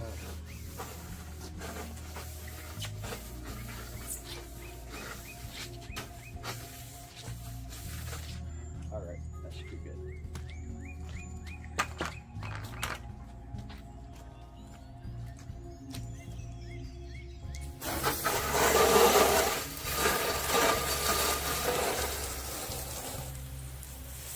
Alright guys, I hope you enjoyed this.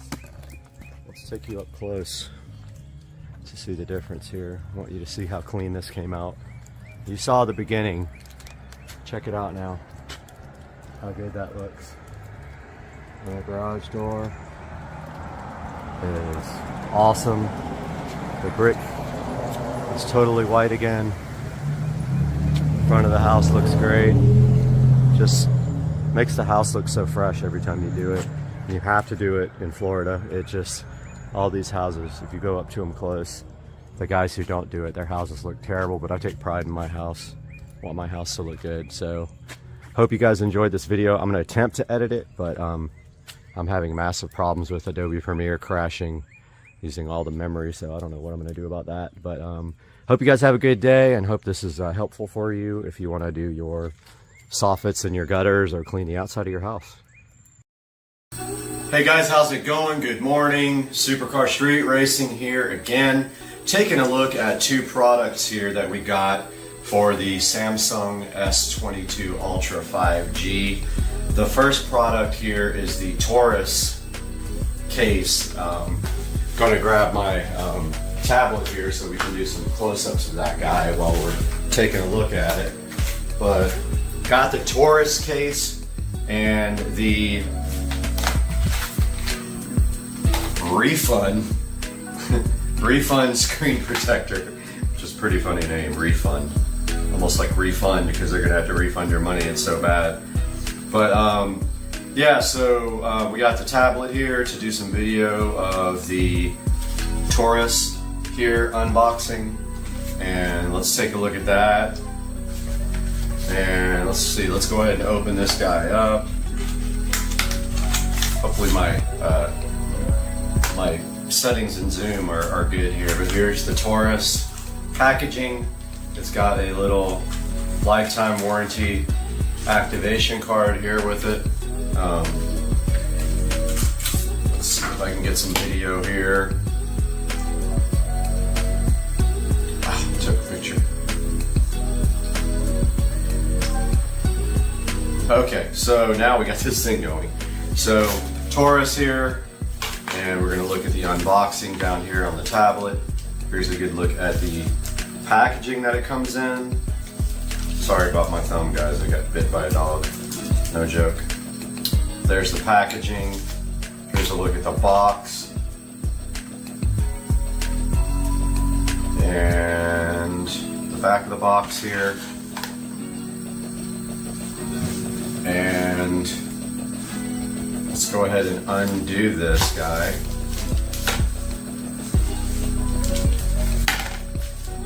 So this is what it looks like right out of the box. There's the front, there's the back. It's got a metal kickstand here. Get a little bit of this for you up close on the tablet. It's also matte translucent, so you should be able to see the phone through it. So obviously we're recording on the phone, so I'll take some video of that installed on the phone after we take a look at this. Oh, here's the card that you scan for lifetime warranty. I actually don't want to scan it. Now, these guys are the Refund screen protectors, and by the way, this is all being shot in 8K if I didn't tell you guys. I'm gonna put this down and try to open the screen protector without a knife. I was ill prepared. Here's the refund screen protector with a lifetime warranty. It says that it's soft, it's supposed to be soft. Hopefully my framing is good on this, so it's hard to tell. But it's supposed to be a soft screen protector. Alright, so it's got a bunch of stuff in here that we need to take a look at. Self-healing. Bubbles will disappear in 24 hours. There's the what's in the packaging. Let's get out the tablet here. So we got this. Says that after 24 hours, bubbles and lines will disappear. And then we have the installation manual here, which I'm doing on the tablet for you right now. We have some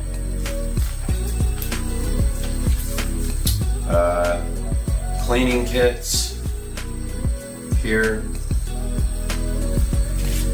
and we have the actual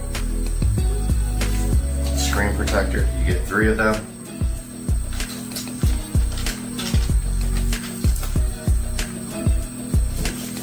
So there's the 3 screen protectors you get with this guy. So now what we're going to do is we are going to take down the phone and we are going to start shooting on the tablet and show the case and the screen protector install. Alright guys, so we are back on the tablet now, which shoots in 1080p, but I'll probably upconvert it to 8K since the other video's in 8K. Here's the case. Here's the S22 Ultra 5G. Notice it has the cutouts on the back there for this.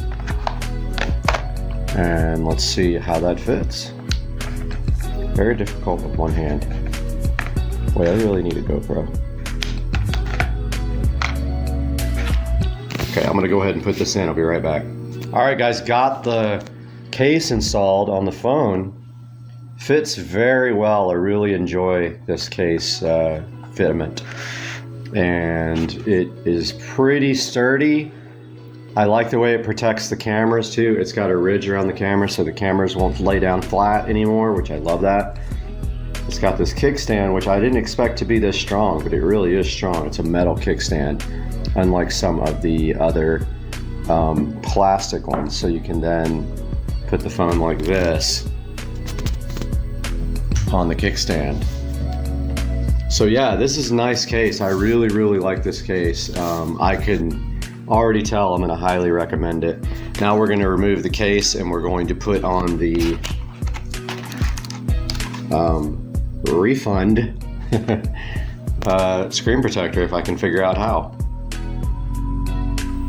Alright guys, I'm not gonna go through the whole entire installation process of this because it's pointless. There's already a video online that I'll link you guys to, but it was pretty easy. You basically clean the phone. There's a squeegee.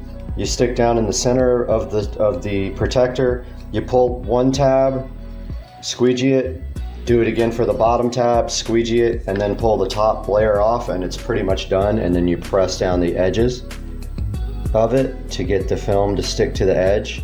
Hopefully it stays on that edge. And then of course now put it back in the brand new case, which I'm gonna do now. Alright, of course I made an absolute mess here, but here is the finished product with the screen protector and the new case. And I've got to say, this came out amazing. I really would recommend both of these products and not this mess that comes with it. Sorry about the switching back and forth to the tablet. I actually need to buy a GoPro. That's like up on my list next. Hope you guys enjoyed this, and I'll link to these products in the description. 2, 3.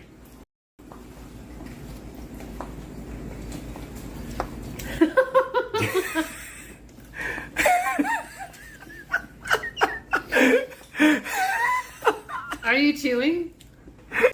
Guys, welcome back to Supercar Street Racing, and once again we have something to take a look at here. This is the Logitech LitraGlow. We bought 2 of these for the studio, and today we're going to be opening these up and taking a look at them on the channel. Hang out with us, it's going to be fun.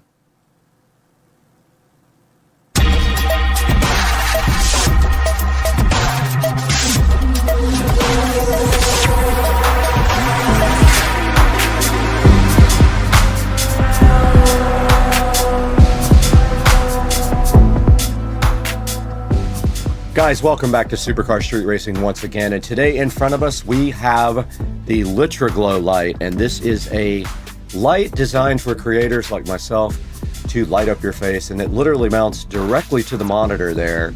So I did buy 2 of them for the studio because our ring light did go out and we needed something so we can do content from inside of the studio. Now, taking a look at this, we're going to unbox it today, actually set one up and use it and see how it performs. Welcome back to Supercar Street Racing once again. We're here in the 4K production studio, as you can see, and today we have this Logitech LitraGlow that we are going to be checking out on the channel. Now, this light is designed for creators like me because you need some sort of front lighting source when you do voiceovers, exactly what we're doing right now, and we are actually being lit by the LitraGlow right now. And to give you an idea of what that looks like, check this out. So right here in front of me, we have the LitraGlow, and we are recording in OBS Studio, and that is lighting us up from the front. And behind me, of course, we have some interesting LED lighting. Here's another view of what it looks like from inside the studio, but not really much there you can see on me because the camera is tilted down a little bit. This is kind of the environment that the studio has, so that's what we are dealing with. Now, the light that we were using before, the ring light, did die, so we went ahead and got the LitraGlow. We actually ordered 2 of these. We are currently being lit by one.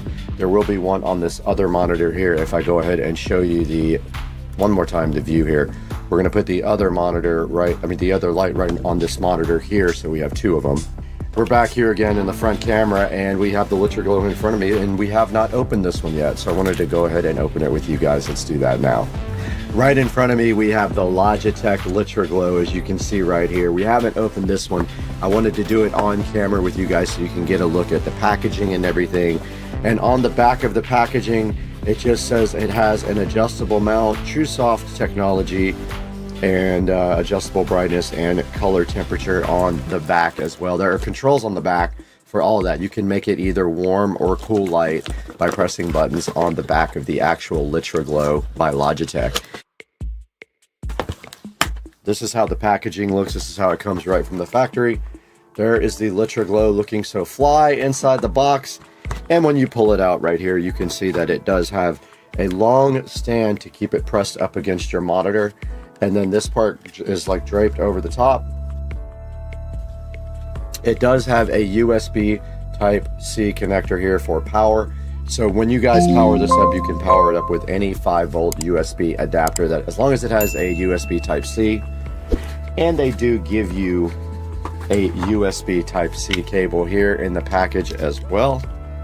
And to use this, you simply do like you use any other USB device. You can plug it in any USB outlet that provides power. And then on the back of the light here, there is the USB Type-C. You just plug that in. And this is a look at the Logitech LitraGlow and how it attaches to the monitors.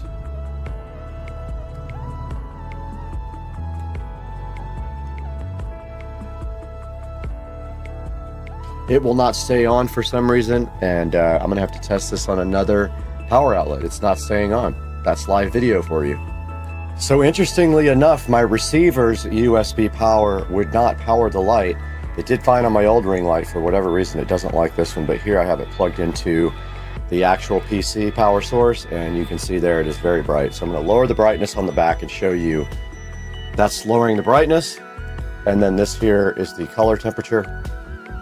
You can see it go cool there. And now what we're going to do is put this up on the monitor stand and see how this looks with actual video. Alright guys, we do have both of our Logitech LitraGlow lights pointed right at me. One on the left monitor, one on the right monitor. Let me show you what that looks like from the above. Now you can see how I'm lit on both sides, which will prevent shadows from happening on my face here. And they do just mount right to the monitor stand so easily and kind of rest on it like a webcam does. Right here in front of me, guys, we have the instruction manual for the Logitech LitraGlow light. And in the instruction manual, it simply has pictures such as an IKEA product would, and it literally just shows you putting the light onto the monitor, and then that you can tilt the actual top of the light forward or backwards as well. And then also it says that it can spin on its axis as well. You can put the light wherever you really want to and turn it in any direction, so it can be on either end of your monitors. Now, giving you a better view of what it looks like here, you can see right here we've got one almost on the end of this monitor and one over here on this monitor. We actually need to rerun the USB cable because it is kind of tight back there, and it is showing. Guys, right next to me here, we have the LitraGlow from Logitech. Premium LED streaming light with TrueSoft, an adjustable monitor mount, and it does adjustable color temperature as well. And if we see right here, it has 4.5 star reviews, so not a bad rating out of 2,200 ratings. Some of the 1-star reviews say ruined by a few critical flaws, and it's not a camera. I don't know why they put camera, it is not one. Soft and very bright, but lacks appropriate controls. I don't know, all you need is brightness and color temperature in my opinion. There apparently is a software for it, so if you want to use that, it's called G-Hub, and somebody was just talking about it right there. You don't have to use the software, and it says right here that it makes you have natural skin tones, a radiant look, and it is a full spectrum LED light, and we knew that already, and it's safe for all-day streaming. It doesn't get hot or anything like that like big large lights do. It says it's got a freedom of light placements because basically it's really easy to place anywhere on the monitor that you want. Now they're fully customizable, it says, with your keyboard and mouse, which I have not looked at that software. Maybe we can take a look at that. And it is plug and play. It just literally plugs in for streamers and content creators with absolutely no drama whatsoever. So right here in front of me, you can see the Logitech G-Hub software that you can download and install. And this lets you be able to program the light and control it from the keyboard. However, I did notice in one review someone was saying that to really control this the proper way, you need the Logitech keyboard, and you can't really do function keys or whatever on a normal Windows keyboard. So just be aware, it's not easily controlled unless you also have the Logitech keyboard in front of you. All right, so you can see right here, there are a lot of other options for lights if you so wish to. There is one here for $17.99 from Letwing. There is a Nexaglow right here as well for $37.99, and there are plenty of other choices available on Amazon that have okay reviews. All right, guys, right in front of me here, you do see the Logitech G-Hub download available from Logitech. Let's go ahead and download that for Windows. And we do have it. Let's go ahead and install that right now. So you just click install. It says please wait while we install the G-Hub. Now we want to see what kind of functionality we're going to get with our lights when we have the G-Hub software installed on the PC. Alright, we got the G-Hub software open in front of me right now, and you can see that you have 3 different options here. Now if you click this edit button, you can name them, and you can see I've renamed them right and left. It will not let me drag them into the appropriate positions like you can a monitor though, unfortunately. But if we go here and double click the right one, you can see that we can change the color temperature, and it did change to a yellowish hue right there. We can also change the brightness. You can see it can go from no brightness to quite a bit of brightness. And then on this side here, we can go to the other one, change the brightness. And those are about the same color temperature. You can see I'm oversaturated here, so we don't need that much light. Let's go back and lower the brightness a little bit. That's better, but still a lot. The camera seems to be oversaturating the brightness levels when I crank up these. Now you have this activation with camera here. You can turn on the lights whenever you get your camera turned on. And it does say camera depth tech webcam. We can choose which camera we want this thing to bring the lights on when we turn it on. And then you can change the tile view, or you can change to a list view here. And then you can actually create an account with Logitech to go ahead and log in. So there's no way to set this up with a keyboard or anything like that. You can see if you double click it, there's some manual adjustment here where you can just pick your colors instead of using a slider. But you can see there's no way to associate this with a actual keyboard shortcut, so it just does it automatically. So yes, the camera is in use with another application, which is actually why we can't see it. So yes, the camera is in use with another application, which is actually why we can't see it. Guys, next to me right now, you can see the Supercar Street Racing channel. which is growing greatly, and I really appreciate all your help and your viewership. But I just want to ask you for one thing, if you could please like and subscribe and click the bell icon so you get notified when I put out a new video. I do try to do daily videos. It doesn't always happen. Sometimes there's not enough content, but I really strive to do daily videos. And do me a favor, when I give you an Amazon link, go ahead and click through it. Let's give you an example. So if we go into YouTube Studio here, and we just go to one of my videos, and inside of my video link here, there will be a link to something like these Hexaglow lights. Now, you don't have to necessarily buy the Hexaglow lights. Buy anything through that link, and it does hook me up with just a tiny amount of money to keep the channel going and to keep bringing you guys great content from Supercar Street Racing. I'm really happy you guys joined us today, and we will see you next time. We got to get out of here and go find something to do on Christmas.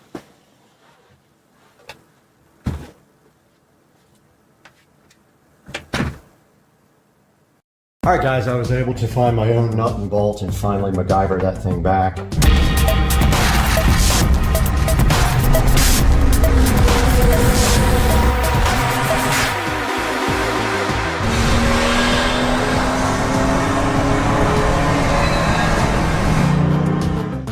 Hey guys, welcome back to the channel. Supercar Street Racing here, out in the garage with the Green Machine 200 EFI. Got some modifications we're going to be doing to this today.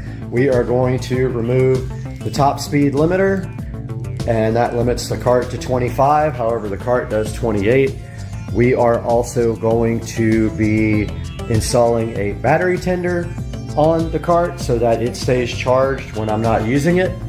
And we are taking a look at the part of the cart that is annoying, and that is the backup warning chime. We are going to be removing that. So let's start with the backup chime. Alright guys, taking a look at the speed limiter on the cart, it is mechanically limited to 25 miles an hour with this set screw. So I removed the bolt from underneath the vehicle. All we had to do now was just pull out this speed limiter here. And what we're going to do is I have a little baggie for it marked in case I ever sell the cart. If somebody wants the speed limiter back on, we've got our speed limiter right there. So the top speed is now unlimited on the golf cart, whatever the motor can do. However, the guy who I bought it from said don't keep it at high speed for a long period of time because the oil will run up, stay in the top of the engine, and it will do damage to the engine. So you're not supposed to run it hard for a long period of time. The next thing we're going to do here is we are going to install our battery tender so that we keep this battery charged when we are not using the cart. So we're going to get our tripod out and go ahead and do that now. Alright, we are back out here in the garage with the Green Machine 200 EFI, and here is the battery. Looks like it is just your standard hex nut with screw terminal. Now here we have our battery tender that has the screw holes to attach it permanently to a battery. We're going to use this, and what we are going to do is look for a good place under here that we can secure the connector on the end to, so that when we want to use the battery tender, we can just reach under and plug in the cord here. So here's the end that plugs in. It's a quick connector. We're either going to try to do that in the front of the cart or the back of the cart. The front is more convenient. The cable is not very long at all. That's the only issue. We may not have enough to really do that. We may have to extend this cable. Yep, I think we got to extend this cable because I kind of want it to be underneath. Let's see how long it is. So when it's fully connected here, it's going to be about that long.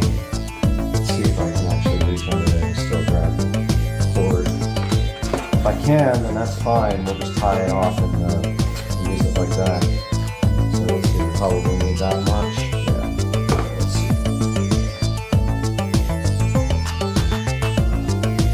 So it's kind of inconvenient. I think I'm going to go ahead and extend this cable So we will go ahead and do that now with my new heat gun and my new connectors. All right guys, we are back and here is the original cable. And if we take a good look at this cable, on the red side, there is some markings, some white markings, so we can keep the red, the positive and the negative separated. We've got our heat shrink tubing here and we've got some extra wire, some landscape light wire that's kind of perfect for this if we can get it inside of these solder shrink guys. So I'm going to go ahead and cut towards the end, not all the way to the end, but semi towards the end. And maybe right there is fine.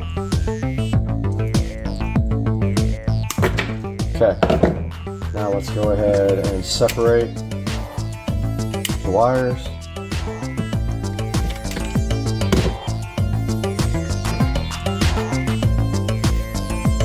Okay, they're actually red on the inside as well, so that helps us with keeping positive and negative in track. There's a red wire inside there showing you that that's positive. Got my wire strippers here. I opened the freaking heat shrink connectors from the wrong side and they all fell out of their little pockets. So yeah, so they were nice and organized, but now they're not.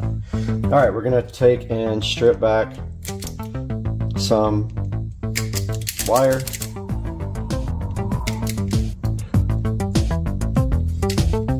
Now this wire has to reach all the way to the center where the solder is on your connector. If you look right here, so it's got to go all the way to the middle. So we're going to do the same with the other side.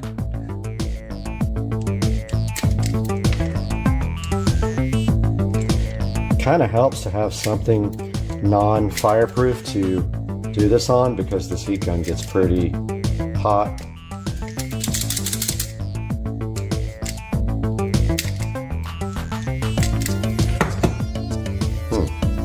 Very well on that one. Doesn't want to strip that side off very well because there's also a wire inside of this. There's insulation, not a wire. There's insulation inside the insulation, so it's not able to strip completely.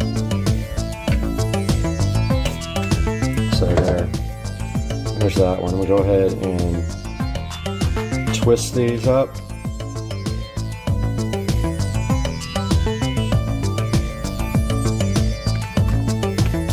And then we got our heat shrink solder terminal here. It's a little big. We got to do this twice also.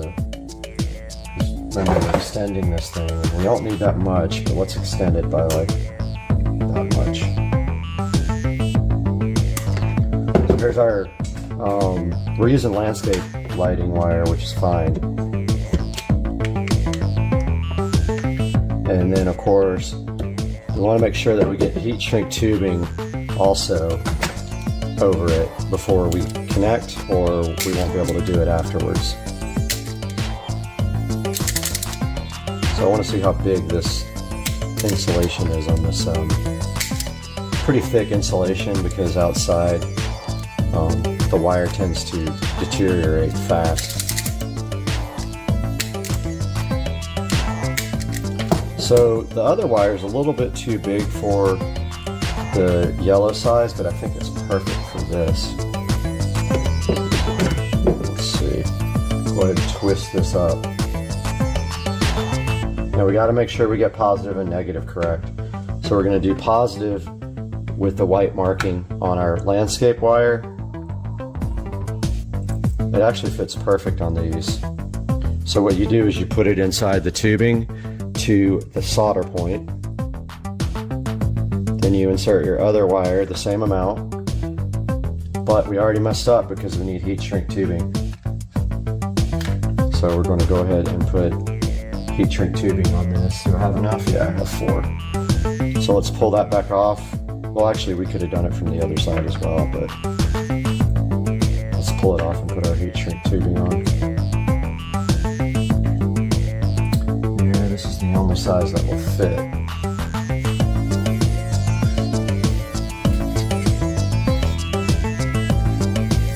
Alright, it's stuck inside.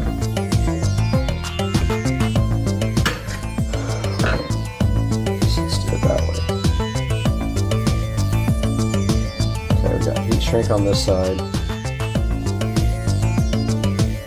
We honestly don't need that much. Let's shrink that. Yeah, we do. We do need that much. Let's put it back through.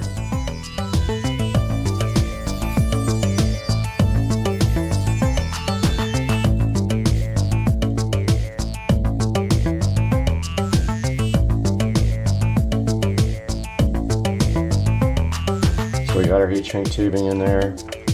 This is going to be positive. Make sure I still got that positive. It is. It's the side with the marking on the wire. Get our wires inside there. Make sure inside of your connector that the wires are through the part with the solder, okay? Because otherwise they are not going to solder down. Now, ideally, I wish we had something better to heat gun on, because this gets pretty hot and all we have is the table here. So we don't want to shrink our tubing yet, so this is kind of a pain, like when you're doing this. Like when you do the first one, it's kind of a pain, honestly. Okay, so positive. Try this again. I'm trying to figure out where to put it when I actually start. I guess that's fine. Oh, I ripped it right out. Nice job. See what I mean though? It easily comes apart. So that's the only complaint I have. It'd be better if you had some clamps or something. But let's go ahead. See how the other wire always tends to get in the way and stuff?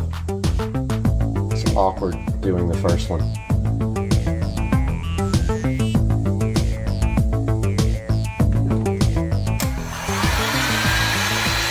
When I do this, I do the plastic first so that it goes ahead and holds the wire in.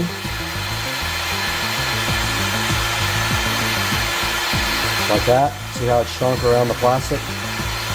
And then you can concentrate on the solder part.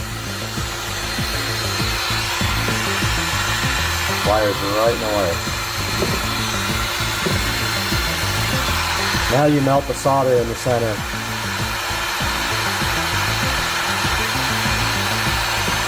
And it says when you do it to hold the gun, to rotate the gun around the solder to make sure it melts all the way around. So I'm trying to do that now.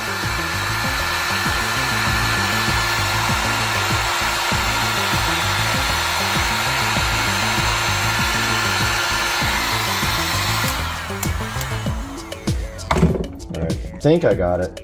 Remember, this is very hot. It'll melt whatever you put it on. So yeah, that looks good. I don't know if you guys can see, but looks like I got it done. Now I've got the heat shrink tubing right over it. Might be kind of big for this, but I don't think I can get neck size down on here. Let's see. Oh yeah, that's hot. Let's see if I get the neck size. No, that's not going to go over it. So it might be loose.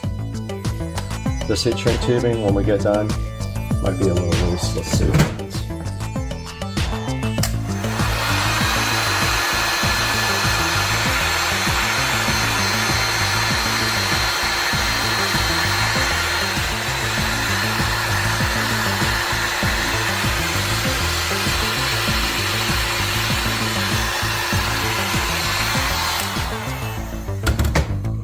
Okay, got our first one on.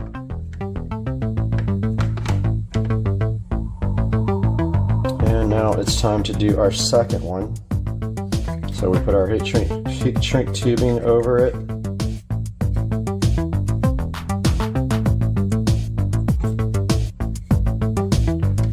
got our connector here.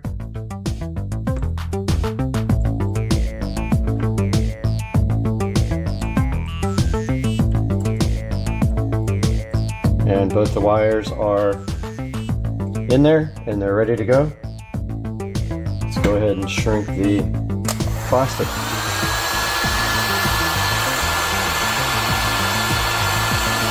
Plastic is shrunk. Now I'm going to work on the solder part.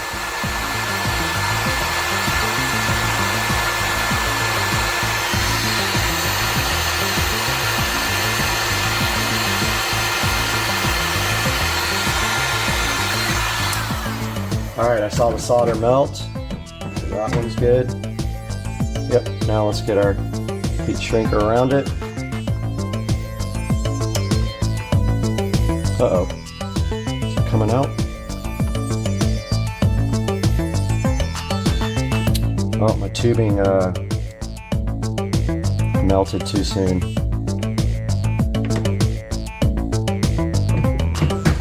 Yep, that one kind of got messed up, guys.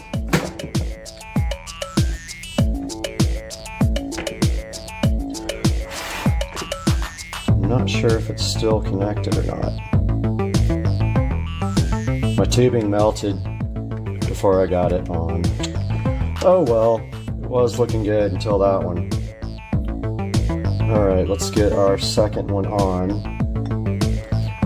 So here's our extension.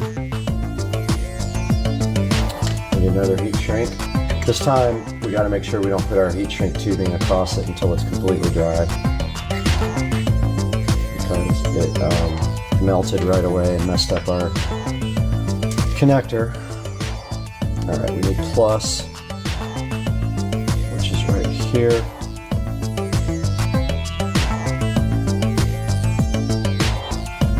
And plus right here.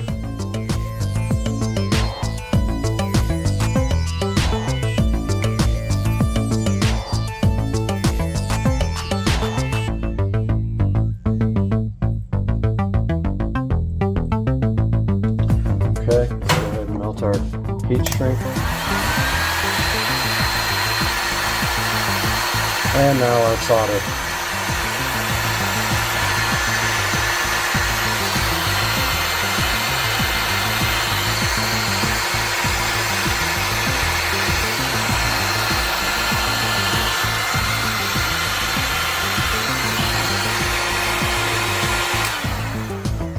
Okay. Now it's got to cool off a bit before we pull our heat shrink over it. Lesson learned.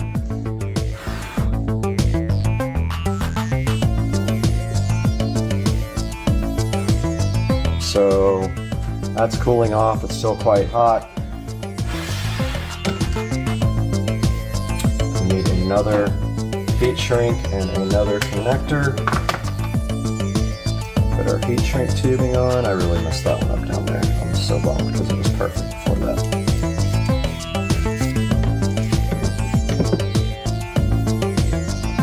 Okay. Got our tubing ready. Put our wire through it.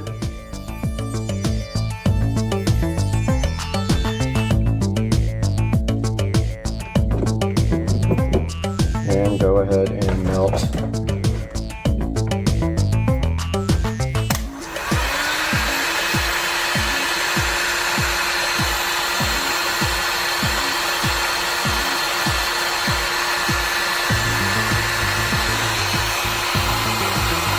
Melt the solder.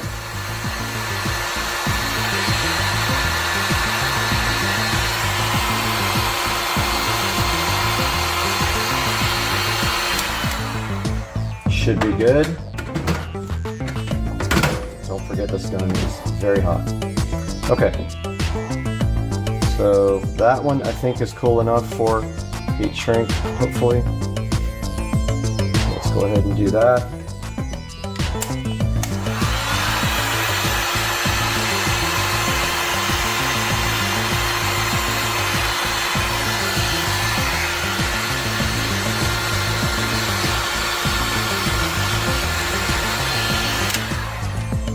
Alright, one side done.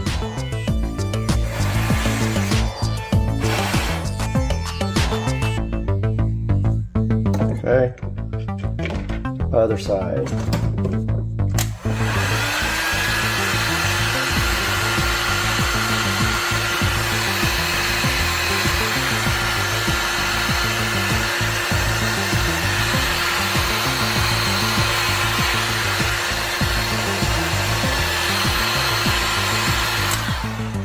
Okay, so we got that one mistake down here. Pretty crucial. Oh, well, we made a mistake right there. So, I don't have another bigger piece that I can actually get around there. So I'm going to use the tried and true method of electrical tape at this point.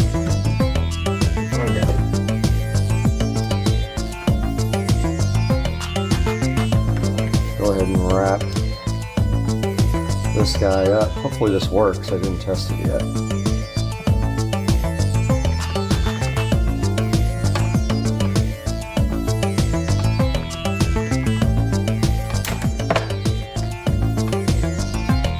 It's a good connection there. Go ahead and do this side. All this really is for is to keep the wires nice and neat. They're already insulated.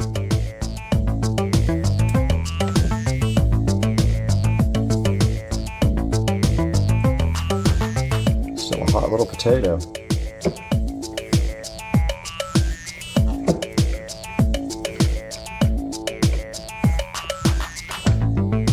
All right, guys, we have our extended battery tender cable here. Let's go ahead and put it on. All right, we're back out here trying to install our battery tender. So we are looking for the right size wrench, and it appears to be metric. I don't think I have it. Don't have a lot of metric wrenches. Let's see what I have here. It's not an 11, so it's pretty small. I don't know if I'll be able to get a socket on it.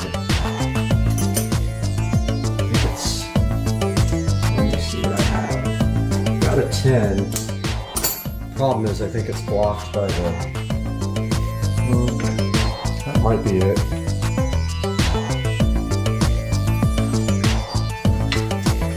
Might be a 10. Let's see.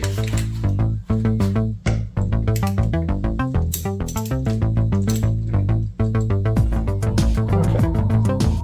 10 worked.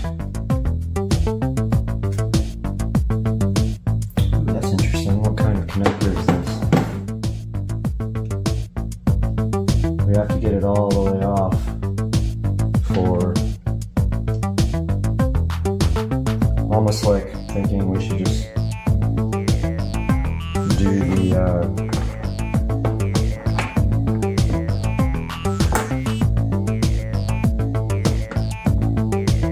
I was thinking maybe doing the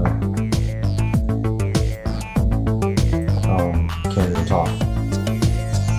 Negative last, but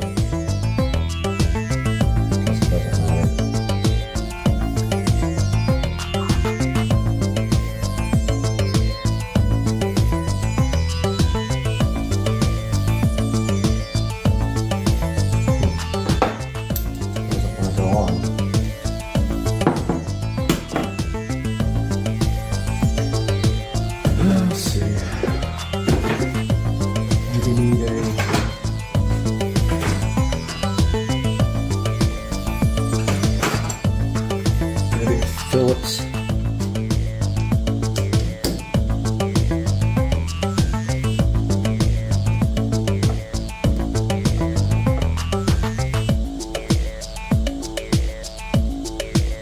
Okay, what did I do? Oh, there's a nut on the bottom.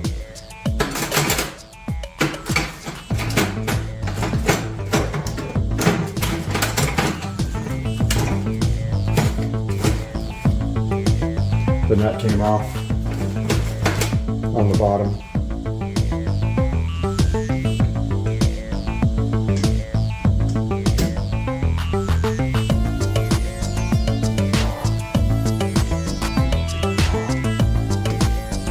Dude, really?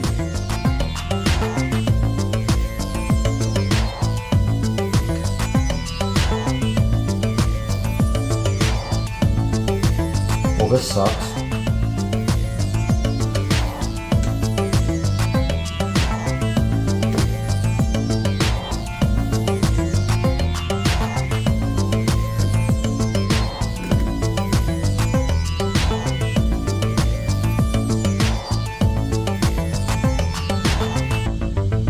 Well, this is a pain.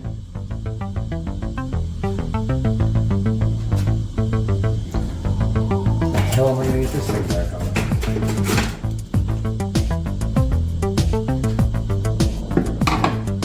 Dumbest design ever.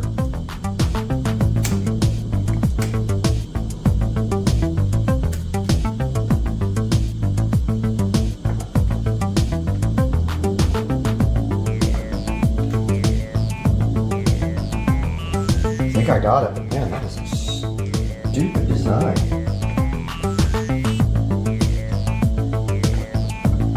Yeah. That did it. Now, when you do this, you gotta make sure that you don't touch any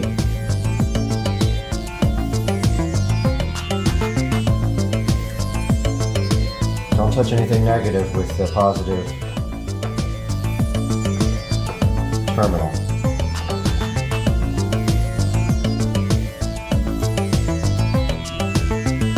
You won't want to see what that does.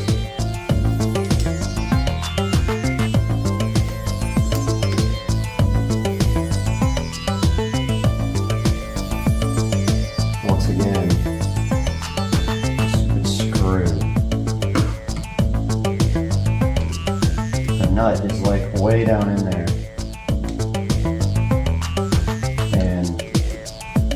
Kind of a pain to get back on.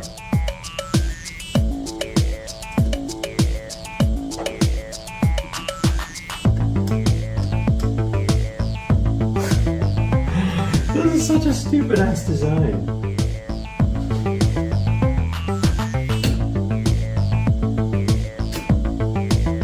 I guess that's the way to do it.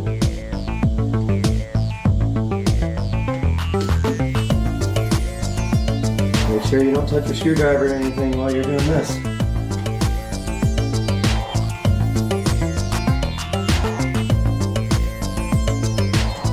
This sucks. Next thing that's going to happen is it's going to fall out. You know it. So what's happening is the nut is in a place where you can't get to it and it falls down.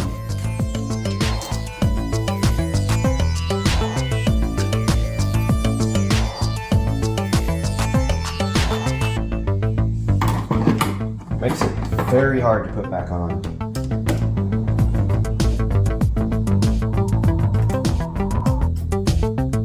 Oh my god. Really? This is the dumbest design I've ever seen. The nuts, the screw is not long enough.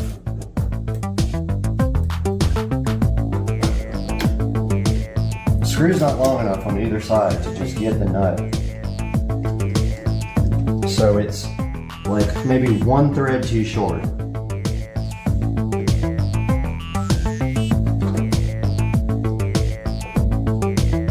Or the bolt or the post is like,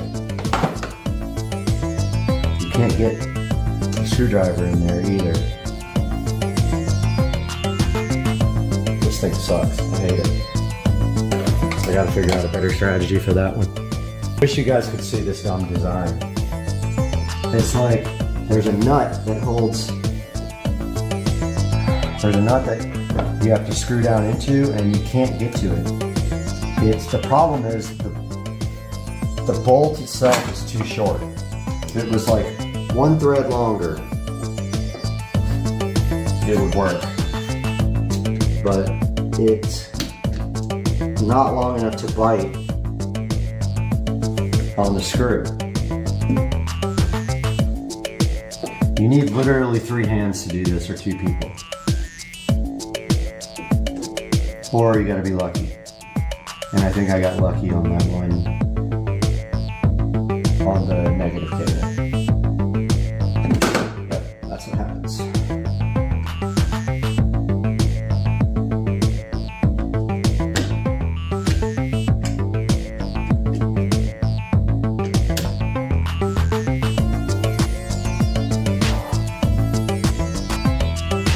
Yeah, now the nut's like coming out.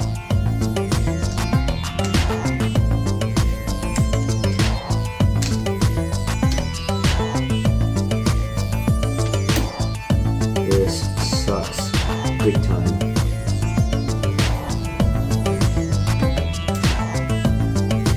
This is the dumbest thing I've ever seen. Why? would they do this?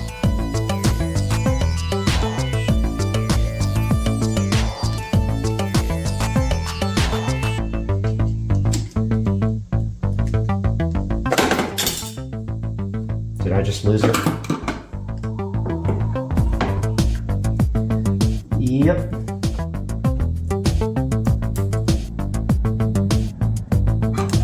This is a dumb design. I'm sorry.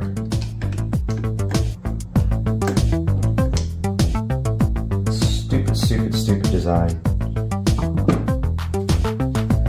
And I think they fell.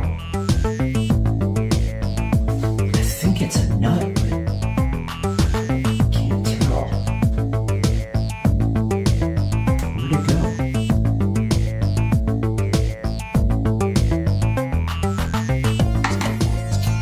Well, I think I lost it. Great. How could it go?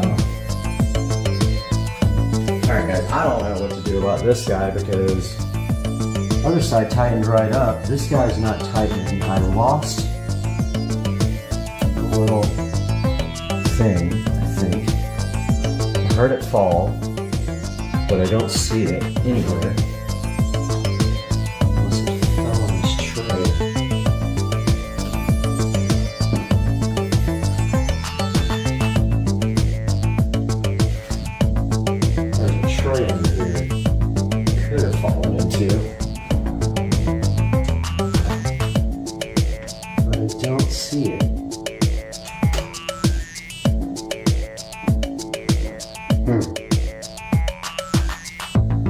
Well, I gotta figure out what to do about this. Alright guys, I was able to find my own nut and bolt and finally MacGyver that thing back. Not ideal. I'll go ahead and look for a replacement bolt for that. I don't know where the bolt or the nut went. Barely got a nut underneath that thing. Now what I want to do is tie this up really nice and run it down the side of the battery so it can go down to the underneath the card and then will be available up front. So I'm going to get some zip ties here and I'm going to first tie it off to this battery clamp. Battery clamp's just a bungee cord, by the way.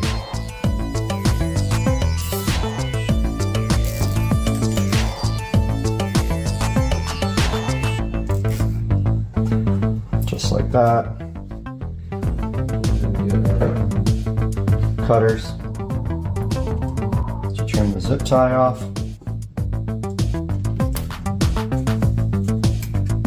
Which isn't working at all because they're too big.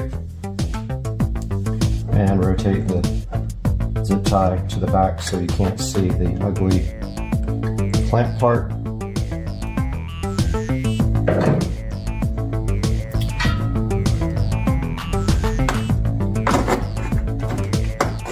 And then the rest goes down here.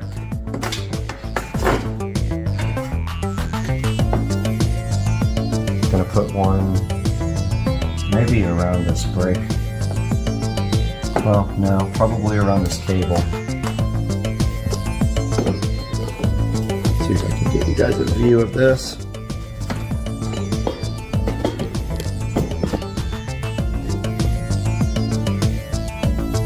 You might not be able to see this, it's hard to get a camera view, but I'm going to tie it up to, there is a throttle cable or something here.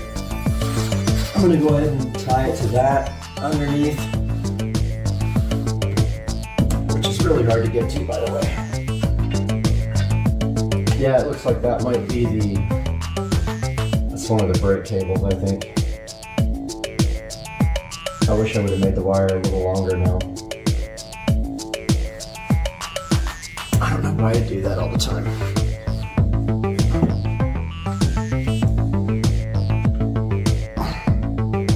It's not quite long enough to be effective, I don't think. Which means it's going to require a little bit of getting underneath the cart to connect, which I don't like. They do sell these longer, so I have that option. And also I can get a little bit more slack out of it. Right here. Need my scissors. Grab my scissors real quick.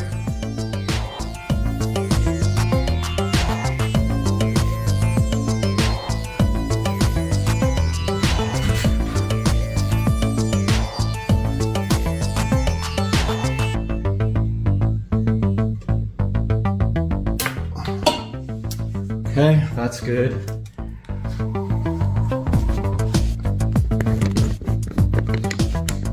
So what I'm doing now is up under here, I am tying it off to this cable. You guys won't be able to see that, so I'll be right back. All right, we're back in the garage with the Green Machine 200 EFI. We got our battery tender connected, running down through the bottom. We have it tied off right here. And if that looks bad and I start seeing it, I will move it. But for right now, it's ready to go. And we've got our battery tender right here. I'm gonna go ahead and plug that in and then plug it into our cart, which probably will take 2 hands.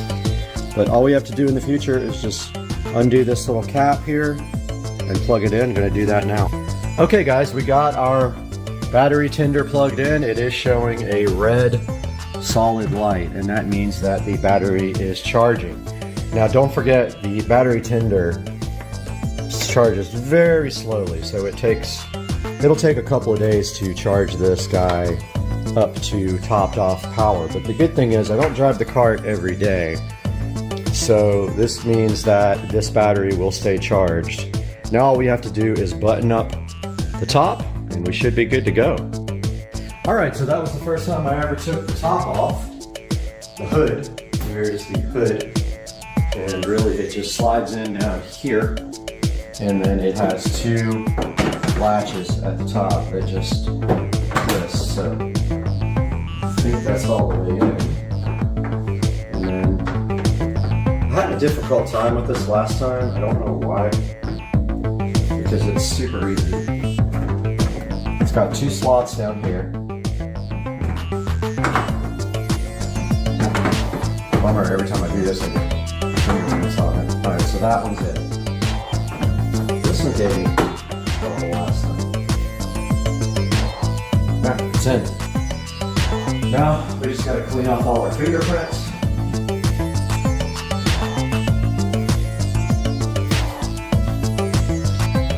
Got the clean and shine out.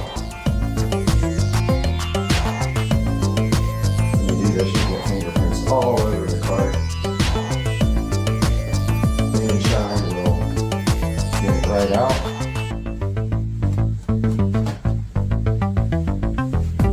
You know, it's like wet wax. Up here.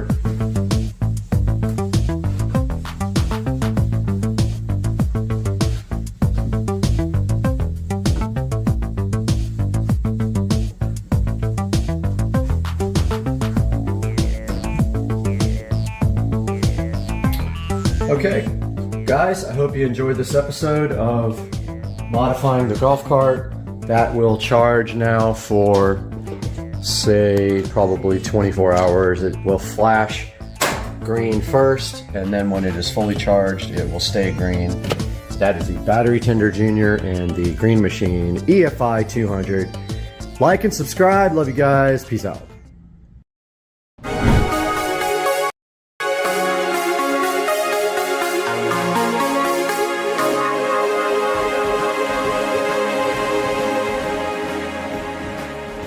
First part of the install was done, and let us see if it does power up. And now I'm going down to the Ubiquiti We no longer need this cable modem. We can go ahead and remove it.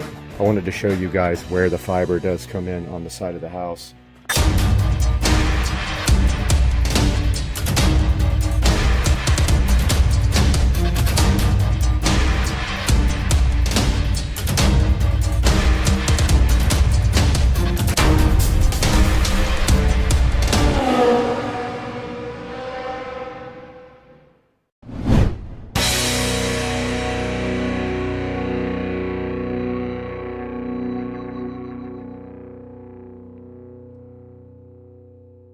Alright guys, we are outside and we are prepping now for our IQ Fiber install. The first part of the install was done about a month ago, and you can see right there where they put their access point in the neighbor's yard there with that big green cover. I'm glad it's not in my yard. But today they are here prepping for putting the box on the side of the house. And I just wanted to let you guys know, if you are expecting nothing to be done to your yard, you are wrong. They will be digging your yard up twice. Once to get the main fiber pulled through your whole neighborhood, and then the second time they come through, they are going to put the fiber to your house. And you can see they're really good at not breaking your cables. You can see TV cables there and other cables. Before they leave, they'll make sure everything works properly. And you can see here, with all of these pavers, they could not put a drop on the side of the house right here because they don't do paver stuff. They're going to be actually doing the drop on this side of the house over here. They have already dug through the yard here, so they have the grass dug up right there. You can see they're going to go through my garden. They're going to put the drop right here on the side of the house. It's going to go right there, right? So it's going to be inside of that little trench right there, and they're going to put it right here. They're going to go straight up through the side of the house right there, and then inside of the house, they will come to my demarc area where I will assist them in getting fiber run. But for now, they were actually working on tunneling across the driveway. They have their machines out here. I think their machine broke, and they had to go get a belt put on it. But they are going to be running tubing. They already did it. So they have the hole already bored all the way across the driveway. They go underneath it, and then they go like right here, and you can see their pipe right there, and that is their machine that does the burrowing. It goes straight under the driveway. Pretty crazy, guys. That is the first step, or the first two steps of getting fiber installed at your house. And this is going to be 5 gigs compared to what I have at Comcast with 2, and it's asymmetric as well. So we're waiting for them to come back, and we'll see them in a few minutes.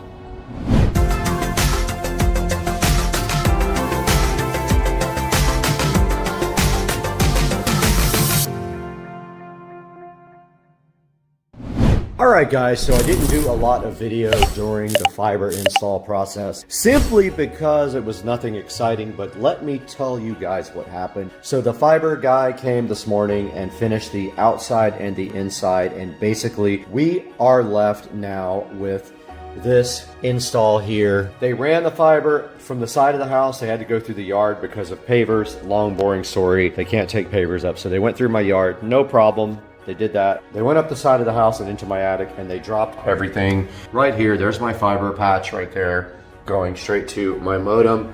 Now here is my modem for the fiber, so it is right here for now. I'm gonna rearrange that at some point, but for right now, it's right there.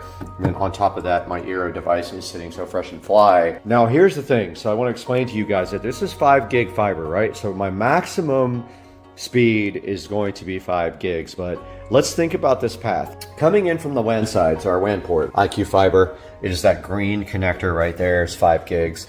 Coming into the modem then demodulates the signal into whatever, Ethernet, okay? Comes out of my Ethernet port here, and it is capable of doing. Now, on the LAN side of the Eero back here, which is this black cable, the maximum speed is 1 gig. You're never going to get more than a gig on the WAN side of this network because of the limitations of this Eero here. Even if the Eero did 2.5 gigs, the big switch only does 1. So therefore, if you don't have anything more than 1 gig right there, then you're not getting more than 1 gig to the endpoints. Now, what is the advantage of fiber? Asymmetric. So I can upload now at 1 gig.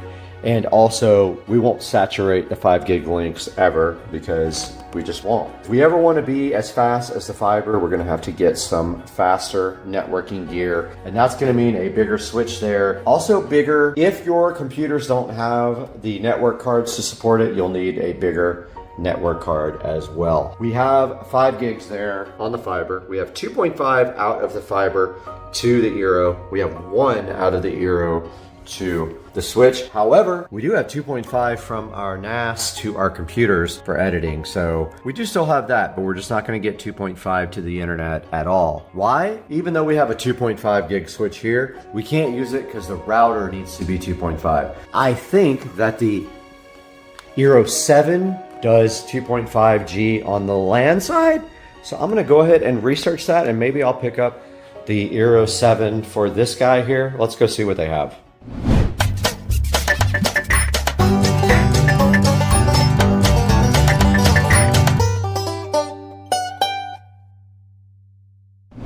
Alright guys, we are in the Supercar Street Racing living room and actually in the dining room here with the Eero 7 Max. We're going to get this guy unboxed today. We have a project to get out the Eero 6 and then get our internet upgraded. We're going to get this over and replace the Eero 6 and try to uplink at 10 gigs on IQ Fiber.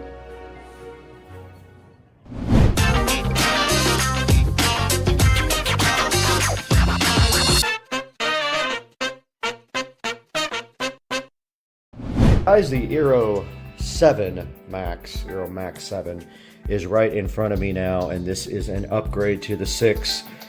And it has 2 10 gig ports and 2 2.5 gig ports, as you can see there. Tri-band and wireless up to 4.3 gigabits per second. And let's go ahead and get this unboxed.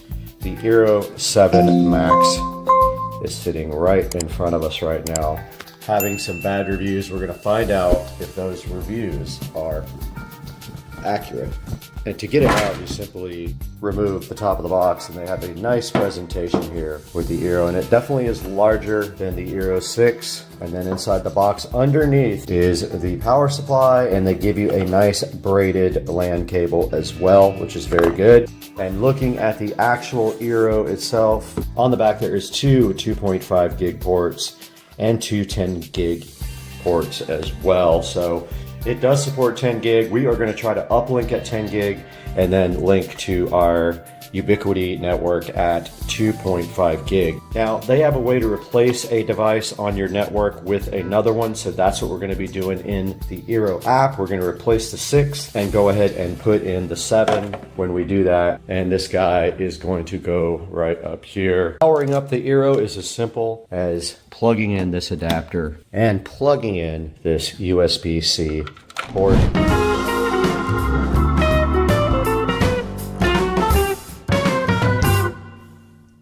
Alright, so I have the new Eero here. I have the modem off, or the ONT is called, off for the internet. And actually we have plenty of room on here now. New power brick in, get it some power. So now we have a flashing white light. We're waiting for that to go blue is the deal. Once we have a blue light, we will go back to where we were. Okay, our light turned blue. Let's get back into the app now.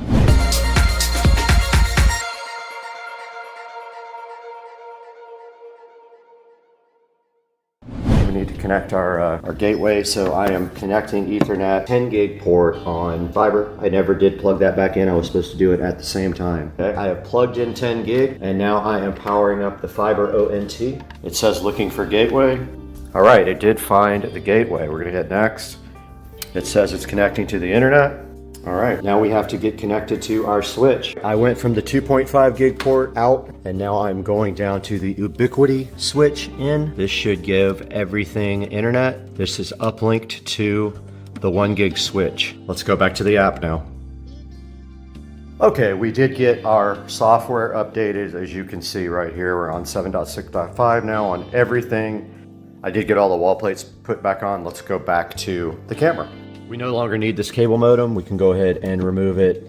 Right in front of the Eero 7 Max, everything is hooked up. I just realized we can backfeed a couple things with our extra ports on the back of the Eero 7. That means we actually have extra ports to feed 2.5 to other things like the wired Eeros. There's one in the studio that has to be hooked up to the 2.5 gig switch there. There is one in the theater room that can be backhauled from this guy as well. The audio closet down here, which needs a label, so I'm going to go ahead and label that now.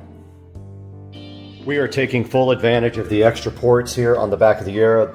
There are two 10 gig and two 2.5. I am backfeeding the theater room with that one, and I'm backfeeding the audio closet with this one.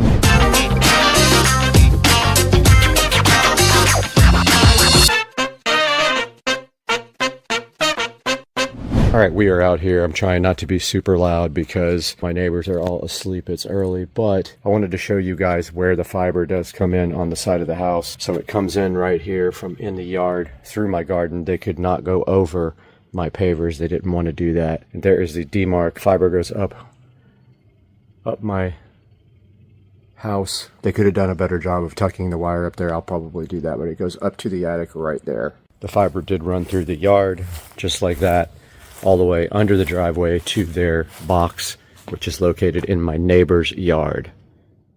Okay, we are inside of the living room here. I wanted to recap what we have in here. So basically down here behind the entertainment center right here, you will see the incoming spot for the fiber. It is that plate right there with the green plug on it. That's where the fiber comes into the house. It is patched right there with another fiber cable that then is connected to their modem. And on their modem, you will see on the front, there is power, broadband, service, Ethernet, and phone. A phone is not being used. And on the back, all you have is a fiber input, a Ethernet jack, a phone jack, and a reset button, and where the power goes in right there. It has a small power brick. It does get very warm, so if you have a concern about cooling, make sure you have adequate ventilation wherever you put this. For example, if you put it in a closet, it is rather warm. And do not stack it with other devices either. I am actually going to move it down when I redo this whole area, and I might get another different entertainment system here, like a shelf like I have back there. But for now, I wanted to get in here and show you guys the actual equipment and what you can expect from the fiber. I do not use their Wi-Fi equipment. I am using my Eero Wi-Fi 7 there. I'm not using their stuff at all. The installer was amazing. He did a lot of extra things for me, and I was really appreciative. He helped me fix a few cables and run a couple of extra Cat 6 cables. Love those guys. Give them the highest possible rating.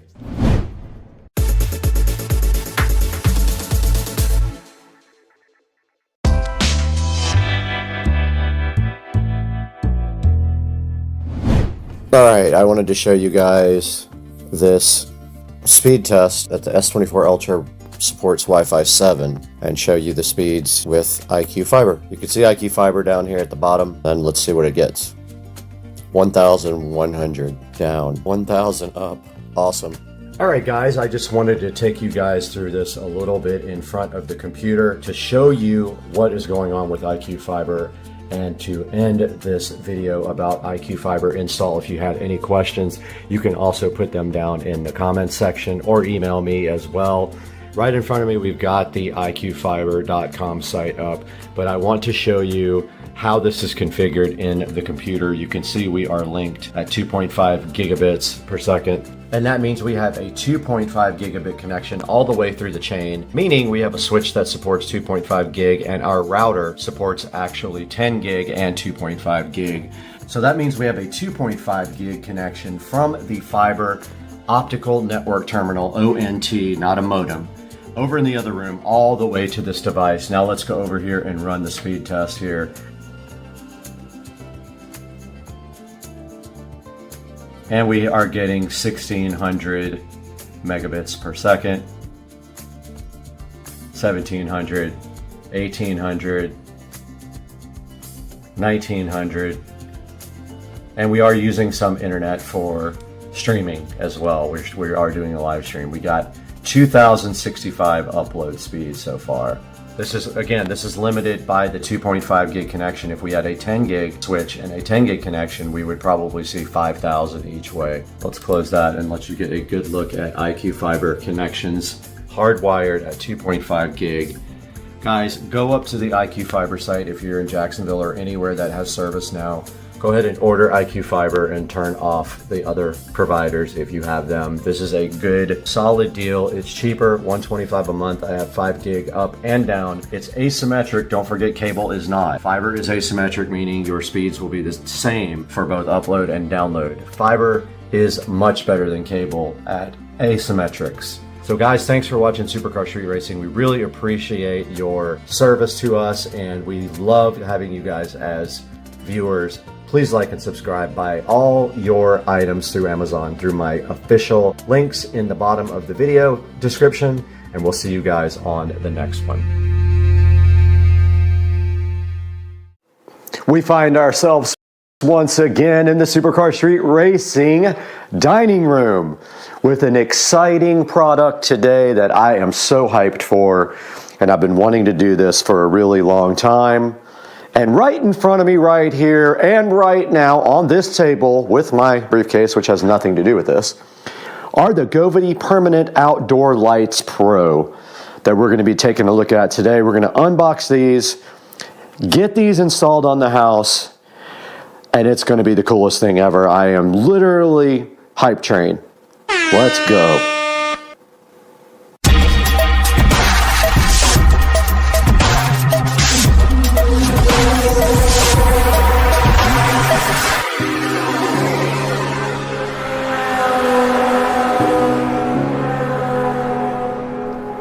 If I had to guess, I'd say this box weighs a good 30 or 40 pounds.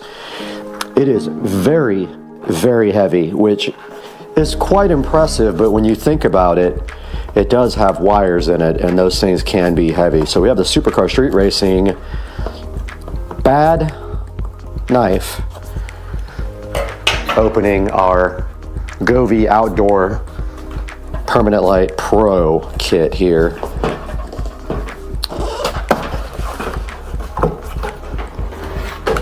And let's take a look and see what's inside.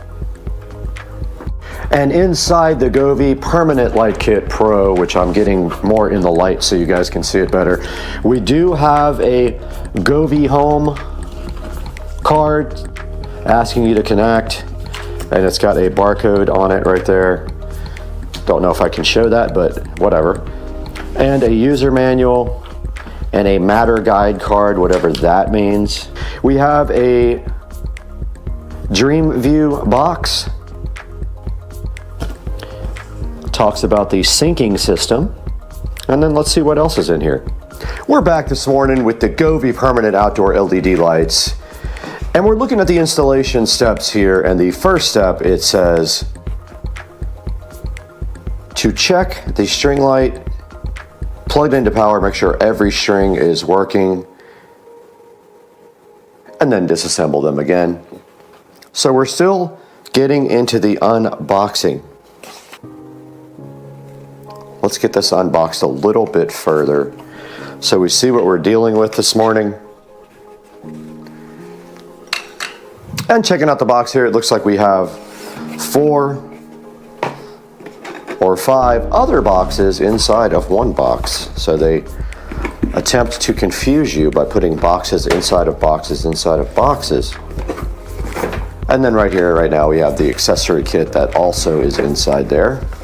Let's get this out of the way so we have a chance to do a little more investigating. Now, we created a little bit more room on the table so we can go ahead and get into this a little bit further. Don't worry about this toothbrush. It has nothing to do with the Govy Outdoor Permanent LED Light Kit. And again, we have to use our SCSR knife on these guys. They have a little seal here. There's also a funny story about what happened with the bank with this, but I'll get into that later. Credit card issues, but yeah, let's see what's up. Okay, so the accessory box opens there and here.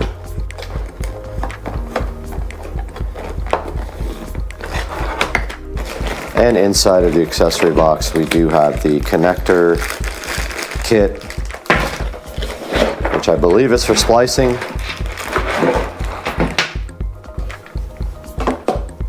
And we do have this package of LED mounting hardware. And it does have some screws and some of the 3M strips included. Looks like a extension kit. So some little extensions if you have to jump from eaves to eaves. We have the power module, which I don't know where that's going to go yet. Probably on the house, but I'm not 100% sure how we're going to get that mounted. It has a power switch right here also, just an on-off power button. So this all depends on where you have power, and if you don't, you are going to have to create power. And this is the driver. And it does say install behind the 5th string of lights right here. Install behind the 5th string of lights. So that's the accessory kit. And this thing does come with a lot more than the regular standard non-pro does come with. And unboxing the accessory bag, there are a lot of extra LED mounting tabs. There are a lot of 3M mounting stickies, and those are the ones that go behind the actual lights themselves. Now, a lot of people have reported issues with these things staying up. It's going to be very important to prep your surface first, or yes, they might come down. And also, I bought some extra LED mounting things for mine as well, so that if I have issues, I have plenty of extras. And then inside this bag, these are drywall inserts, which we will not be needing. I was a little over-prepared for this. I was ready for this for a while. I bought these extra LED mounting brackets with screws. These screws may not work with the soffits, but these brackets will work if I have to use other screws. They might work. If I need these, I have those extra. Now let's go ahead and get some of this other stuff unboxed. Now on my particular setup, I do not have any eaves to jump, so I'm super lucky. Probably won't need the extension. My only concern is going to be power, but what I do see here that is a good thing is that I have a nice, really nice long power cable here. So we probably have 20 feet of power to get to the first light. So what that means is I have a place in my back to put it. If it is long enough to reach all the way around the house, I have a spot to put it, and there shouldn't be an issue. But we have to lay them out on the ground first and see how long the set is. These are just for cutting and splicing the wires. You get a good amount of extra, which is why the kit costs more. They do give you some extra extensions as well. And that's why it's called the Pro Kit versus the normal kit. And the LED lights are upgraded. They do white and warm white without using RGB, unlike the normal Govee lights. The normal Govee home outdoor permanent lights use RGB only, and that does not have a dedicated circuit inside the bulb for white and warm white. Big difference. Now when you have these lights up all the rest of the entire year, you're probably going to want to do the warm white or the cold white because it's not Christmas time. Or you may just want to do one RGB color. Now I've gone ahead and plugged in the power supply. So I would say the power brick maybe weighs about maybe 2 pounds. It's kind of heavy. And then we've got our first end here. So what we're going to do right now is get these things out and test them, because it asks you to do that before you even start. Oh, I did find some other mounting stuff here as well. It's like it looks like it might be for, oh, that's the drywall inserts. And it looks like it allows you to mount the power supply by the cables. So what you would do here, as I break the camera, what you would do here is mount the cables themselves on the power supply to the wall. But I do have masonry drill bits for that if we have to. Now let's look inside the actual LED light boxes. All right, here is one of the LED light boxes that came with the kit. These all are probably the same. Pretty cool, really nice packaging as usual with Govee. Now Govee is not the cheapest in the world, but this is why. You get instructions, you get quality packaging, and you usually get things that actually work. And they do have this nice Govee little Velcro thing around each one. So I'm gonna go ahead and get this first guy powered up. Now don't forget, when you put these in, you have to put them in the right direction, right? Because they have a male and a female. And think about your driver, your LED driver that has to go between. And then they have a triple keyed connector that you cannot possibly get wrong. It will not allow it to be plugged in the wrong way.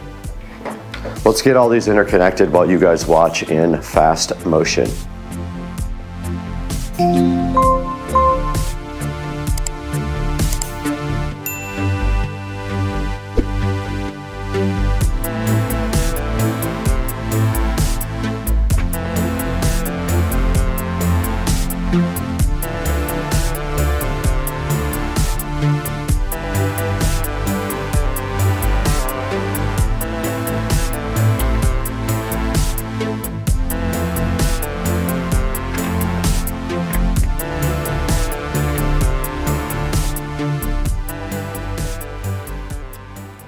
Now I know you're thinking we are ready to test this, but we are not. Do not forget the LED driver kit right here. Now this has to go somewhere, so it's going to be showing on your soffits or your eaves or whatever you're gonna do, but this is the driver kit, and this does say install behind the 5th string. Now I don't know if behind, I'm assuming that means after. So this is 1, 2, 3, 4, 5. Oh, I didn't even connect these anyway, so we are good to go.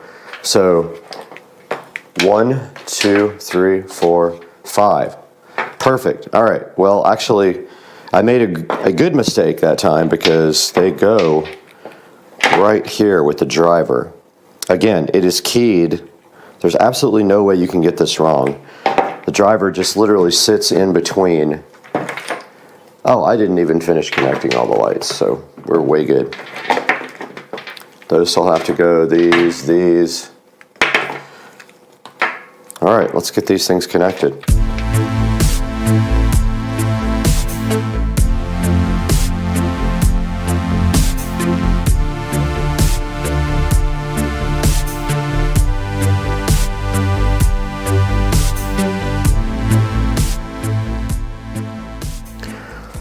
We are at the next step in the manual, and that says to prepare a stable ladder, but we haven't powered on the Govee permanent outdoor LED lights yet. But to do that, we need this button, which I just pressed by accident. And they did come on, actually, they came on and went off, I think because I had the power like halfway on. These are freaking awesome and bright. And let's turn the light off so you actually see. Alexa, turn off the living room lights. We are in complete darkness now, and you can see right here, all the lights are working on all of the strings. I'm just double checking that all the lights are on. Looks like they are all functional. I don't see any lights that are not working. That's a good thing. That's your first step to actually installing, is doing a test hit with the RGB LED Govee Outdoor Permanent Pro light kit, and let's go to the next step. Now let's look at the instructions, and I'm just going to push this point home.